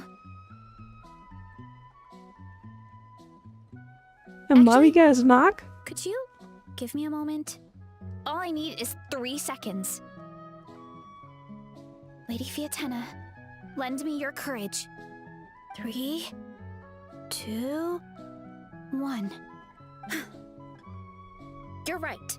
I can't keep running from the truth. I want to command it, just like you said.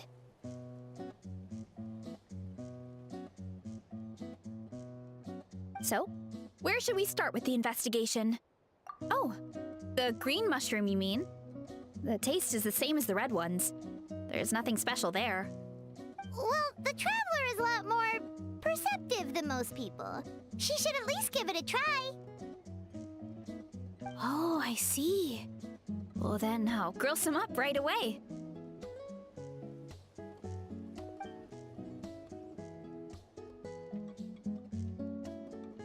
So, notice anything, Traveler?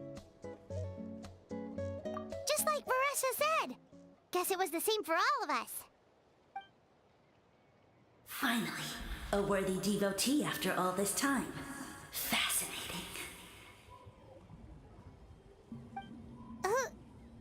Who said that? No need for alarm.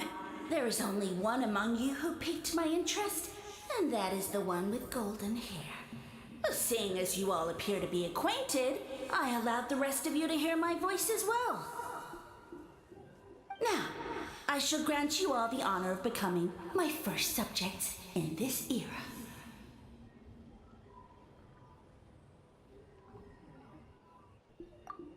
Now, you were the ones who wanted to learn more about my origins.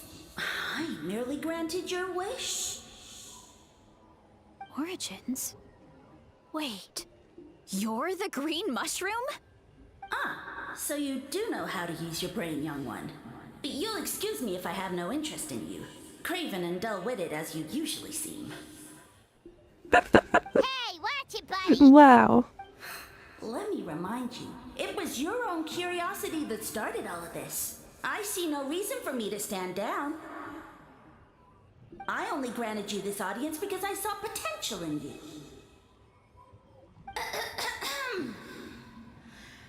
I am the Sage Lord of Fungi. Serving me is a great honor, as well as a once-in-a-lifetime opportunity. What the hell? Sage Lord? Good one. Did you come up with that yourself? You mock my name? All you do is make a mockery of your own taste. Of course, the Sage Lord of Fungi is too dignified for petty arguments with lesser organisms. Sure doesn't sound like it. That's enough out of you. What's wrong with you humans? You should be full of reverence at this point. In that case, I don't know what went wrong, but you lack the trust and worship to be my subjects. So we shall have to table that for the time being. However, I am willing to share my sagely knowledge with you. I have all the answers you seek. As with all seekers of said knowledge, all you have to do is prove your sincerity, and we shall see if you're worthy. Look! More green mushrooms right in front of us! These clones are my most loyal subjects, as well as the keepers of my secrets. If you want answers, then gather your wits and search for clues. I shall await your summons. It might be advisable to brush up on your devotion in the meantime.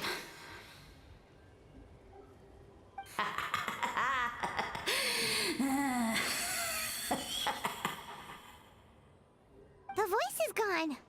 Finally, Paimon had enough of that racket. Talking in our heads without permission, spewing a bunch of nonsense. Even a How is better than him. So, do you think what he said was true? About being the Sage Lord of Fungi and all that? Maybe, but most of it sounded like hot air to Paimon. True. That conversation in our heads definitely was real. And it proves these mushrooms aren't regular mushrooms at all. Something fishy is going on. I guess this is the beginning of our hero's journey then. So let's make like heroes and get to the bottom of this. So we can command the truth and this mushroom. Oh yeah. Why not float your boat? Okay, that sounded a lot cooler in my head. Well, we have one thing going for us. We've faced mushrooms before, and they're pretty pathetic as far as enemies go. Wow. Such insolence! Did you hear that?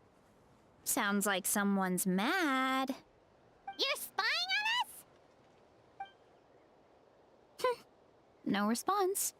Guess he's not gonna admit it. Well, he said his subjects hold the clues to his secrets. Who knows if he was telling the truth?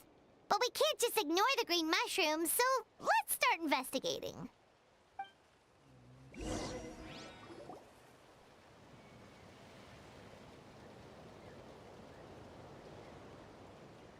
Okay, so this one is red. Ah! Fungus! It turned into a fungus! In that land of all places! So this is one of his subjects? Well, it's kind of cute. Bull warrior compliment! Much appreciate! No! Bull Here's a warrior blow. natural enemy! Eat! Must resist! Careful, Veressa! This is a kind of monster from Sumeru. Even though it looks cute, it can still attack you! A monster? Aw, that's too bad. I was hoping we could be friends.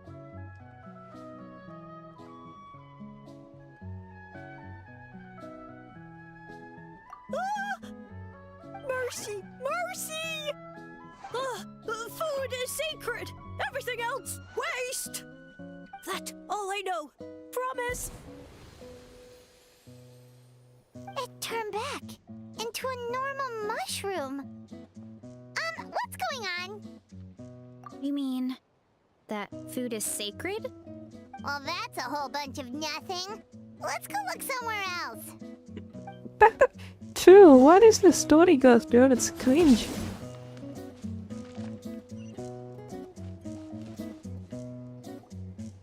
Oh, a green mushroom! And it turned into a fungus! Nice try, but you're not scaring Paimon with that one twice! Hey, you! What's the whole food is sacred thing about? As our Sage Lord stated, you must demonstrate your wits to receive the answers you seek.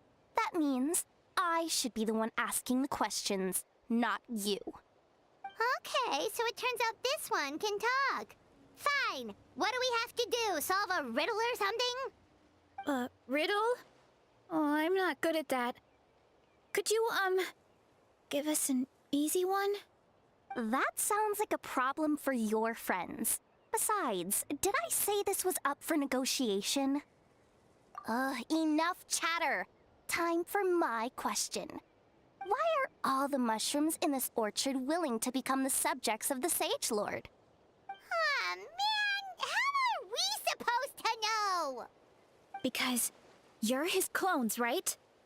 I remember him saying something like that. Alas, no wits in sight. The answer could never be that simple. What? How did you get that so fast? Oh, it's that kind of riddle. Sumeru mushrooms! Of course!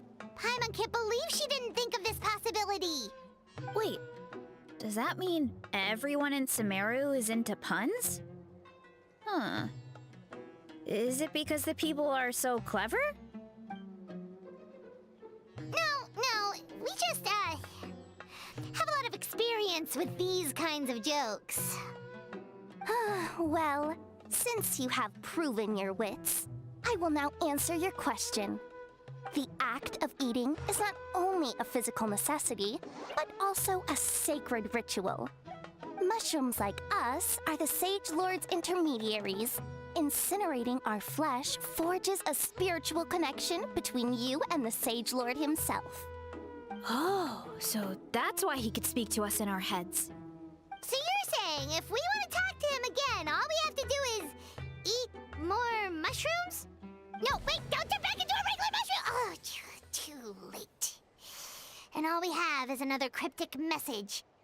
Well, if eating is a sacred ritual, maybe we need to perform some kind of ceremony with special tools or something. Oh, good thinking, Veressa! Let's try and ask the other mushrooms!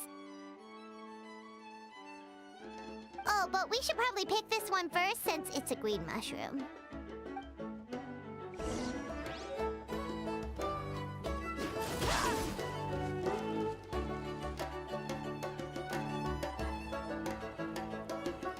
Hey, there are two fungi over there! Looks like they're discussing something. Have you figured out how you're going to test the humans? Of course! Any random question should do the trick. They don't look very smart to me. Wow, cool! You greencaps are so wise. Just like our Siege Lord. Huh, I'm so jealous. It's all progressing as expected. I know exactly what they're going to ask. Oh, please, please tell us how to conduct the ceremony. And I shall respond. Nothing in life comes for free. You have two choices. Answer a question about the stars and moon above, or the dark abyss below. Ew! And they'll say, no, I'm stumped. I can't think anymore, or my cap will explode into spores. They're humans, idiot. They don't have caps or spores. All right. Duh. And then I'll say, you can't even answer the most basic of basic questions? Come back after you've studied for a few more decades. Ha! Yeah! A few more decades. Of course, they're so dense, it might actually take them that long to realize that. If eating is a ritual, then obviously the ceremony is the cooking. I mean, obviously it's the cooking! Did they just give us the answer? Who goes there? Do you think we're the dense ones? Look in the mirror, buddy. A floating pale organism out of nowhere! My cap almost burst into spores! No, wait, don't disappear! At least explain yourselves first!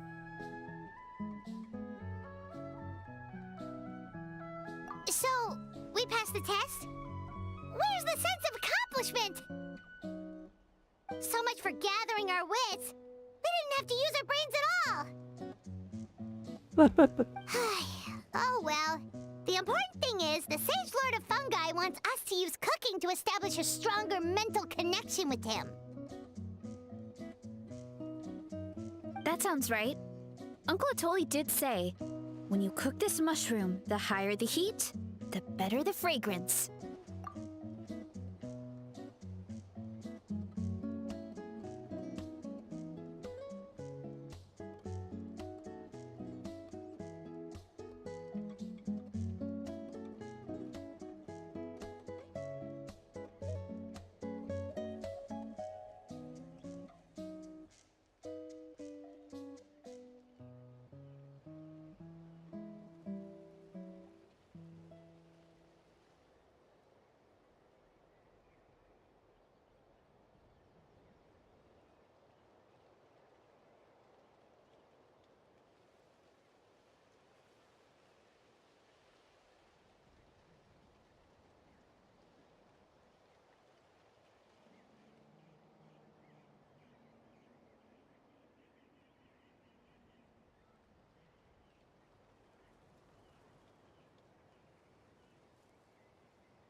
Right!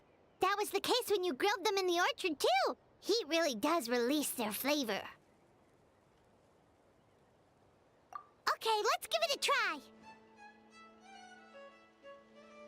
Definitely.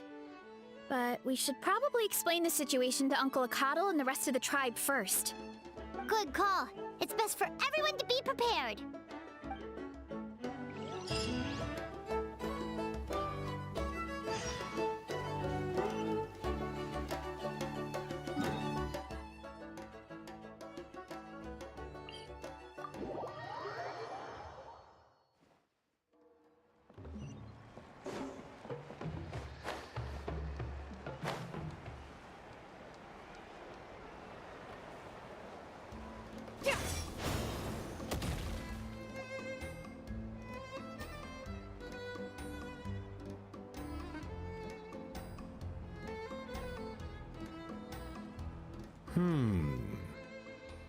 Huh.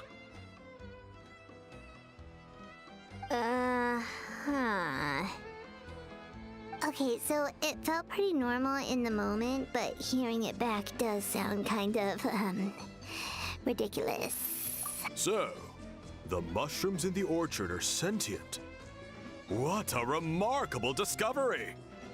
Yeah, without your investigation, who knows what could have happened? Thanks for looking into it, and for collecting all this information. What a relief. I was worried it sounded like I lost my marbles. It does sound far-fetched. After all, none of us have ever spoken to a mushroom. But we know you're not one to lie, Varessa.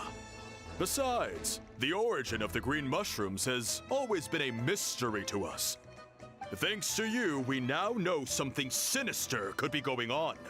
So, we should do our part to help. Yeah, just let me know if there's anything I can do. Wow, that didn't take much convincing.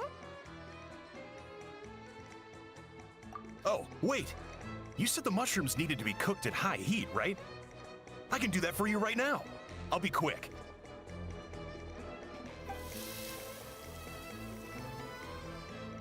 All right, I'm back. I used cast iron, so it should be hot enough. Whoa, it smells delicious! Suddenly Paimon's hungry again. Well, here goes nothing.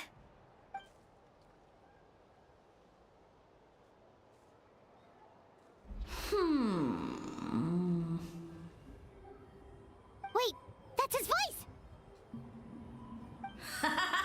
Looks like you stumbled upon the right path.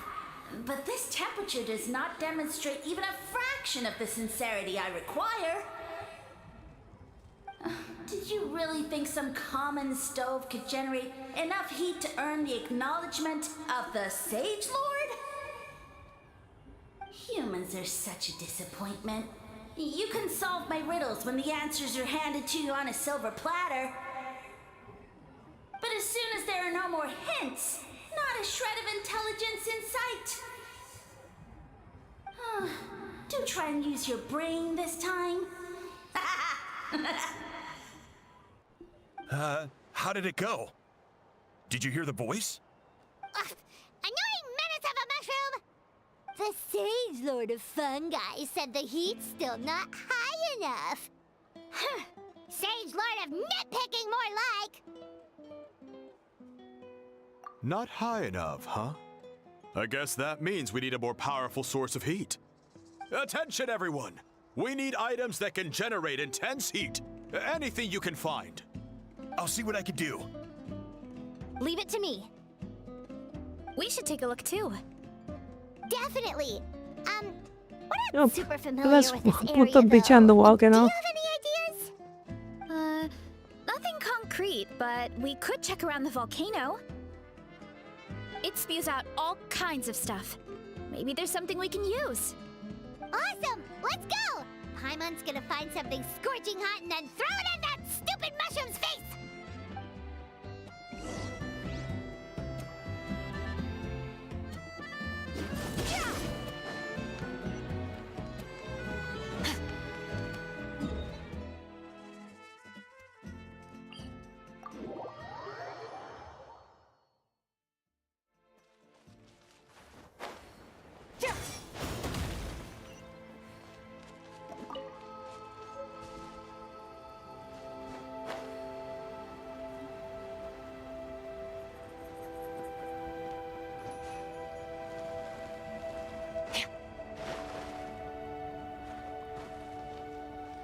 Okay, that looks like a volcano. Is that a volcano?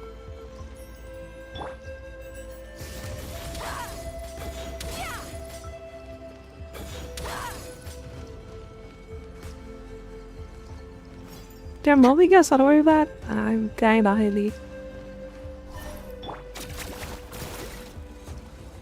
Think you're not sure?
Hey, there should be some avatars of lava somewhere along this path. Their cores are really hot. It might be just what we need. You know, when you think about how everyone jumped to help us like that, it seems like your tribe has been suspicious of the green mushrooms for a while. Yeah, but without you, we would have never gotten this far. I mean, tons of people have tried that mushroom without a weird voice talking in their head. Right. So, even if you wanted to investigate, you had nowhere to start! Yeah, this opportunity was a long time coming. Plus, the Sage Lord's arrogant attitude definitely triggered my tribe's competitive spirit.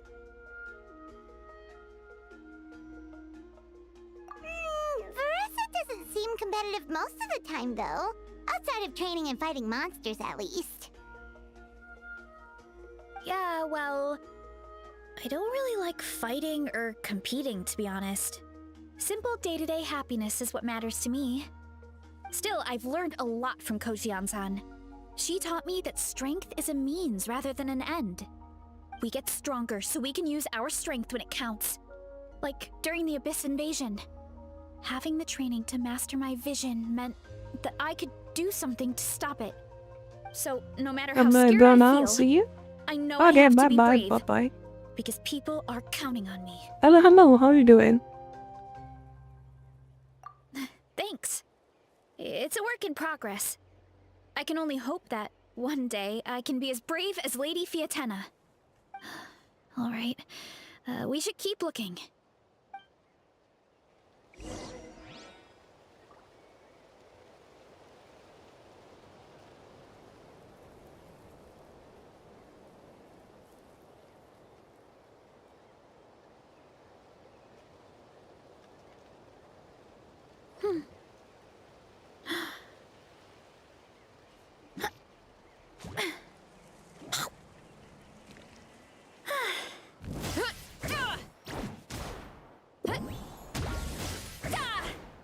Oh, looks like we can make this jump.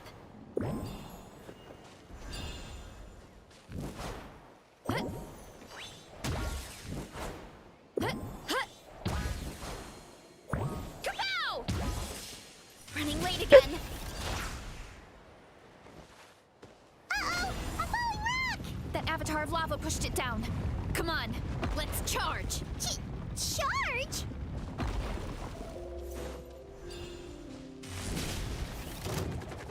Look out below!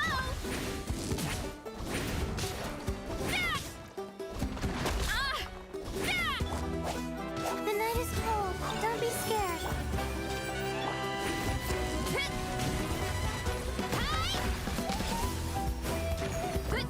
Heads up!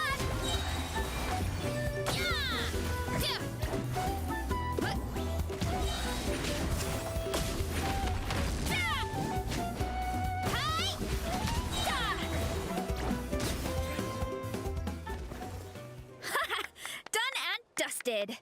This core should be perfect. Look, the phlogiston inside it is still active.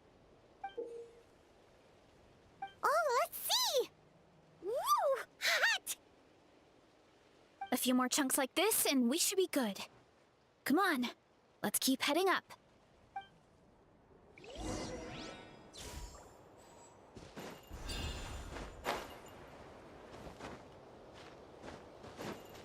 Running late again. Careful!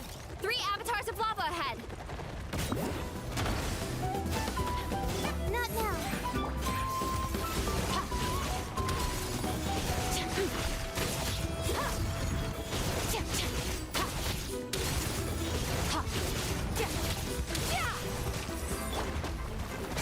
Come on, we can do it. My guiding stars.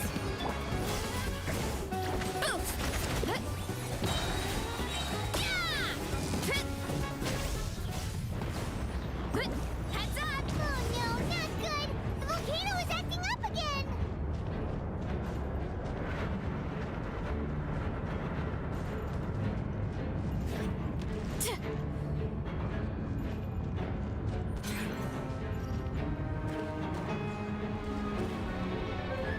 What is that? It looks like a giant weasel thief. Is there a great Tolan weasel thief or something? We call it a Furnace Shell Mountain Weasel. It's very aggressive, so be careful. Look out below! Yeah! Yeah! Hey! Volcano kablam! Yeah! Look out below! What a great haul! A bunch of seeing eyes, and this thing the weasel used to spew out fire! I think that's its back armor. It shoots out phlogiston, so it can pretty much attack from all directions. My dad told me about them once. Creatures that live in the volcano. I can't believe we actually ran into one. This piece of armor might produce even higher temperatures than the seeing eyes. We'll get those mushrooms super hot this time. Oh, well, even though I don't like fighting, sometimes you don't have a choice. So I've tried to figure out a bunch of different ways to get myself in the zone. For example, I've read a lot of stories about heroes, and my favorite hero has always been Fiatenna, the one I mentioned before. Fiatenna's most iconic feature was her mask. So I decided to make one just like hers. So now, whenever I wear the mask, it's like there's a little piece of her with me. If I want to honor her legacy, I have no choice but to be brave. At the same time, though, I guess it's kind of like a crutch. Kind of like I'm hiding behind her strength. Oh, you really think so? Really? It's just... I feel like I need to take it off one day and face things alone. But the longer I put off taking that step, the more impossible it feels. I don't know if I have it in me. Yeah! You had the courage to make that decision. And that's what adventuring is all about! Fighting is just a small part of it. Oh. Besides, Paimon thinks you're doing a great job. Just take your time. It's not a race. Thanks for believing in me, you two. I've learned so much. And I won't give up. Not until I can face things on my own. After that pep talk, I feel like my appetite is back in full force. You're hungry already? Paimon hasn't even finished digesting her last meal. Come on, let's head back to the tribe. We'll earn that mushroom's recognition this time for sure.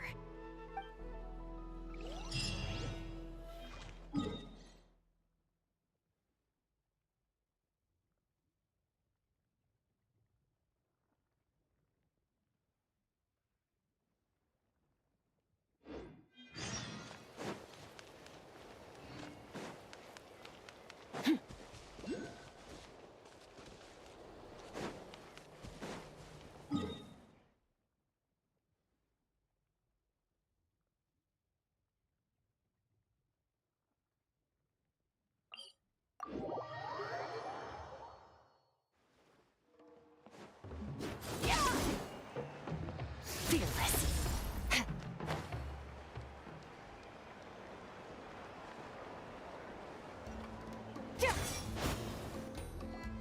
We're back!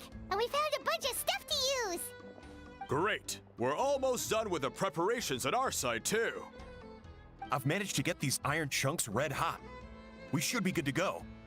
Yeah, and since we need really high temperatures, I brought the best stove I could find. And I got a bunch of buckets of lava on standby if we need more fuel. Yeah,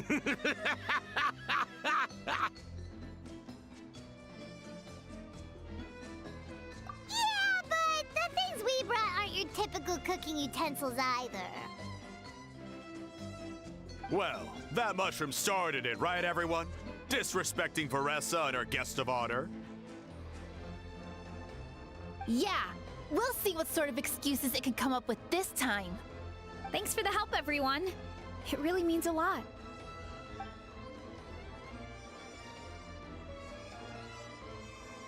All right, let's see what we have here.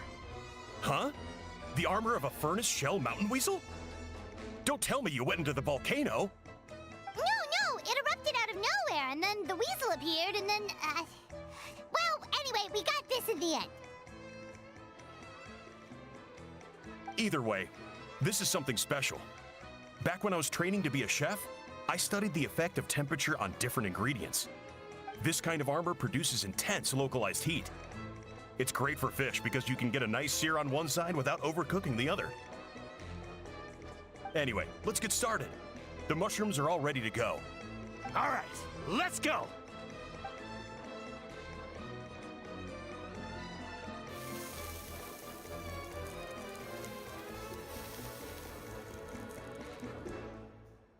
Whoa! The fragrance is so much more intense! And what's with this weird mist?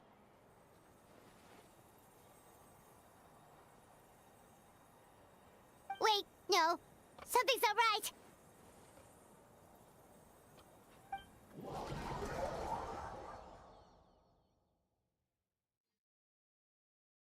Well, what happened?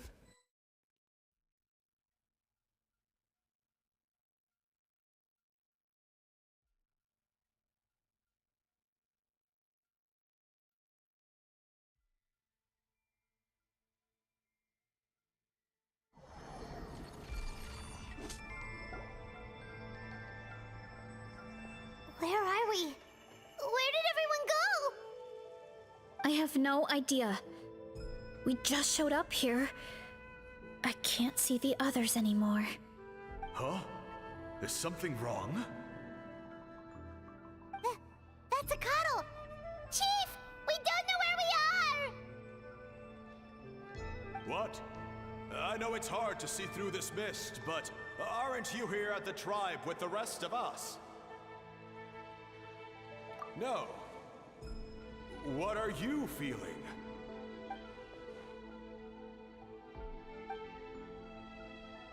Because you are the only worthy devotees, of course.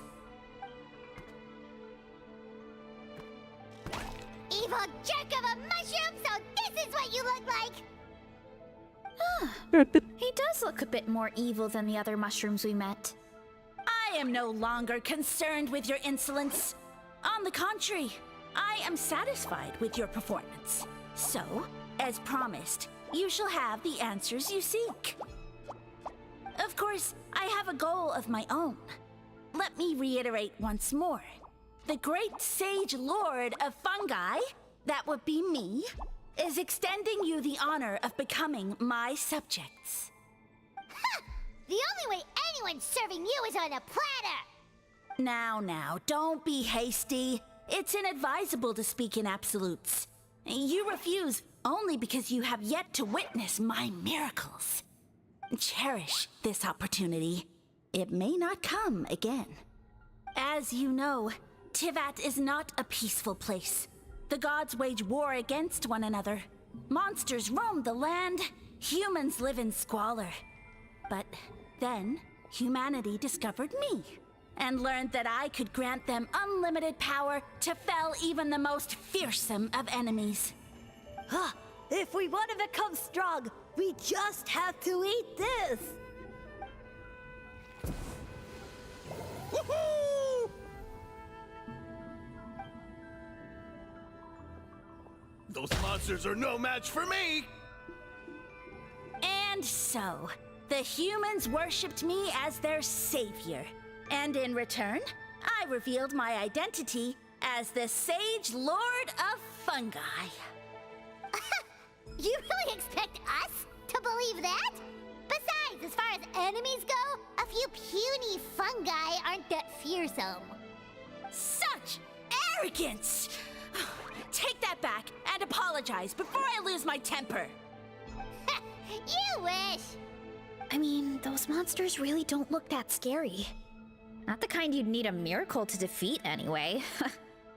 You insignificant mortals boast of strength? Very well. Then prove it!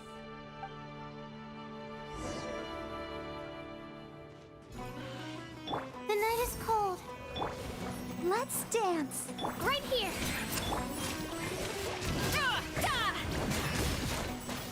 Look out below!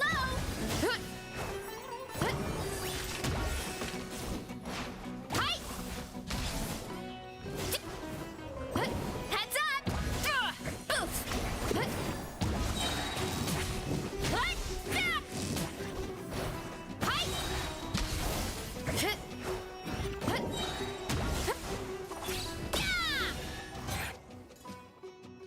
what the fuck is this playstyle?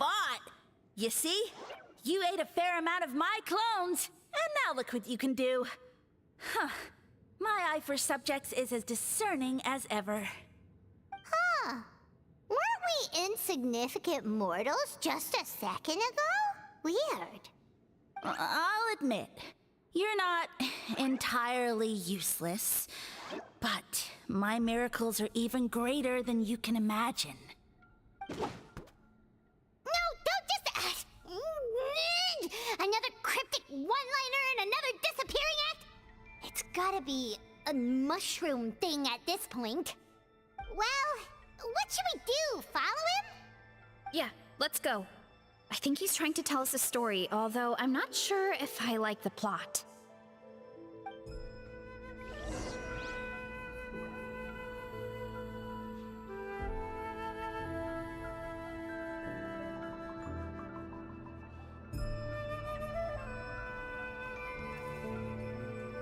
Time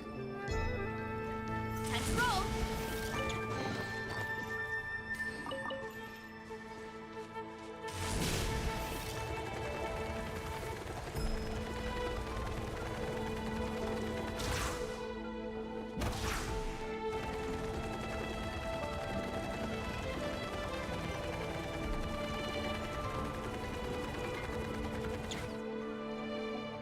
Very fast on our feet.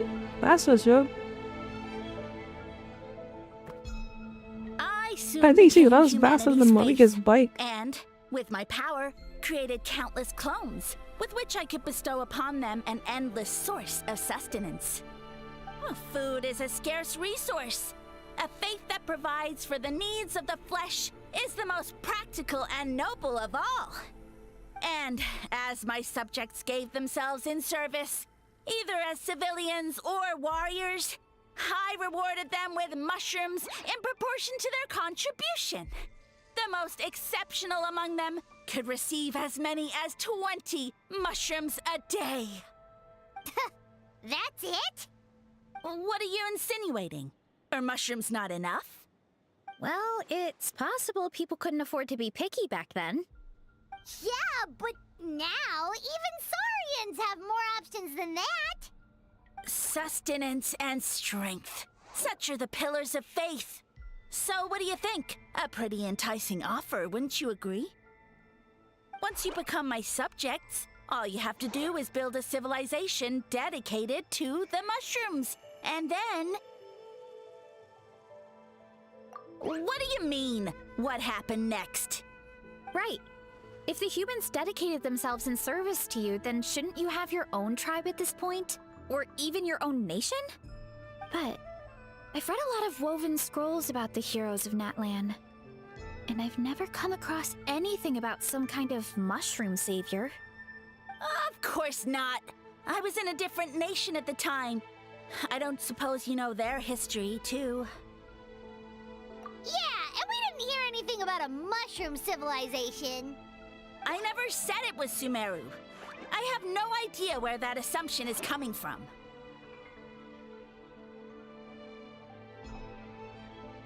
A trivial detail. You know what? You don't deserve to know what happened next. Yeah, if you want us to respect you, stop being so secretive. True. If we don't know how the story ends, it doesn't hold much weight now, does it? All right, fine. Same rules as before. If you want the truth, you'll have to use your wits to earn it. If you fail to prove your worth, good luck getting another detail out of me. He ran off. Come on, after him. Oh, uh-huh. Right.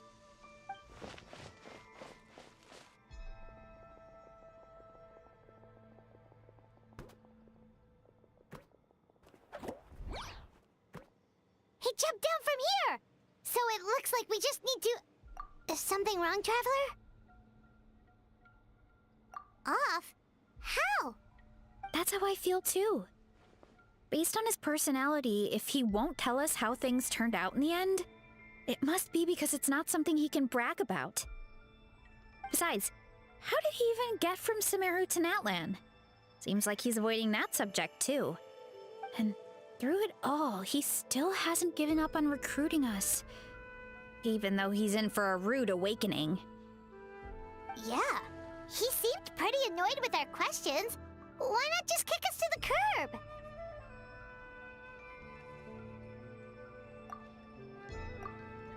But why? All right, sounds like a plan. Let's go!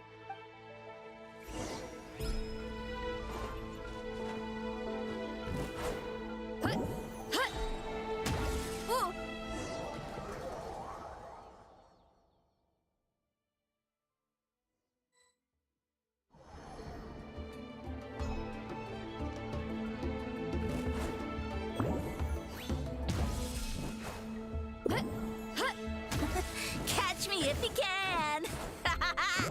If you can figure out which way to go, of course. This is cool. It's the same dagger. Insufferable. Come on, let's find him.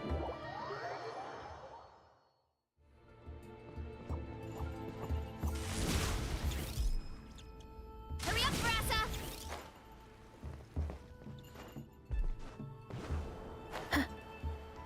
Look out below! Kapow!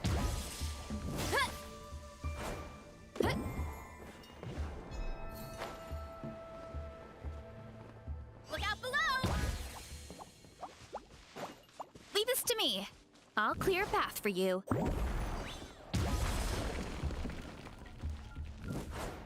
Good. Time to roll. I think we can get these mushrooms to form a path. We just need to wait for the right timing.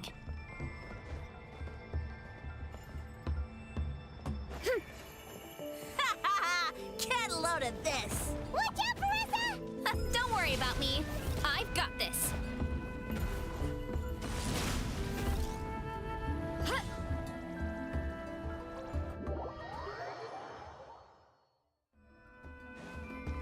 Hurry up, Brassa! Ow, ow, ow!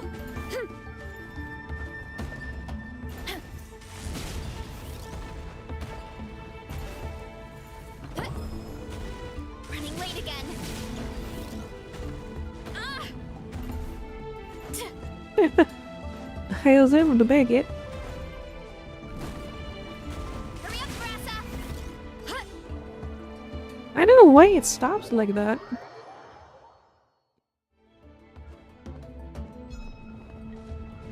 Too strong!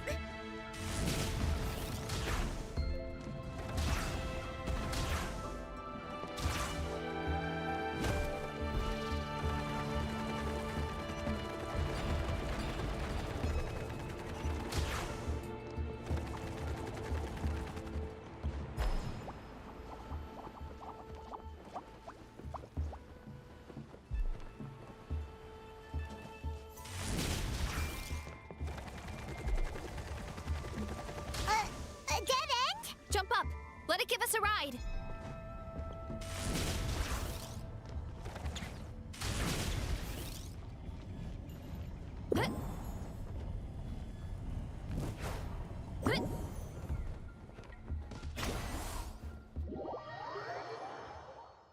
Think I messed up. Misschien dat ik mensen met what are you because of the moment lap. Jump up. Let it give us a ride.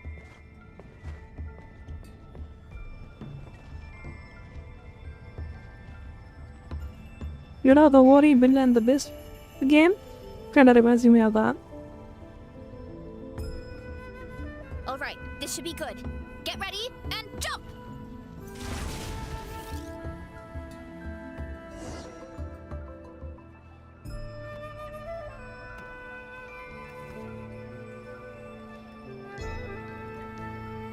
Backed into a corner, huh?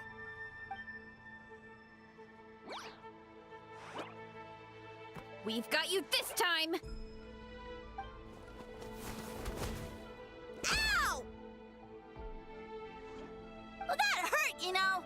You humans have such violent tendencies. How did we lose him? Not again. Although, I think I pulled something off of him.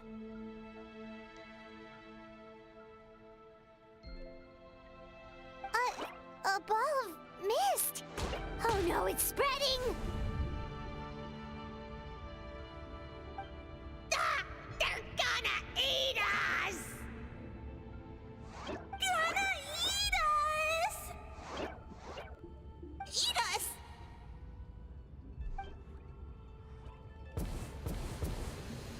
Ungrateful humans! At this rate, I won't have any clones left. The more my clones are consumed, the less power I have. Oh, the situation grows dire. Why must the humans eat so much?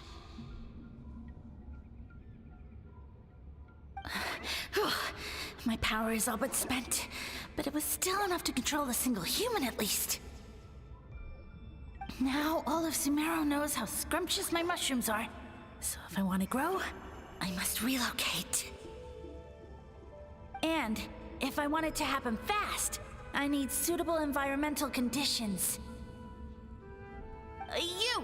Take me somewhere hot! The hotter the better. Yes, my lord. Is this the place, human? Yes. This is a volcano in a land far to the west. The temperatures here get very high. It should be a most suitable location for your lordship to regain his strength.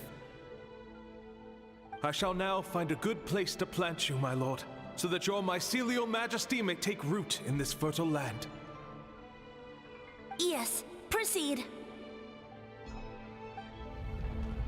Huh? An earthquake? No! A volcanic eruption!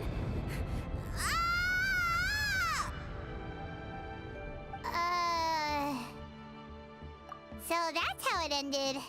No wonder you tried to hide it from us. It's pretty embarrassing. I thought he said people formed communities around this mushroom and used it as their main source of food.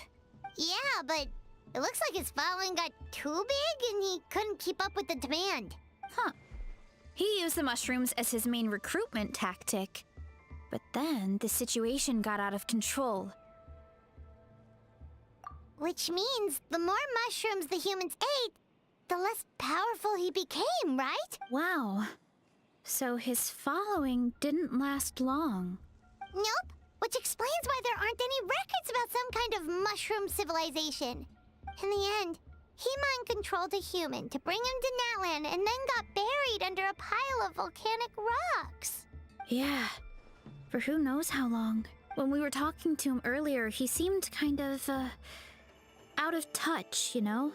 Well, he has been living under a rock, so that checks out. But clearing out this area for your orchard finally allowed him to start regaining his power.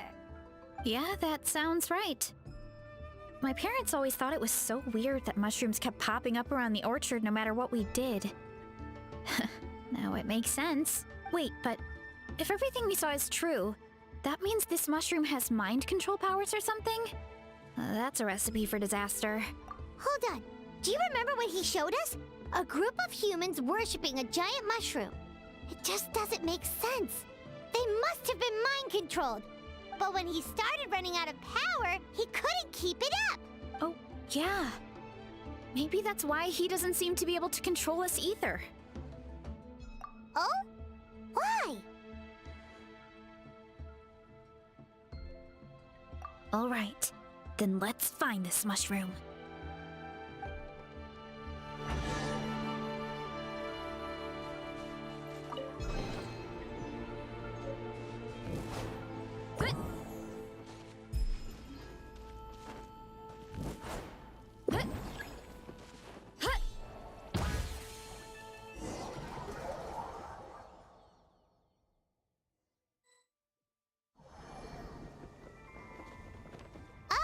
The environment changed again. Nothing to phase Paimon at this point. Let's keep looking. He can't hide forever. What's up? Hurry up, Brassa!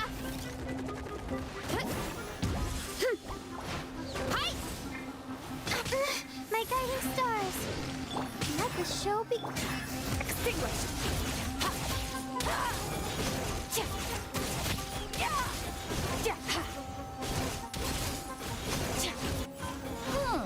So you made it this far. Impressive. In that case... He hid himself in the statue.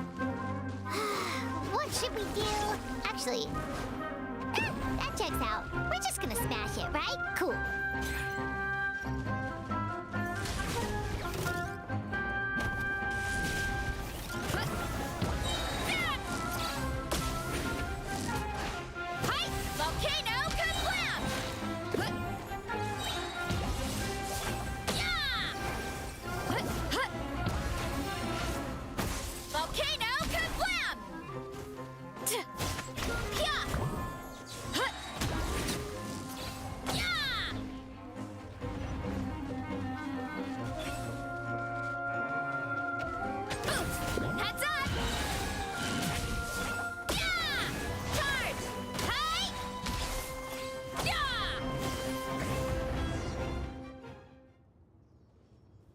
This Canada's pretty industrial. Nasty mushroom! We know all your schemes. Yeah, I think they're going to put in some Thought you were effort. just a mushroom that happened to taste good. But now we know how dangerous you are, so we have to stop you. Huh. It would seem you're not completely devoid of intelligence. Fitting for my future subjects. Still, you're overlooking a very important detail. Did you think I was running away because I was scared? Well, this is a world of my creation. My will rules supreme. My schemes have been exposed, you say. No matter. My goal has already been achieved. What? Although I prefer to call myself the Sage Lord of Fungi, in the human tongue, I am known by another name. You now behold the god Bifrons, the sole protagonist in this endless carnage! Indeed, foolish, shallow, and ungrateful humans! Have you forgotten your savior during this time of war?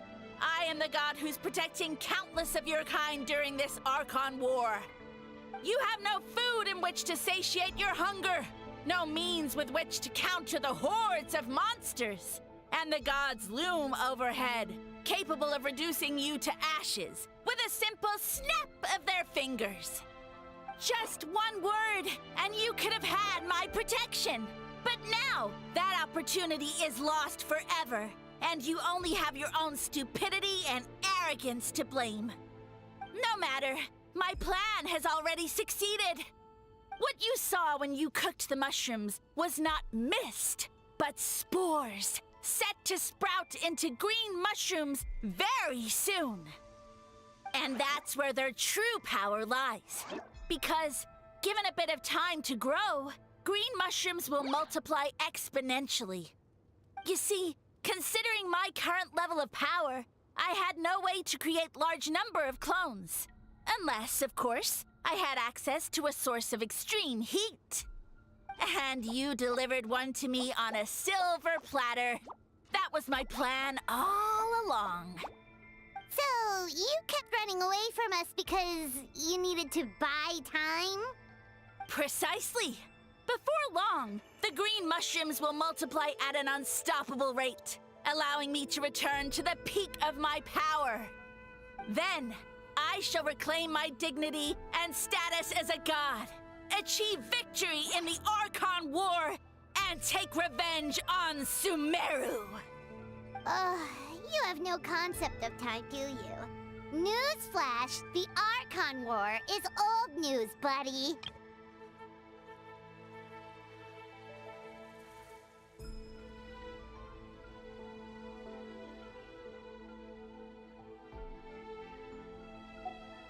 Nonsense! Is that not the source of your suffering?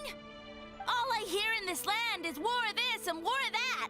If you fear the Archon War, all the more reason to cower behind the protection of a god. Pretty sure they're talking about the war against the Abyss. Huh? The Archon War? I guess I've heard about that once or twice, but only from Outlanders. Ha! I see what's going on here. You're using lies and trickery to befuddle me. You know, my original plan was to imprison you here until the end of time. But now, I have a better idea. Once nothing is left of this land but an endless field of mushrooms, I'll set you free. You get the honor of witnessing that despair in person. Now, I was going to offer you a glimmer of hope by allowing you to pledge yourselves to me and take on the burden of managing my kingdom. But now, the deal is off. What did you say?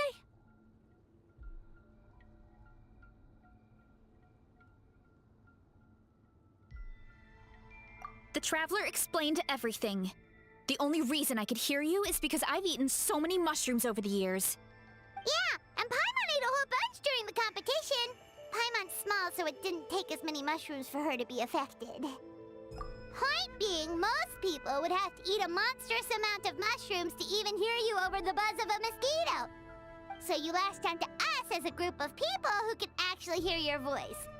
In other words... You said your mushrooms need time to grow, which means you don't have enough power to keep us here. I may not have my former strength, but keeping a few humans right where I want them is a small task. Unless you think you can take on a creature as vicious and powerful as the Jade Plume Terrashroom. Because you definitely can't. Let's get out of here. Yeah, if he was telling the truth, we need to get back to the tribe as soon as possible. Oh, no! You must be bluffing! A few measly humans couldn't possibly be that powerful! And what's this about a war against the Abyss? Hey, I want answers! Paimon's not gonna waste one more word on this guy. Let's go!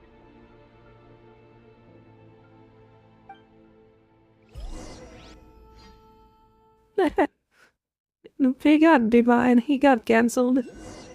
Then Buzzer.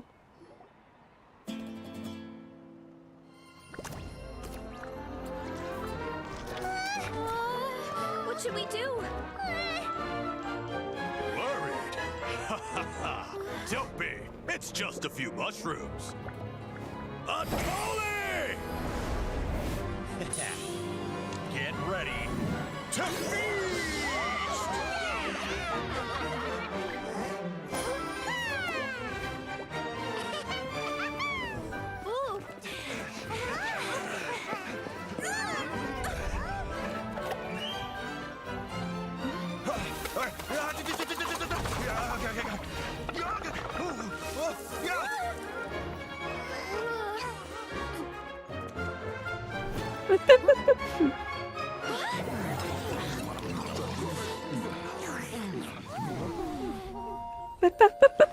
Sit there and cooked.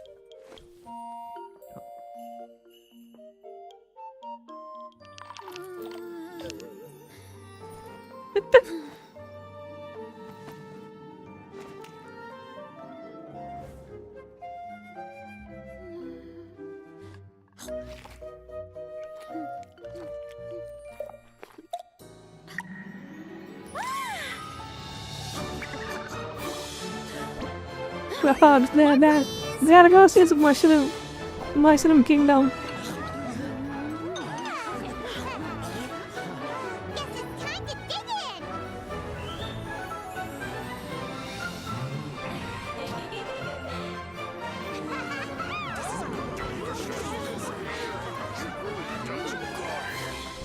Stop this at once! Huh?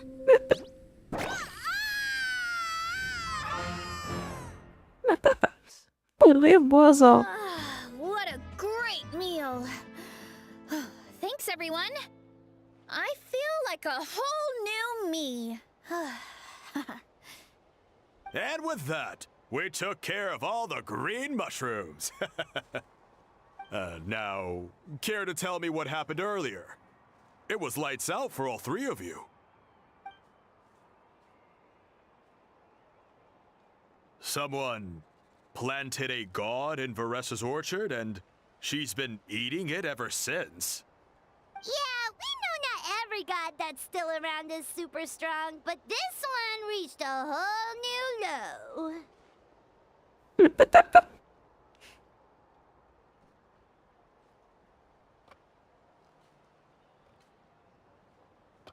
Also, didn't he have his facts all wrong? He kept going on about some kind of Archon War.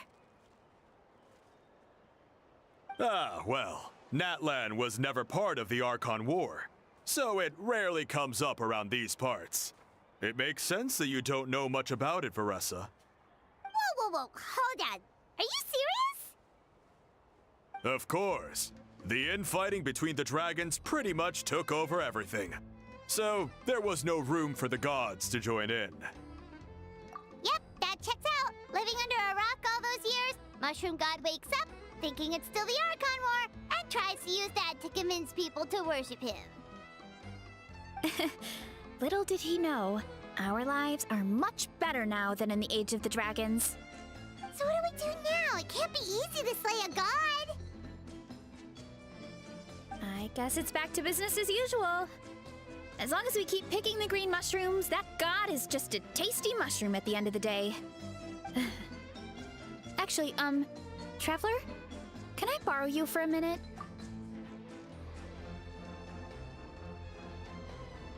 Alright, here's good. So, it's not anything super important. I just wanted to thank you from the bottom of my heart. Your encouragement gave me the courage to investigate the green mushrooms and helped me resolve a threat to my tribe. And maybe this sounds weird considering everything, but it was a really awesome adventure. I had fun. Oh, why's that?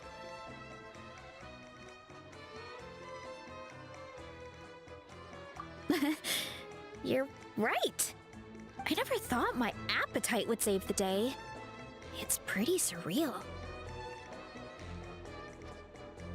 But it's like you said. All it takes is a little patience and perseverance, and my time will come. If I start to doubt myself in the future, all I need to do is think of this experience and everything I've learned along the way.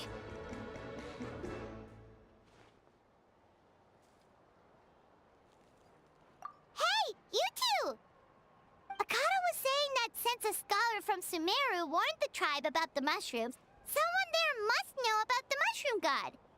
Should we go check it out? Couldn't hurt to get more information. Oh, good point. But if we're heading to the academia, I need to get permission from Uncle Akatl first. Right. And it's not a quick trip. We have to cross the whole desert.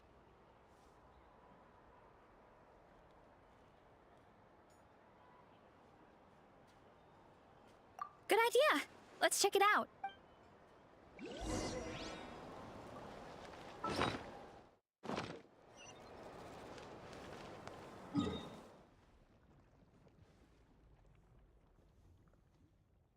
Nee, the Falcon Natlan.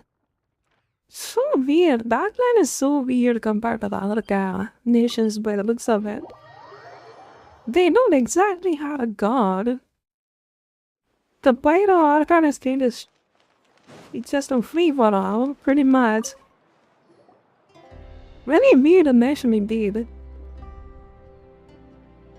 Oh, Catherine's back! And isn't that Tainari? Word from the speaker's chamber was that an Amurta scholar happened to be conducting research in the area. So they helped me to get in touch.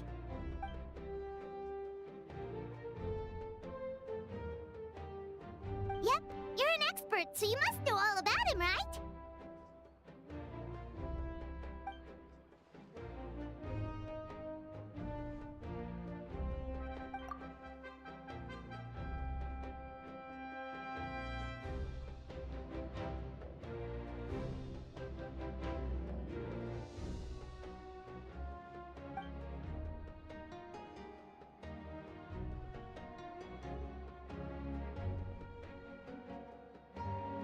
Yeah, the mushrooms started popping up in our orchard not too long ago.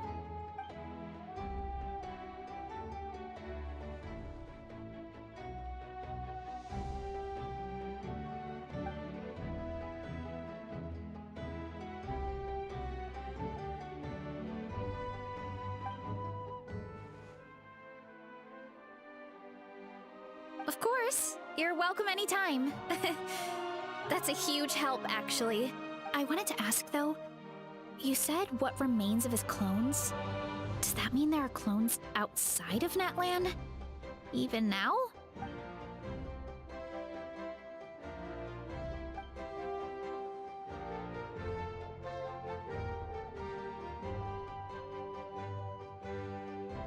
Whoa, that sounds amazing!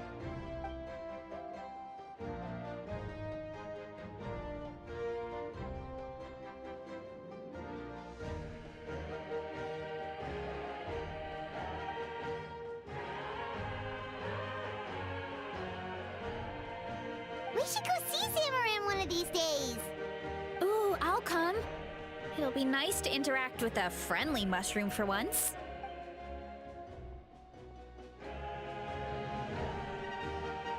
I would never. Alright, that it is. Fucking mushrooms dirty.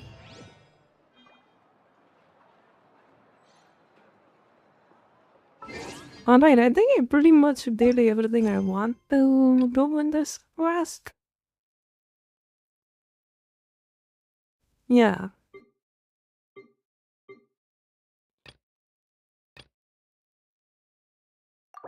That is the chasm quest I gotta do. But jeez, this is insane. Like, if the quest were to do 10 different other quests in order to do that quest. It is odd.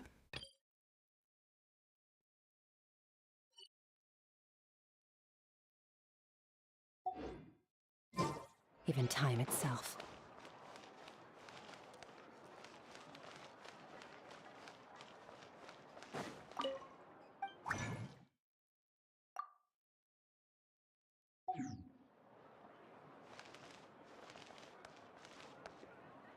What the hell are Yanson is doing then? 1, 2...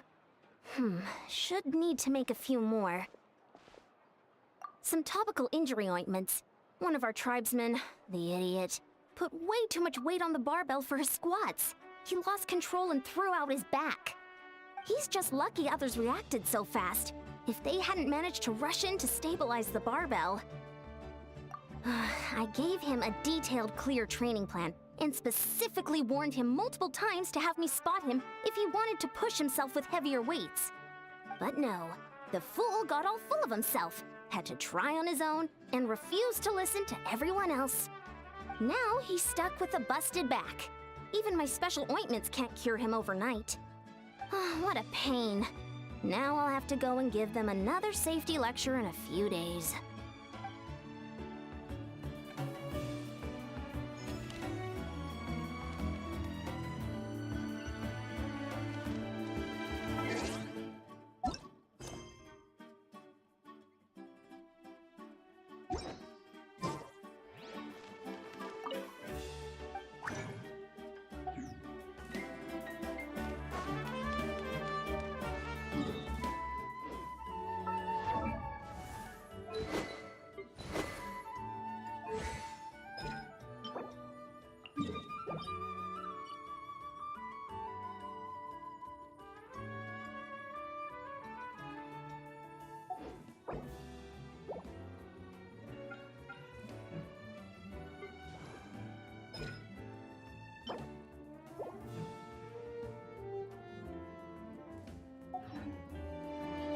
This is like the...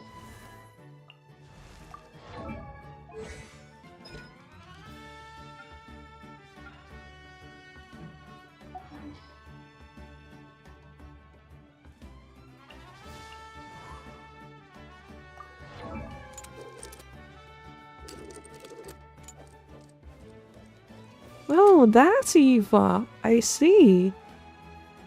Here's the one that says bro. He's the bro guy. Oh god, his white is gonna suck, isn't it? Huh?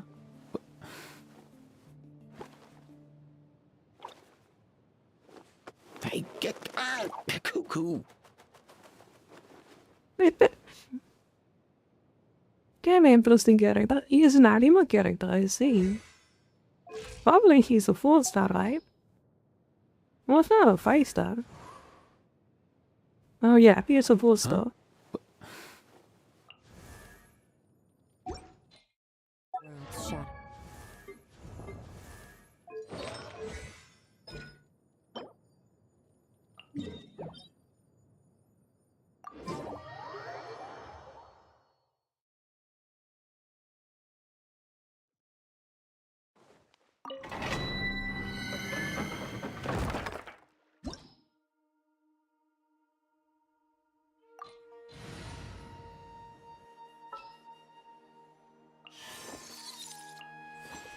All right, let's go.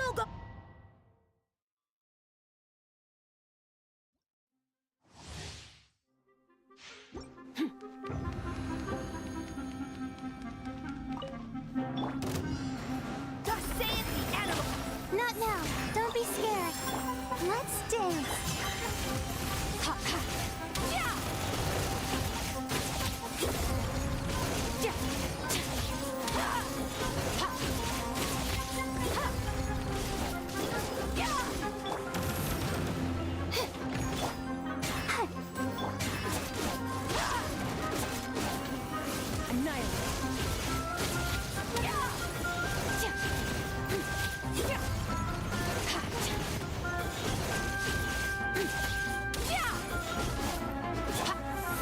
Stars, shine free. I'll protect us. Ready, steady, go!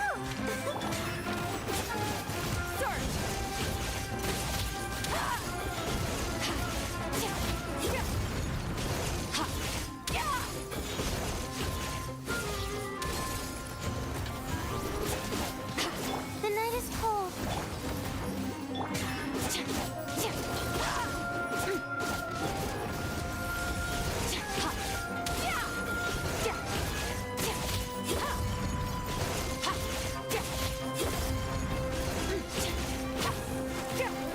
My guiding stars, let the show begin.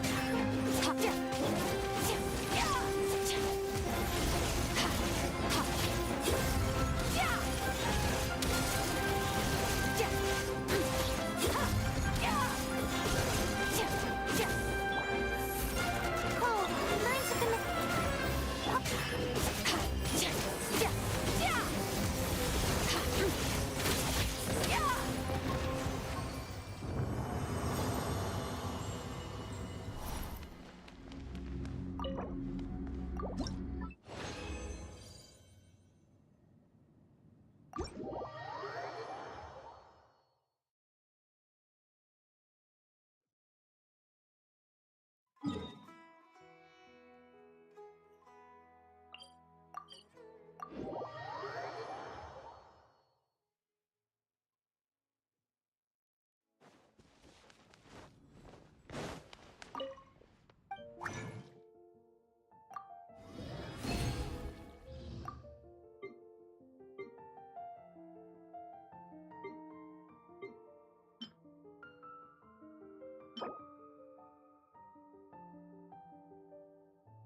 What's the best artifact for this jeep? Let me see.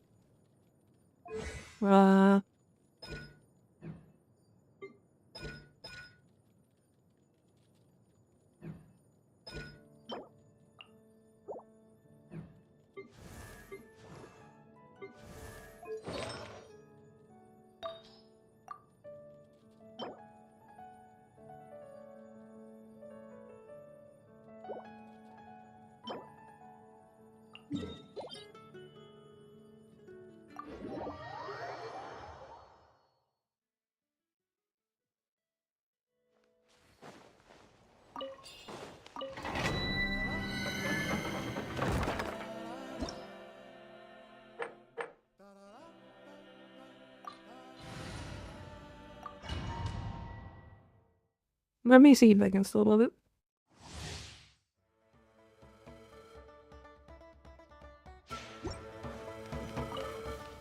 Not now.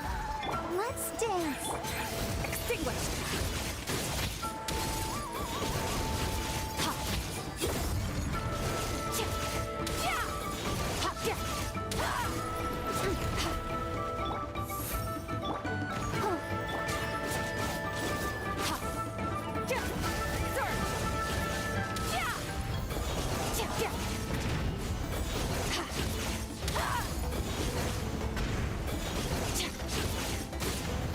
The night is cold. Don't be scared.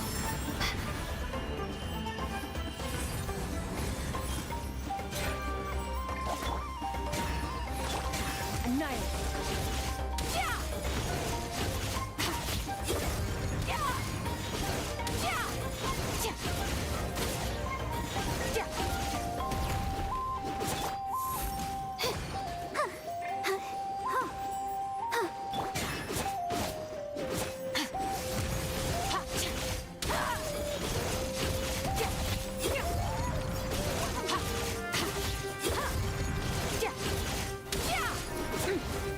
My guiding stars. Hold.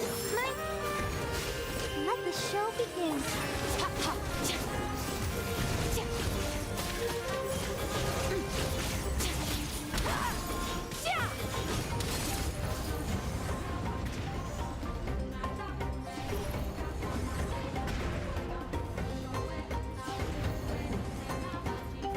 The night is cold. Hi.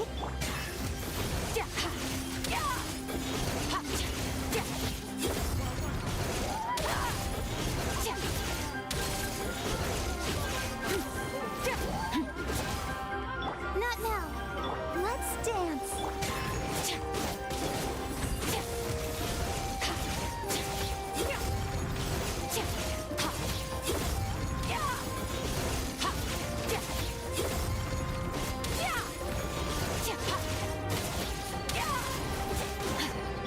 The night is cold. Stars, shine.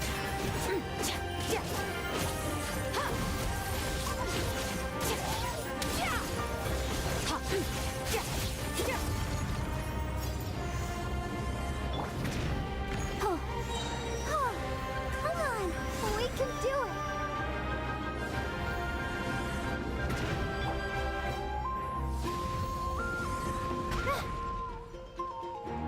Not now. I'll protect us.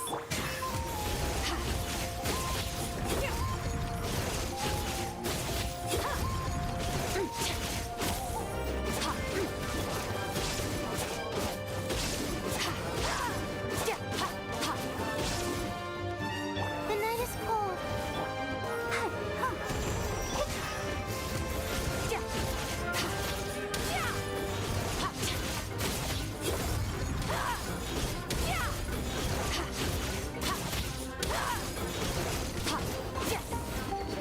My guiding stars. Hold. My. Hi. Extinguished.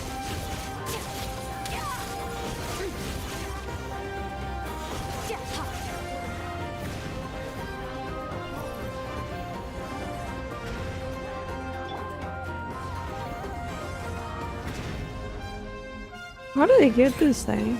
I don't know how it works. Don't let the show.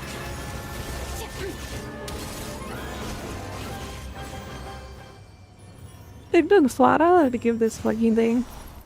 Jesus.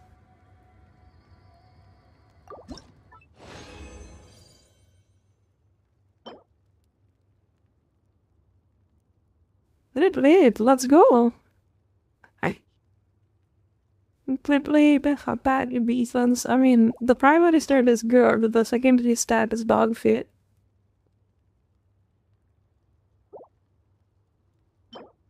What is this? Love my pet.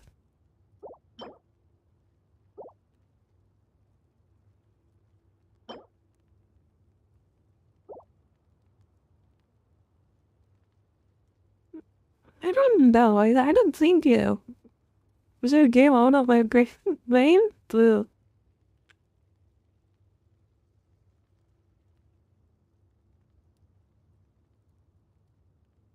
Hard game, you know? Definitely.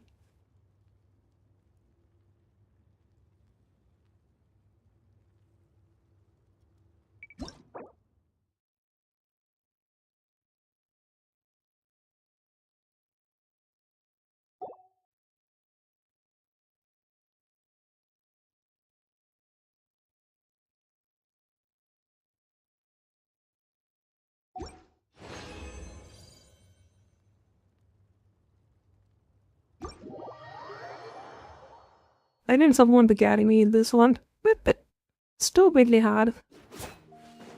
I mean, he didn't exactly die, but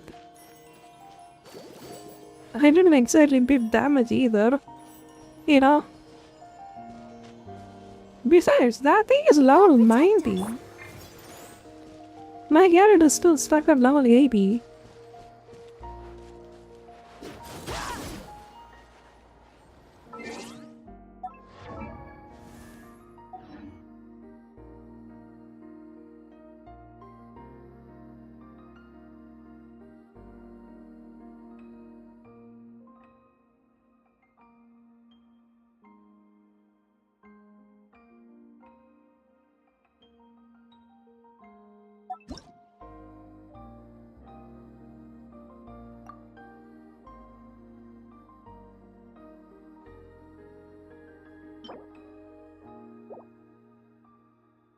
Gotta try to do that.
Okay, I gotta wait 6 days. Well, mommy got.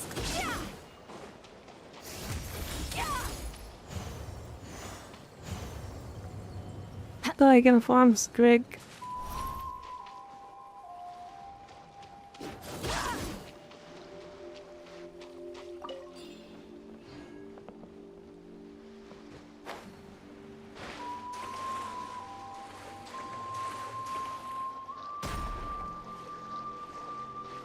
What the hell? Uh-oh, is that banging me? Wow. Suddenly, I don't feel so tired.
Even when we're not looking up at the stars, they're always there, watching over us.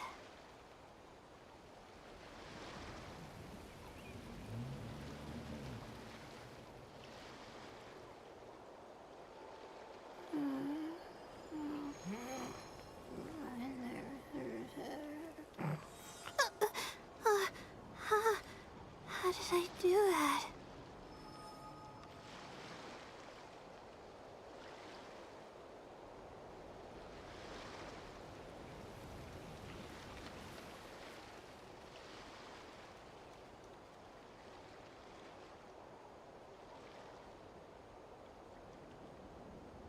My legs are so sore. Guess I must have been sleepwalking last night. Again.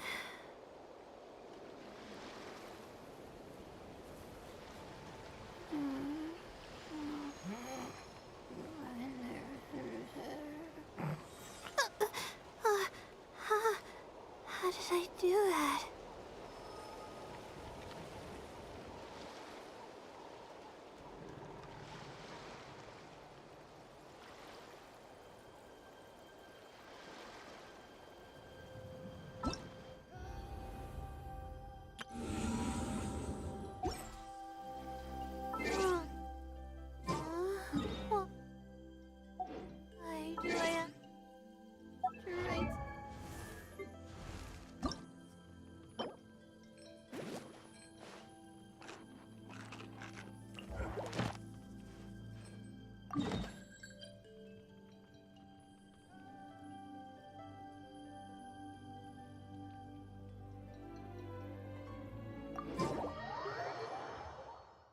Okay, let's try to kill this thing.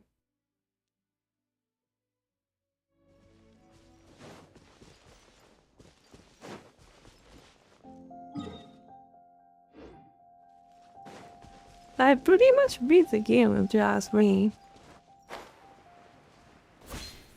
Like, I just have to wait for the next patch in order to do anything here. Time for another game? So, what other game I want to play?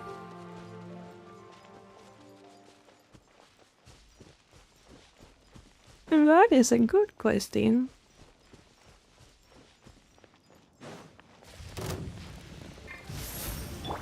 Let the show be.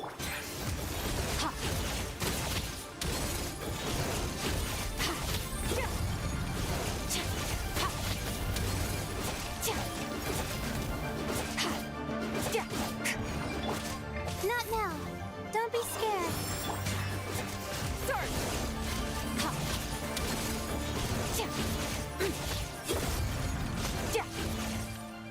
Jesus, I just murdered her. Damn, I'm so believable, yeah. That thing got annihilated.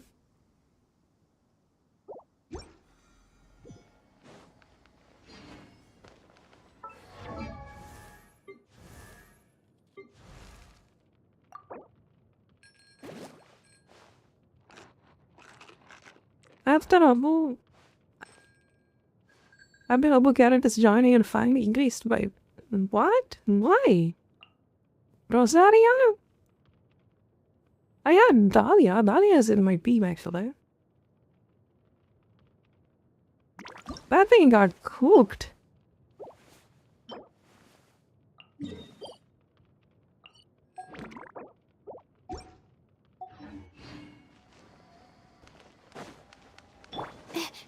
The night is cold.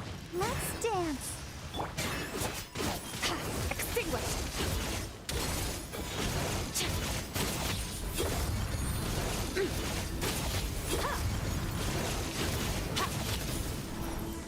Not now. Cold. Mine's a commit.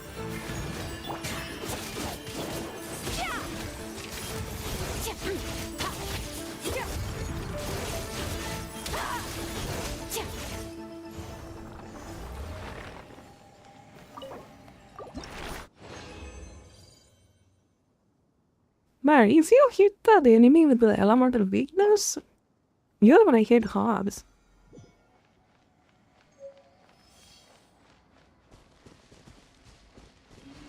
You know?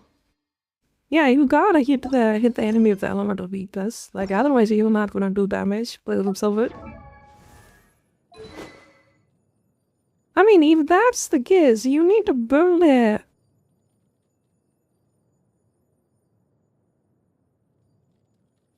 Characters with the specific elements. Like you need a pyro character, you need a cryo character, you need a lightning character for some reason. Oh, if you fight Geo, you're cooked. It's gonna ruin your lives.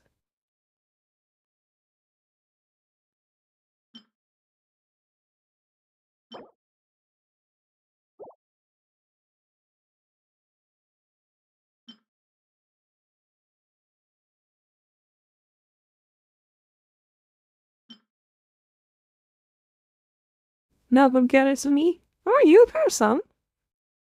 Every character can be a good character if you burn them high. You know? But you gonna make a pilot tower work. She can be a DPS. She can absolutely can be a DPS. I mean, she could be a pretty good one though. At that. Like this character, this is the main character you get, right? You only can make her good.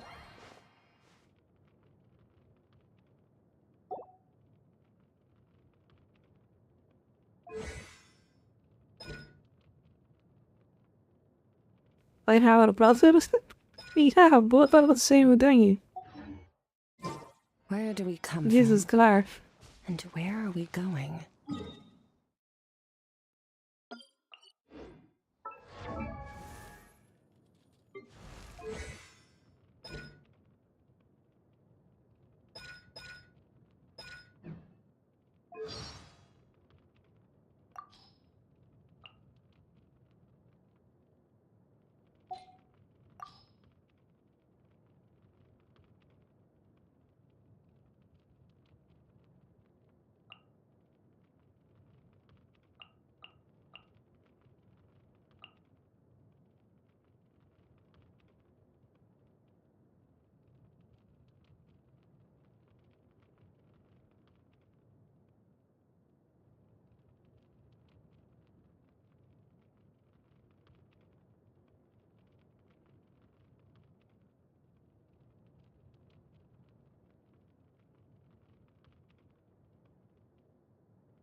More than fire and the ground ability got a lot better brother. Ah! Windblade! Ha! Take this! Lightning slash! Ha! Go! Prepare to be blown away! Spring forth! Bombs away! Let me take over. This is not the end. There's still a long road ahead. This world is full of unsolved mysteries. Just what will we come across this time?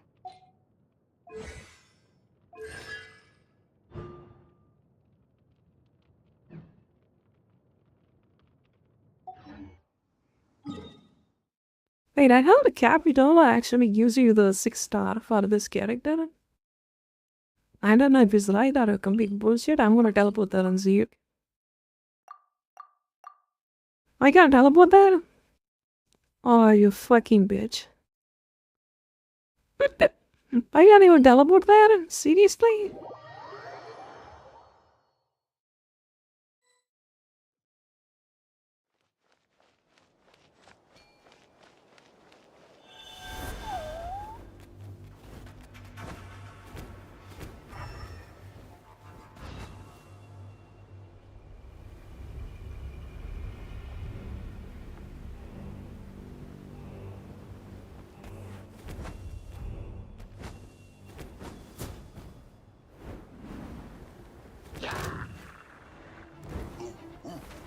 Oh no.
Wait, is that supposed to happen?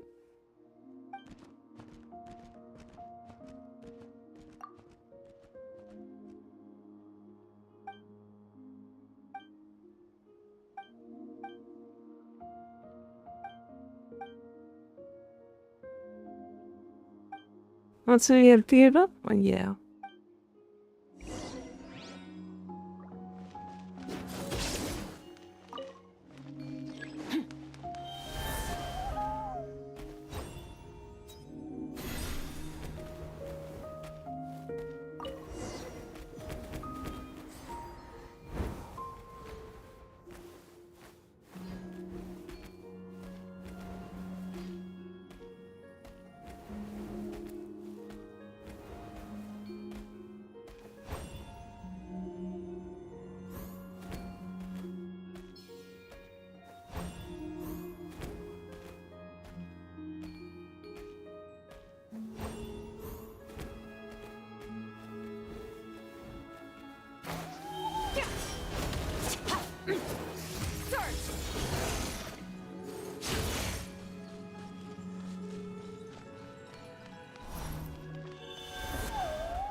My man Natsu from Fairy Tail? Ah.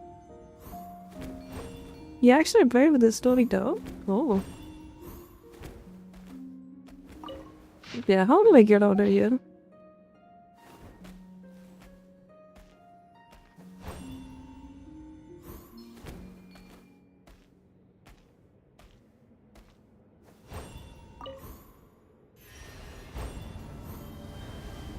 Oh.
Oh, where does she come from?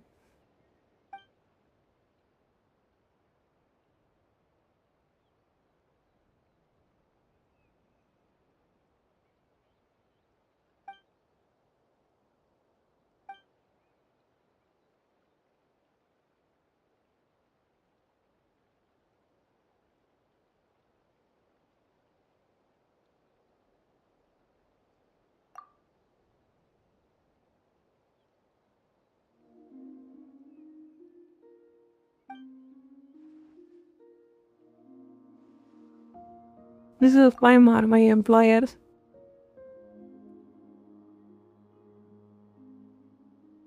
Beep, beep, beep.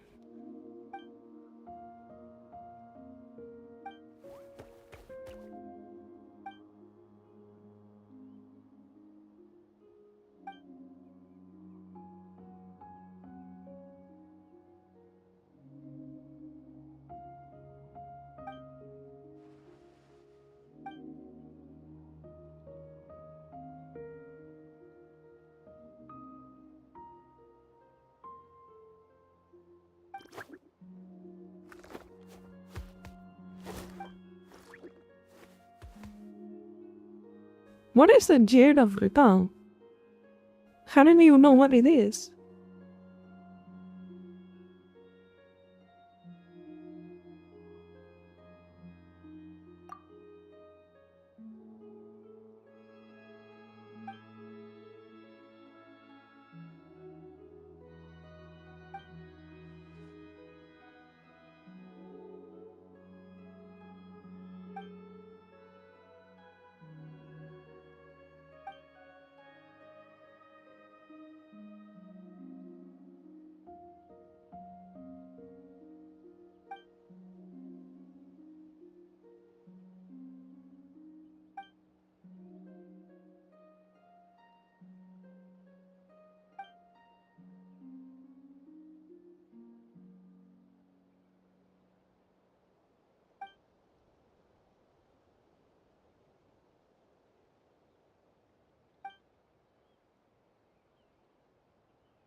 What the hell is that thing?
Let's dance.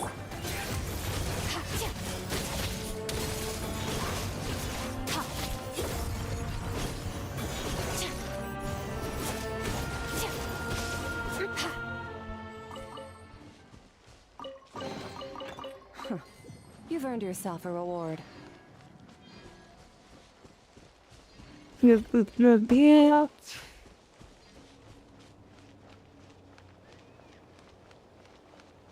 I can't expect that it's gonna do something, but it couldn't do jack shit.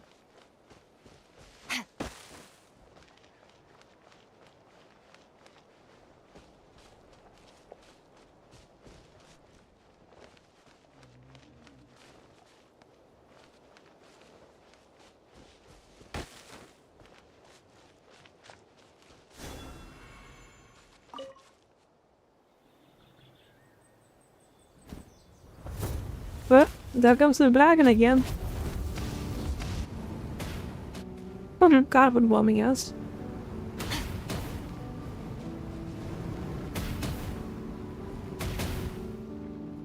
Dude, that's bullcrap. It just aims the atmosphere. It aims me perfectly. What is this?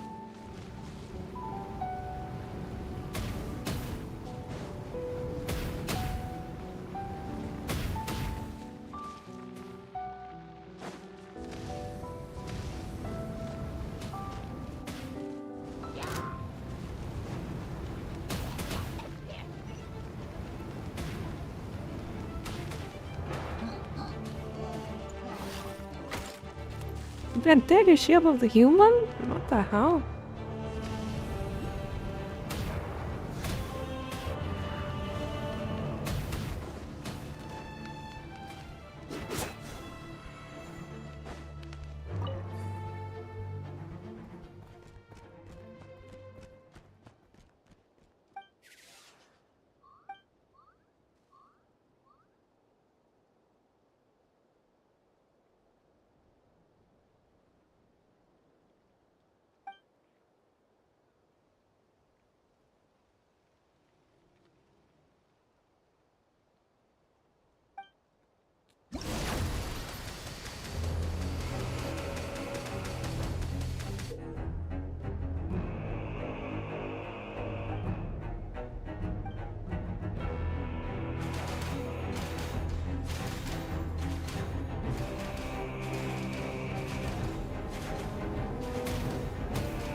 Did I got him? Yes. He got cooked.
Oh shit, I think it's a boss fight. Stars, shine for... Extinguished.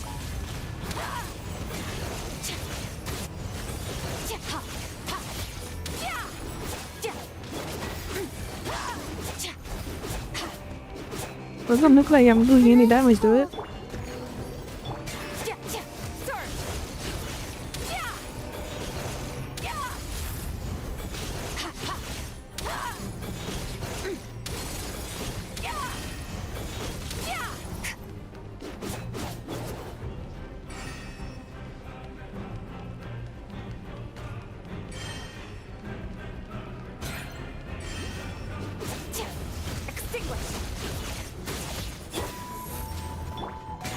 Let the show begin. Ready, steady, go!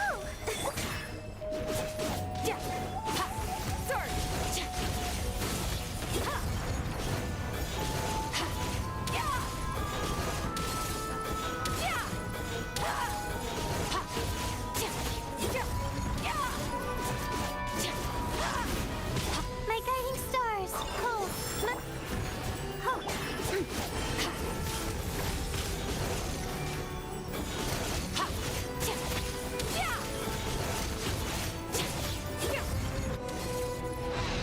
Okay.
I am beginning to wonder the sea should go to Captain, but again I got into this side quest.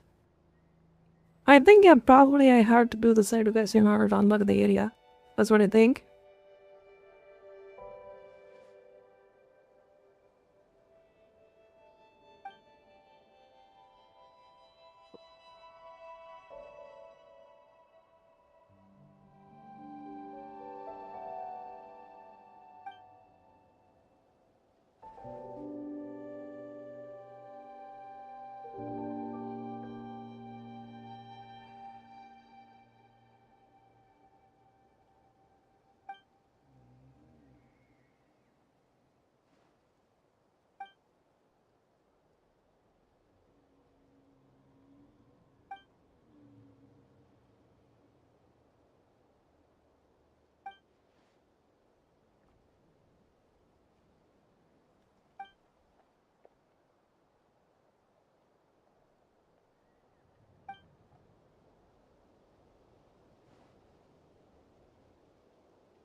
Ah, we are flying high up.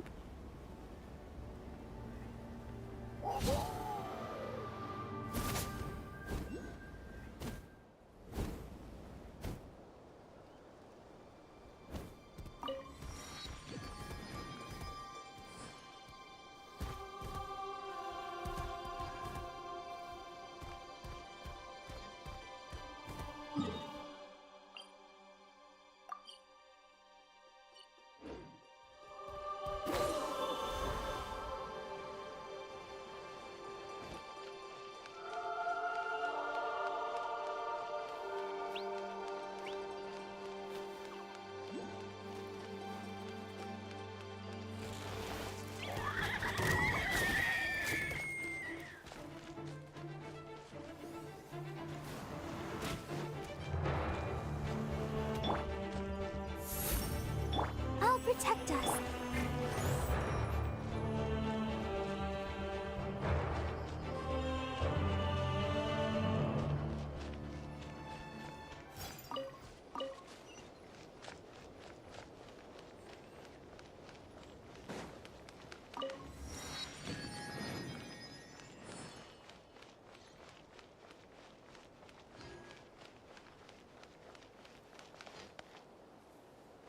Alright, go see you and further up. Jesus.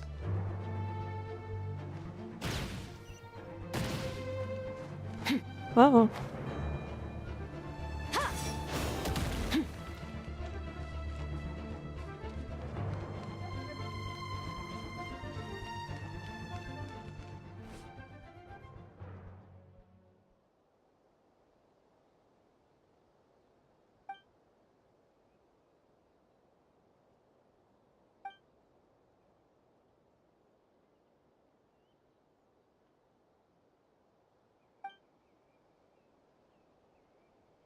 Why is he beatboxing though?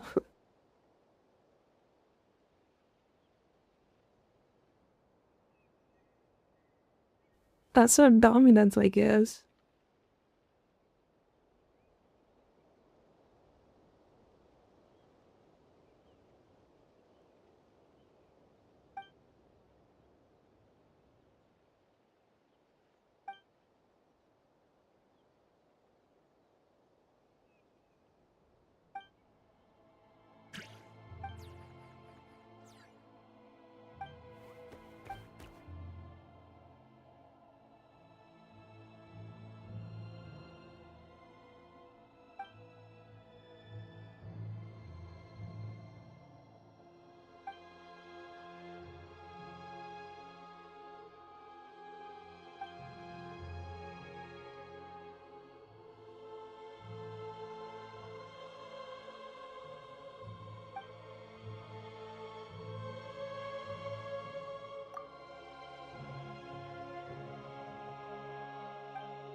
The night is cold.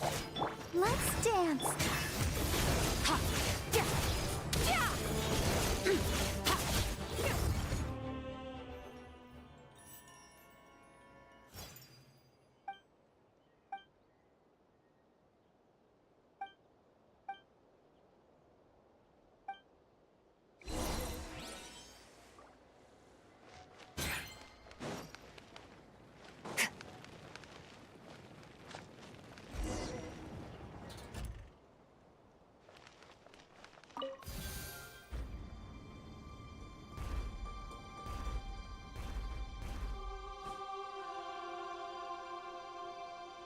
Well, I don't really exactly want to go above. Below, I want to go above. I want to climb the top of the mountain.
Not now. Let the show begin. Annihilate.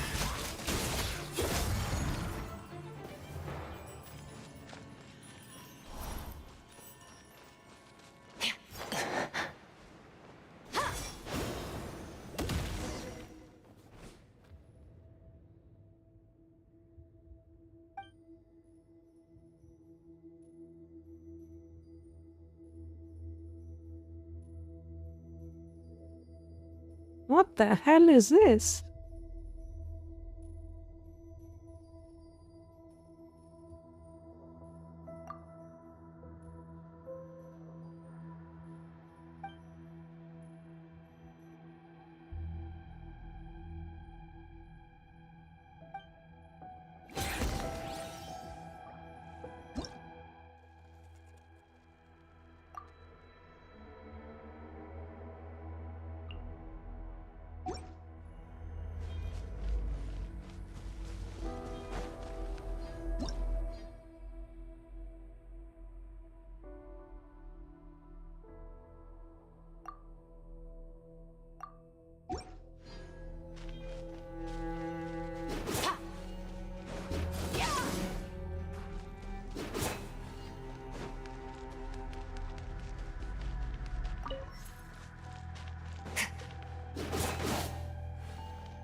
Ah, she dies with you.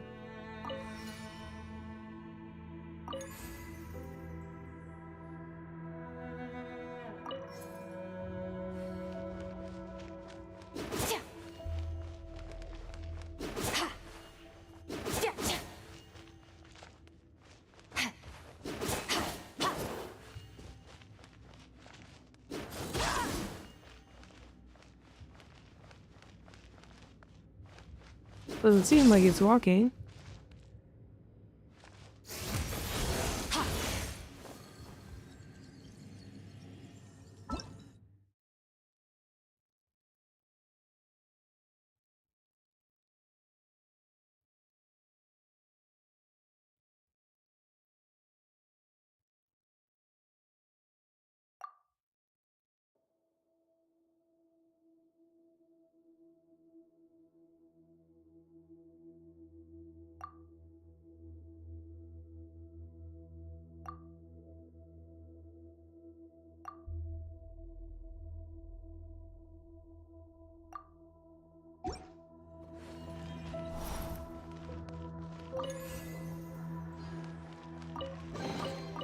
A treasure buried in time.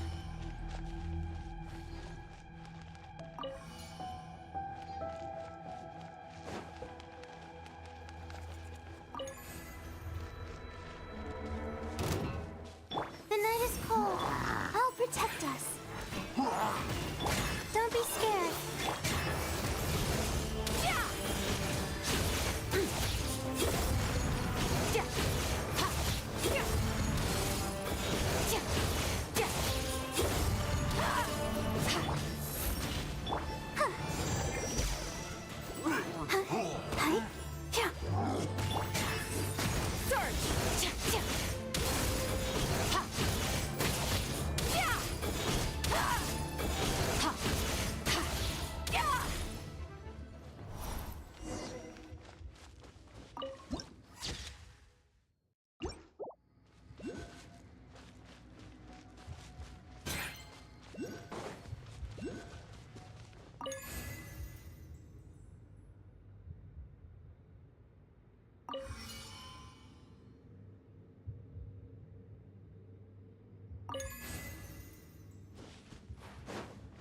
know.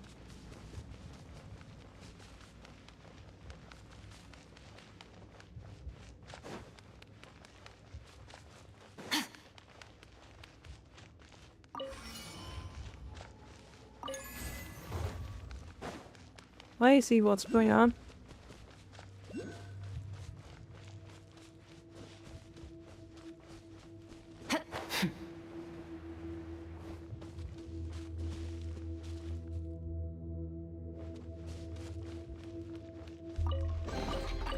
A treasure buried in time.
But why does it even have abyssal corruption here?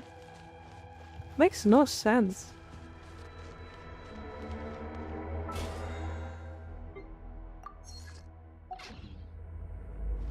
This place is so beautiful.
Okay, I think I got it.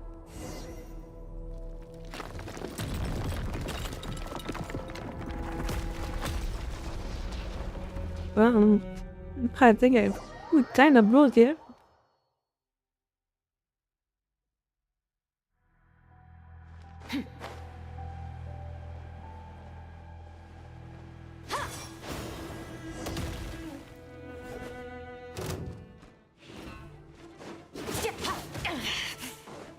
Not now. Cole, mine's a commit.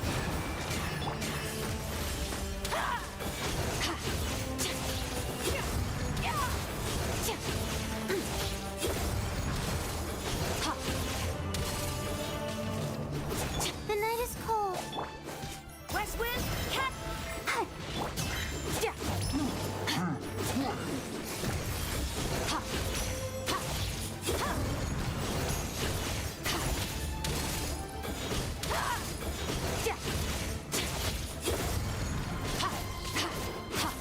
Not now. Let the show begin.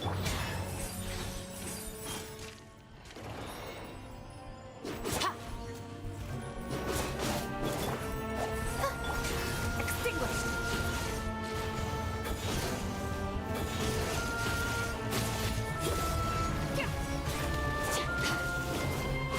The night is cold. Don't be scared.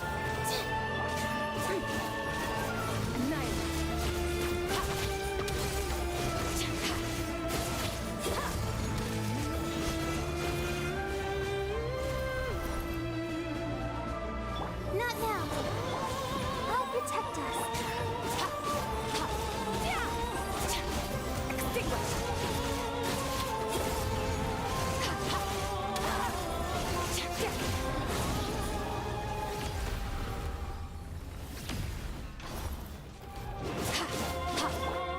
Cole, mine's a command. My guiding star.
Was that a beating? I think that's the cool gander died.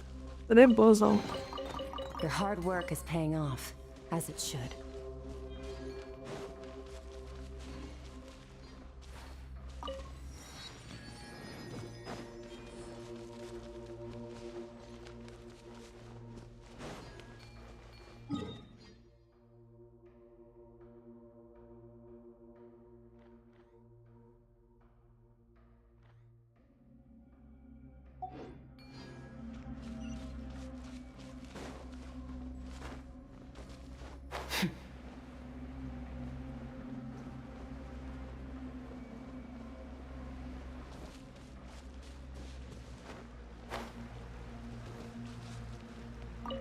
What the hell?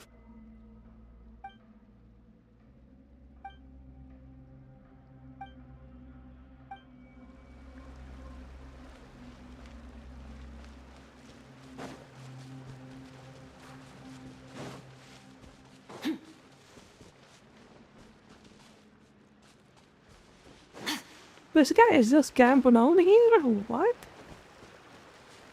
What is even happening? Well, yeah, let's guess.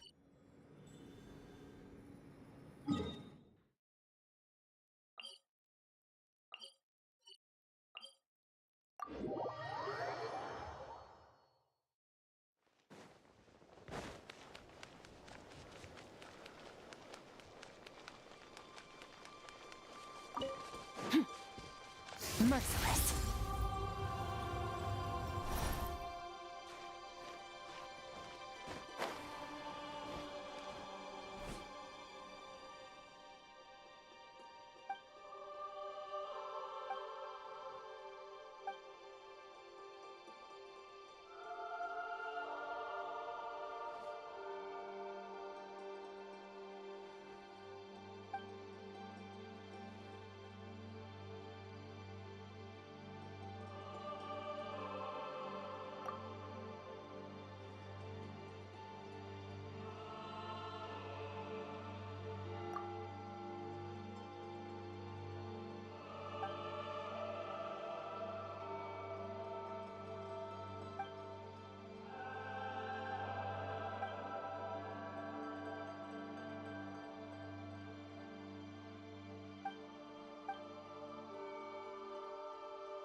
You better be having Capitano sitting on top of that.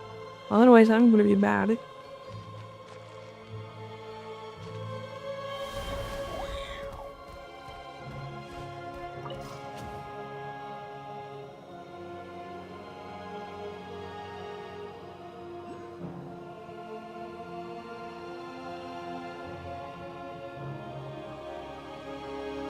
They better hell out of me golden.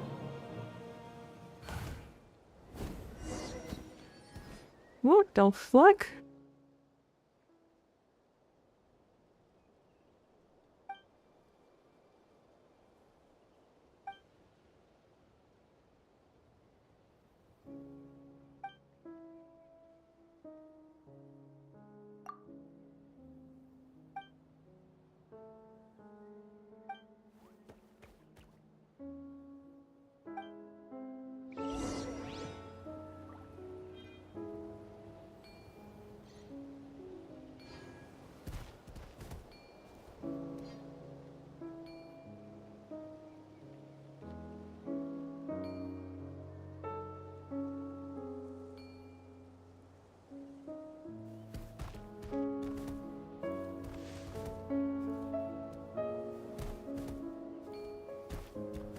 Yeah, so if I thought of we're kinda looking for Celestia.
He's not here though. Damn.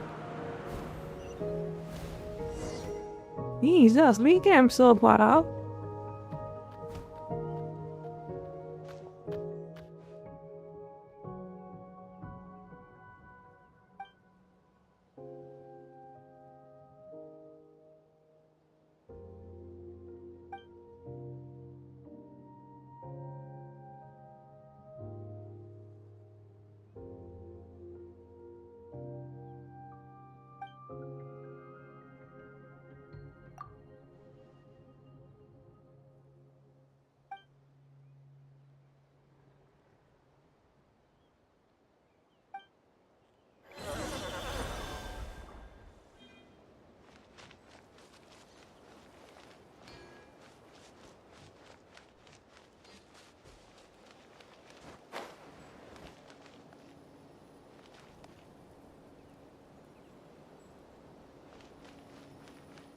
No, Cloudy, I can see you.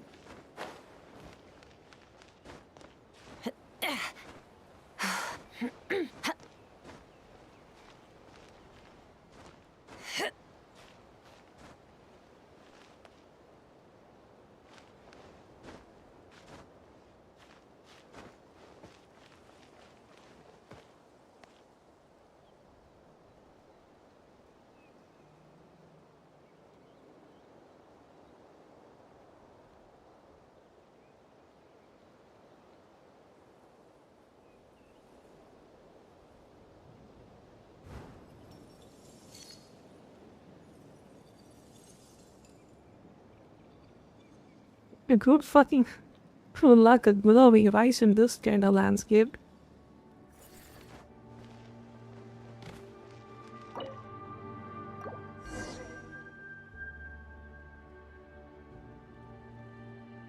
They don't let me go even further up.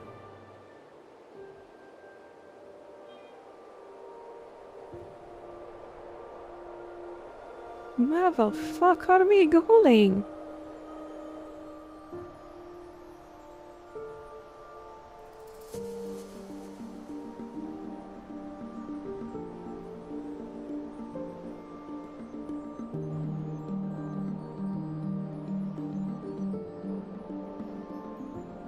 I don't know, I think we are just going to heaven at this point.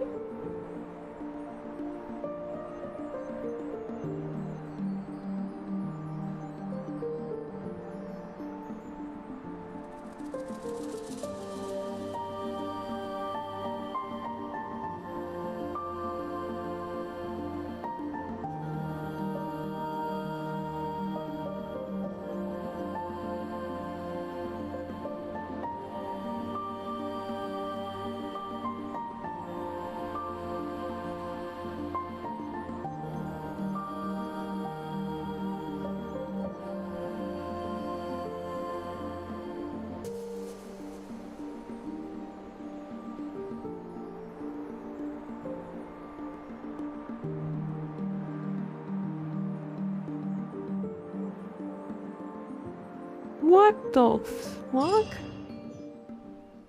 It was that?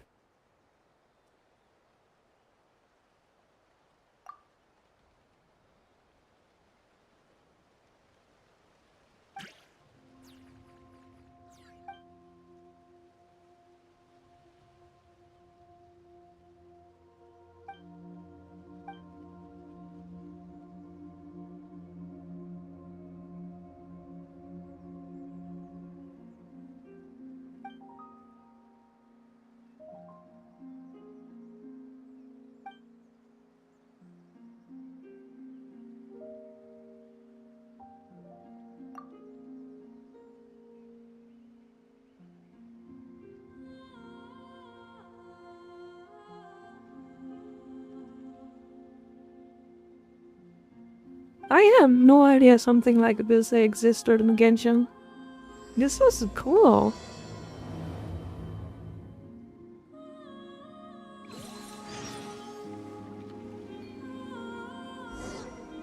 That is Celestia. Can I see Celestia from here? No, I can see the broken moon over there.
I'm actually glad I'm playing those. Like, if this is good.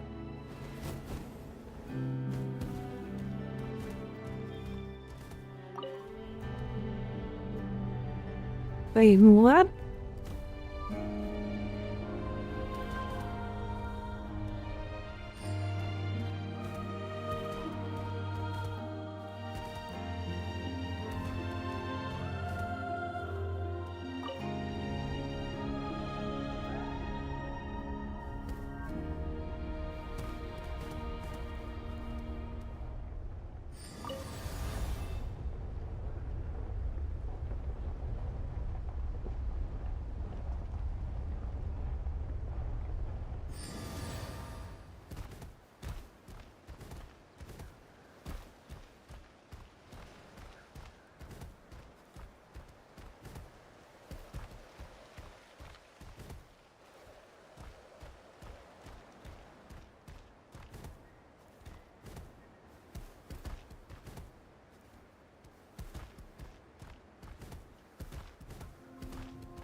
I didn't expect it would take me this far up in the sky. It's just quite good and interesting too. Isn't the sky supposed to be faked? I don't know how this works.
Oh. Interesting. This puzzle was gonna take a while.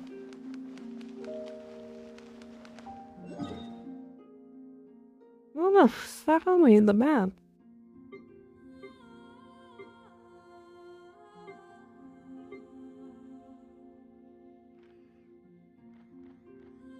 Oh, it is all the way at my top. Okay. But I thought the Capitan was in somewhere, but I guess I was wrong. That is Capitan then. Well, that was he.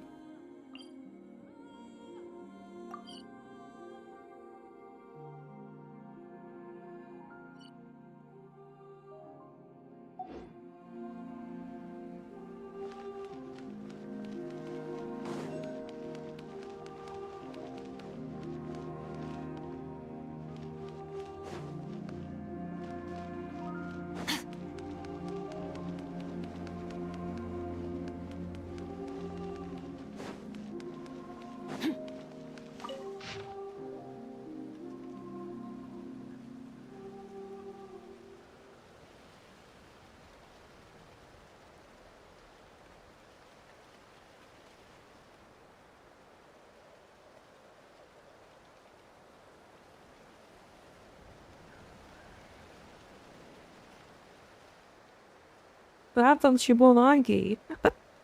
Okay.